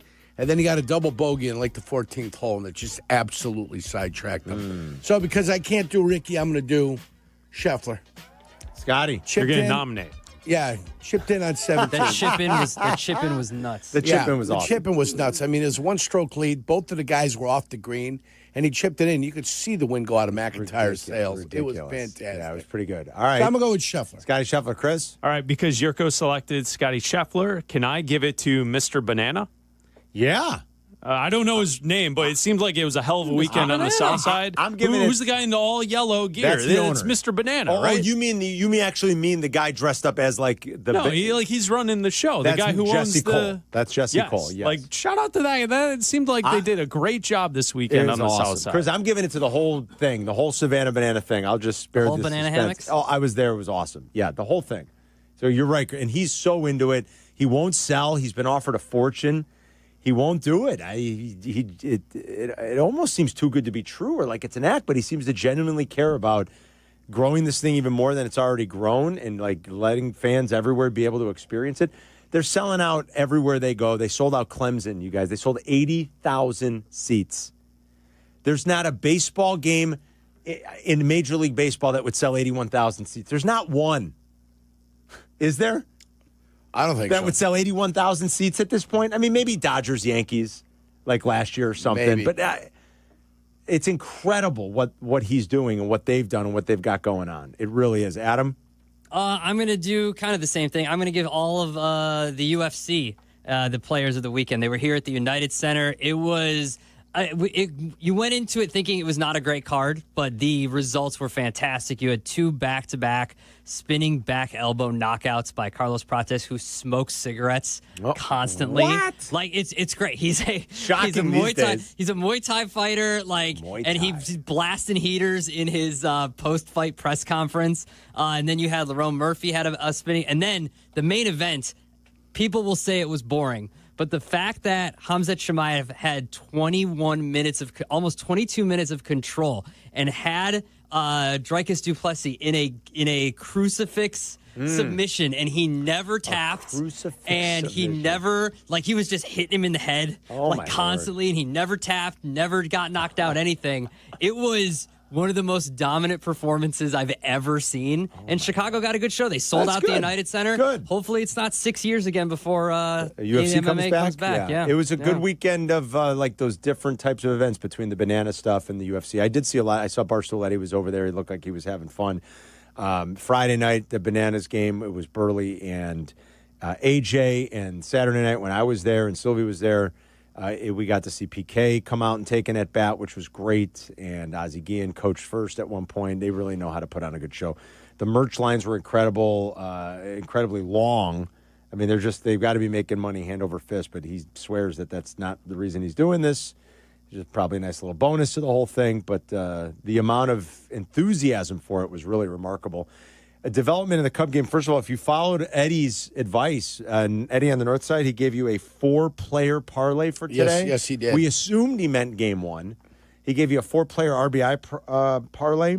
He's a quarter of the way there because Bryce Terang was one of his guys, and Bryce Terang hit a solo home run, his second at bat, to give the Brewers a 1-0 lead. There's also been a little development. It looks like Cade Horton is still in pitching, but he's certainly dealing with a blister, it looks like, right, Chris? They were looking at his finger. Yeah. So it looks like a blister issue maybe, but he is still on the mound pitching. But the game was paused there for a second as Horton is trying to work through some sort of what I could only guess is a blister because the way he reacted and what they were looking at on his fingers and on his hand. after he gave up a hit, I believe, to Durbin. So you're a quarter of the way there, but is what I really wanted to say. If you jumped on Eddie's parlay. 1-0. As Bryce Terang hit a solo Only shot. one ribby with one run. Bryce Terang leading off for them. Sal Frelick hitting a little bit down in the order. Sal Frelick's been leading off a lot. But Bryce Terang's their leadoff man today. Yeah, Willie Contreras up. Yes. That's it's his William. brother, William. It's William. Yes. Yeah, I'd call him Willie. Okay, yeah, that's cool. I mean, you just can't call Wilson Willie, can you? No, that's true. So I can call William Willie. That's baby brother. Matter of fact, it's probably more appropriate to call William Willie than it is Wilson. I would agree with you on that. Thank you. Yeah. Oh, boy, look, I just looked up at the screen. I see an interesting call coming in. I wonder what's the... We'll take that. We'll do that coming up next. We'll recap kind of some stuff from the Bears game last night. Also, something from Bill Barnwell that's positive on the Bears, Yerk. I'll read a few excerpts. I won't read you the whole thing because you know Bill. Those fingers really know how to work. They do. Yeah, good for him. His wife says so, too. Here we go. It's Carmen and Yerk. We're back. She's seen him type. We're back in 2 minutes. You're listening to Carmen and Jurko on ESPN 1000, Chicago's home for sports. Want to live life at max volume? Then look no further than Hard Rock Casino, Northern Indiana. With over 1,700 slots, 80 table games, live entertainment, and 5 restaurants which span a wide range of culinary genres, we are sure to have something for everyone. Whether you want to indulge in a savory dish at Council Oaks Steaks and Seafood or take in dinner and live music at the world-renowned Hard Rock Cafe. Amplify your entertainment experience at Hard Rock Casino, Northern Indiana. Just off Exit 6, I-8094. Must be 21. Gambling problem? Call 1-800-9-WITH-IT. If you're turning 65 or new to Medicare, Humana might just have the health plan you're looking for. Our Medicare Advantage plans offer coverage and care you can count on. You could get a plan with a $0 premium or an all-in-one plan that may include medical and prescription coverage, as well as routine dental, vision, and hearing. Learn more at gethumana.com. Humana, a more human way to healthcare. Humana is a Medicare Advantage HMO and PPO organization with a Medicare contract. Enrollment in any Humana plan depends on contract renewal. At Wintrust, our approach is to let Southside fans show off their Southside pride anytime, anywhere. With the White Sox debit card from Wintrust Community Banks, you're not just swiping, you're making a statement. It's like a megaphone for your wallet. Broadcasting your Sox pride with every transaction. Open an eligible checking account. Visit wintrust.com/Sox today. Wintrust. Different approach, better results. Member FDIC. Live from State Street in the heart of Chicago, this is the home for every Bears game. ESPN Chicago. And this is Carmen and Jurko. WMVP, WTBC, HD2, Chicago. A good Karma Brands radio station. Third down and 5 at the Buffalo 30. Third down and 5 at the Buffalo 36. Dahlman sends it back in the shotgun. As a clean pocket throws, Zacchaeus caught, 15, 10, 5, to the end zone! Touchdown! Touchdown Bears! 36 yards! The connection between the two growing by the day, and the Bears strike. They lead it 6-0. Jeff Joniak right here in your home for Bears football, ESPN Chicago and the ESPN Chicago app. Tom Thayer will be with us tomorrow and every Tuesday throughout the course of the football season. Of course, Jeff and Tom and Jason McKee do a great job. Jason McKee's going to be a weekly guest just like last year, too. And the Bears win yesterday. They blow out the Bills. Bills didn't play their starters. Bears did. They look good. They look sharp. They needed the work. I like it. I like it. I like it. I like it. Love that opening drive. What's not to love? I don't care that it was against the second team. Did exactly what you were supposed to do. You were clean. You were on time. There was nothing in that operation that was clunky or bad. Just looked great. And Zacchaeus has had a fabulous camp. It might be a real nice addition to this team. It looks the way it's supposed to look. Yeah, it's great. That's what it did. It looked all the complaints about camp, all the complaints about this, all the complaints about that. They came out there in their first 2 drives, and they made it look like it's supposed to look. Thank you. Braxton Jones seemed to hold up decent. Maybe it's flipped from a week ago when he had a good joint practice against the Dolphins and then had a bad game. He had a terrible day on Friday. There's no getting around that. He had a terrible day on Friday during the joint practice. But maybe responded a little bit, and we'll see what the coaches think about it after they go back and they look at the tape. Braxton had 14 snaps at left tackle. 2 drives with the starters. Theo Benedict had 39 snaps at left tackle, Yerk, and Karan Amagaji had 33. Ozzie Trapillo played nearly 40 snaps, all at right tackle. So a little bit of the breakdown there. I saw Courtney Cronin tweet that earlier. Braxton Jones did get the start, and I have a feeling that's what's going to happen come the opener. But they just got to get him better. So keep working. Hopefully, got to get him more consistent. Yeah, you got to get him more consistent. That's what it is, more consistent. And then we'll see if Darnell Wright becomes the issue out there with the condition. I don't think he will be. I hope not. I think he got the kick in the ass he needed. Good. You know, I think he got that. That was delivered a week ago. I mean, if this guy wants to get paid, I mean, you need this is year 3. 10th overall pick going into year 3. This is year 3, 5th-year option. Like, let's go. Yeah, come on. Right? Yeah. Bill Barnwell wrote about his 5 teams that he thinks have the best chance to have a dramatic improvement across the NFL this year, Yerk. And? The Bears were one of the 5. What does he say about the Bears? With he starts with how things were looking. Yeah, a lot, of course. It's Barnwell. I love him. It starts with how things were looking with 15 seconds to go in Washington. They were going to 5-2. Yeah. Then the Hail Mary happened. He does note that through the Commanders game, the Bears had faced the league's easiest schedule per the Football Power Index. Afterward, they faced the league's toughest. They weren't as good as they looked during the nearly 5-2 start, and they probably weren't quite as bad as they seemed during a 1-10 stretch that ended the season. That's fair enough. He writes that enter Ben Johnson, who might be the most hyped first-time head coach to take over an NFL team in recent league history. I think that is 100% correct. I'm not even sure how many other – who else is in that conversation? I think McVay drew a certain amount of fanfare when he got the job because he was so young, and he's got some good coaching pedigree in the family tree.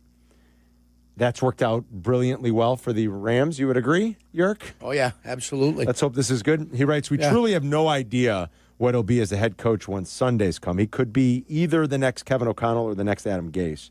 Bears fans might suggest that anyone will be better than Eberflus, but it's probably safer to be optimistic about Johnson as opposed to certain he'll step in immediately and be an upper echelon coach. What he does write is that Johnson quite simply fixes the offense. And I think we've seen that. I think this coaching staff in general fixes a lot of things. There will be no more sort of living in the gray about what's expected, and these guys don't sugarcoat things. And everybody knows exactly what's expected of them.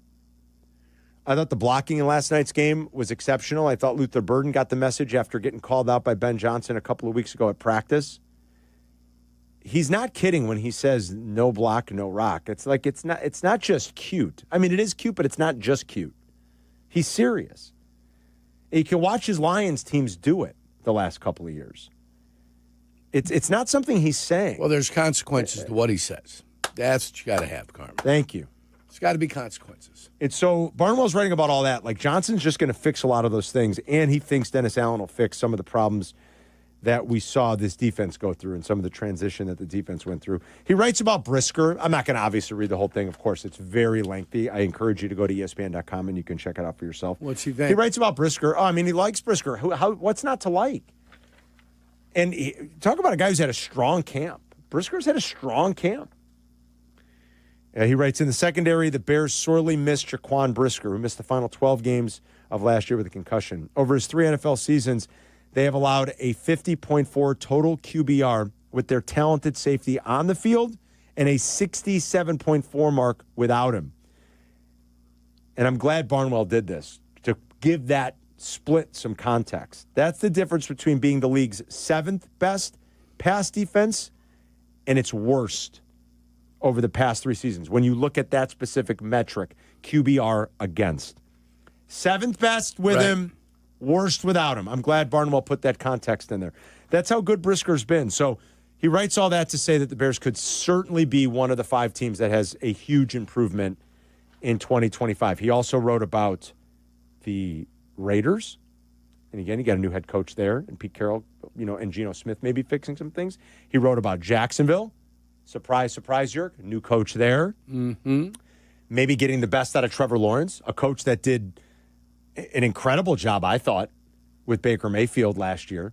In a tough circumstance, they've gone from coordinator to coordinator. They're on their third one now in 3 years. They've lost their last two coordinators.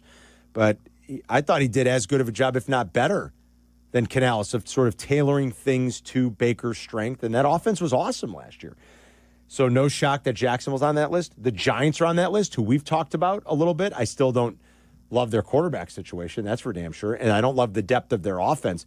But the Giants' defense might be legit nasty here, guys. Like legit nasty. That's frustrating. That's frustrating because you'd watch the Jets at one point were a very dominated defense, but the frustration level that they go through, at some point it doesn't matter what we're doing, we're still going to lose a game. Amen to that. Because our offense is that putrid. You could be right. And you can do it. You can hang around, and it's fun and blah, blah, blah. And then the offense throws an interception return for a touchdown. Now you're losing, and now you got to go back out there. Very good point you make. So we've seen the talented defense sometimes still get frustrated. The system kind of breaks down, and teams aren't very good.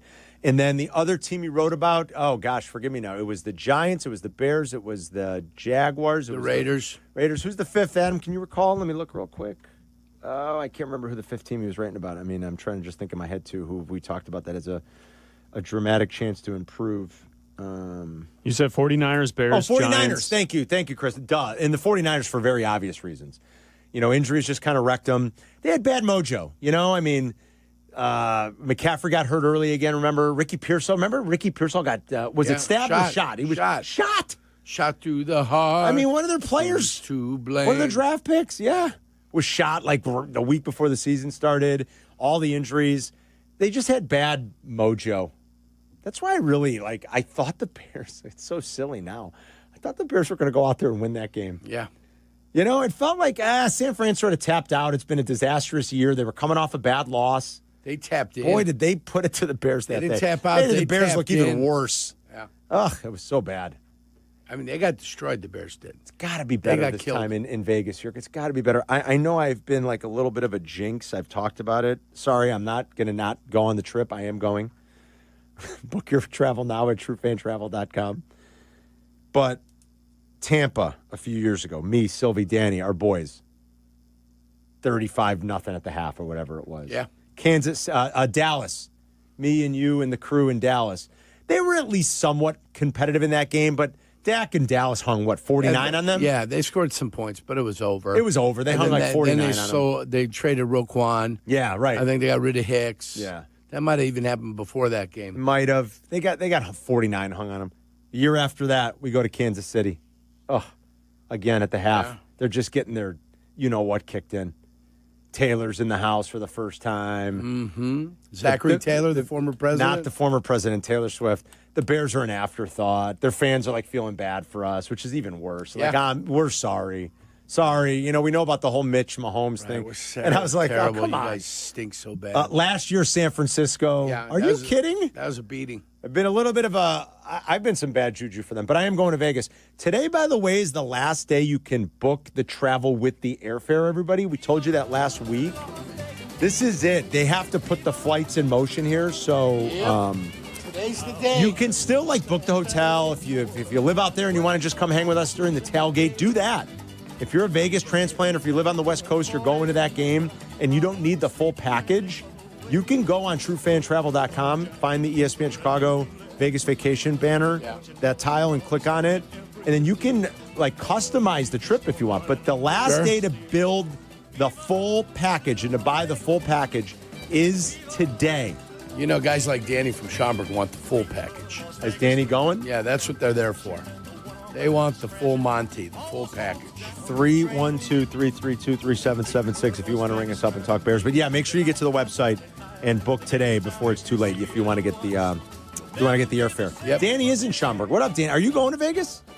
Happy birthday to you. Sounds like Marilyn Monroe. This is gross. Happy birthday to you. Hello. You're creeping us out. I'm getting aroused. Happy birthday, Mr. President. Happy birthday to to All right, You are no Danny, Marilyn are you Monroe. in for the full package or what? You're creepy. Guys, I'm so pissed. I'm going to I have a wedding I have to go to. You know how bad I want to go and be pounding on Cap's room at all hours or pranking Sylvie? Thank God you Is this said his Mark room. I thought you were Silverman? just going to pound Cap. I didn't know what you were going to talk about there. No, or out with Jurko all night at the Hello. Gentleman's Club, or making a dispensary run with Abdallah. I cannot go, and I'm having nightmares about not going. Yeah, guys. this is big FOMO stuff here for Danny and Schaumburg. Like, he really has a lot of fear of missing out on stuff like this. Where's the wedding you're going to? West Town at some place over there. Oh, so it's local? It's my Okay. good friends. Yeah. Oh well. So it's Tell your hopefully friends there's it's- one next year. you're always- hopefully it's a success, and there's one next year somewhere, and I can go. But yeah. Hey, Carm, not for nothing. What's up with that bottle? What do you like? What do you Stacey want? King not paying up on your bet? Come see me. Text me when you're going to come, and I'll give you the bottle. I own a Yerk, bottle I of Colonel call him Taylor. Stacey- I have it Jurko, for him. Yerk, I call him Stacey DeFalco or Carmen King. You know how? Text me Stacey when you're King going to. What do you doesn't want me pay to? You want me to drive over and Hold drop on. it off to you? I get it. Text Hot me. sauce. Text me when you're Hot coming sauce. by. Either come by the studio, come by a remote, and just let me know, and I'll bring it. I have it for you. It's at the house. Of course, I love you. All right, I'm just see you later. And I'm not, and I don't even know how he suckered me into a bet last year. He always suckers I you know. into a I'm like, bet. I'm not making any more bets. I owe him a Danny's bottle of. got a calming, soothing way of convincing you. Just I am not by the doing it time anymore. You even know you're there. You're already in. I owe Danny a bottle of Colonel Taylor. I have it for him. It's at the house. It's like the Venus flytrap with the mosquito. Yeah. The mosquito or the fly doesn't want to get eaten by the Venus flytrap, but there he is. I told him, no. In the middle. And then what's the Venus flytrap that just closes the mouth and goodbye fly? I said no bet You're this the year. fly to Danny's flytrap. I think the Bears are going to be better. I think the Bears will win 8 games. I think the Bears will certainly do better in their division than they did a year ago. That's what I lost, York. I lost the division bet. I think it was like 2, or did he even set it at 1.5 and I lost? Can you imagine how embarrassing is that? I was like, oh, they'll win 2 division games. Yeah. I said no happen. division bet this year. 1-5, and the Packers were 1-5. That's correct. Who's got a better division record this year? Chicago or Green Bay? I think the Packers are going to be pretty good. Cap does not think the Packers are going to be good. I think the Packers are going to be pretty good. I hate to say that. I would. I'm trying to understand why, but that's fine. I think Jordan Love's pretty good. I think their offense will be better with some of the additions too. I love the Matthew Golden draft pick. They got to stop dropping balls. That receiving crew has dropped a lot of balls. Oh, yeah. But I mean, years now. I don't know. I think their defense is good. I think their offense got better, and I think their coach is good. I mean, why is it so hard to see the Packers being good? They were dropping balls since the Exxon Valdez Scantling, Equimanius, St. Brown, Christian Watson. Yeah. I mean, they just drop a lot of balls up there. Since Matt LaFleur took over, they've been in the playoffs 5 of 6 years. They've won 11 or more games 4 times. Yeah. Why do you think the Packers are going to be bad? Yeah. No, I'm asking you. You just said to me what you don't understand why I think the Packers are going to be good. Why do you think I'm they're going going to to be tell bad? you why, because I think their woes in the divisions continue. You do? Okay. And they don't have the little patsy schedule they had last All year right. that every team in the NFC North took advantage of except for the Bears. Yeah. So there you go. That's why I think that. Do you think they're going to miss the playoffs? You do? It sounds I like think they're at risk. You're I at think risk? if 2 teams make the playoffs in this division, the likelihood of the Packers maybe missing out could be great. You think it's Lions-Vikings? And I know a lot of people think the Vikings are the ones that are going to benefit here. Could be the Bears that benefit. Nobody's talking about the Bears benefiting. Yeah. Could be a statement early in the season the Bears could make when they go wing dang doodle all over the NFC North in the first couple of weeks of the season. Well, you get 2 division games to start after waiting 11 weeks to play a Remember that division game last year. What ridiculous. Come out of the gate strong, hopefully. Well, Jalen Johnson was doing some work yesterday. He's supposed to be ready saw to go. that. Justin Jefferson is practicing today. Yeah, I think Justin Jefferson will be fine. I think they've been very careful, and he'll be fine. Jordan Addison, of course, we know won't play. There's But still, 17 days. Yeah. No, I fingers A lot crossed. of that time, guys. Well, for Jalen them, you got 21 days for them. 3 full weeks. Yeah, 3 weeks 3 from weeks today. from today. 312-332 How about ESPN. that? We'll grab some more of your calls. Cross talk in about 15, 20 minutes. It's Carmen and Yerk. We'll be right back. You're listening to Carmen and Jurko on ESPN Chicago, Chicago's home for sports. Chicago White Sox baseball. Do you believe? White Sox and Braves. Live coverage begins tonight at 5:30 on ESPN Chicago, the home of the White Sox. Now backed by the power of the Pope. This is your White Sox Minute. I'm Len Casper. The Sox suffered a tough 6-2 loss in Kansas City on Sunday. The Royals tied it against the bullpen in the 7th on a Jonathan India homer, then scored 4 in the 8th to win it. Davis Martin had one of the best starts this season for the Sox. 6 innings, 1 hit, no runs, and a tough no decision. Tonight, the Sox are in Atlanta to open a 3-game series against the Braves at 6:15 Central.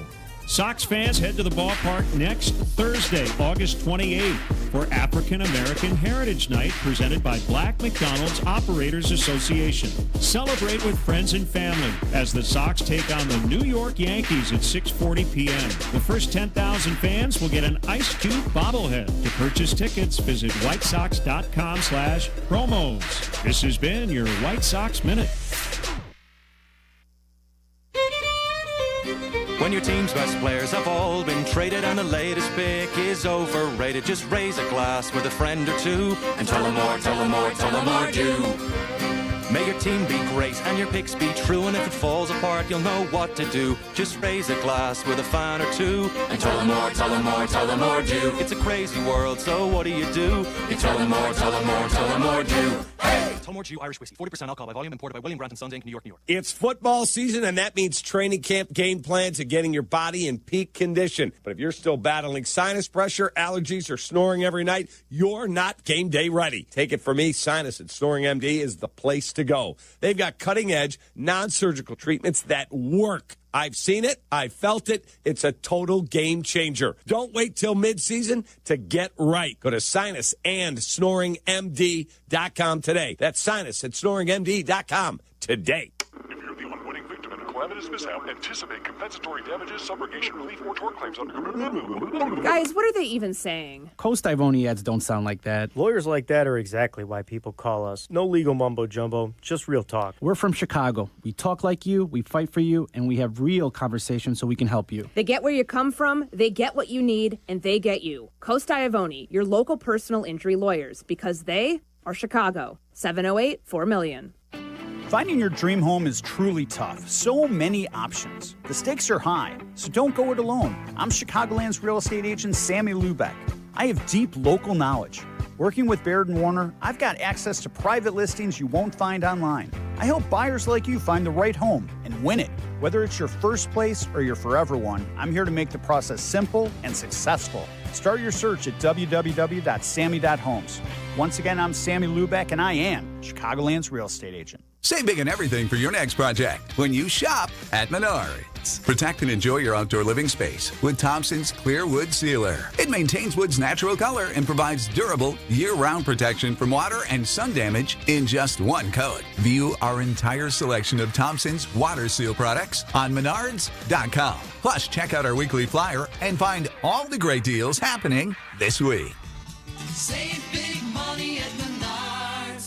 Adam Schefter here for Vivid Seats, your ultimate destination for all your sports and concert needs this summer. With a game-changing rewards program and an unbeatable selection of tickets, they make it easy for every fan to watch their favorite teams and players in action. Catch every home run and thrilling comeback in person from your favorite seat. Plus, every ticket is backed by a 100% buyer guarantee, giving you peace of mind with every purchase. Visit VividSeats.com or download the app today. Vivid Seats, the official ticketing partner of ESPN. Whether you're building a single roof or a successful roofing business, roofing contractors like you need the right tools for the job, and software is no exception. Service Titan is on a mission to be the most powerful software platform for the trades, with purpose-built technology proven to maximize revenue, streamline operations, and deliver 5-star customer experiences. We are taking roofing companies like yours to the next level and beyond. Service Titan, we are built for this. See what we can do for roofers at servicetitan.com.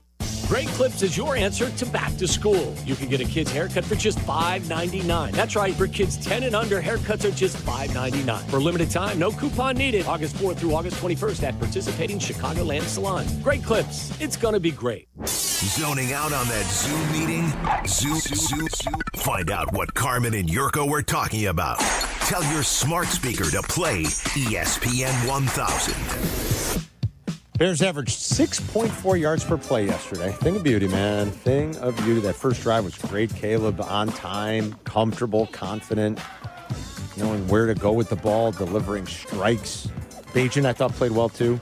Bajan will be their backup quarterback. I think that's a certainty. The only thing that was a tad bit bothersome was the beginning of the second half where both teams looked like they wanted to commit a penalty each. Well, that every first single half play took so long. over and over and over again. Sleep. Yeah. These preseason games get to be a little arduous, man, especially when the starters are out. We'll see if the Bears starters play Friday.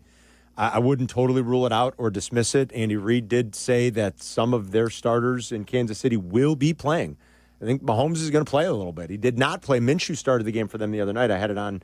Was that Friday maybe? I caught the start of their exhibition game, and Minshew did play. Mahomes did not. But Andy Reid indicated over the weekend, I think last Friday, as Matt and Streamwood told us, and we found that audio he was on a radio station in KC, said the plan is some of our guys are going to play in week 3. And again, Jurko's made this point for a couple years now. It's not like the old days. There's a lot of time. And I think you're starting to see more of a trend where team starters might not play all 3. They might not play the first one, may not play the middle one, but I don't think it's going to be a foregone conclusion that starters never play that last preseason game anymore because there's a boatload of time between now and then. When the NFL does go to 18 games, that they'll just push it back? Because I think they'll go to a second bye. Yeah. I think they'll get 20 weeks of football is what they want. That helps sell it to the broadcast networks. Yeah. It'd be an extra 2 weeks of football. It's a nice, tidy package, yeah, right? You're 2 weeks of football. Yep. So it'll give you 2 extra Monday nighters. It'll give you 2 extra Thursday nighters. Late in the season, it'll give you another 2 weeks worth of specialty games that one can take before they start the playoffs now in the 3rd week of January and push the NFL schedule all the way to the end of February. That's coming. Definitely feels like it. Or will they go ahead and do it on Labor Day? I don't think so. I think you just push it farther back. That's what I think. Dave's in Forest View. What's up, Dave?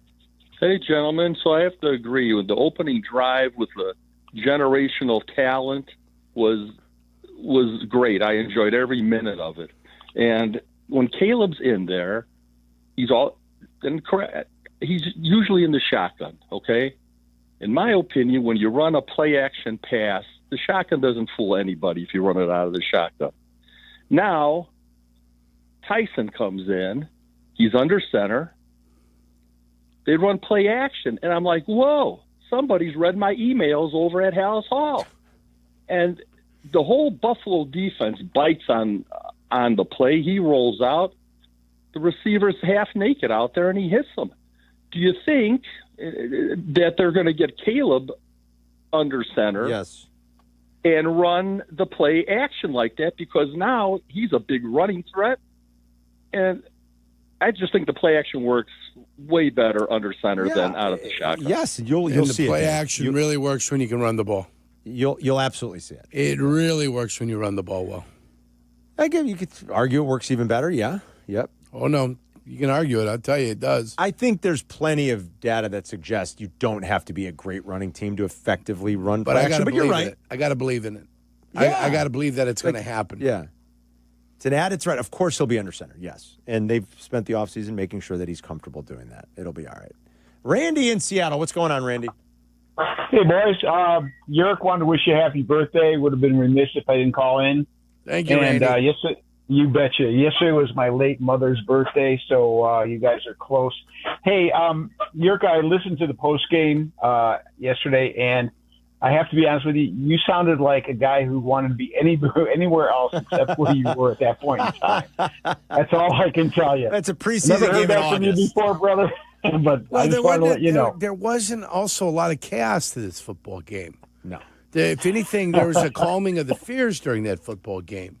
Anybody that was afraid that Caleb Williams didn't have it or didn't do this or didn't do that, he answered a lot of questions. So it was an easy post game to do because not everybody was calling to bash Caleb Williams and to bash Ben Johnson.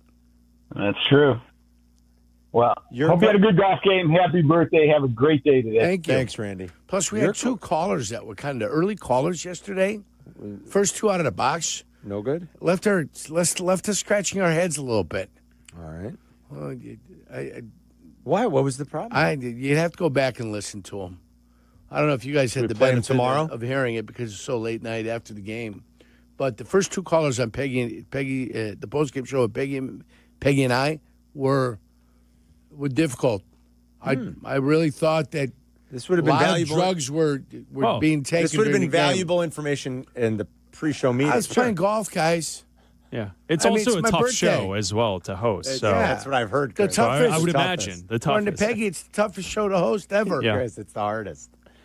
So a couple celebrity birthdays. You've done post-game shows. What are you smirking over there for? I have. I think pre-game's harder than post-game. You want a quick almanac? Yeah. Did All right. You know, Here it's we go. sad. I just noticed. You know who you celebrated a birthday with? He passed last month. So sad. Malcolm Jamal Warner. A lot of deads. Yeah. Patrick Swayze. You shared a birthday. Yeah. with. He's done. He's gone too. Yeah. Martin Mull.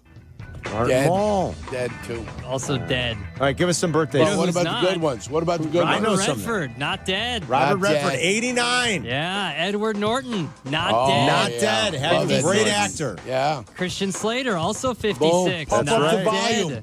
Pump Yeah. up the volume. Heather's Great Pump movie. Up the Volume. Yeah. Andy Samberg, also right. not dead. Comic genius. He's hilarious. that guy's not dead. These not guys dead. are not dead. Hey, Roberto Clemente, dead. But Roberto Clemente's on that list. Jeremy Shockey on that list, not dead. Not dead. It's a good list of birthday It's not dates. bad, huh? It's a pretty There's good a lot list of people there. that are dead, though. Well, I mean, people die. That's the way it works in the world. Let's see. I'm going to read Jurko's. Let's see. Who else is on here? Let's see. Who's not a dead person? There's got to be like young talent on there. Young talent? There's got to be some young talent. Well, there's some young YouTubers and stuff. Dennis Leary, not Dennis dead. Leary. Dennis Leary, great Happy actor. There birthday. you go. Plays a football coach very well. Jurko, did you know that August 18th, here's your zodiac, okay? It is a date of high energies. Of course, Leo. Warriors and all those Warriors. innovative souls that make the first step to become new leaders for the new world. Not shocked. Not shocked. This is a time of new beginnings, everything fresh and ready to grow. What's my lunar cycle? Caitlin Olsen, not dead. Caitlin Olsen? What about the other one? Jeremy Shockey, not dead. No, she's not an Olsen twin. She's from It's Always Sunny. Didn't we already say Shockey? We did. I said him. Yeah. Yeah. Jurko, your shape is the arrow. Did you say Cam Smith? Cam Smith, from the former Golfer. Cub? The golfer. The golfer. The golfer. Doesn't make Cam Smith. We did not yeah. say him, but yes, congratulations to Not him. dead. This does kind of sum up Jurko here. Let's see. How does it go, Carmen? In one word, victorious. The Bam. shape is an arrow. Winner. Because, like I said, it's Streamlined. Warriors. Today's the day for Warriors. Streamlined. Your Your streamlined body. Your strength, energetic. Your weakness, angry. I can get angry 0 to 1,000, but I can settle myself down, too. You are most compatible with Sagittarius. I'm a Sagittarius, Jurk. That's why it works, Carm. That's maybe why we work. The age of Sagittarius. I think I'm a Sagittarius. Sagittarius. Sagittarius December, right? Yeah, because I am. So. Yeah, we are, Adam? Yeah, that's what I thought. Let's see if I can find some lucky numbers for Jurko here. Let's see. I'd say this. There's no Song of the Night tonight because there's no Black and Abdallah show. But if we were doing our Song of the Night research, Korn's Follow the Leader was released on this date in 1998.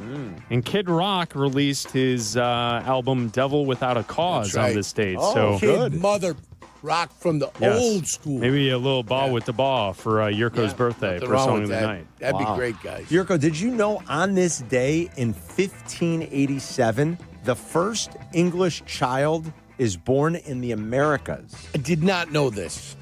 That's what it says here. Masculine child. It is a masculine child. I did not know I that. hope your first child is a masculine You child. could play Warren Zevon's Excitable Boy, Yeah, which is not. always Let's good. not. Why? Let's not. Took little Susie to the junior prom. It's a little disturbing. Excitable Boy, they all said. Then he did this and did that. Yeah, it's a little. Took her Did home. this and did that. Yeah. Jurko, on this Excitable day, Boy, they all said. like rest in peace, Harry, to our buddy. We're doing an almanac on your birthday. Harry used to love this day. Yeah. On this day in 1868, helium is discovered by Helium. astronomer Pierre Janssen. What's heavier, helium or hydrogen? Huh? Which heavier? Helium, Yeah. right? Heavier. Helium's heavier than hydrogen. I'd say hydrogen's heavier than helium. I thought it starts with the lightest and it goes up. Is that not right? You're talking to the wrong guy. Maybe I'm wrong. But what do I look like? The table of hydrogen elements is here? one. What's going on here? I have no idea what's going on. I'm going to look it up real quick. Give me some noble gases, Carm. The noble That's gases what I are want. are neon, I think. Argon. Argon, right? The laboratory. I don't remember. The whole laboratory's a gas. Hydrogen is not heavier than helium. No, of course not. Helium is heavier than hydrogen. Okay. So I was right. What about gold? Gold is definitely How about heavy. zinc? Zinc is heavier. What about magnesium? What about manganese, Carm? What can you tell me about All manganese? right, we'll take a quick break. We will come back and crosstalk and have some fun with Waddle and Silvy. Caleb Williams. What about iron ferrite? Iron pyrite. Caleb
Oh, was it that recent? Was it? Oh, No, within a year. Within a year. Maybe about a year ago. Maybe 14. He was back in the old days when you had to have what they called stringers. Yeah. Before all the modern One of the technology. best.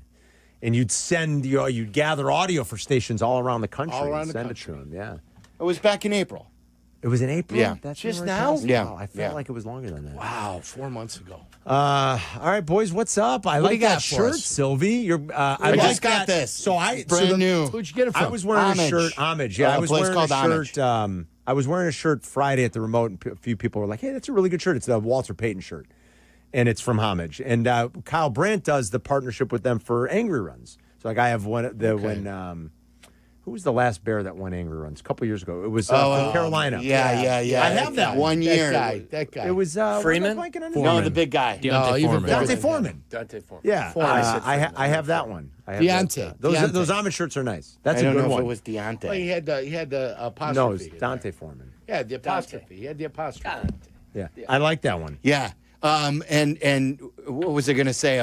We were looking at shirts at the Savannah Banana game. I'm not There were surprised. a lot of guys wearing cool T-shirts, including this one guy we ran into that said Sybaris Pool Suites. Awesome. And just a picture. Great shirt. With a slide? Was there a slide on the I picture? think it was like a pool and a slide. Yes. And I was like, Heart-shaped beds. And that's all a it great said is shirt. Sybaris Pool Suites. Vibrating Vibrating oils. heart beds. Oh, yeah. Oils and lubricants. Boy, I don't know. Yeah. So by Valvoline. There was a little bit of Sponsored by Valvoline. Valvoline. Yeah. Oh, yeah. Is the Sybaris still up and running? There is one, I believe, still on Ogden Avenue in Downers, Really? I think. Let's see. Oh, I think it's still there. Downers Grove, right next to Clarendon Hills. Yeah. Downers Grove. Their run came Never to an been end. there? Good job by the Clarendon Hills. No, Sybaris. Little League. No, I've never been to a Sybaris. I've never been to a It Sybaris. looks not like either. Northbrook's still open. Frankfurt's open. There you go. Indy. Still up McQuan, and running. Wisconsin. Mequon. Let's do it. It's Mequon. It's mile marker 80 off 43. Oh, That look I at would you. know. No, actually, it's 85 is Mequon. The Manchester East used to be there on mile marker 80. What's that? What's the Manchester East? There used to be a hotel chain up there. Okay. Johnny, what do you have planned for your birthday tonight? Me and my man, the Mexican, because we call him Mexican because he's Mexican. Mexican. That Yeah. makes sense. So we're going to go out to our bar St. John, and we're going to start the festivities off at about 4:15. Very nice. Just before 4:20. Yeah. If you get my drift there. Are you going to light up? So we're going to start there. We're probably going to head the long shots for a cocktail, too. At this point, my car will not be with me.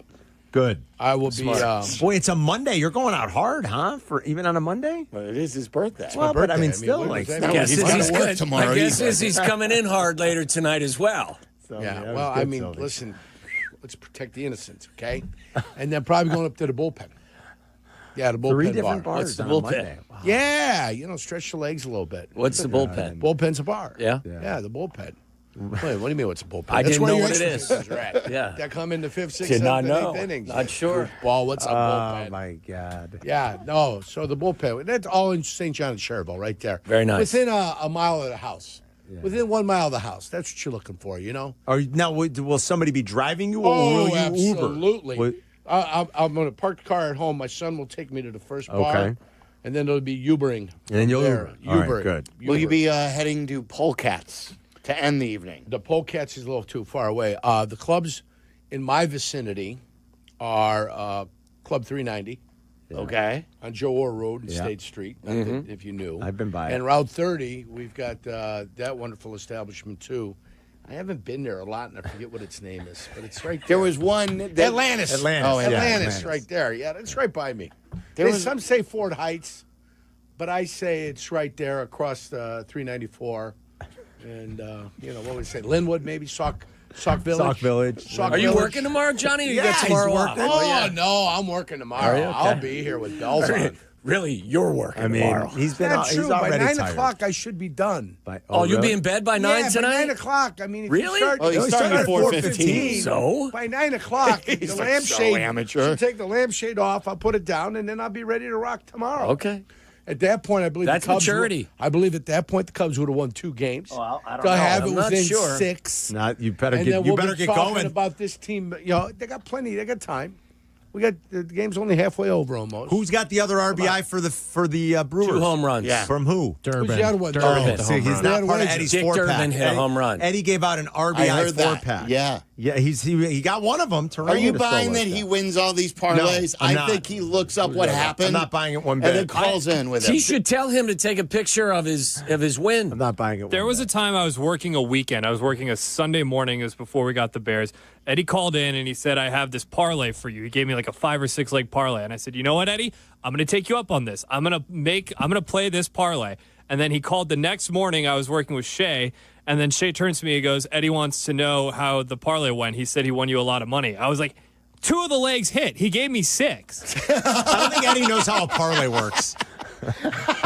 I mean, like he's calling up. Hey, what did? He was talking about winning 7,000. Hey, what about Charlie? Did 4, he thank me for the parlay? What do you mean? 4 legs didn't hit. You don't win then. Yeah, no, I don't. I'm not sure. I think he's a faker. I think he's a faker. 3,000 here, 9,000 there. I have a hard didn't time. he say he had one that was like 7,500? 9,000, 7,000. My guy Grubicic from he's at our bar Highland and a member at Innsbruck. Lots of shout outs. He's drinking for free tonight. Remember at Innsbruck. I'm not going to see him tonight. He hit a 20-teamer. And what I tell you, well, 20, that's like impossible. Zaprinski Mostar and Inter Zaprasic. How much did it pay? It's Balkan. He was betting Balkan soccer, dude. How much did he make? I think that 20 popper hit 17,000 for like $10. How about that? Yeah, 17 But that's grand. hard to do, 20. He had sort of an Zvezda, Red Star Belgrade on there. Take your word He for had it. all types of things. It's like 1 in a million. I mean, Dude, it's hard. But he had like Denver Nuggets win. It was minus like 300. Oh, right. It had a couple money line wins in the NBA that looked like automatic. It still should be $1 million. It still feels like it should be $1 million to 1. You know? All right, so He's got it recorded, though. Yeah. So I'll bring it to you, and you can see all unlike the Eddie, letters. unlike Eddie, who doesn't have it recorded. I have a hard time believing. It'd be funny if you called tomorrow and be like, "How about that parlay, guys?" They're like, "Eddie, only 1 leg of it hit." That's not how a parlay work, Ed. It was good last night. That was nice, huh? That felt good. It was right? a lot of fun. Yeah. I understand that there's going to be natural skepticism from some because these are the Bears. But what did we want to see? We saw everything we wanted to see and then some. Yeah. So all we can do is grade them on this step. And when there was some worrying about like the up and down training camp, he put together a better week last week. Yes. And he capitalized in game action, albeit against twos. Who cares? The procedural stuff was there. They got out of the huddle cleanly, and he was making throws on time. Hey, listen, you were supposed to win, and you did. On time. If you're going to play the twos, you're supposed to win, and you did. Look, it looked good. It looked clean. On tight time. ends. You were catching the ball. They were open. Good. When our ones left the game, our backups took over. Yeah. By ours, I mean the Bears. They outscored the Bills' backups 31-0. So, like, something they're doing is working. Thank goodness. So, how about this, Carm? 83 plays, 0 turnovers, only 5 total penalties. That's beautiful. 83 plays. You'll win a lot of games doing that.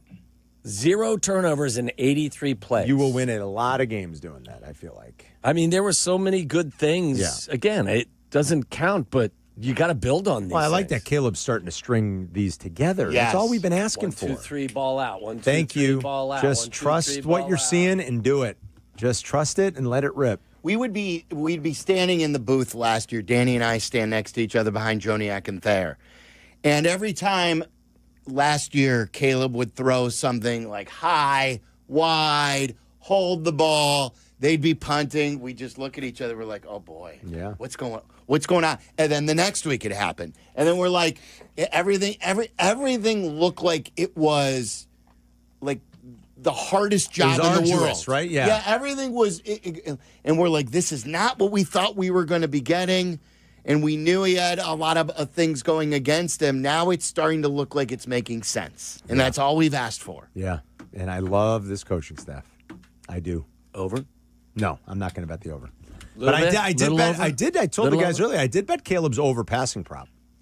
That is a bet I do Me too. have. I played that, and I'm anxious to get the Loveland I'd be stunned totals. if he doesn't. Like, Have if seen, he gets hurt, he gets hurt. You can't do anything about that. What is it, 35? 35-50 Yeah, and a half. I'd be stunned I would definitely take if the he over. doesn't get over. But I was thinking, I don't think the over there is a direct tie to their total, though. Not that you were saying that. I'm saying, like, and I was saying if you're going to bet the over, you might as well bet it. Yeah, but he could get to 3,600 yards because they're trailing games, So it's not an apples to apples. I just can't But see, I like your bet. I can't see them not. I mean, he almost threw that last year. Whether they're trailing or they're winning, he's going to throw for more than 3,500 yards. And I just think with Ben, like, I'd be stunned. Yeah, I would. If he plays the full season and doesn't throw for 36 or 3,700 yards, I would be stunned. Totally. Might not be 4,000, and that's okay. Doesn't matter. But like that's I'd what be I mean. Stunned if he doesn't get to 3,600 yards. When we were debating last week about what will dictate a successful season for Caleb Williams, when it looks like that, I don't care if he's got 240 yards, 2 touchdowns. If it looks like that, it doesn't matter how many yards he does. If it looks like that, you're going to win more than you lose. If you're playing on time within the offense, not getting sacked, getting rid of the balls, being decisive, playing within rhythm, then who cares? Like if it's 4,500, if it's 4,000, if it's 3,800, if it's 35 touchdowns, if it's 30 touchdowns, as long as it's looking right, and they're much better as a football team. Yeah. Trending in a better direction. We'll you would have never seen that. You would have never seen that kind of top to bottom performance in years gone by. Again, do you realize that the Bills did not convert a third down or a fourth down? Yeah. Bears had the ball for 39 minutes. I get it. It's a preseason game, but our backups entered the game after 2 drives. Yeah.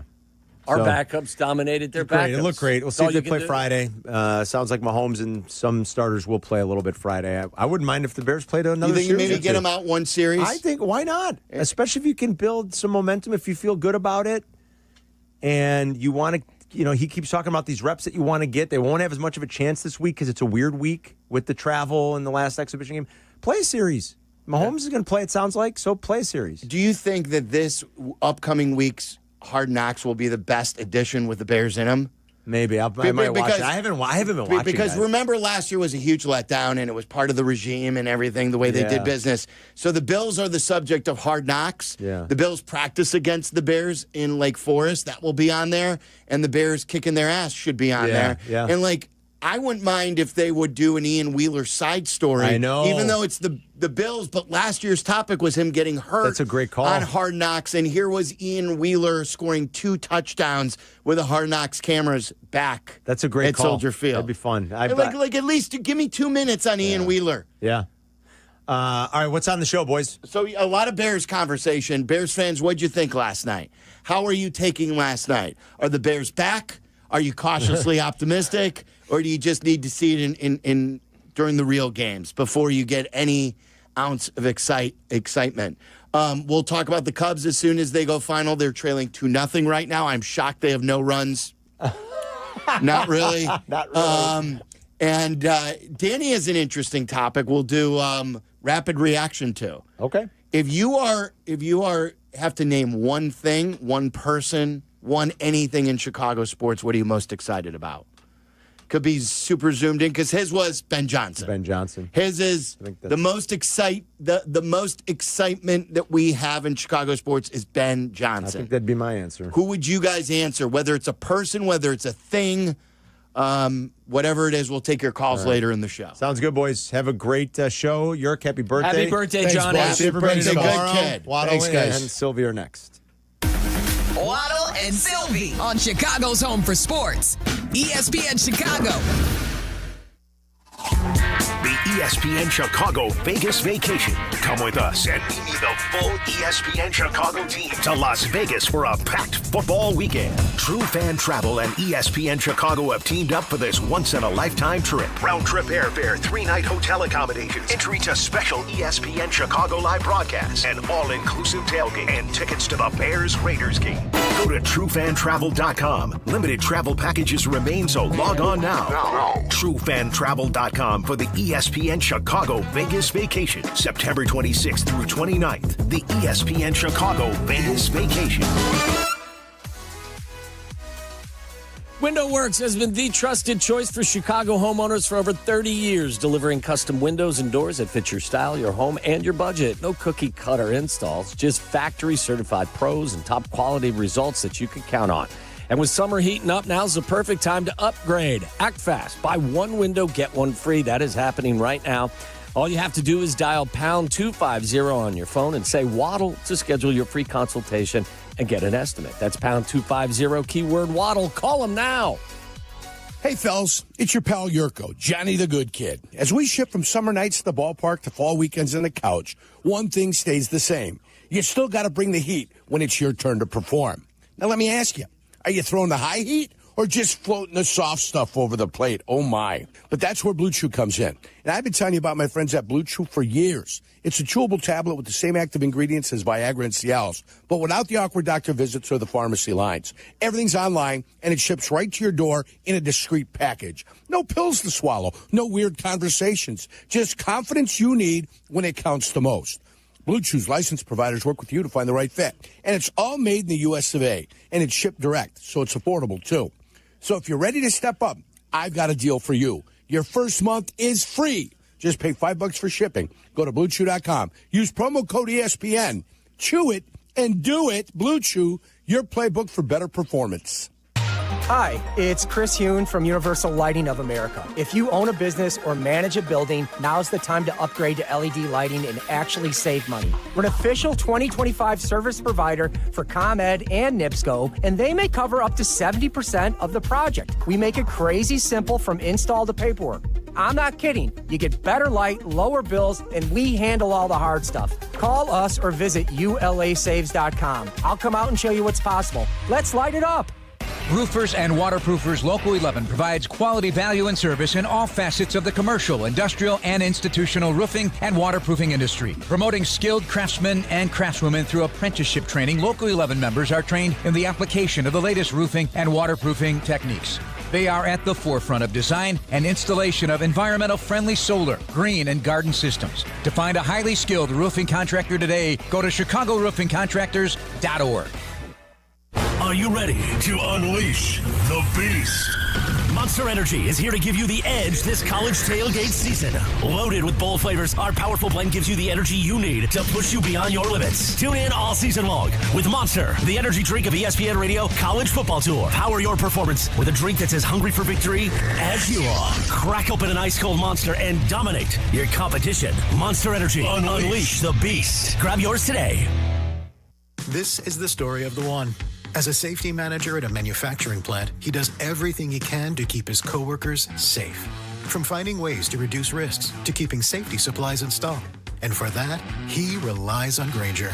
Grainger offers a broad range of quality products and next-day delivery, so he can always play it safe. Call 1-800-GRAINGER, click Grainger.com, or just stop by. Grainger, for the ones who get it done. Live from State Street in the heart of Chicago, this is the home of the Chicago Bears, ESPN Chicago. And this is Waddle and Silvy, WMVP, WTBC, HD2, Chicago, a good Carmen Brands radio station. Hello, everybody. How's it going? Sweet. Bring your ass. It's locked, cocked, ready to rock. I want to talk about the Bears, baby. Love these guys. As a clean pocket throws, Zacchaeus caught, 15, 10, 5, to the end zone! Touchdown! Touchdown Bears! Round of the backfield, Page another take a turn. He's into the end zone on the run off the right side. Out of the grasp of a linebacker, Joe Andreessen. It's a 1-yard touchdown and a 13-0 Bears lead. Soft down the slot as Bajan takes boot, being right. Bajan scanning, gonna gun it to the back right corner of the end zone. Touchdown! Touchdown Bears! Tyler Scott, terrific throw by Bajan, used every bit of real estate, and the Bears expand their lead at 20-zip. Bajan under center, two wide, brings Luther Burden in motion to block of the handoff. Wheeler glancing off the blow by the Bills. He's into the end zone for the touchdown. 3 trips in the red zone, 3 touchdowns for Ben Johnson's Bears. Snap out of the gun, a run up the middle, moving his chains up the middle and tumbling in. Ian Wheeler with a touchdown. Clear path to the end zone, nice hole. He took advantage of it and blasted in. And the Bears extend their lead over the Buffalo Bills. That's right. It was a great night for football for the Bears. Beautiful. It's preseason. The Bills didn't play their starters. It's fine. We wanted to see a few things from the Bears, and they delivered. How could you second guess when you ask for the starters to play and they play? And then not only do they play, but they play well. And then when we're wondering about the offense during training camp and the national media really jumped on this, Caleb doesn't look good. Caleb doesn't look good. And we told you last week being out there that, hey, you know what? It was a better week this week. There were steps taken. It's still not perfect, but steps were taken.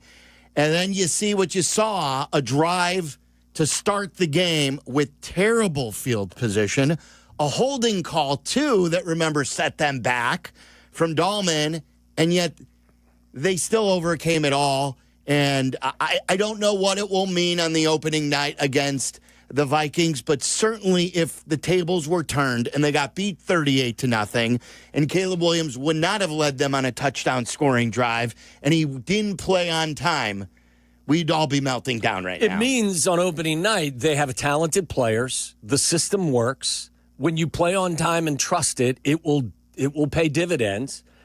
Will the challenge be stiffer? Of course it will. But that's a team, whether it's Burden, it's Zacchaeus, it's Rome, it's DJ, it's Loveland, it's Cole Kmet, whoever it is, there's a lot of talent in that offensive huddle.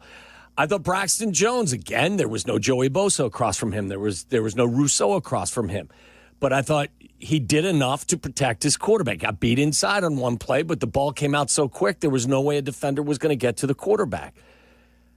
Will it get tougher as time goes on? Yes, but you got a talented group. You're very well coached. I don't see any reason why we should be expecting disaster. I think you'll see a slow ramp up, and now what they'll do is they'll start preparing for Minnesota, which means this giant playbook that they have started to pare down will be pared down even more. Yeah. I thought the best thing I saw, there were so many good things. Like the throw to Cole Kmet made me tingle. That one, because it's thrown right over the top of the linebacker. It's thrown with anticipation. It's 1, 2, 3, ball out. If you throw it any later, you invite the safety to come over and play it.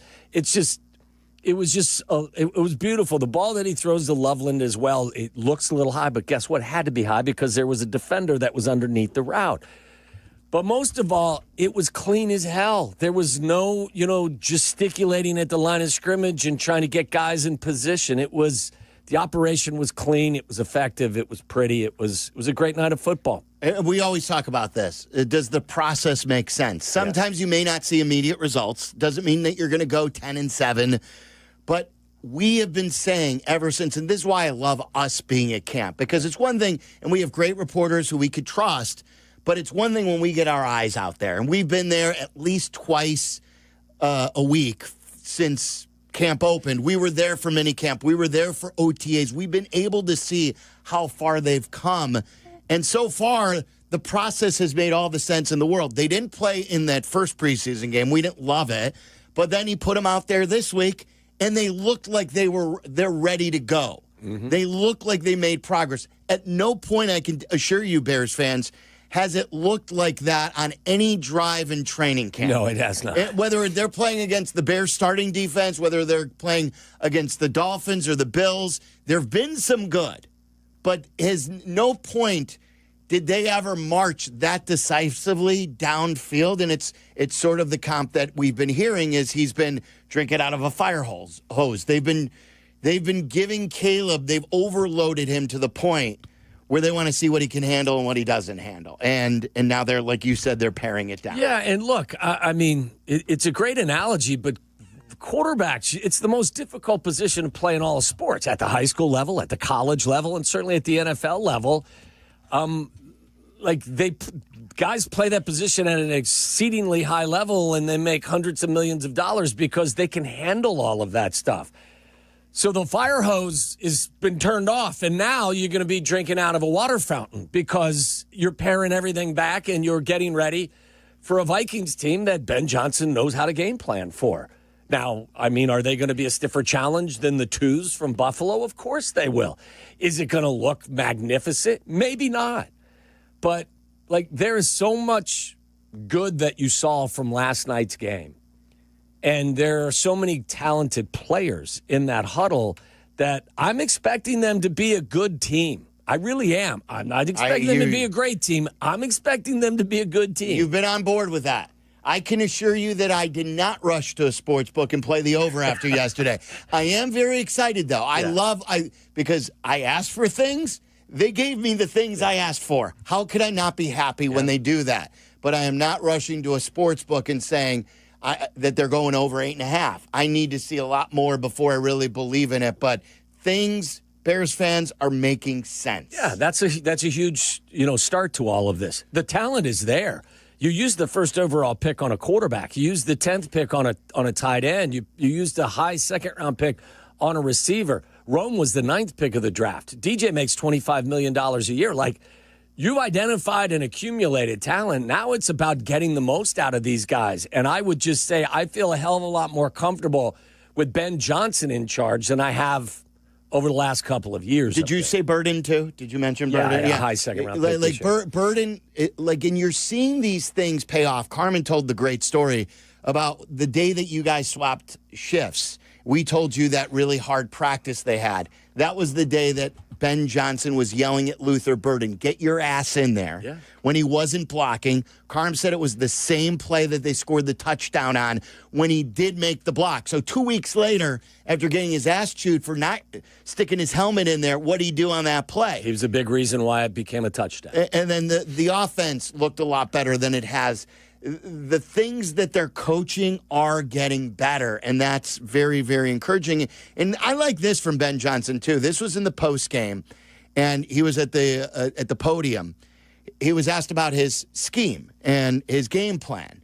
And instead of saying, this is my offense, and it works, it's tried and true. Yeah, they didn't game plan for the Bills. Yeah, he's like, hey, no, let's give credit to the players here. I would say it really had nothing to do with scheme. Really, all night tonight, it had nothing to do with scheme. It was all about our guys and how they wanted to play the game. And, we asked them to play clean football, which that's what I was most proud of. I thought our operation from break of the huddle to the snap of the ball on offense and our communication on defense was really good. And so that was number one. Number two, we want to see these guys play fast. And so it had nothing to do with the scheme. It was all about these guys going out, playing fast, and executing. So, and I think what you're doing there, too, is you're complimenting in so many words the players for buying in. We wanted you to play fast. We wanted you to play clean. Look what happens when you play fast and clean. We didn't need a game plan, and we're still able to execute. How about these numbers to accentuate the thought that they played clean and they played efficient? I don't care who was in, whether it was first team, second team, third team, whatever it is. They ran 83 offensive plays with 0 turnovers. They had 5 total penalties. They gave up 1 sack and 39 pass attempts. They were 9 of 16 on third down collectively. They were 4 or 5 in the red zone scoring touchdowns. They owned time of possession, 39 minutes and 12 seconds to 20 minutes and 48 seconds. Now, again, you can put this in whatever box you want to based on it being a preseason game, and Joey Bosa wasn't out there, Rousseau wasn't out there, Josh Allen wasn't out there.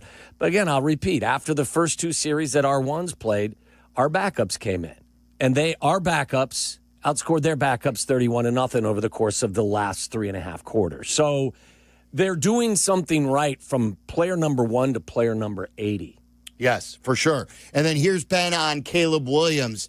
And we told you this while it was going on last week. Still not perfect, but Caleb did have some good practices yesterday. I talked about that 2-minute drill where they scored at the end of practice last week. They had some flashes at the end of red zone against the Bills. Here's Ben Johnson about Caleb stacking days. He's really been locked in.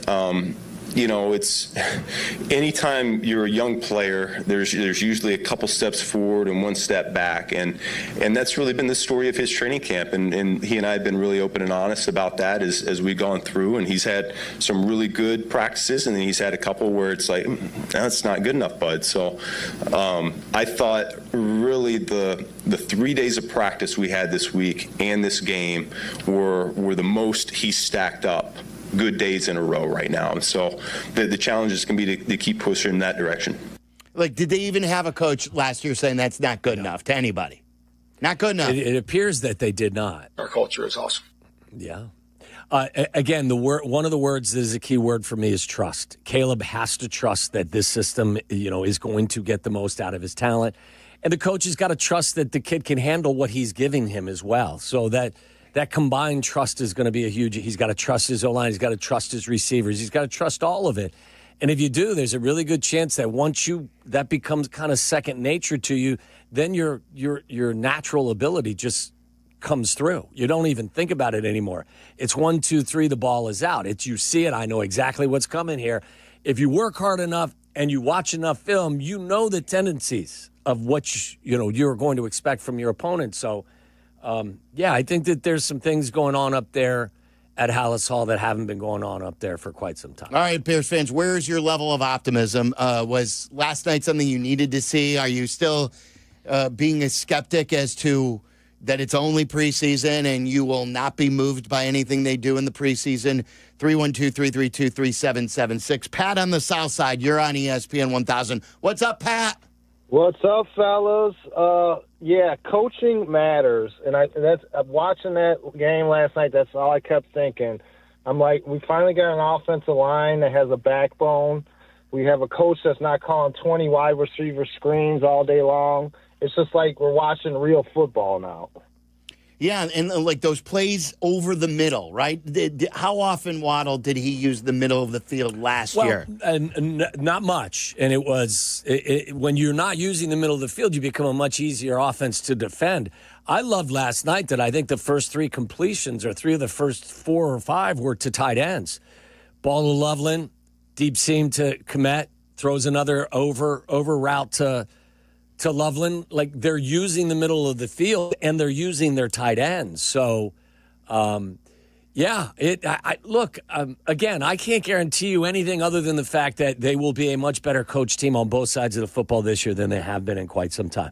And I think that's evident. I don't think that now you just have to, you got to take my word for it because I'm up there every day. No, I think you can see it. You can see that they're going to be coached well. Is every play going to turn into a positive gain? No. But you've got, accomplished, qualified people steering the ship up there. Here were a couple of long shot bets that I made a couple of weeks ago. I did not do this last night. So this was based on what I've been seeing in training camp. Now, again, these are not layups, but I think they're worth a shot. It's to what you were just talking about with the tight ends. I played Colston Loveland because I still don't see his total as far as receiving. I don't think he's on the board on many books because he's not thought of. They can only do so many. Colston Loveland, most rookie receiving yards, plus 2,000. So I played $10 to win $210 because we've seen with Brock Bowers and I know there's a lot of mouths to feed here, but we know he loves Colston Loveland. It's his pick. And I think there's an outside shot that could happen. And then I played at 30 to 1. I played Colston Loveland to win Offensive Rookie of the Year. Well, he's going to be featured quite a bit, so I think there will be some opportunities for him to at least be in the running for that award. And then they're not like premier quarterbacks this year, right? That Cam Ward, we have Jackson Dart. We don't know if he's going to start. Some of these guys may not start. It's not like last year's quarterback crop. So still, he's not. I'm not telling you he's a favorite. It's worth a shot. Yeah. I felt at 30 to 1. My guess is Ashton Genty's probably the favorite, but that's probably not good value. Yeah. Let me go to Cam on the north side. You're on ESPN 1000. What's up, Cam? Hey, what's up, guys? First off, I just wanted to say that I don't think Bears fans should be satisfied until we win. Until we win the Super Bowl. I mean, it's been 40 years, 20 years since we've been there. Like, all of this optimism or no optimism, it doesn't really matter, I think, right now. I would have wished that these more starters played on the Bills because I really wanted to see one of the top defenses against our unit, but that didn't happen. My big question, though, is I just need a little clarification on exactly what is Ben Johnson's philosophy. Like his play, is he a ground and pound with some crossing patterns with a little bit of West Coast sprinkled in? Or is he a 2 tight end set seams down the middle? I just don't know exactly what he wants to do with this personnel. In Detroit, I saw it pretty clearly, and it worked well. But with this personnel, I don't know. I'm just kind of curious as to what is Ben Johnson's playbook and offensive expertise, and why are we loving it so much just because of success in Detroit, or is there something deeper in the details of his playbook? Well, I think he told you on his first press conference, did he not, that I'm not bringing he's going to develop the offense around the skill set of the players that are on his roster. So all I know is that in Detroit in 3 years, guiding that offense, they were a top 5 offense all 3 years. He did that in the first year, too, in 2022, with, yes, an accomplished or a veteran quarterback in Jared Goff, but there was no Sam Laporta, there was no David Montgomery, there was no Jahmyr Gibbs. There was no Jamison Williams, and still found a way to be a number 4 in yards per game and number 5 in scoring. Yes, they had the makings of a really good offensive line, but all of the gadget guys weren't there. All of the explosive weapons were not in that huddle at the time. So, look, I can't sit here and tell you I'm satisfied right now either. But what he did in Detroit worked. And they have filled their cupboard with talented players. My expectation is he's going to put those guys in position to take advantage of what they do well. Very rarely will you get the star offensive coordinator with that much experience to be your head coach. A lot of times you have an offensive head coach and his offensive coordinator under him. That's how we got Matt Nagy. Yeah. Matt Nagy wasn't this guy who was the brains behind the offense. He was the offensive coordinator under Andy Reid. Like how many? These are like you get McVay, who did that. You get Shanahan, who did that in Atlanta. Those guys are very few and far between, and Ben Johnson has that resume that those guys had. I'm not telling you he's going to be the next one, but he's got the traits. He was the head coach of their offense. And now we wondered, will he have the command? He certainly looks like he's got the command. Is he going to be accountable, hold them accountable? Certainly looks every bit. And he was able to fill his coaching staff with guys who have been there and done that offensively and defensively. So, I just think the philosophy is have as many great coaches to turn around the culture, to turn around the offense as possible. Cam, I don't know anybody who would tell you that after 2 preseason games they're satisfied. No one is saying that. Nobody would advise you to be satisfied. What are the Cubs today? Over 500. 15, 14, what are they, 13? I think it's like 16 or 17. Whatever it is, okay, if you would have asked me, if the Cubs were 16 over, 15 over at this time of year, would you be satisfied coming off an 83 win? I'd say, yeah, I'd love to be in that position. Are we satisfied the way they're playing now? So there are levels to this. There are levels when you are starting off, coming off of a 5-win team after blowing up the coaching staff, that you just want to see some things being executed. This won't be good enough in November. This won't be good enough in 2026. But to where this team is coming from and to the training camp that they've had, you want to see this, and no one will be satisfied until they win another Super Bowl. They've only won one in their history. Yeah. The Bears are back, baby. They had fun with that on the broadcast. Joe Davis. So did I last night. It was fun. It was on after the first drive, which was a 97-yard touchdown drive, which was just, very artistic. You could feel the energy in their booth from watching what they watched. Sure. Tom's in Arlington Heights here on ESPN 1000. What's up, Tommy? Gentlemen, thanks for taking my call. I'm going to try and give you a balanced approach. Let me preface this by saying that it's not just because we share the same first name, but I am a Tommy Waddle disciple. Okay? Oh, what does that mean, a Tommy Waddle disciple?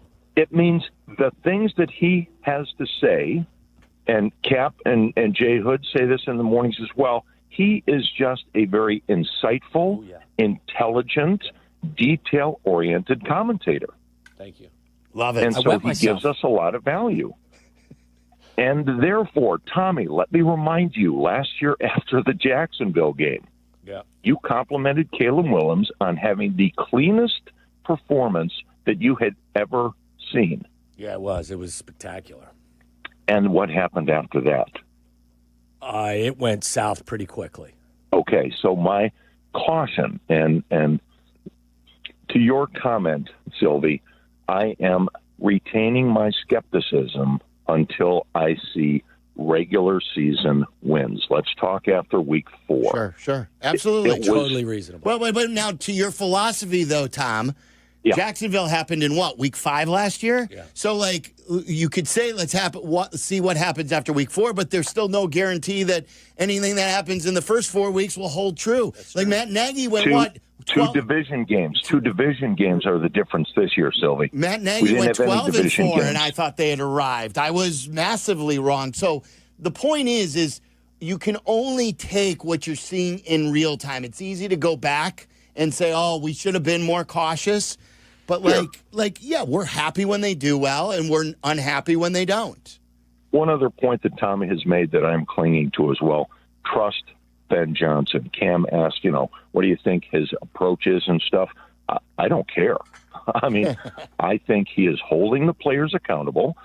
He and his staff are being transparent about their deficiencies, which we never got last year. And just trust Ben. Good call, Tom. Thanks for the call, Tom. Again, I will tell you this. First of all, I think that their talent is better, and it's improved over the course of time. And I think Ben probably had a lot to do with some of that stuff this past offseason. So whether it's your ones, and let's take the group that I talked about earlier that's in the offensive huddle to start the game out of the equation. If you put in your 2s against another team's 2s, and that is a Super Bowl caliber team, and your 2s and 3s beat the other team 31-0 in a very clean fashion. And again, I tell you, they ran 83 plays with 0 turnovers. The first team group was only in there for 2 series, people. So what does that mean? The bulk of the entire game was played by their backups. Well, their backups must be improved over the course of the last couple of years to do some of the stuff that they did last night. That's the point I'm trying to make, is that the team is deeper. The team should be more talented, and the team is going to be much better coached. Will it take time? Sure. But there's just there's a difference to watching this team under the direction of Ben Johnson and Dennis Allen and Al Harris and Eric Bieniemy and Antoine Randall and Dan Rochar than watching that team last year being guided by Shane Waldron and Matt Eberflus and some of the others. The team is more talented. The coaches are better. A plus B equals better football. That's the only thing that I can say to Cam and anybody else. Yeah. They're more talented. They're better coached. Will it take you a while to get to the top of the mountain? Sure it will. But A plus B equals better football. Yeah. All right, 312-332-3776. Print those T-shirts up. See how much those were sold. A plus B equals better football. Yeah. I think you got to do a little bit better than that for the T-shirt I'm sticking factor. with it.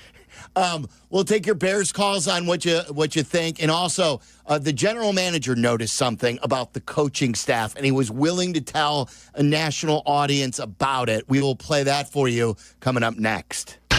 You're listening to Waddle and Silvy on ESPN 1000, Chicago's home for sports. The CDGA Golf Show. It's your source for golf news, course to course, and golf news coast to coast. Hosts Tyler Rocky and Mike Gilligan are linked up with golfing knowledge to help us all. Tune in Saturdays 9 to 11 on all the ESPN Chicago channels. Brought to you by Glenview Park Golf Club. Guys, Toyota's national sales event is on with a new Toyota from Toyota's national sales event, Summer Plays On. I posted a video today of my Sequoia. It was back to school day for the kids. Shout out to all the students and teachers going back to school today or this week. Visit your local Chicagoland Toyota dealer and discover which Toyota is right for you. I mentioned I drive the Sequoia, or maybe it's the boldly stylish Camry, the adventure-ready RAV4, the legendary Tacoma, and there's much, much more. There's a Toyota for every adventure, and every Toyota comes with Toyota Care. It's a 2-year, 25,000-mile, no-cost maintenance plan that even includes roadside assistance. It's a value you can expect from Toyota. With a new Toyota, you can keep summer playing. Visit your local Chicagoland Toyota dealer or Toyota.com today. Toyota, let's go places. Hey, fellas, it's your pal Jurko, Johnny the Good Kid. As we shift from summer nights at the ballpark to fall weekends on the couch, one thing stays the same. You still got to bring the heat when it's your turn to perform. Now, let me ask you, are you throwing the high heat or just floating the soft stuff over the plate? Oh, my. But that's where Blue Chew comes in. And I've been telling you about my friends at Blue Chew for years. It's a chewable tablet with the same active ingredients as Viagra and Cialis, but without the awkward doctor visits or the pharmacy lines. Everything's online, and it ships right to your door in a discreet package. No pills to swallow, no weird conversations, just confidence you need when it counts the most. Blue Chew's licensed providers work with you to find the right fit. And it's all made in the U.S. of A. And it's shipped direct, so it's affordable, too. So if you're ready to step up, I've got a deal for you. Your first month is free. Just pay $5 for shipping. Go to BlueChew.com. Use promo code ESPN. Chew it and do it. Blue Chew, your playbook for better performance. Want to live life at max volume? Then look no further than Hard Rock Casino Northern Indiana. With over 1,700 slots, 80 table games, live entertainment, and 5 restaurants which span a wide range of culinary genres, we are sure to have something for everyone. Whether you want to indulge in a savory dish at Council Oaks Steaks and Seafood or take in dinner and live music at the world-renowned Hard Rock Cafe, amplify your entertainment experience at Hard Rock Casino Northern Indiana, just off Exit 6, I-8094. Must be 21. Gambling problem? Call 1-800-9-WITH-IT. Crash, bang, suddenly you are on the DL. If that happens as a result of somebody else's negligence, we can help. I'm Jim Morisi, Chicago personal injury lawyer. Our experienced attorneys and support staff will talk with you during a free consultation, tell you your options, and ensure that you take the right steps throughout the entire process. Visit us at MorisiLongo.com. That's MoriciLongo.com. Your future is our priority. Thinking about buying a home? Want to improve your credit or learn how to budget smarter? NHS Chicago is here to help with free expert-led classes that guide you every step of the way. Whether you're a first-time home buyer or just want to take control of your finances, NHS has the tools and support you need. Classes are offered online and in person. Sign up today at nhschicago.org/education or call us at 773-329-4111. NHS Chicago, rooted in neighborhoods, investing in people. White Sox fans, there's still time to win an incredible experience this season. Enter the Ultimate Fan Sweepstakes for a chance to win a 2026 Diamond Suite. The winner will receive a 20-person suite for a mutually agreed-upon game in 2026 to host up to 19 friends and family in style. To enter, visit whitesox.com/sweepstakes. For over 20 years, Purple Wave Auction has been the trusted leader in online auctions, offering the easiest way to buy and sell equipment. From bulldozers to backhoes and combines to cranes, we host multiple weekly auctions in construction, ag, and fleet equipment. With our no-reserve format and sell where it sits approach, you can bid on local equipment without waiting for far-off auction dates. Get registered for free and start bidding today at purplewave.com. Your fantasy draft is here. The Smack Talk is starting, and this season, ESPN Bet is giving you more ways to ride with your squad. Introducing ESPN Bet Fan Center, where you can instantly link and bet on your fantasy teams right in the ESPN Bet app. An enhanced sports betting experience only from ESPN Bet, the sports book for sports fans. Download the app today. Must be 21 plus. Gambling problem? Call 1-800-GAMBLER. In New York, call 877-8-HOPE-NY or text HOPE-NY 467-369. You've got stuff you've collected, and you want to know what it's worth. ESPN Chicago suggests you tune in Saturday mornings at 7. It's Sports Collecting with Tom Morgan, brought to you by Huggins & Scott Auctions, ERC Delivery, and REA. Follow Chicago's Home for Sports on Twitch at ESPN 1000 Chicago. Waddle and Silvy are back on Chicago's Home for Sports, ESPN Chicago. Bears win last night. They did not play the starters in Buffalo or here in Chicago for Buffalo, but the Bears looked looked good. If it was in training camp, I'd be telling you that, hey, today was a good day at camp. And for what it's worth, it was one preseason game, but it was everything we wanted to see. Caleb played well. The skill guys played well. The defense played well. I don't think there was any, huge flare-ups at left tackle, were there? No, I saw Braxton got beat to the inside on a play. Had it been a longer developing play, the quarterback may have been in trouble, but it was a quick out to DJ, and ball was complete and it was converted into a third to a first. It may have been second down, but look, there's no question. It's going to become more difficult when you are facing their starters, when Joey Bosa's across from you and not a backup pass rusher. It's going to be more difficult when Jonathan Grenard is across from you on Monday night against the Vikings, or Jonathan Allen, or, Van Ginkel, or whoever it is the Vikings are going to throw at you. It's going to be more difficult, but that's where your head coach will, hopefully have you dialed in, and he will game plan for, that if it's still a weakness. Braxton Jones looked pretty solid to me last night, much more so than in practice on Friday. You think they're ready to announce him as starter? I bet you that they think they should. I bet you they will. Because I think they want to do something sooner rather than later, knowing that they have the bye week to always change if things go badly. Yeah. But I think they want to start They should. putting the line together. And again, there are going to be moments with him because it just doesn't look like his lower body strength is where it needs to be. But he's good tactically. He's a smart player. And, there was a quote that Ben made about, sometimes you're going to get beat. But part of the art to this is getting beat slowly versus getting beat quickly. Yes. Which, sounds kind of weird and funny, but he's right. Yes. If you can get the ball out on time, that's why sometimes a quarterback is most responsible for his own protection, even if the offensive lineman blows an assignment.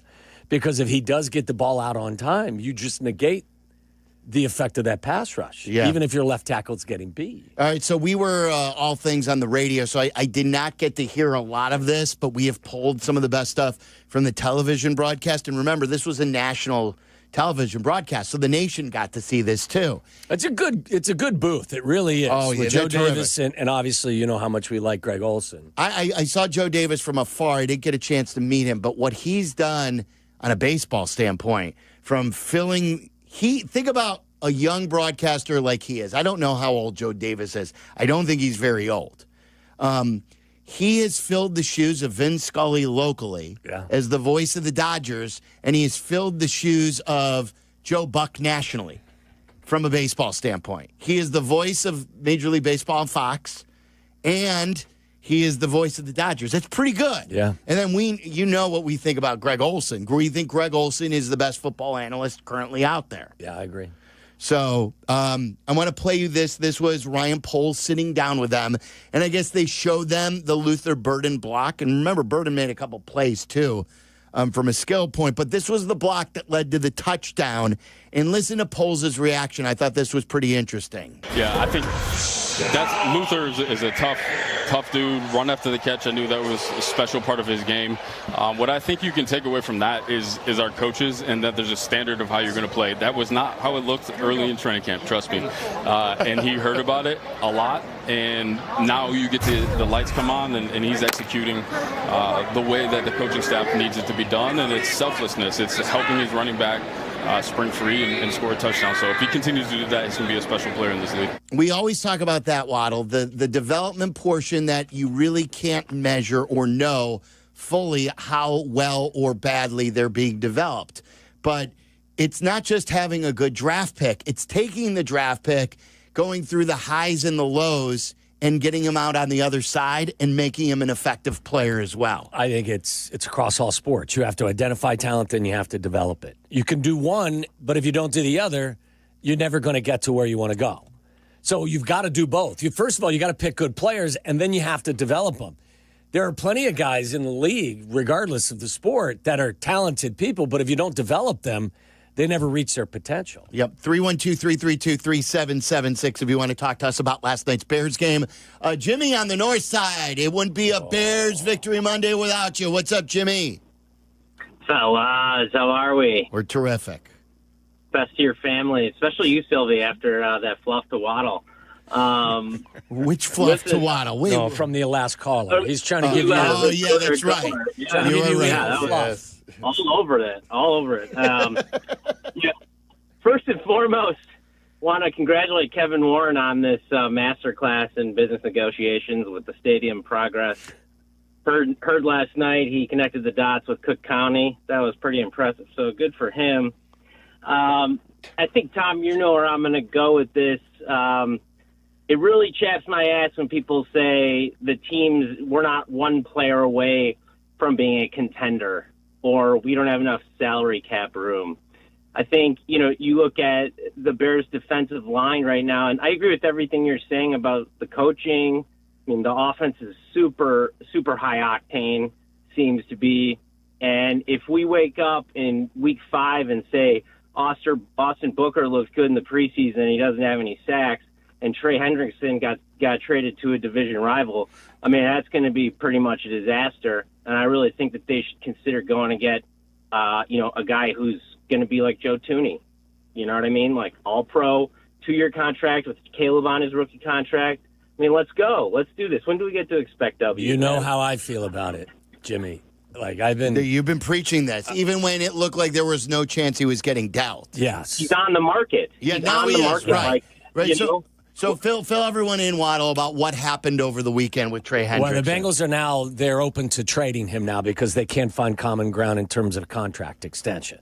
So there are teams that are interested. The Bears have not been mentioned. I believe Diana Rossini was the one that I was reading her Twitter post, I think, that mentioned it. I think Tom Pelissero had some information as well. Look, I'm not sitting here and telling you that I would mortgage my future, which is the hot phrase for it. But I'll say what I've said 1,000 times before. Nobody expected Washington to be in the NFC title game, did they? Nobody expected the Vikings to win 14 games last year. Your job is to make your team better. Will having to give up some draft currency hurt you to get Trey Hendrickson? I don't know. How much you giving up? What are you willing to give up for a guy that has led the league in sacks last year? You sacked 35 quarterbacks the last 2 years. At one point, I was willing to give up a 1. I'm a little worried now without any training camp that you're playing from behind all year. And even though that was like, if you had him in your building, if he was in shape, we're going to be, he didn't have a camp. He's off to a slow start. He's getting used to the new system. That's a very good point. And so he has played for Dennis Allen, we know. So if anyone knows him or would want him or not want him, it would be Dennis Allen because he's got the inside look. But I would certainly give up a 2, and I'm with Jimmy, and I've been with you. You've just really pushed on this where even though when people told you no, it's not happening, you're like, well, why not? Call and find out. And I'm with Jimmy on the stuff about, well, you're not ready to win yet. Well, the only way you get ready to win is by accumulating better players. Sure. And you've got to just weigh, can I get a player like Hendrickson for a second-round pick right now? And probably not. I don't know if you could get a Trey Hendrickson even at his age in the first round these days. I would suggest making a call. See what it is. See what the asking price is and decide if you're willing to meet that asking price. If it's ridiculous, I'm all for passing. But if it's not ridiculous, and it's hard to tell. It's subjective. What's ridiculous? I think I read something as well as they're looking for a young defensive player and a high pick. Did I read that right? Yeah, a playmaker or something like that, or a... Just that doesn't have to be an edge rusher per se or a pass rusher. So, I don't know what to believe and what not to believe. I'm not suggesting that the people reporting this don't have good information, but you just never know. But if I'm Ryan Poles, I'm calling them. And listen, he may think that they've done enough on that side of the football. Sitting in this chair without having any of that responsibility, I don't. I'd rather see them go out there and add to what they've done already. So give them a call. See what it will take. The one thing that I'm not eased up by yesterday's results is the left tackle. I am not, just because I had a good fun night last night and nothing bad happened, doesn't mean that I'm not still worried about left tackle. Well, no, and for good reason. And I want to know how they're going to get one. Joey Bosa wasn't on the field last night across from Braxton Jones. Like, Jonathan Grenard will be on the field Monday night in a couple of weeks across from him. Like, to me, that hasn't been solved in any way, shape, or form. So I want to know, how are you going to get that left tackle? Like, I would love Trey Hendrickson, but if you're giving up your first-round pick, where are you finding your left tackle next year? But Braxton Jones is a free agent. Ozzie Trapillo is still a right tackle. And Karan Amagaji is still a development piece. So where are you getting him? I don't know. So you're going to have ammo to get one. Yeah, you can always trade future picks if there's somebody out there. I can only live in today. I may be gone tomorrow. So, like, no, don't say that. I'm just saying, like, I'm... And by the way, if you can find me somebody that plays left tackle at the same level that Trey Hendrickson plays pass rusher, for a comparable, but you can't. Trade, well, that's the point. So it's going to be really hard to find that guy. And if the Bears do anything this year, you may be picking 20. You may be picking outside the top 10. And if you're picking outside the top 10, are you guaranteed to get a left tackle? I don't know this year. You know, had Banks still been on the board at 10? They may have taken him. Maybe they would have taken him. I don't know. They drafted Colston Loveland because Banks was off the board. Is it a little odd that they used a top 75 pick, maybe even a top 50 pick? I can't remember what it ended up being. On Trapillo as a right tackle? They used a very high pick on a guy who's now just like a swing tackle? Well, it's like, I still think you expect to find... In that range, you should expect to find starter to impact quality players. Remember this, Charlie. This is where my issue has been with this organization in the front office. Who was their solution at the beginning of the year, at the beginning of camp last year at center? Center had been problematic for years. It was a problem with Justin, and now you had a rookie quarterback they had to solidify the center position for. Do you remember who their solution was? It's Coleman Shelton, right? No.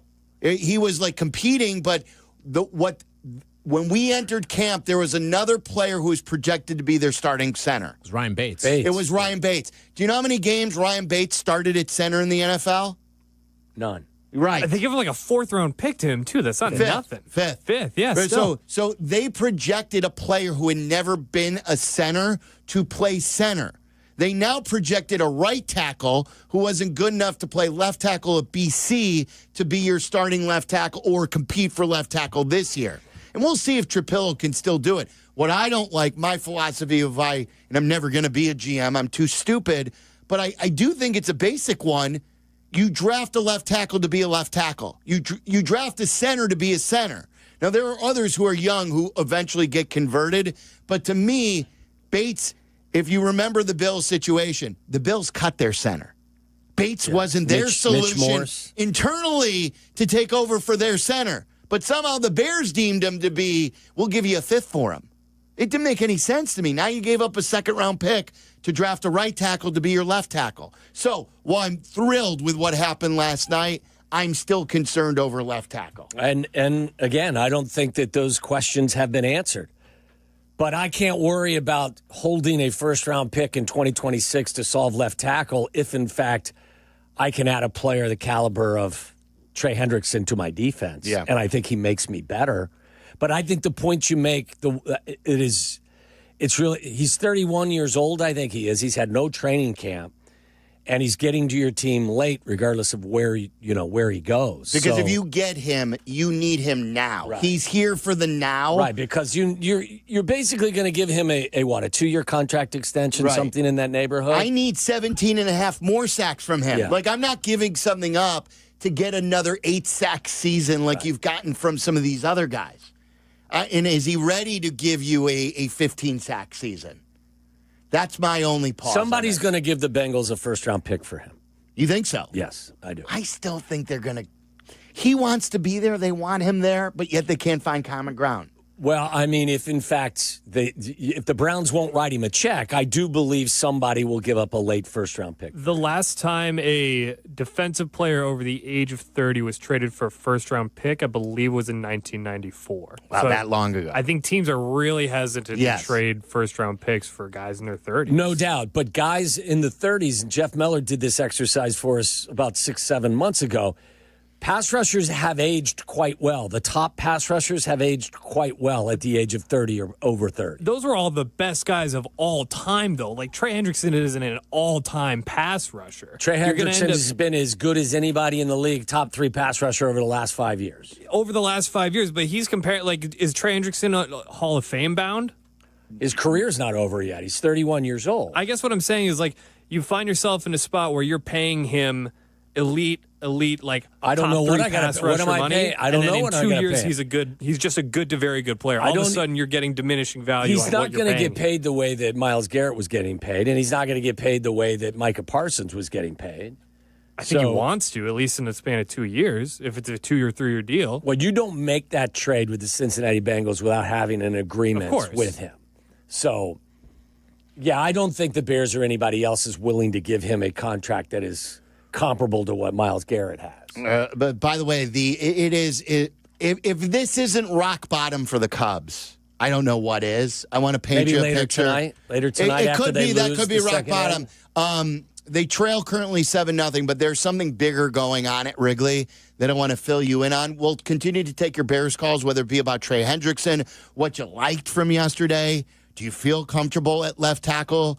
I say no, even though I loved a lot of things that I saw yesterday. And then I want to do at 4 o'clock, if you have to pick one thing, one player, one anything in Chicago sports, who are you picking that you're most excited about? I think a lot of people 2 months ago would have answered Kyle Tucker, how things have changed. We'll get to all that coming up next. You're in the middle of the Waddle and Silvy Show, ESPN Chicago.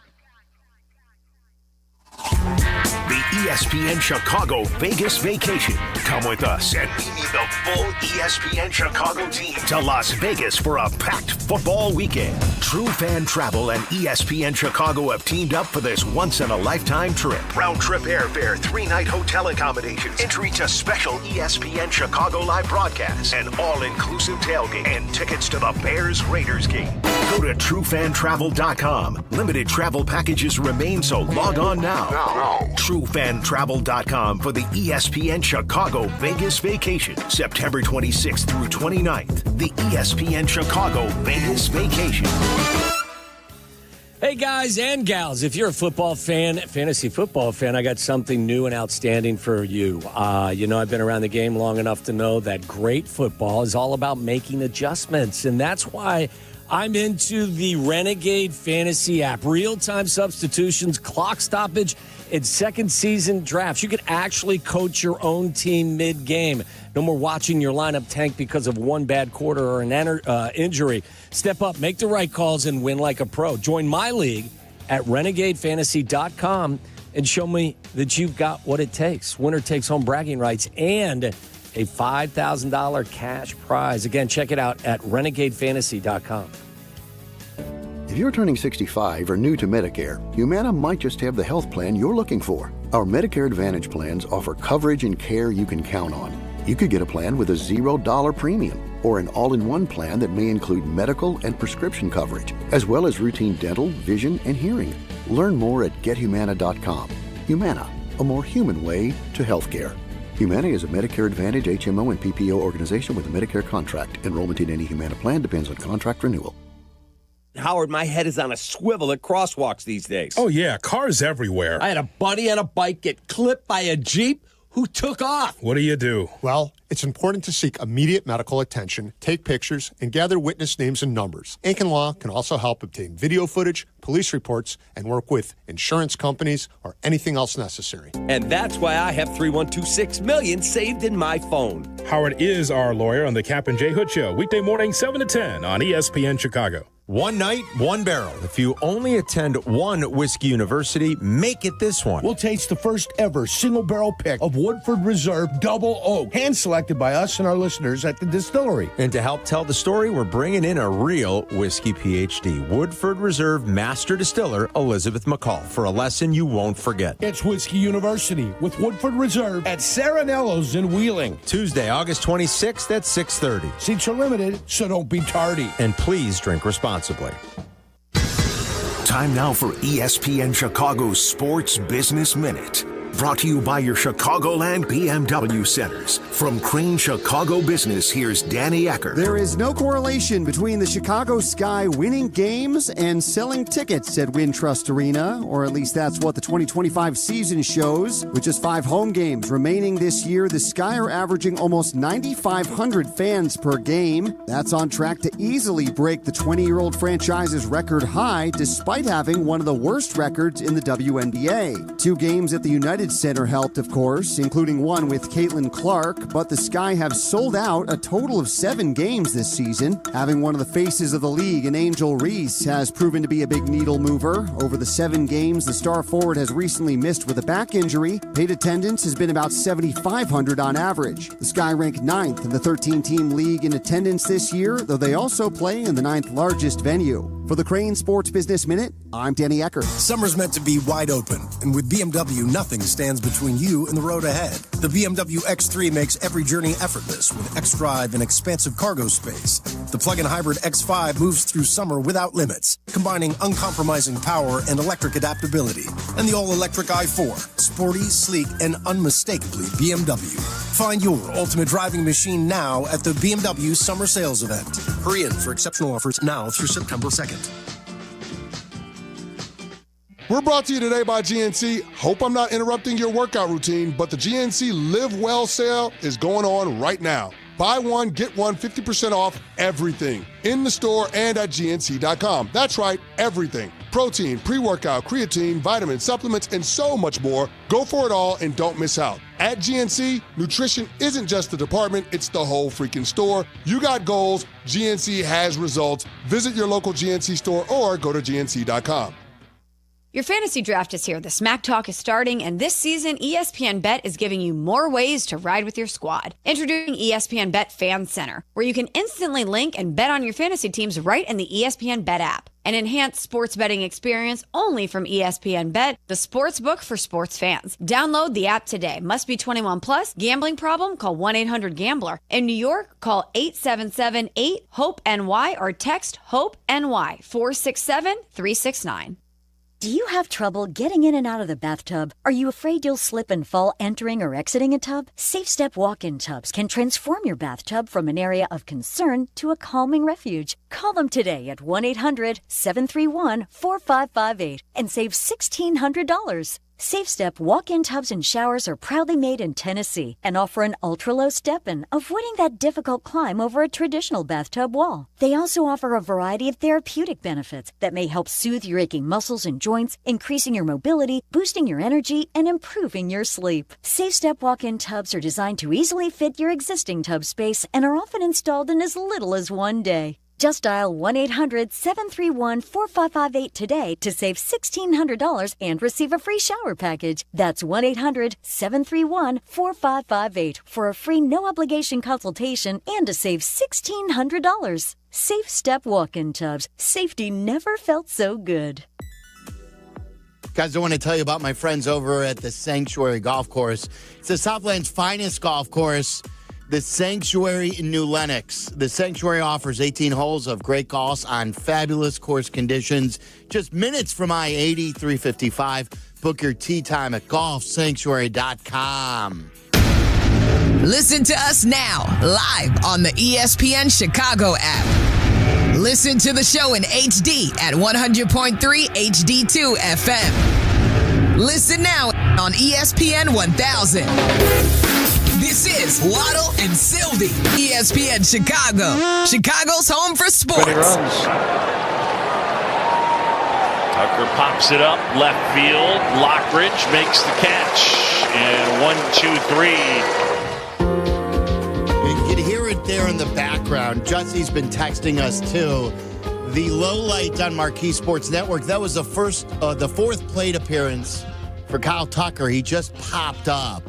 And he was being booed. He's been booed basically every out he has made today. 3 ground outs that were very reminiscent of Hayward. And a lot of people are calling him Kyle Hayward. I got one tweet that said that. Jesse compared him saying this is Hayward all over again. This is not a crowd that's prone to booing their players either. I got to tell you, yesterday when I heard them booing him, I was surprised. Yeah. And you know me, I boo. I'll boo subpar performance. I was surprised, and I think what started it yesterday was he didn't jog or he didn't run to first. There was no way he'd beat it out, but it looked like he just gave up on the play. That's the one thing you see from Swanson.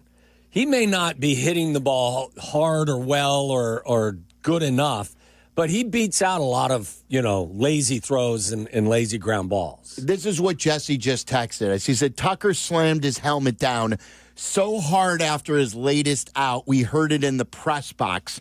Never seen a star lose it like this. That's Jesse Rogers. Also in this game today, you have one of the hottest pitchers in all of baseball go out with a blister injury for the Cubs. Cade Horton. So they went out, they looked at his blister. We were all, take him out because you don't want to compensate for a blister. He's already thrown more innings than ever. They kept him in. He walked a couple more, gave up another hit, and they finally pulled him. He still only gave up one, but these blisters now take time. Who knows when he's going to be back? So Kyle Tucker is lost at the plate physically and mentally. Cade Horton may be lost with a blister injury. We will see. By the way, that injury update brought to you by Postman Law. Injured, call Postman Law. Other promises, Postman delivers. So it's hard to say, and I was asking Tyler earlier, what are the Cubs these days? I lost track. Heading into the game, they were 17 over. Can you hit rock bottom at 16 over? They're down 7-0 right now, so they're about to go 16 over. Is there such a thing as rock bottom at 16 over? Well, the offense is at rock bottom.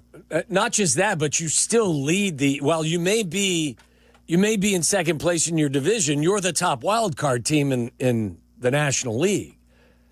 So to be, I guess, based on where they were and how they hit the ball, I think offensively rock bottom, right, as you're saying, Tyler? Yeah, offensively they're rock bottom, but the Mets right now would kill to be the Cubs. Even to a degree, Sure. I think the Dodgers would kill to be the Cubs and where they're at right now because those teams are going real bad right now. And by the way, the Cubs starting pitching, the collective ERA has been fabulous. Yes, that's the so thing. I don't think I think you're right, Tyler. I think you just have to say offensively it could be rock bottom, but. And I just don't this is where the whole debate comes in. I don't believe they've managed or coached the personalities properly. They're so analytically driven over there on the north side. Analytics can't measure several things. And one thing analytics can't measure is a player's mental state of mind. Their body language is just from top to bottom is telling you frustration. What did John Greenberg tweet about that he hasn't seen a Cubs team going quite like this? It's got 2004 vibes. September of 2004 vibes. That's when they blew the wild card to the Mets. It's when Sammy ended up leaving early. Dusty lost control of the clubhouse. It was a very unlikable team, even though they were good most of the year. And I just feel like they don't have a guy who has their fingers on the pulse. Now, it's hard to win when Tucker doesn't hit. Yeah. PCA went through a long slump. Sale wasn't hitting. Bush went through a bit of a slump. Hap hasn't underachieved all year. So that's tough, but I don't think they've done a really good job. It's over. The Cubs just lost 7-0. So, Cubs fans, if you want to weigh in here, could you hit rock bottom at 16 over? And here's what I want to know from Cubs fans. Fair or foul to boo Kyle Tucker? Is it fair or is it foul to boo Kyle Tucker at this stage right now? You need him to come back. A month ago, everyone was ripping the Cubs for possibly not signing him. Now a lot of guys would be happy if they don't sign him, saying he's not worth it. By the way, do you also realize that only the Brewers have a better run differential? The Cubs are still a plus 117. Yeah. That's probably prior to today, so plus 110. Yes. It's amazing that you feel like you are just in this, you're in quicksand right now, but You're still getting starting pitching, and you still have 70 wins and 54 losses. You're still 16 games over 500. Cubs fans, how do you feel after this 7-0 loss? It was the start of a 5-game series. They played tonight now. How do you feel about this loss and about booing Kyle Tucker? Fair or foul? We've always had debates on this show about booing. We always feel that it's fair to boo. Is it fair in this case to boo Kyle Tucker? 312-332-3776. That and more Bears conversation coming up next.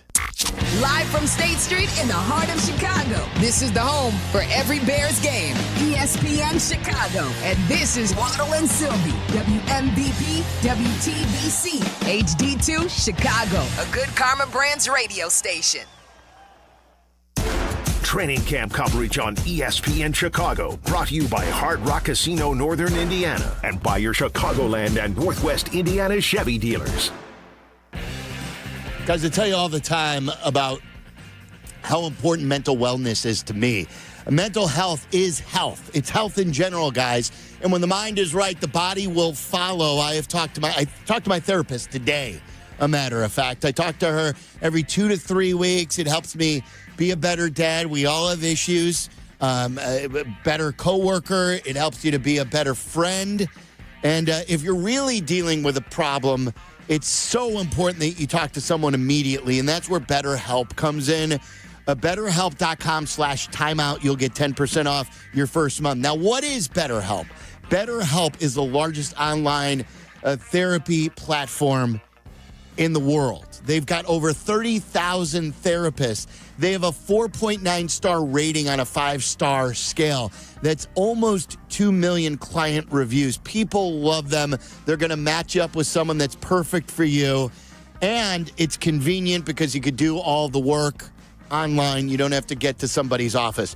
BetterHelp.com/timeout. Get the help that you need. Get the help to be a better person. BetterHelp.com/timeout.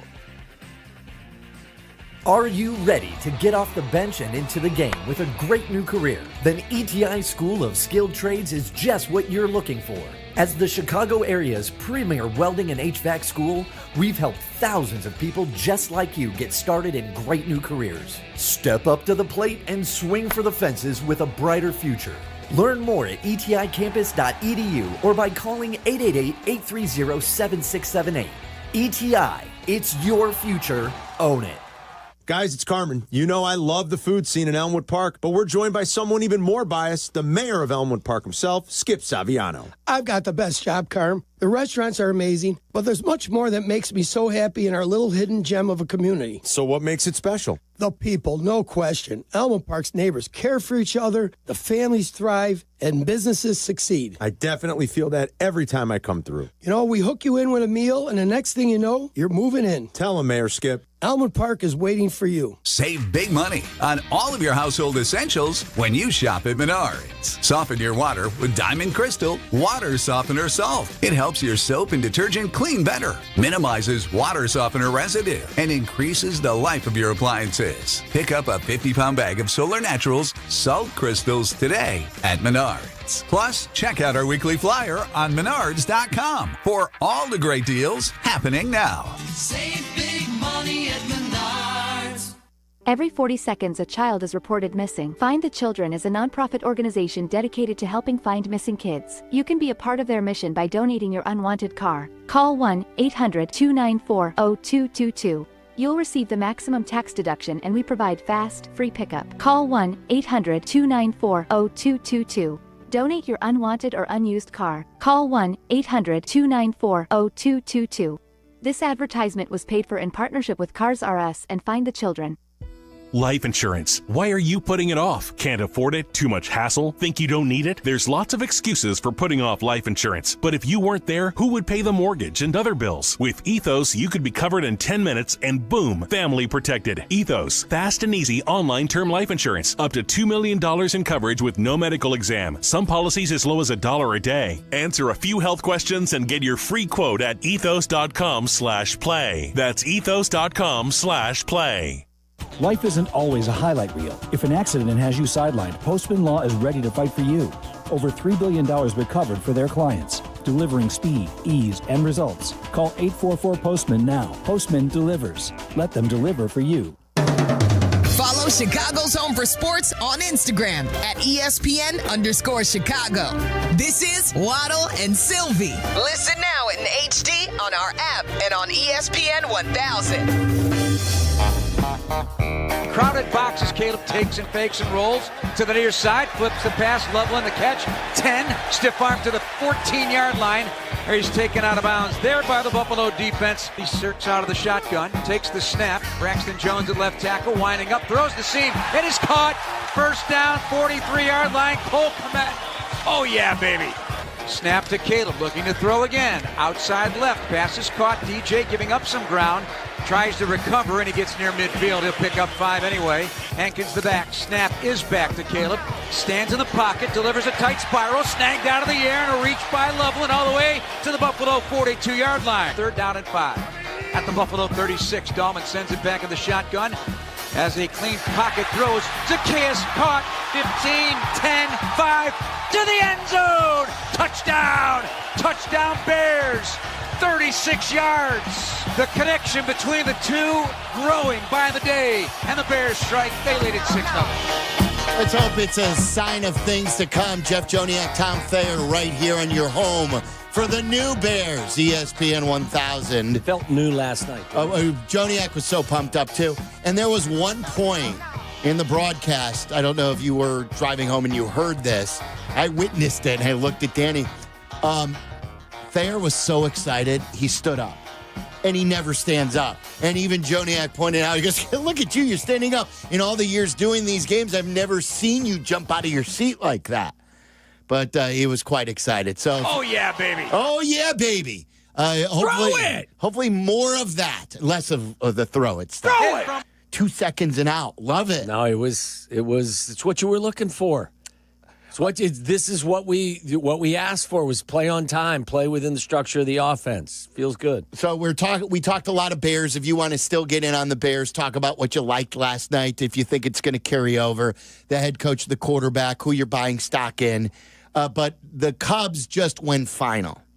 The start of a 5-game series against the Brewers. It's the only hope to get back in the race, and I've been telling you that I'm not even focused on the Central race anymore. I'm focused on my team playing better baseball by the time the postseason starts. Well, I heard Carmen Jurko talking about, is this a big series even, because the Cubs started today 8 back. And I was driving in the car, and I said to the radio, of course it's a big series. If the Cubs somehow find a way to sweep these 5 games, you're only 3 back. But, at the same time, you've got to do just that. Even if you go 4-1, you're still 5 back at the end of the series. And the way they're playing, I still don't see any way they win the next 4. I'm thinking the best they can do is 3-2, and I probably would not bet on that at this point.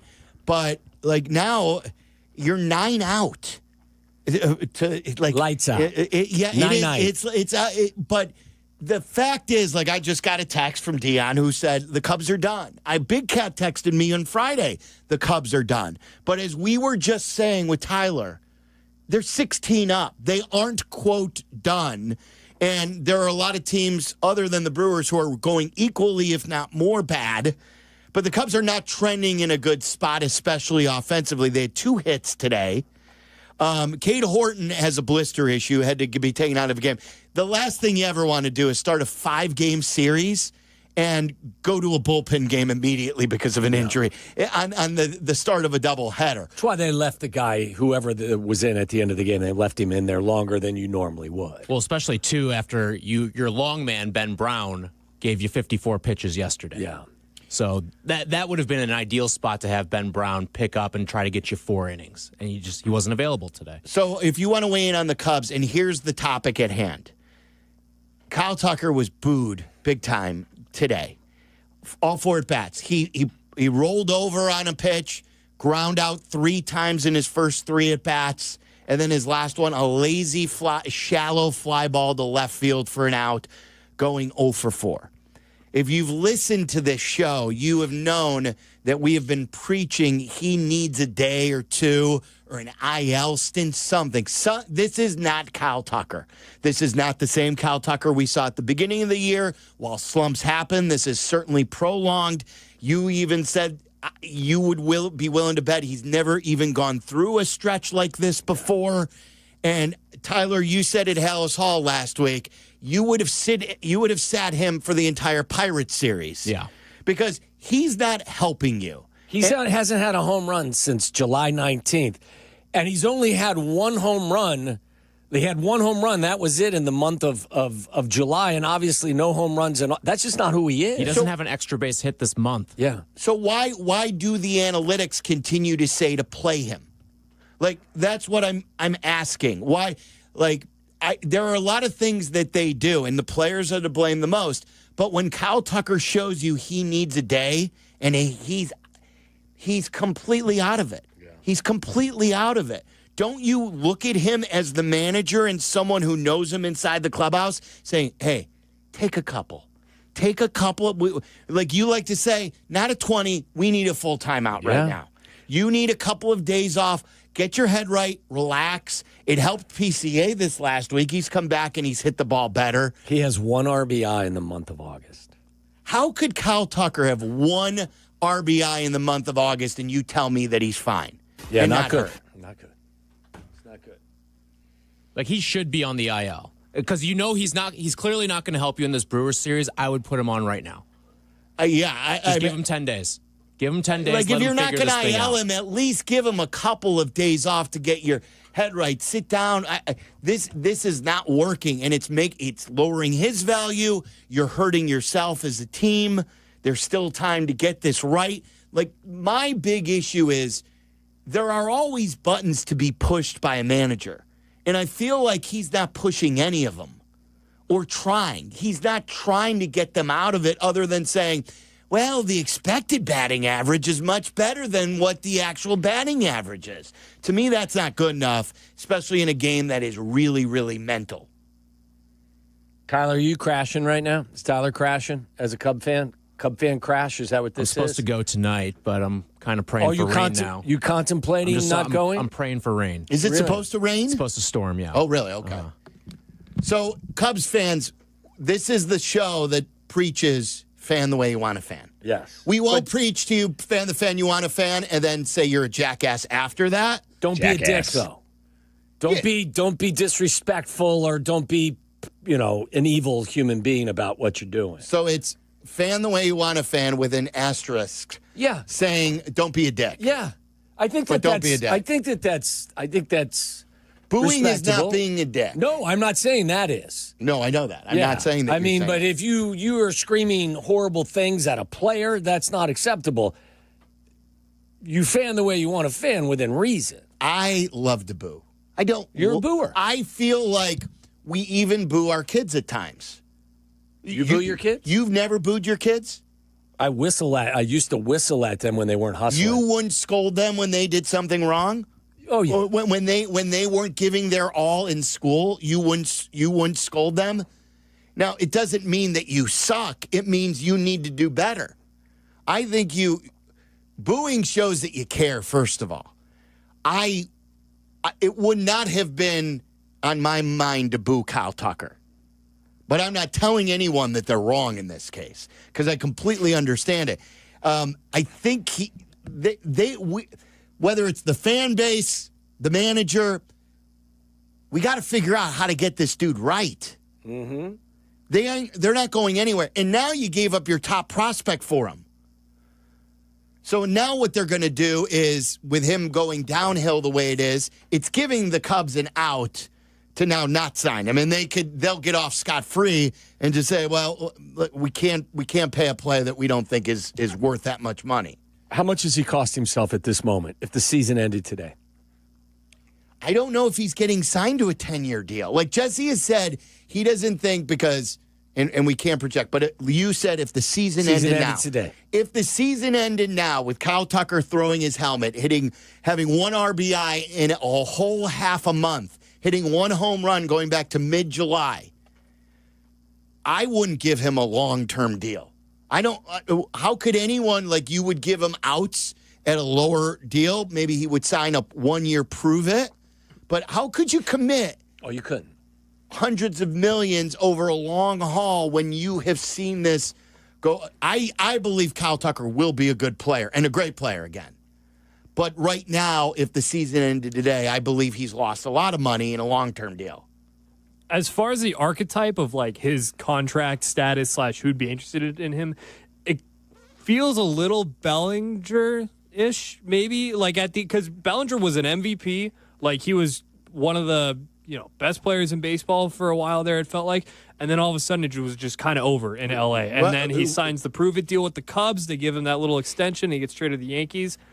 I don't think that kind of fall off is happening for Tucker, but I do think that it rhymes a little bit. How much was Chris Bryant Money in the Bank? Oh, his number was the most sure thing I think in baseball for a while. Like the surest of sure things. Who rose to the occasion as a rookie. He won the MVP in the Cubs' only World Series in 108 years. He was money in the bank and he fell off. Mm-hmm. So whatever the reason is, he fell off. You just mentioned Bellinger. Guys, we've seen this in this sport.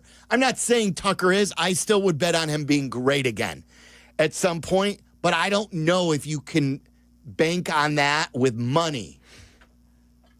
This just doesn't make any sense to me. Like I want to be told what's wrong. But if you think deep down that this is an injury right now, then this stretch, I'm not going to say it means nothing because this has been a disaster for him the last 2 months, but we know what he looks like when he's healthy. And I think the fact that he's just hasn't been healthy for what feels like has been at least a month. Like, this is not who Kyle Tucker is, and I'd still pay the guy who I know what he is when he's healthy. Don't you have to take the decision out of it? If he says, I'm fine, guys, I'm fine.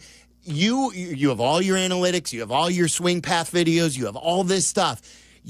Don't you just see with your scouting eyes that this dude ain't right and that he, at the very least, needs to be sat down for a few days? Okay, so this is Justin from Jesse. Sounds like Kyle Tucker is going to get multiple days off per Craig Counsell. He's struggling mightily, went 0 for 4 and has a 57% ground ball rate this month. Time for a reset. Okay, it's all. But why did we know before them? Why did you say he needed to be sat for the entire Pittsburgh series? Why did we say he needs a couple of mental days off, mental health days? And why is Craig Counsell last on this? I wonder how much is the player versus the manager. He ain't right now in every way, shape, or form. And it's been a while. This isn't like PCA was in a funk, but that funk was much shorter than this funk. Right. Like, why does Craig Counsell need this 0 for 4 today to finally say this? Where's he been? We've all known this with the naked eye. They are too analytically driven on the north side of Chicago. But I don't think this is analytics. Oh, absolutely it is. How is Kyle Tucker playing through an injury analytics? Because they think that's the most human element thing ever. Because they don't coach human stuff. They don't scout ever with their eyes. They never make a decision based on their eye. They never say Ian Happ is going bad. He needs a day. Ian Happ, you just brought up Owen Casey. Let's sit him for an entire series. That's common sense stuff. They go with their matchups. They say, Kyle Tucker can't be this bad for this long. He's got to rise back to the top. Has expected this, has expected that. They are not managing humans over there anymore, Tyler. It's obvious. I don't think the Kyle Tucker situation, though, is evidence of that. What is it evidence of then? I think it's stupidity. I think it's partially on the player, partially on the manager. Wait. I want to know from you, who says this isn't analytically driven, what do you say then about them? You've known it. I've known it. They don't know it. Why? Kyle Tucker clearly is saying, I can play. Like that, there's no. If he couldn't play, so why give the manager? They get rid of the entire coaching staff. Get rid of everybody. You gave a manager $32 million, the most in baseball, to be asleep at the wheel. $40 million, but yeah. To be asleep at the wheel. Asleep. Listen, I'm not saying it's right. I am with you. He should not be playing, but it is not an analytics thing. It is he's your best player on the team. He should be playing every single day. And if he's actually hurt, he should not be in the lineup. As far as the analytics, they rely on it too much. They think he's going to bounce back, and they are not managing people. They don't manage people on the north side. They just don't do it. It was evident when PCA needed the day. And remember, the matchup dictated the PCA needs to hit in the fifth so he could strike out on 3 pitches and continue his slump. That is not common sense driven. Sometimes you've got a coach like Phil Jackson. Sometimes you've got a coach like Ozzie Guillen. Sometimes you've got a coach like Joe Maddenwood. It can't be all done by computers. But that's how the Brewers are doing it. Oh, come on. You think Pocket Pancake Pat Murphy is driven by just analytics? I got a little Pocket They're the most Pancake right analytically here. driven team in baseball. It's like them and the Rays are the most analytically driven teams in baseball. Analytics just because should be he has used as a pocket pancake doesn't mean he doesn't use a computer. He is managing personalities. They play for him, Tyler. Why are you defending this god-awful team? I'm not defending the Cubs right now. Everything's been bad. What did the front office went out and got you? They told you their expected ERA for Mike Soroka should be better. And what did I say? 2 innings later, he was on the shelf with a shoulder injury after the velocity was going down. And what was the first thing I said? They don't have eyes over there. What was the first thing I said when the trade deadline finished? When it was 5 o'clock or whatever time it was. I said it was a disaster. So why are you continuing to go to bat for them? I'm not going to bat for them. They I'm are just saying horribly run right now. They're a horribly run organization. From the manager, here's what I was having a conversation with with a friend of mine. The owner, he's thrilled. He's got his. Well, he's not going to have to pay Tucker. He's thrilled because he doesn't have to pay Tucker. He's thrilled that he renovated his ballpark. He's thrilled that he's got his casino. He's thrilled that he owns the rooftops. He's thrilled that he's got the one World Series. You think he's motivated about winning? He cares about the dollar. The general manager, the president just got his extension. What does the president have to worry about? I don't need to prove anything to anybody. I just got my extension. I'm set for the next 5 years. I'm safe. The manager is the highest paid manager in baseball. He stands on the top step and doesn't do anything if a computer printout isn't handed to him. What's his motivation? And then you've got the players who know that no matter how bad they're going, how hurt they are, they're never going to be pulled out of the game. You've got multiple levels of this Cubs organization that are unmotivated by anything because it doesn't really matter to them. They're all safe. They all feel secure. If you're not being replaced as a player, do you feel the same angst as if you know your ass is going to be on the bench? Jed's got his extension. What does he have to worry about? Ricketts has his money. He's got your season tickets. He's got all your beer prices. They have zero to worry about, and Tyler wants to defend them. Come on, Tyler! I'm not defending them. I'm just saying that they are horribly run. Right now, yes, everything looks terrible. Everything looks terrible right now. I 100% agree with you. But if you just want to claim that this is all analytics, that's not true. They ignore people. They ignore the human element of the game. They have taken the sport of baseball, which at one point analytics played a big role. It's gone way too far on this side now. It's way over here. They even made rule changes to go against analytics with the bases and with throwing over to first base to make it a more exciting game. Do you know when you need to deviate from the analytics is when the numbers don't make sense to you. And then the human element is part of the equation. Use your eyes. That's all I'm saying. They never use their eyes. And the truth is up in Milwaukee right now, the wind is at their back and everything is functioning correctly. So there's no reason for them to deviate from the analytics. I wouldn't suggest that analytics is the only reason why the Milwaukee Brewers are the best team in baseball. It may be part of their DNA, but when the numbers aren't making sense to you, that's when you rely on them less. And that's the what human I'm element. saying. They don't rely on the natural scouting eye anymore. Yeah. They don't look at people. They don't look at talent. They look for data. on their computer when the answers sometimes are obvious and they're right in front of you. The Tucker thing really surprises me. Like, as an athlete, you want to continue to play. But like we've made the analogy in the past, sometimes the puppy, if you don't, you don't take the food away, the thing will eat until it gets sick. Sometimes you have to take the decision away from him. The problem is that this team was built around one player, and that one player is in one of the worst ruts we've seen out of any player this team's had all season long, and it's impacting everyone. And it kind of shows you just how important Kyle Tucker is to this team. And if he's not a part of this team moving forward, then they're going to look a lot more like this next season. Yeah, but like I don't dispute that he's your most important player, but that's not an excuse for Shay to be in prolonged slumps, or for Ian Happ to be in a prolonged slump, or for PCA to be in a prolonged slump. Like, you don't play follow the leader just because your best player is in. Well, couldn't you say, like, Kyle Tucker has made everyone else in this lineup better? Yes, he has. For sure. And I'm with you on that. That's why you're starting to see everything collapse right now. But he doesn't sink everybody's battleship, though. Like, I mean, his struggles. He's not the threat.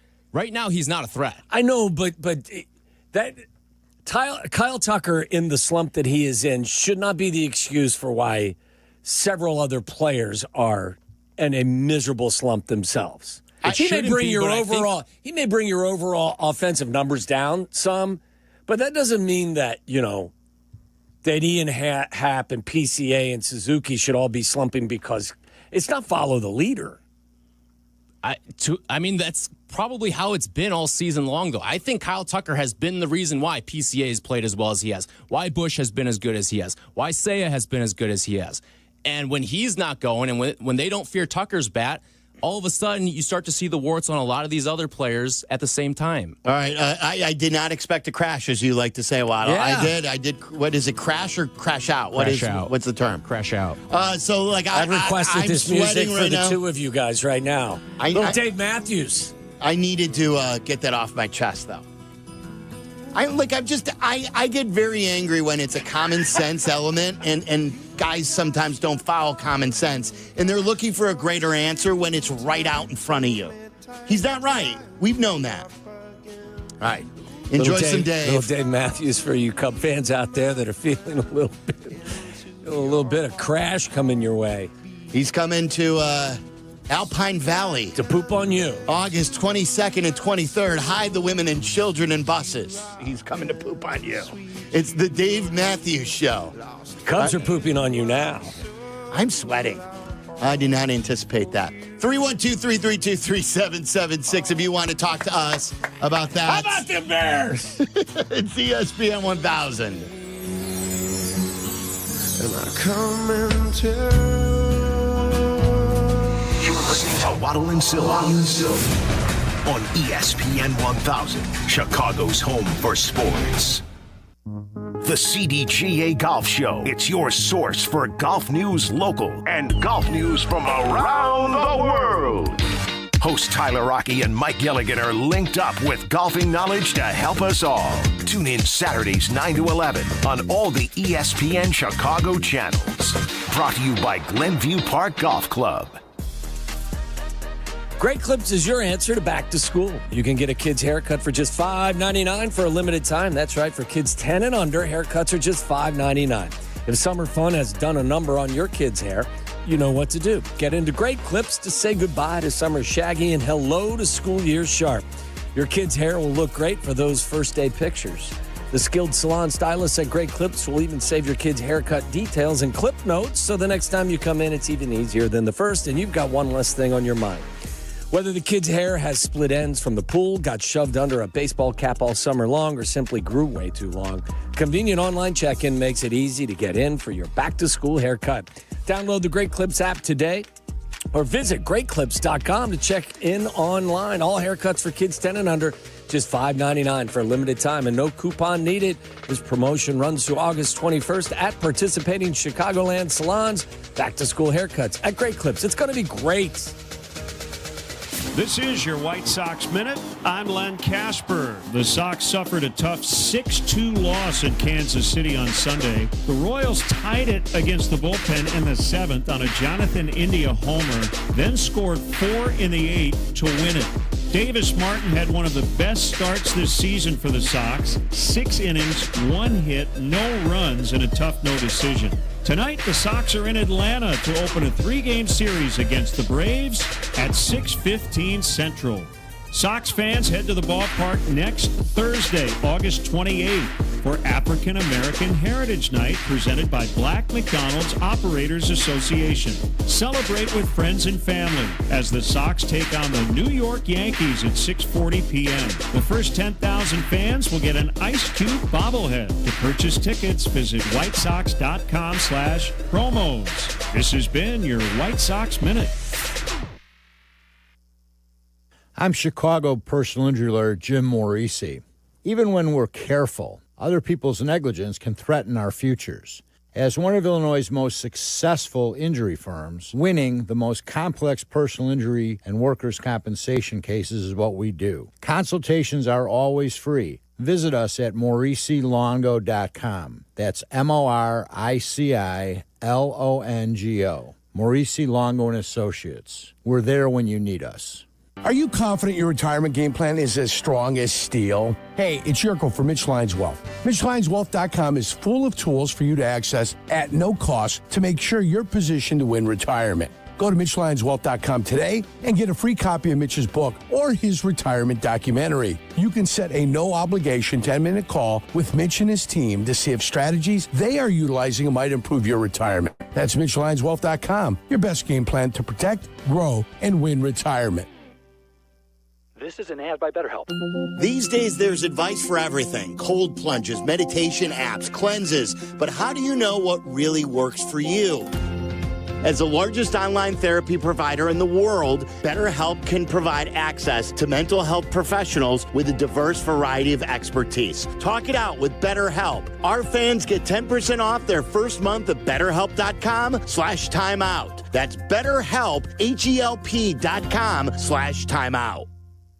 Your fantasy draft is here. The Smack Talk is starting, and this season, ESPN Bet is giving you more ways to ride with your squad. Introducing ESPN Bet Fan Center, where you can instantly link and bet on your fantasy teams right in the ESPN Bet app. An enhanced sports betting experience only from ESPN Bet, the sports book for sports fans. Download the app today. Must be 21 plus. Gambling problem? Call 1-800-GAMBLER. In New York, call 877-8-HOPE-NY or text HOPE-NY 467-369.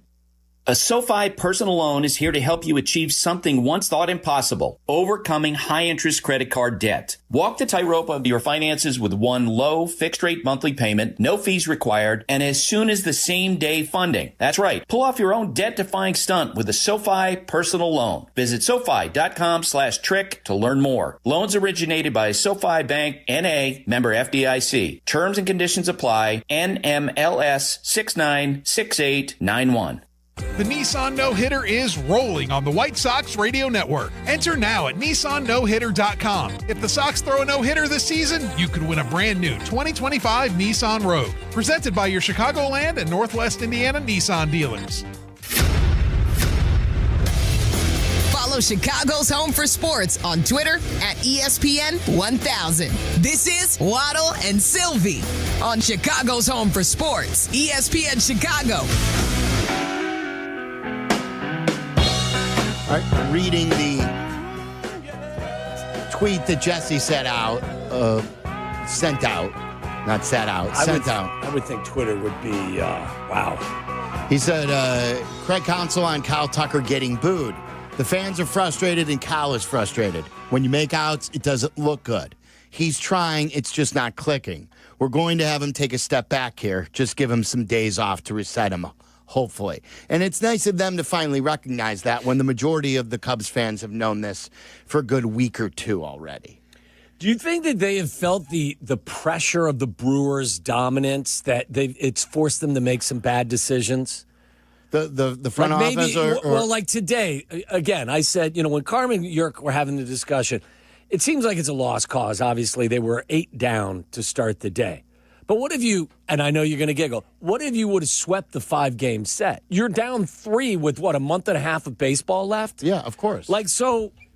That was your only hope of sweeping it. Of course. But my question is, do you think maybe as outrageous that may sound, that may have led to them making some bad decisions. Like once let's they realize keep playing Tucker just to see against the Brewers, but a last-ditch effort. And now, why now? Why are you going to sit him now? Are you looking to win the battle or win the war? Of course. And in order to win the war, Kyle Tucker has to get right. Absolutely. Playing Kyle Tucker every single day while he's going like this hasn't been working for anybody. When you find yourself under pressure, sometimes you crack under that pressure and you make bad decisions. That's why I'm asking, do you think that they've made bad decisions based on this hope that they may have been clinging to that, hey, we got this 5-game set with the Brewers. If we sweep them, we're right back in this. So, I mean, now you're going to sit Tucker for a couple of days? That's right now. Why now? I don't know. Well, I think they probably looked at this game as like That's my point. This was like we needed him for this stretch of 5 games. Right. And they saw, all right, we can't give him 10 days like in that Toronto series because then he's going to be out for the Milwaukee series. But I loved your plan, Tyler. We said it in real time while it was going on. You said, hey, the Pirates are coming to town. He's not right. If you put together a good effort, you still should at least take 2 out of 3 from the Pirates without Kyle Tucker. Get him right going into the Milwaukee series. Or do you let him hit bad Pirate pitching? Nothing. It doesn't look like he could hit anybody. Did he go 2 for 4 in one of those games? He in that did. series? The Saturday, maybe? That's how bad the Pirates are. Or Friday. I forget what Where day this that version of Kyle Tucker can have a multi-hit game. All right, let's go to Phil and Downers here on ESPN 1000. What's up, Phil? Silvy, I'm sorry. I'm usually on your side, but I never hear you go full Cap meatball on this. You're saying the Cubs are... Oh, no. Bing, bang, Silvy, you boom. lost me, man. You lost me. You're saying the Cubs are a poorly run organization when they're 70-54 with the second-best run differential in all of baseball? I'm saying they don't scout anymore with their eyes, and they're worse because of that. They rely too much on Carter Hawkins' computer to do everything instead of sometimes understanding that not everything is measurable, that you have to take the eye factor, the eye test, and the human element into it. Okay. I hear that. Now, let me give you a little counterbalance. In baseball, we can get really into our fishbowls and follow our own team. But if you zoom out, if you look at Mookie Betts and Juan Soto, 2 of the biggest stars in MLB, they're both having, especially Mookie Betts, his worst season ever by far. And every day, Dave Roberts trots him out in the 1 or the 2 hole, hitting either in front or behind Shohei Ohtani. They just don't change that up. So, and same with Juan Soto. So there's an element to this where you're trying to play to the guy's back of the baseball card, and unless you can predict the future and predict when these slumps are happening, no matter how much money Craig Counsell is getting paid, he's not going to be able to do that. There is an element of you have to ride the guys who got you here. And last point is all the blame on booing on Kyle Tucker. Let's not forget the drop-off that PCA has had. If you could argue he's been the best player on the team up until this point, and he's had a falling off, if not even bigger, than Kyle Tucker. Oh, look, and Phil, you've listened to this show, and I know you call often, and you're a great caller. You've heard me say that PCA has needed days. I was mad when they didn't give him the full day. Like, I'm just a big – I think it's still very important to manage guys' egos and confidence levels. And right now it's apparent to everyone that Kyle Tucker isn't the same confident player that he's been. I don't see the comparison to Soto. I mean – Soto was un-Soto-like, but even in the month of July where he hit 210, he had an OPS of 760 and 5 home runs and 15 runs driven in. So a bad month. Even this month, he's hitting 273. His OPS is 951. Right. Like, Soto started slow, but he's never gone. I don't think he went through a stretch like the stretch that Tucker's found himself Mookie in. Betts is a good comp because Yes. Mookie's having a bad year Hasn't overall. he? Didn't he start the season? He lost like 15, 20 pounds. Yes, he was sick, wasn't he? Yeah. Where he missed the Japan He series. wasn't in Japan, but he's also been moved to shortstop too, and people think that's a big reason why he's at a much more physically demanding position now. And that's kind of eaten into his production a little bit. Elliot in North Carolina, you're on ESPN 1000. What's up, Elliot? Hey, how you guys doing? We're good. I totally agree with what you guys are saying about it being all analytics and no eyeballs. The thing that I just cling to the most is even the best computers, you turn them off, you turn them back on, they start running like brand new. That's what Kyle Tucker needs.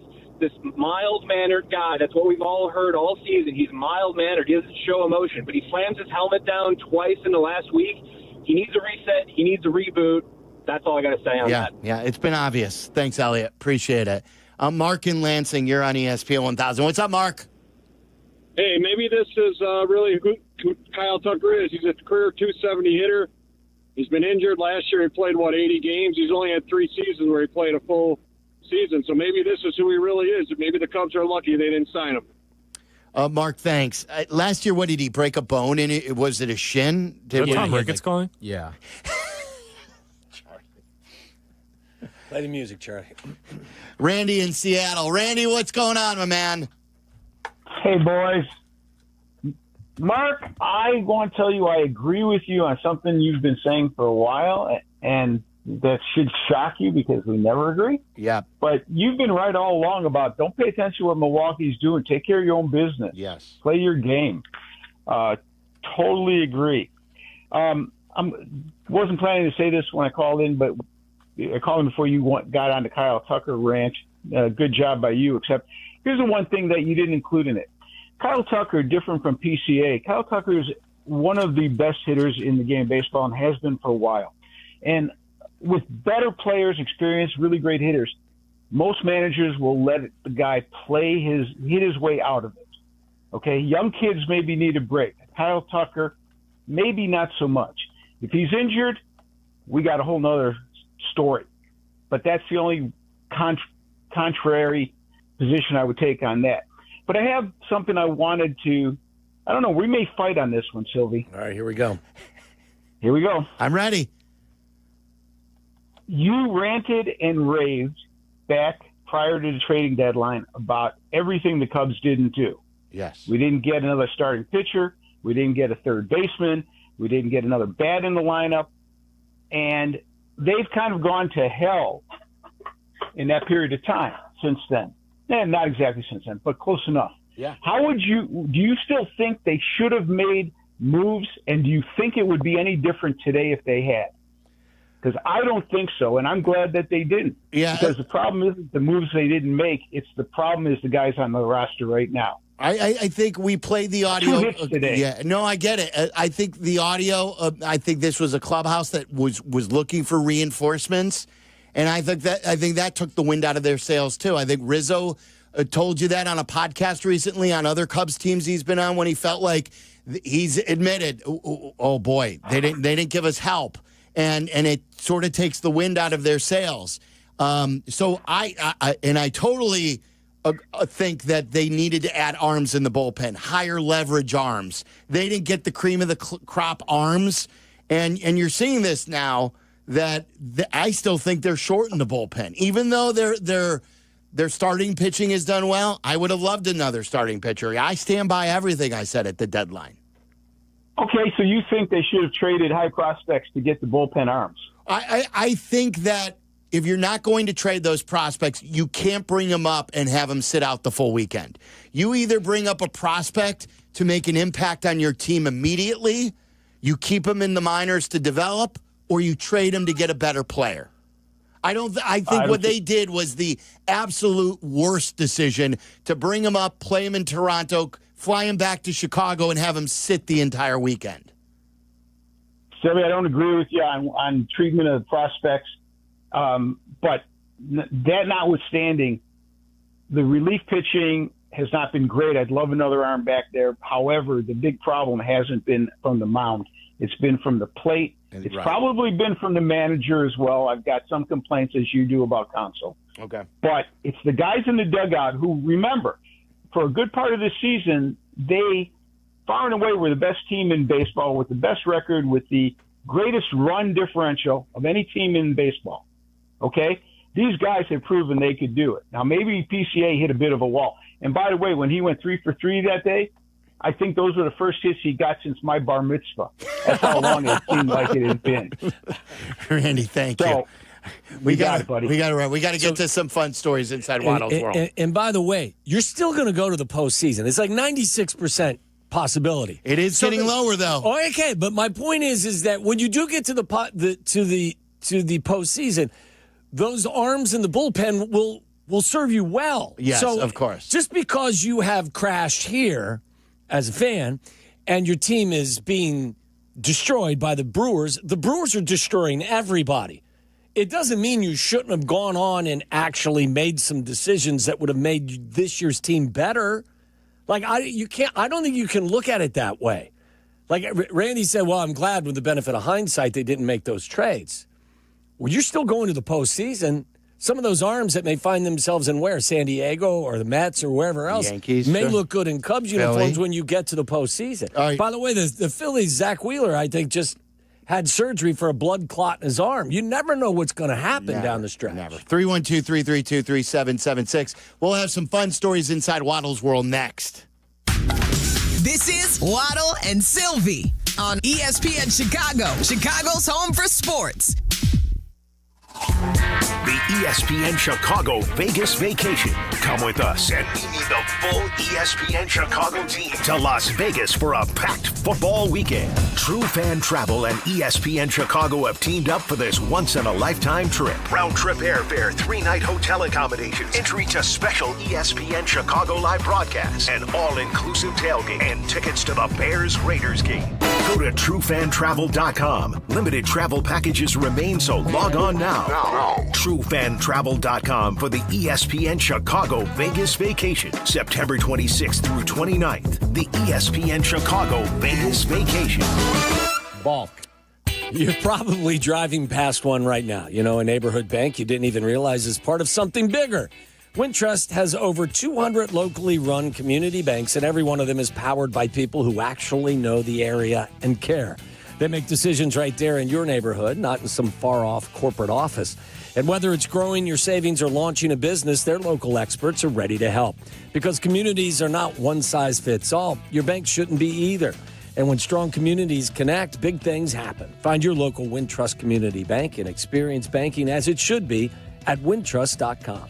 Wintrust, different approach, better results. Member FDIC, equal housing lender. Escape the heat. Head to True North convenience stores and get any size True Oasis fountain drink for 89 cents with True Rewards. Cool that thirst with any of your favorite Pepsi fountain drinks for 89 cents. As a free True Rewards member, pick the perfect size for you. No matter if you're craving a big drink or a small sip, it's just 89 cents. Don't have the True Rewards mobile app? Find it in the Apple or Google Play Store to download and save instantly. True North convenience stores. Fast, friendly, clean. Hey friends, I'm Tom Waddle and I drive a Hawk. Find your next car at hawkauto.com. Choose from 12 Hawk Auto locations at Forest Park, St. Charles, Plainfield, Joliet, Carroll Stream, and now LaSalle, Peru. Shop thousands of vehicles from 13 big brands. Save with 0% financing or make no payments for 90 days. Plus save even more with our complimentary maintenance plan. Find your next car at hawkauto.com and drive what I drive. Drive a Hawk. HawkAuto.com. Financing and plan on select models with approved credit. College students, are you looking to make your campus living more comfortable, functional, and fashionable? Let IKEA help. From innovative storage solutions and furniture to maximize your space, to fashionable bedding and accessories, IKEA is helping make college living truly inspired by you. And now, qualified college students can save even more with 15% off when they sign up for IKEA Family for free. Visit IKEA Schaumburg and IKEA Bolingbrook, or check out the Ready for College section on IKEA.com/US to learn more. Need assistance with door and window projects? The Home Depot can help. From inspiration and materials to ordering and installation, our free Millwork virtual apron service can get you moving and doing. Plus, we speak Spanish too. Our associates can help you tackle complex jobs without you leaving the job site, saving you time and money. Call us at 1-833-HD-APRON or visit homedepot.com/MVA. The Home Depot, how doers get more done. Progressive presents Employee of the Month. Small Business Edition. Today's recipient from Terry's Tiny Homes, Terry! Sure, as the only employee of her company, Terry was probably the front runner, but saving money getting personalized discounts with a commercial auto quote from Progressive, well, that gave Terry the edge. Over Terry. Terry! Keep awkwardly chanting your own name, Terry. You deserve it. Woo! Be your own Terry. See if you could save in as little as 8 minutes at ProgressiveCommercial.com. Progressive Casualty Insurance Company and affiliates. Discounts not available in all states or situations. $6.7 million. The Veroliak Law Group wins again for their clients. That's right. The Veroliak Law Group recovered $6.7 million for a client who was injured in a truck accident. If you're injured, make sure to call the Veroliak Law Group. It's that time again when we venture deep into the great unknown. And in Chicago, Tom Waddle. He can't run, he's not fast, but he gets open. A trip inside the mind of a multi-concussed former Bears wide receiver. He caught everything that was thrown and took every hit that they could give him, and he had an all-time day in the use of smelling salt. Buckle up, boys and girls. Tom Waddle, every team wants to have a Tom Waddle. If I had a football team, I'd like to have a Tom Waddle on my team because you draw from that. It's time to go inside Waddle's world. Tom Waddle did have to use a lot of smelling salt. Oh, thank you, John. Waddle's World brought to you by our great friends and partners at Wintrust Community Banks. They are Chicago's banks. To find your nearest Wintrust Community Bank, visit wintrust.com/find us, member FDIC.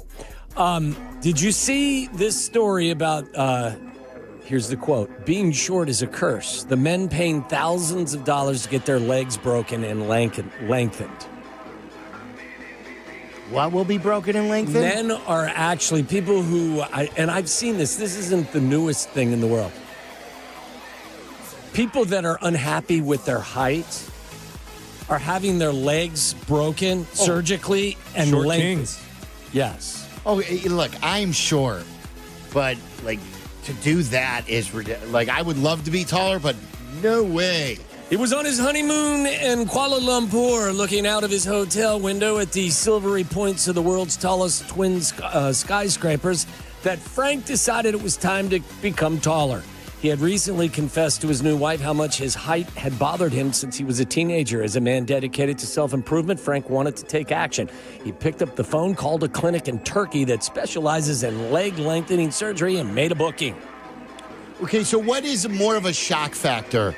When you walk in, like say you have gray hair like me, and then you do a dye job, and then you walk into work the next day and your hair is jet black, or you're a bald guy and you walk in with a hair transplant or a toupee, or you're a short guy and all of a sudden you come back to work and you're taller. I'm surprised that some of these pictures are actually here. Look at, like, this is kind of some of the How much after. taller did he get? I feel like you can only get a few inches taller. What they do is they break your legs and they expand them, like with these devices. Right, but you only have so much, like, skin that can stretch out and hold like another. You'd be surprised, Charlie. You'd be surprised. You're not a foot taller. That's It's what like I'm instead saying. of being 5'6", okay, maybe you're 5'9", 3 inches tall. And that's worth shattering your legs Yeah, over? I'm with you, Charlie. Just get some Air Maxes. Listen, I'm not going to do this. I'm just telling you. Frank, meanwhile, determined to become taller than his wife, who is 5'5", by gaining 9 centimeters, just above the 8.5 centimeter doctors told him is the maximum his muscle and tendons can safely handle. I don't know that centimeters. That would make him 5'9". So centimeters is what? Okay, so he is... What's a centimeter compared to an inch? Well, there's 30 centimeters in a foot. I'm not doing the math. He's 5'6", okay, to answer Charlie's question. The process would actually make him 5'9", is the most that his muscles and Here's a tendons question could help. for you. All right. If I can give you 3 more inches. Height? Where are you taking the 3 more inches? I would definitely, I would take the height. Wingspan. Wingspan? Bigger catch radius. I'm going jumping ability. Oh, you're going vertical leaping. Vertical leaping. Oh, I thought you were talking about if you could make anything on your body 3 inches. Yeah, I was. Yes, I was. Okay. Because well, that's not like your ability to jump in the air. It could be anything. Your fingers, toes, your feet, your brain. What would 3 inches more of your brain do for you, dude? I don't know. That's why I'm dumb. I don't know what. Well, some people go to Turkey and have hair transplants, okay? So these that's what I'm guys, you know saying. what? I want to be longer. Would that be shocking? Want my, if I my walked height in to and I be had greater. 3 more inches, and I'm your height now? Would that be more than 3 inches? All right. Crash! Make him crash, Charlie! By the way, we got a text from Big Cat, too. He's crashing. Yeah, he's with crashing. me. Tyler's definitely crashing. Said he didn't see a single pitch of the Pirates. Tyler's a Cubs coddler. Oh, wow. I took the weekend off. Them's fighting words over there, mister. Real quick, NFL Power Rankings 2025. Oh, yeah. Bears. That's the season before the season officially starts. Bears grew 3 inches over the Bears weekend. have to be 1 now. What do you think? Where do you think you find them right now? I am going to go 17. 17, Charlie. This does include like the most recent preseason games. Yeah. This article was compiled. I believe it was today. So okay, yeah, I'll say 14. 14 for Charlie. What's today's date? The 18th? Yes. I'll go dead middle. My daughter turned 30 yesterday. How about that? Happy birthday. Happy birthday. Yeah, happy birthday. I'll go dead middle 16. No. 20. 21. Oh. All right. Well, shock the Just world. behind the Miami Dolphins. That Dolphins team's going to suck this year. Are you going to play their under? What is their total? I was thinking about that over the weekend. Yes. I don't know what their total is. Chaos. I would Tyreek. I would play their under. A little surprised, though, that the Bears were that far down. Do you want to know where the rest of the NFC North found themselves? Detroit is probably 2 or 3. 5. 5, wow. Green Bay Packers are second in the division at 7. Wow, and then the Vikings are 11. 10. By the way, I was telling you fellas that their third receiver, the Vikings, who's their third receiver, Tyler? Jalen Naylor. Naylor is hurt. Sparties. What's that? He's a Sparty guy. Yeah, he's hurt. So they may be without receivers 2 and 3 in a couple of weeks. I don't think they Justin should show Jefferson is still coming back from a hamstring. Kevin O'Connell may just work on the team instead of showing up to Soldier Field for an extra week of training camp. Maybe so. Maybe so. All right, really, that's all I got for you. Short show today. I'll bring the heat tomorrow. Better raise it by 3 inches. Bringing the heat with Tom Waddle. Yeah, bringing the heat. All right. Chucking and ducking with Charlie. Aki's A-list coming up next, and then we'll get to the good, the bad, the dirty. It's Waddle and Silvy. Waddle and Silvy on Chicago's home for sports, ESPN Chicago. Chicago White Sox baseball. Do you believe? White Sox and Braves. Live coverage begins tonight at 5:30 on ESPN Chicago, the home of the White Sox. Now backed by the power of the Pope. All right, guys, we love Connie's Frozen Pizza. It's the official frozen pizza of the Waddle and Silvy Show. You should enjoy some, too. Pick it up at your grocery store. It's thin crust, it's thin, crispy. We cut it into squares just like they do in the shop. And thanks to Connie's Frozen Pizza, you can enjoy this true slice of the city anytime, anywhere. We even cook it here at the office. Connie's Frozen Pizzas are classic thin pies. They're made with that same delicious cornmeal crust that Connie's has been serving for over 60 years. My oldest son, Mason, loves the pepperoni. They're perfectly cheesy and saucy, and they're exactly what you want on hand when you're craving pizza. So do what we do and get to know the true Chicago style with Connie's Frozen Pizza. Born in Chicago, enjoyed everywhere. Available at your local grocer's freezer. One moment, life is moving forward. The next, an accident changes everything. Medical bills pile up, work is put on hold, and the insurance companies start making excuses. It's frustrating, overwhelming, and unfair. That's where Postman Law steps in. They have recovered over $3 billion for injury victims, delivering speed, ease, and results when you need them most. Hurt in a crash? Injured on the job? Sidelined by a serious fall? No matter how it happened, they fight to get you the compensation you deserve so you can focus on healing while Postman Law handles the rest. No upfront fees, no red tape, just real results. Insurance companies have teams of lawyers looking out for them. You need a team looking out for you. At Postman Law, they take on the fight so you don't have to, guiding you through every step of the process and making sure your case gets the attention it deserves. Don't let someone else dictate your future. Call 844-POSTMAN now. That's 844-POSTMAN. Postman delivers. Let them deliver for you. You know what's wild? Yingling's been brewing beer since 1829. That's 196 years. They've been around longer than almost everything. You don't last that long without knowing what you're doing. Exactly. It all comes down to one thing. They brew great beer, plain and simple. Traditional lager, flight, light lager, you name it, they all bring serious flavor and that legendary Yuengling quality. Yuengling, the oldest brewery in America. DG Yuengling & Son, Pottsville, PA. Property managers and GCs use FinishingChicago.com's contractors for finishes and protective coatings in the most iconic venues, interior spaces, and essential infrastructure. Our painters apply industry-leading commercial and industrial finishes inside and out, so your biggest assets always put their best square footage forward. FinishingChicago.com has your free list of painting, wall covering, glass systems, drywall finishing, and signage contractors. For a great finish, start with FinishingChicago.com. Actual price will depend on product and subscription plan. Featured products are compounded drug products, which the FDA does not approve or verify for safety, effectiveness, or quality. Prescription products require an online consultation with a healthcare provider who will determine if appropriate. See website for details, restrictions, and important safety information. Want a boost in and out of the bedroom? Hims has you covered. Introducing a new 2-in-1 approach to level up your game. Tadalafil for better bedroom performance and zinc for testosterone support. Put it all together and you've got what you need to turn things all the way up. Getting started is simple. Just go to hims.com/joy to start your free online visit. Through Hims, you can access ED treatments including pills, chews, and more. 100% online. No office visits, no pharmacy lines. Just fill out a simple intake form and a licensed medical provider will determine if treatment's right for you. If prescribed, it ships free and discreetly to your door. Find affordable treatment options at up to 95% less than brand names at hims.com/joy. That's hims.com/joy, hims.com/joy.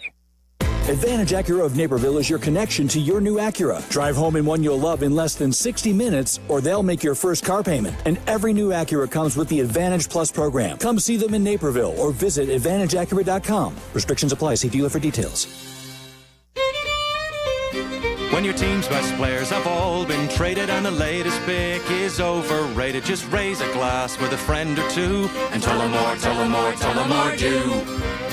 May your team be great and your picks be true, and if it falls apart, you'll know what to do. Just raise a glass with a fan or two and tell them more, tell them more, tell them more do. It's a crazy world, so what do? You tell them more, tell them more, tell them more do. Hey! Tullamore Dew Irish Whiskey, 40% alcohol by volume, imported by William Grant & Sons, Inc., New York, New York. Change is always happening. It's part of life. And when it comes to music, change is all around us. Songs are rewritten, classics are remixed, bands and artists, they come and they go. Even our taste in music changes. But no matter how things change in 5 years, there's one thing that will stay the same, and that's the price of your internet. Xfinity is introducing a 5-year price guarantee. It means you get 5 years of the most reliable Wi-Fi with their best equipment included for a price that stays exactly the same. Surprised? Well, life is full of surprises. One internet price, 5 years guarantee. Learn more at xfinity.com/deals. Restrictions apply. New residential customers only. Taxes and fees are extra and subject to change. Most reliable Wi-Fi based on Open Signal Awards USA. Fixed broadband experience report, August of 2024. Live from State Street in the heart of Chicago, this is the home of the Chicago Bears, ESPN Chicago. And this is Waddle and Silvy, WMVP, WTBC, HD2, Chicago, a good Carmen Brands radio station. It's time for Aki's A-List. From the mind of the man who understands the 4 Ps of Waddle's world. Aki's A-List. The top questions and topics floating around in Tyler Aki's mind. Are these really the questions that I was called here to answer? Aki's A-List on ESPN Chicago. That's right. This portion of Waddle and Silvy, since we're off early, we don't have crosstalk today, is brought to you by our great friends and partners. It's Dinosaur's, now 7 Chicagoland locations. Their newest in Maryville, Indiana, and the NWI. So check them out today. Tyler, what do you got? All right, let's start with a little bit of football here. Caleb Williams looked awesome last night, had a lot of the fan base a little reinvigorated with his play, especially on that first drive. And he talked a little bit after the game about starting to stack some of these good performances together. Yeah, no, I think I had a couple of those practices throughout training camp where, I feel like I took 2 steps forward. And it's, maybe a bad practice or, small things that I felt like I got over. And then, took a step back. And so it's just being able to keep that mindset, the growth mindset, the idea that, it's an understanding of that. Keep going, keep growing, keep getting after it, and keep leading these guys. So that has been one of the biggest things that we've wanted to see out of Caleb, just the consistency day in, day out, whether it's practice, whether it's preseason games, the joint practices, all of that stuff. But would you say your biggest takeaway so far from this training camp is that he is getting it at this point as we start to hit the runway into the season? Yeah, I think he's starting to understand it. I think it takes a little bit of time to kind of come to terms with what the new language is, but yeah, I think you can see it in the improvement. It looked the process and the everything they did last night looked smooth as the day is long. So I think there is progress being made for sure. It is. It gives you hope that you've got Ben Johnson in his corner now, teaching him the right way, breaking things down. You've got an expert who knows how to develop an offense, who knows how to develop a quarterback, for sure. Like, do you remember the Justin Fields game a couple of years ago in the preseason? He threw for 2 touchdowns, and I think they were like 2 air yards each pass. They were like screens to DJ Moore, and they went for touchdowns. Like, okay, he made the right read, but it wasn't because of the offense or these great passes. Last year, he had a great pass to Rome, but it was kind of him ad-libbing, rolling out, doing sort of Caleb stuff. Here he did it within the offense. And he got it out on time, threw it over the middle, tight windows throw, and that to me shows me more that he's getting it. And it wasn't just because he threw it on a wing in a prayer or because the other guy went the distance. Well, I think last night should serve as reinforcement as well that the system works. Yes. And the players around you are good enough to execute the plan. So if you just trust the system, you trust your own ability and trust that everyone's going to do their job, then good things are going to happen. We always say, Tyler, and this goes with the Cubs too, and I know baseball isn't like football. You need to put your you need to put your players in the best position to win. And he is putting that offense in the best spot they can be. Yeah, I think one of the more like, all right, he's kind of getting this type of plays last night was a pass that he didn't even complete. It was the screen pass to the running back, and he saw it wasn't there. He just dirted it. Right. And I thought that was like a That's significant step. understanding. Yeah. And like, sure, goes against the completion percentage, but it feels like almost a completed pass to a sense. Yep. All right. This was Greg Olson last night talking a little bit about the receivers that this Bears team had. We saw some flashes from DJ Moore. Roma Dunze really had the one blemish last night with the drop ball. And then Luther Burden obviously did what he did last night, but this was Greg Olson talking about the room as a whole. Ryan Poles told us, he's probably going to get mad at us for this, but I don't care. He said he thinks when it's all said and done, he could be better. He said he's kind of DJ Moore and he's kind of Roma Dunze, but he thinks combined over time he could end up being even better, which is pretty incredible for 2 first-round picks in their own right. I should clarify, that was about Luther Burden. So he says that from what he discerned from talking with Ryan Poles, that Luther Burden could be the best out of the 3. Wow. If, on a scale of 1 to 10, what's the shock factor when you hear something like that? Well, Rome's got to be great.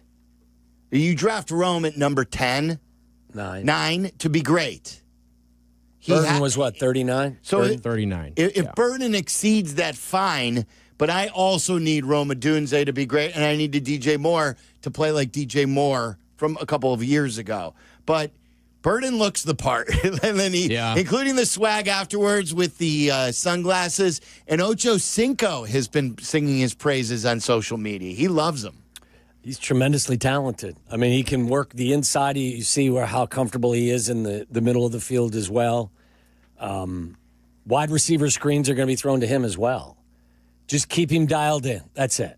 And that's where you trust that Ben Johnson is going to find a way to connect with him. He obviously did, because he wasn't making that block in practice a few weeks ago, and he made that block more than once in the game last night. It makes you happy when you see those sort of little growth things happen right in front of your eyes. You know, it's interesting you say the thing, too, about, like, Rome has to be great. And I agree. Like, Rome has to be great. But there's something with Burden, too, with where the receiver room is right now. You already have DJ Moore and Rome Odunze in that room. And then you signed Zacchaeus, who had the touchdown last night and looks like he could be a dependable third wide receiver in the room for you. I almost feel like Burden has to be a superstar given where you drafted him and what the room looked like at the time, too. Oh, because in order for you to continue to draft wide receivers, he's got to make it worth the pick. Well, to justify the pick. I'll tell you this, though, not on that note. I forgot, someone told me like Zacchaeus was signed for like $2.5 million. What is his salary?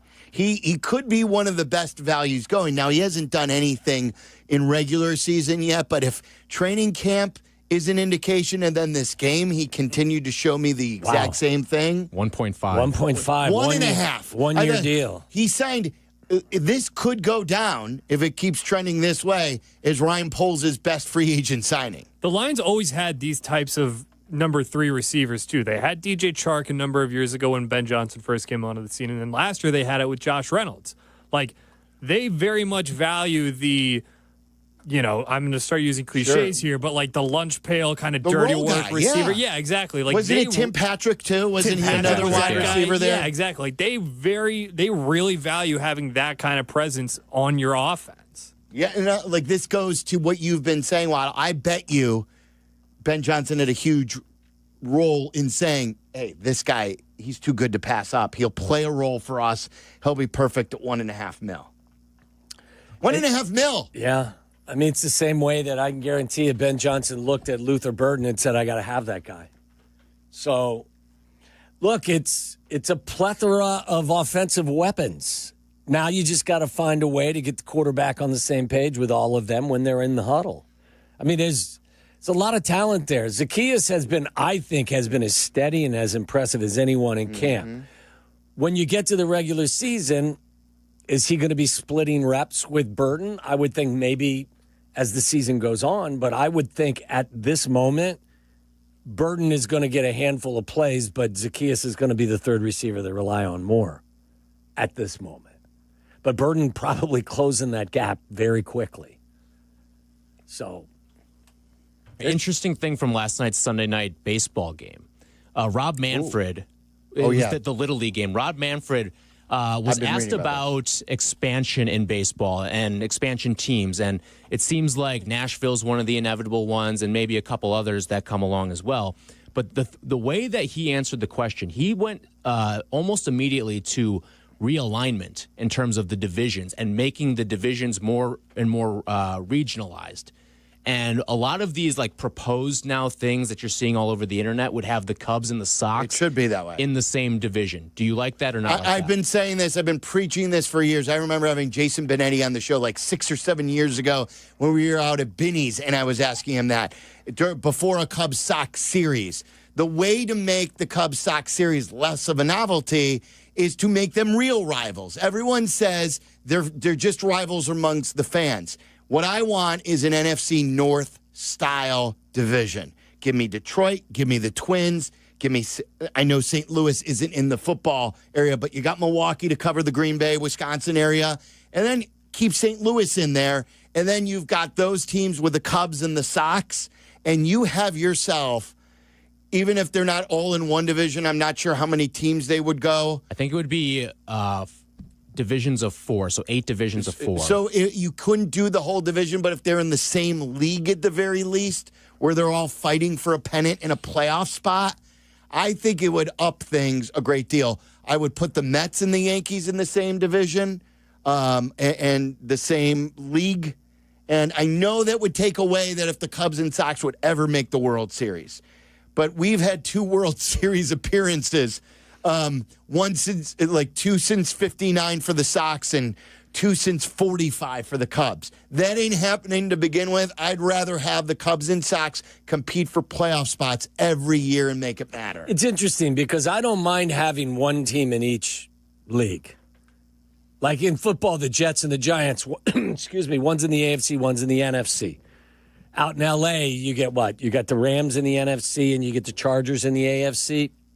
Yeah, the only sport that really has it is the NBA with the LAs, and then the Knicks and the Nets. Look, Kansas City, you don't have to play Kansas City all these times. I'd rather have the Cubs and Sox play each other more and then feed the natural rivalries of what we have with the football cities. You're just looking for extra wins. That's all. That's why you want to play the Sox. You know that those always are cyclical. Okay. Like, I don't need to play your bum-ass team. I would not be. No doubt. I would not be picking up more wins getting rid of Cincinnati. Yeah, you would. You still don't beat us in the season series as bad as your team. I know, they're awful, right? All right, let's get to the good, the bad, the dirty. The good. It's good! Oh, my God! The bad. That is so bad, that is absolutely brutal. And the dirty. I'm talking about nasty. Wow, so many stories are running through my head right now. Waddle and Silvy on ESPN Chicago. The good, the bad, the dirty. Usually at 5:30, but we have White Sox baseball coming up, and it's brought to you by Window Nation. Right now, you can save 50% off every window style and no payments for 2 years. Think about all the money you're going to save. No money down, no payments, no interest. 866-90-NATION or go to windownation.com. And also by the Sanctuary Golf Course. The Sanctuary Golf Course in New Lenox, home of golfer Bob. Chicago Southland's finest golf course. Book your tee time now at golfsanctuary.com. One thing good, one thing bad, one thing we deem as dirty. What's your good? My good had to be the Bears' collective offensive performance last night. You had over 500 yards. How about some of these other interesting stats? They ran 83 offensive plays. They had 0 turnovers and a team total 5 penalties. They gave up 1 sack and 39 pass attempts. They were 9 of 16 on third down. They were 4 of 5 in scoring touchdowns in the red zone and controlled the football for 39 minutes and 12 seconds. I don't care if it was the 1s, the 2s, the 3s, or the 4s. Collectively, the Bears' offense dominated last night. That's right. I gave a stat out yesterday at halftime that Caleb Williams threw for 107 yards. Last year in the first quarter, he averaged 30 yards passing. Yeah. 30 yards passing in the first quarter he averaged. And he had that in 2 drives. So hopefully the coach is going to help a great deal. I loved this. I tweeted this out over the weekend because I am like this. Asia Wilson talking about not forcing her game and letting the game come to her. And she had a very good analogy. And if I try to harp it and force it because I want this win so bad for my team, it's like forcing a fart. All you get is So, I've just really, learned to be patient with myself, but also my teammates. And so I think that game kind of showed it. That's going to go viral. I mean, it's true. Definitely going viral. I'm so sorry. She's the MVP for a reason because that's a good comparison. It is. When you force yourself into a game, it's like forcing a fart. All you're going to get is crap. Yeah. And I am... it's happened to me more times than not. Sometimes it works out, but you just can't take the chance. You're going to gamble and lose more than you don't. Yeah. What do you got, Tyler? What's your good? My good is Scotty Scheffler went out and won the BMW championship, and he did so in large part to a chip-in birdie on 17 that extended his lead to 2 strokes going into the final hole. And it's funny because everyone's been talking about this Phil Mickelson tweet from back in March. All right, Scotty had not won yet this year. He was coming back after he cut himself on a wine glass, so he needed stitches. And Phil tweeted, "Here's a hot take. Does Scotty win in 2025 before the Ryder Cup? I don't think so." Wow. He went out and won 5 tournaments since then, including a major. And why would Phil tweet that? It probably has Joaquin Neiman on the mind. Yeah, it has a little bit of the live versus tour undertones to it there, but I do think that the way that he's playing right now, he is better than any athlete at their individual sport than anyone else in the world right now. He has been a machine. Crazy. And he did it this week with a backup caddy too. He is incredible. He could probably take somebody else's clubs and beat them with their clubs. That would be good. The other person's club challenge. Yes. Club swap? Club swap. Charlie, what's your good? Yeah, my good is specifically the Bears' vibes right now. It just feels like I was honestly teetering a little bit and as maybe getting into a not full-blown panic, but certainly something resembling that. And then this last week, they stack, I think 3 good practices in a row on top of each other, and they come out and they have that really nice performance in the preseason. To me, it kind of flipped how I felt this time even a week ago. So Bears vibes. Feeling good. Carmen and Waddle were talking about opening up a fabric store if this doesn't work. Yeah. That's sort of changed now. The Bears are back, baby. The Bears are back. What's your bad? My bad is the bad idea from the bosses at the Big Ten about their suggestion of expanding the college football playoff to 24, maybe 28 teams. Like, I've always felt... Let's go to 64. No, it's not. Bring back the BCS. There is a point where it's too much. 16 is the limit, isn't it? Yeah. 16 Where's has to it be at the now? limit. 8? 12. 12. It's 12. Okay, 12 maybe going to 16. That's fine. There's no reason to get into the 24-28 category. I'm with you. Bad idea. My bad is the Cubs this afternoon, guys. They lost 7-0. This is as bad as it gets. You lose 7-0 to the Brewers in a must-sweep series. Your star rookie pitcher, Cade Horton, goes down with a blister injury. Your bullpen has to work like 5 or 6 innings to start a doubleheader day in a 5-game series. And now Kyle Tucker goes 0 for 4, gets booed, and now they're going to sit him down for multiple days. It could not have gone worse for the Chicago Cubs today. That is my bad. My bad. I just liked a little hint of that. That was perfect, Charlie. My bad, golf heavy one for me today. Ben Griffin. He had a 5-foot putt that he 4-putted. Oh, wow. And did you see his explanation for why?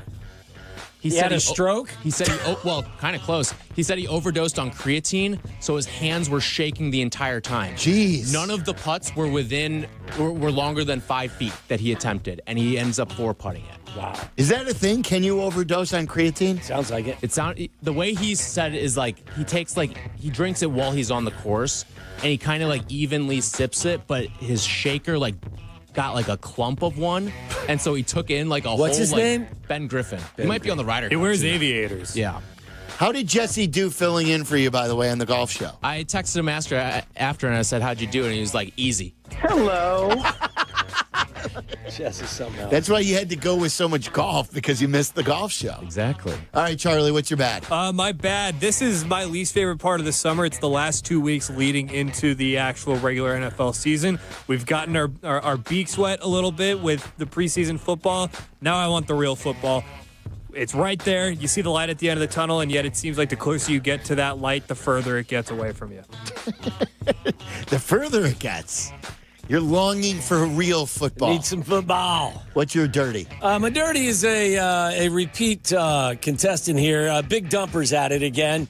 This weekend against the Mets, he was 7 of 12, 2 more home runs. He's got 47, which leads all of Major League Baseball. He's just a filthy guy at the plate. And when he streaks, he streaks. Oh. Did you see his chest protector, too, for Sunday? I didn't. He had, the first baseball cards of all of his teammates. Come on. Really? All across his entire chest That's protector. cool. Or it was Little League baseball cards of all of his teammates because they were in the Little League World Series game.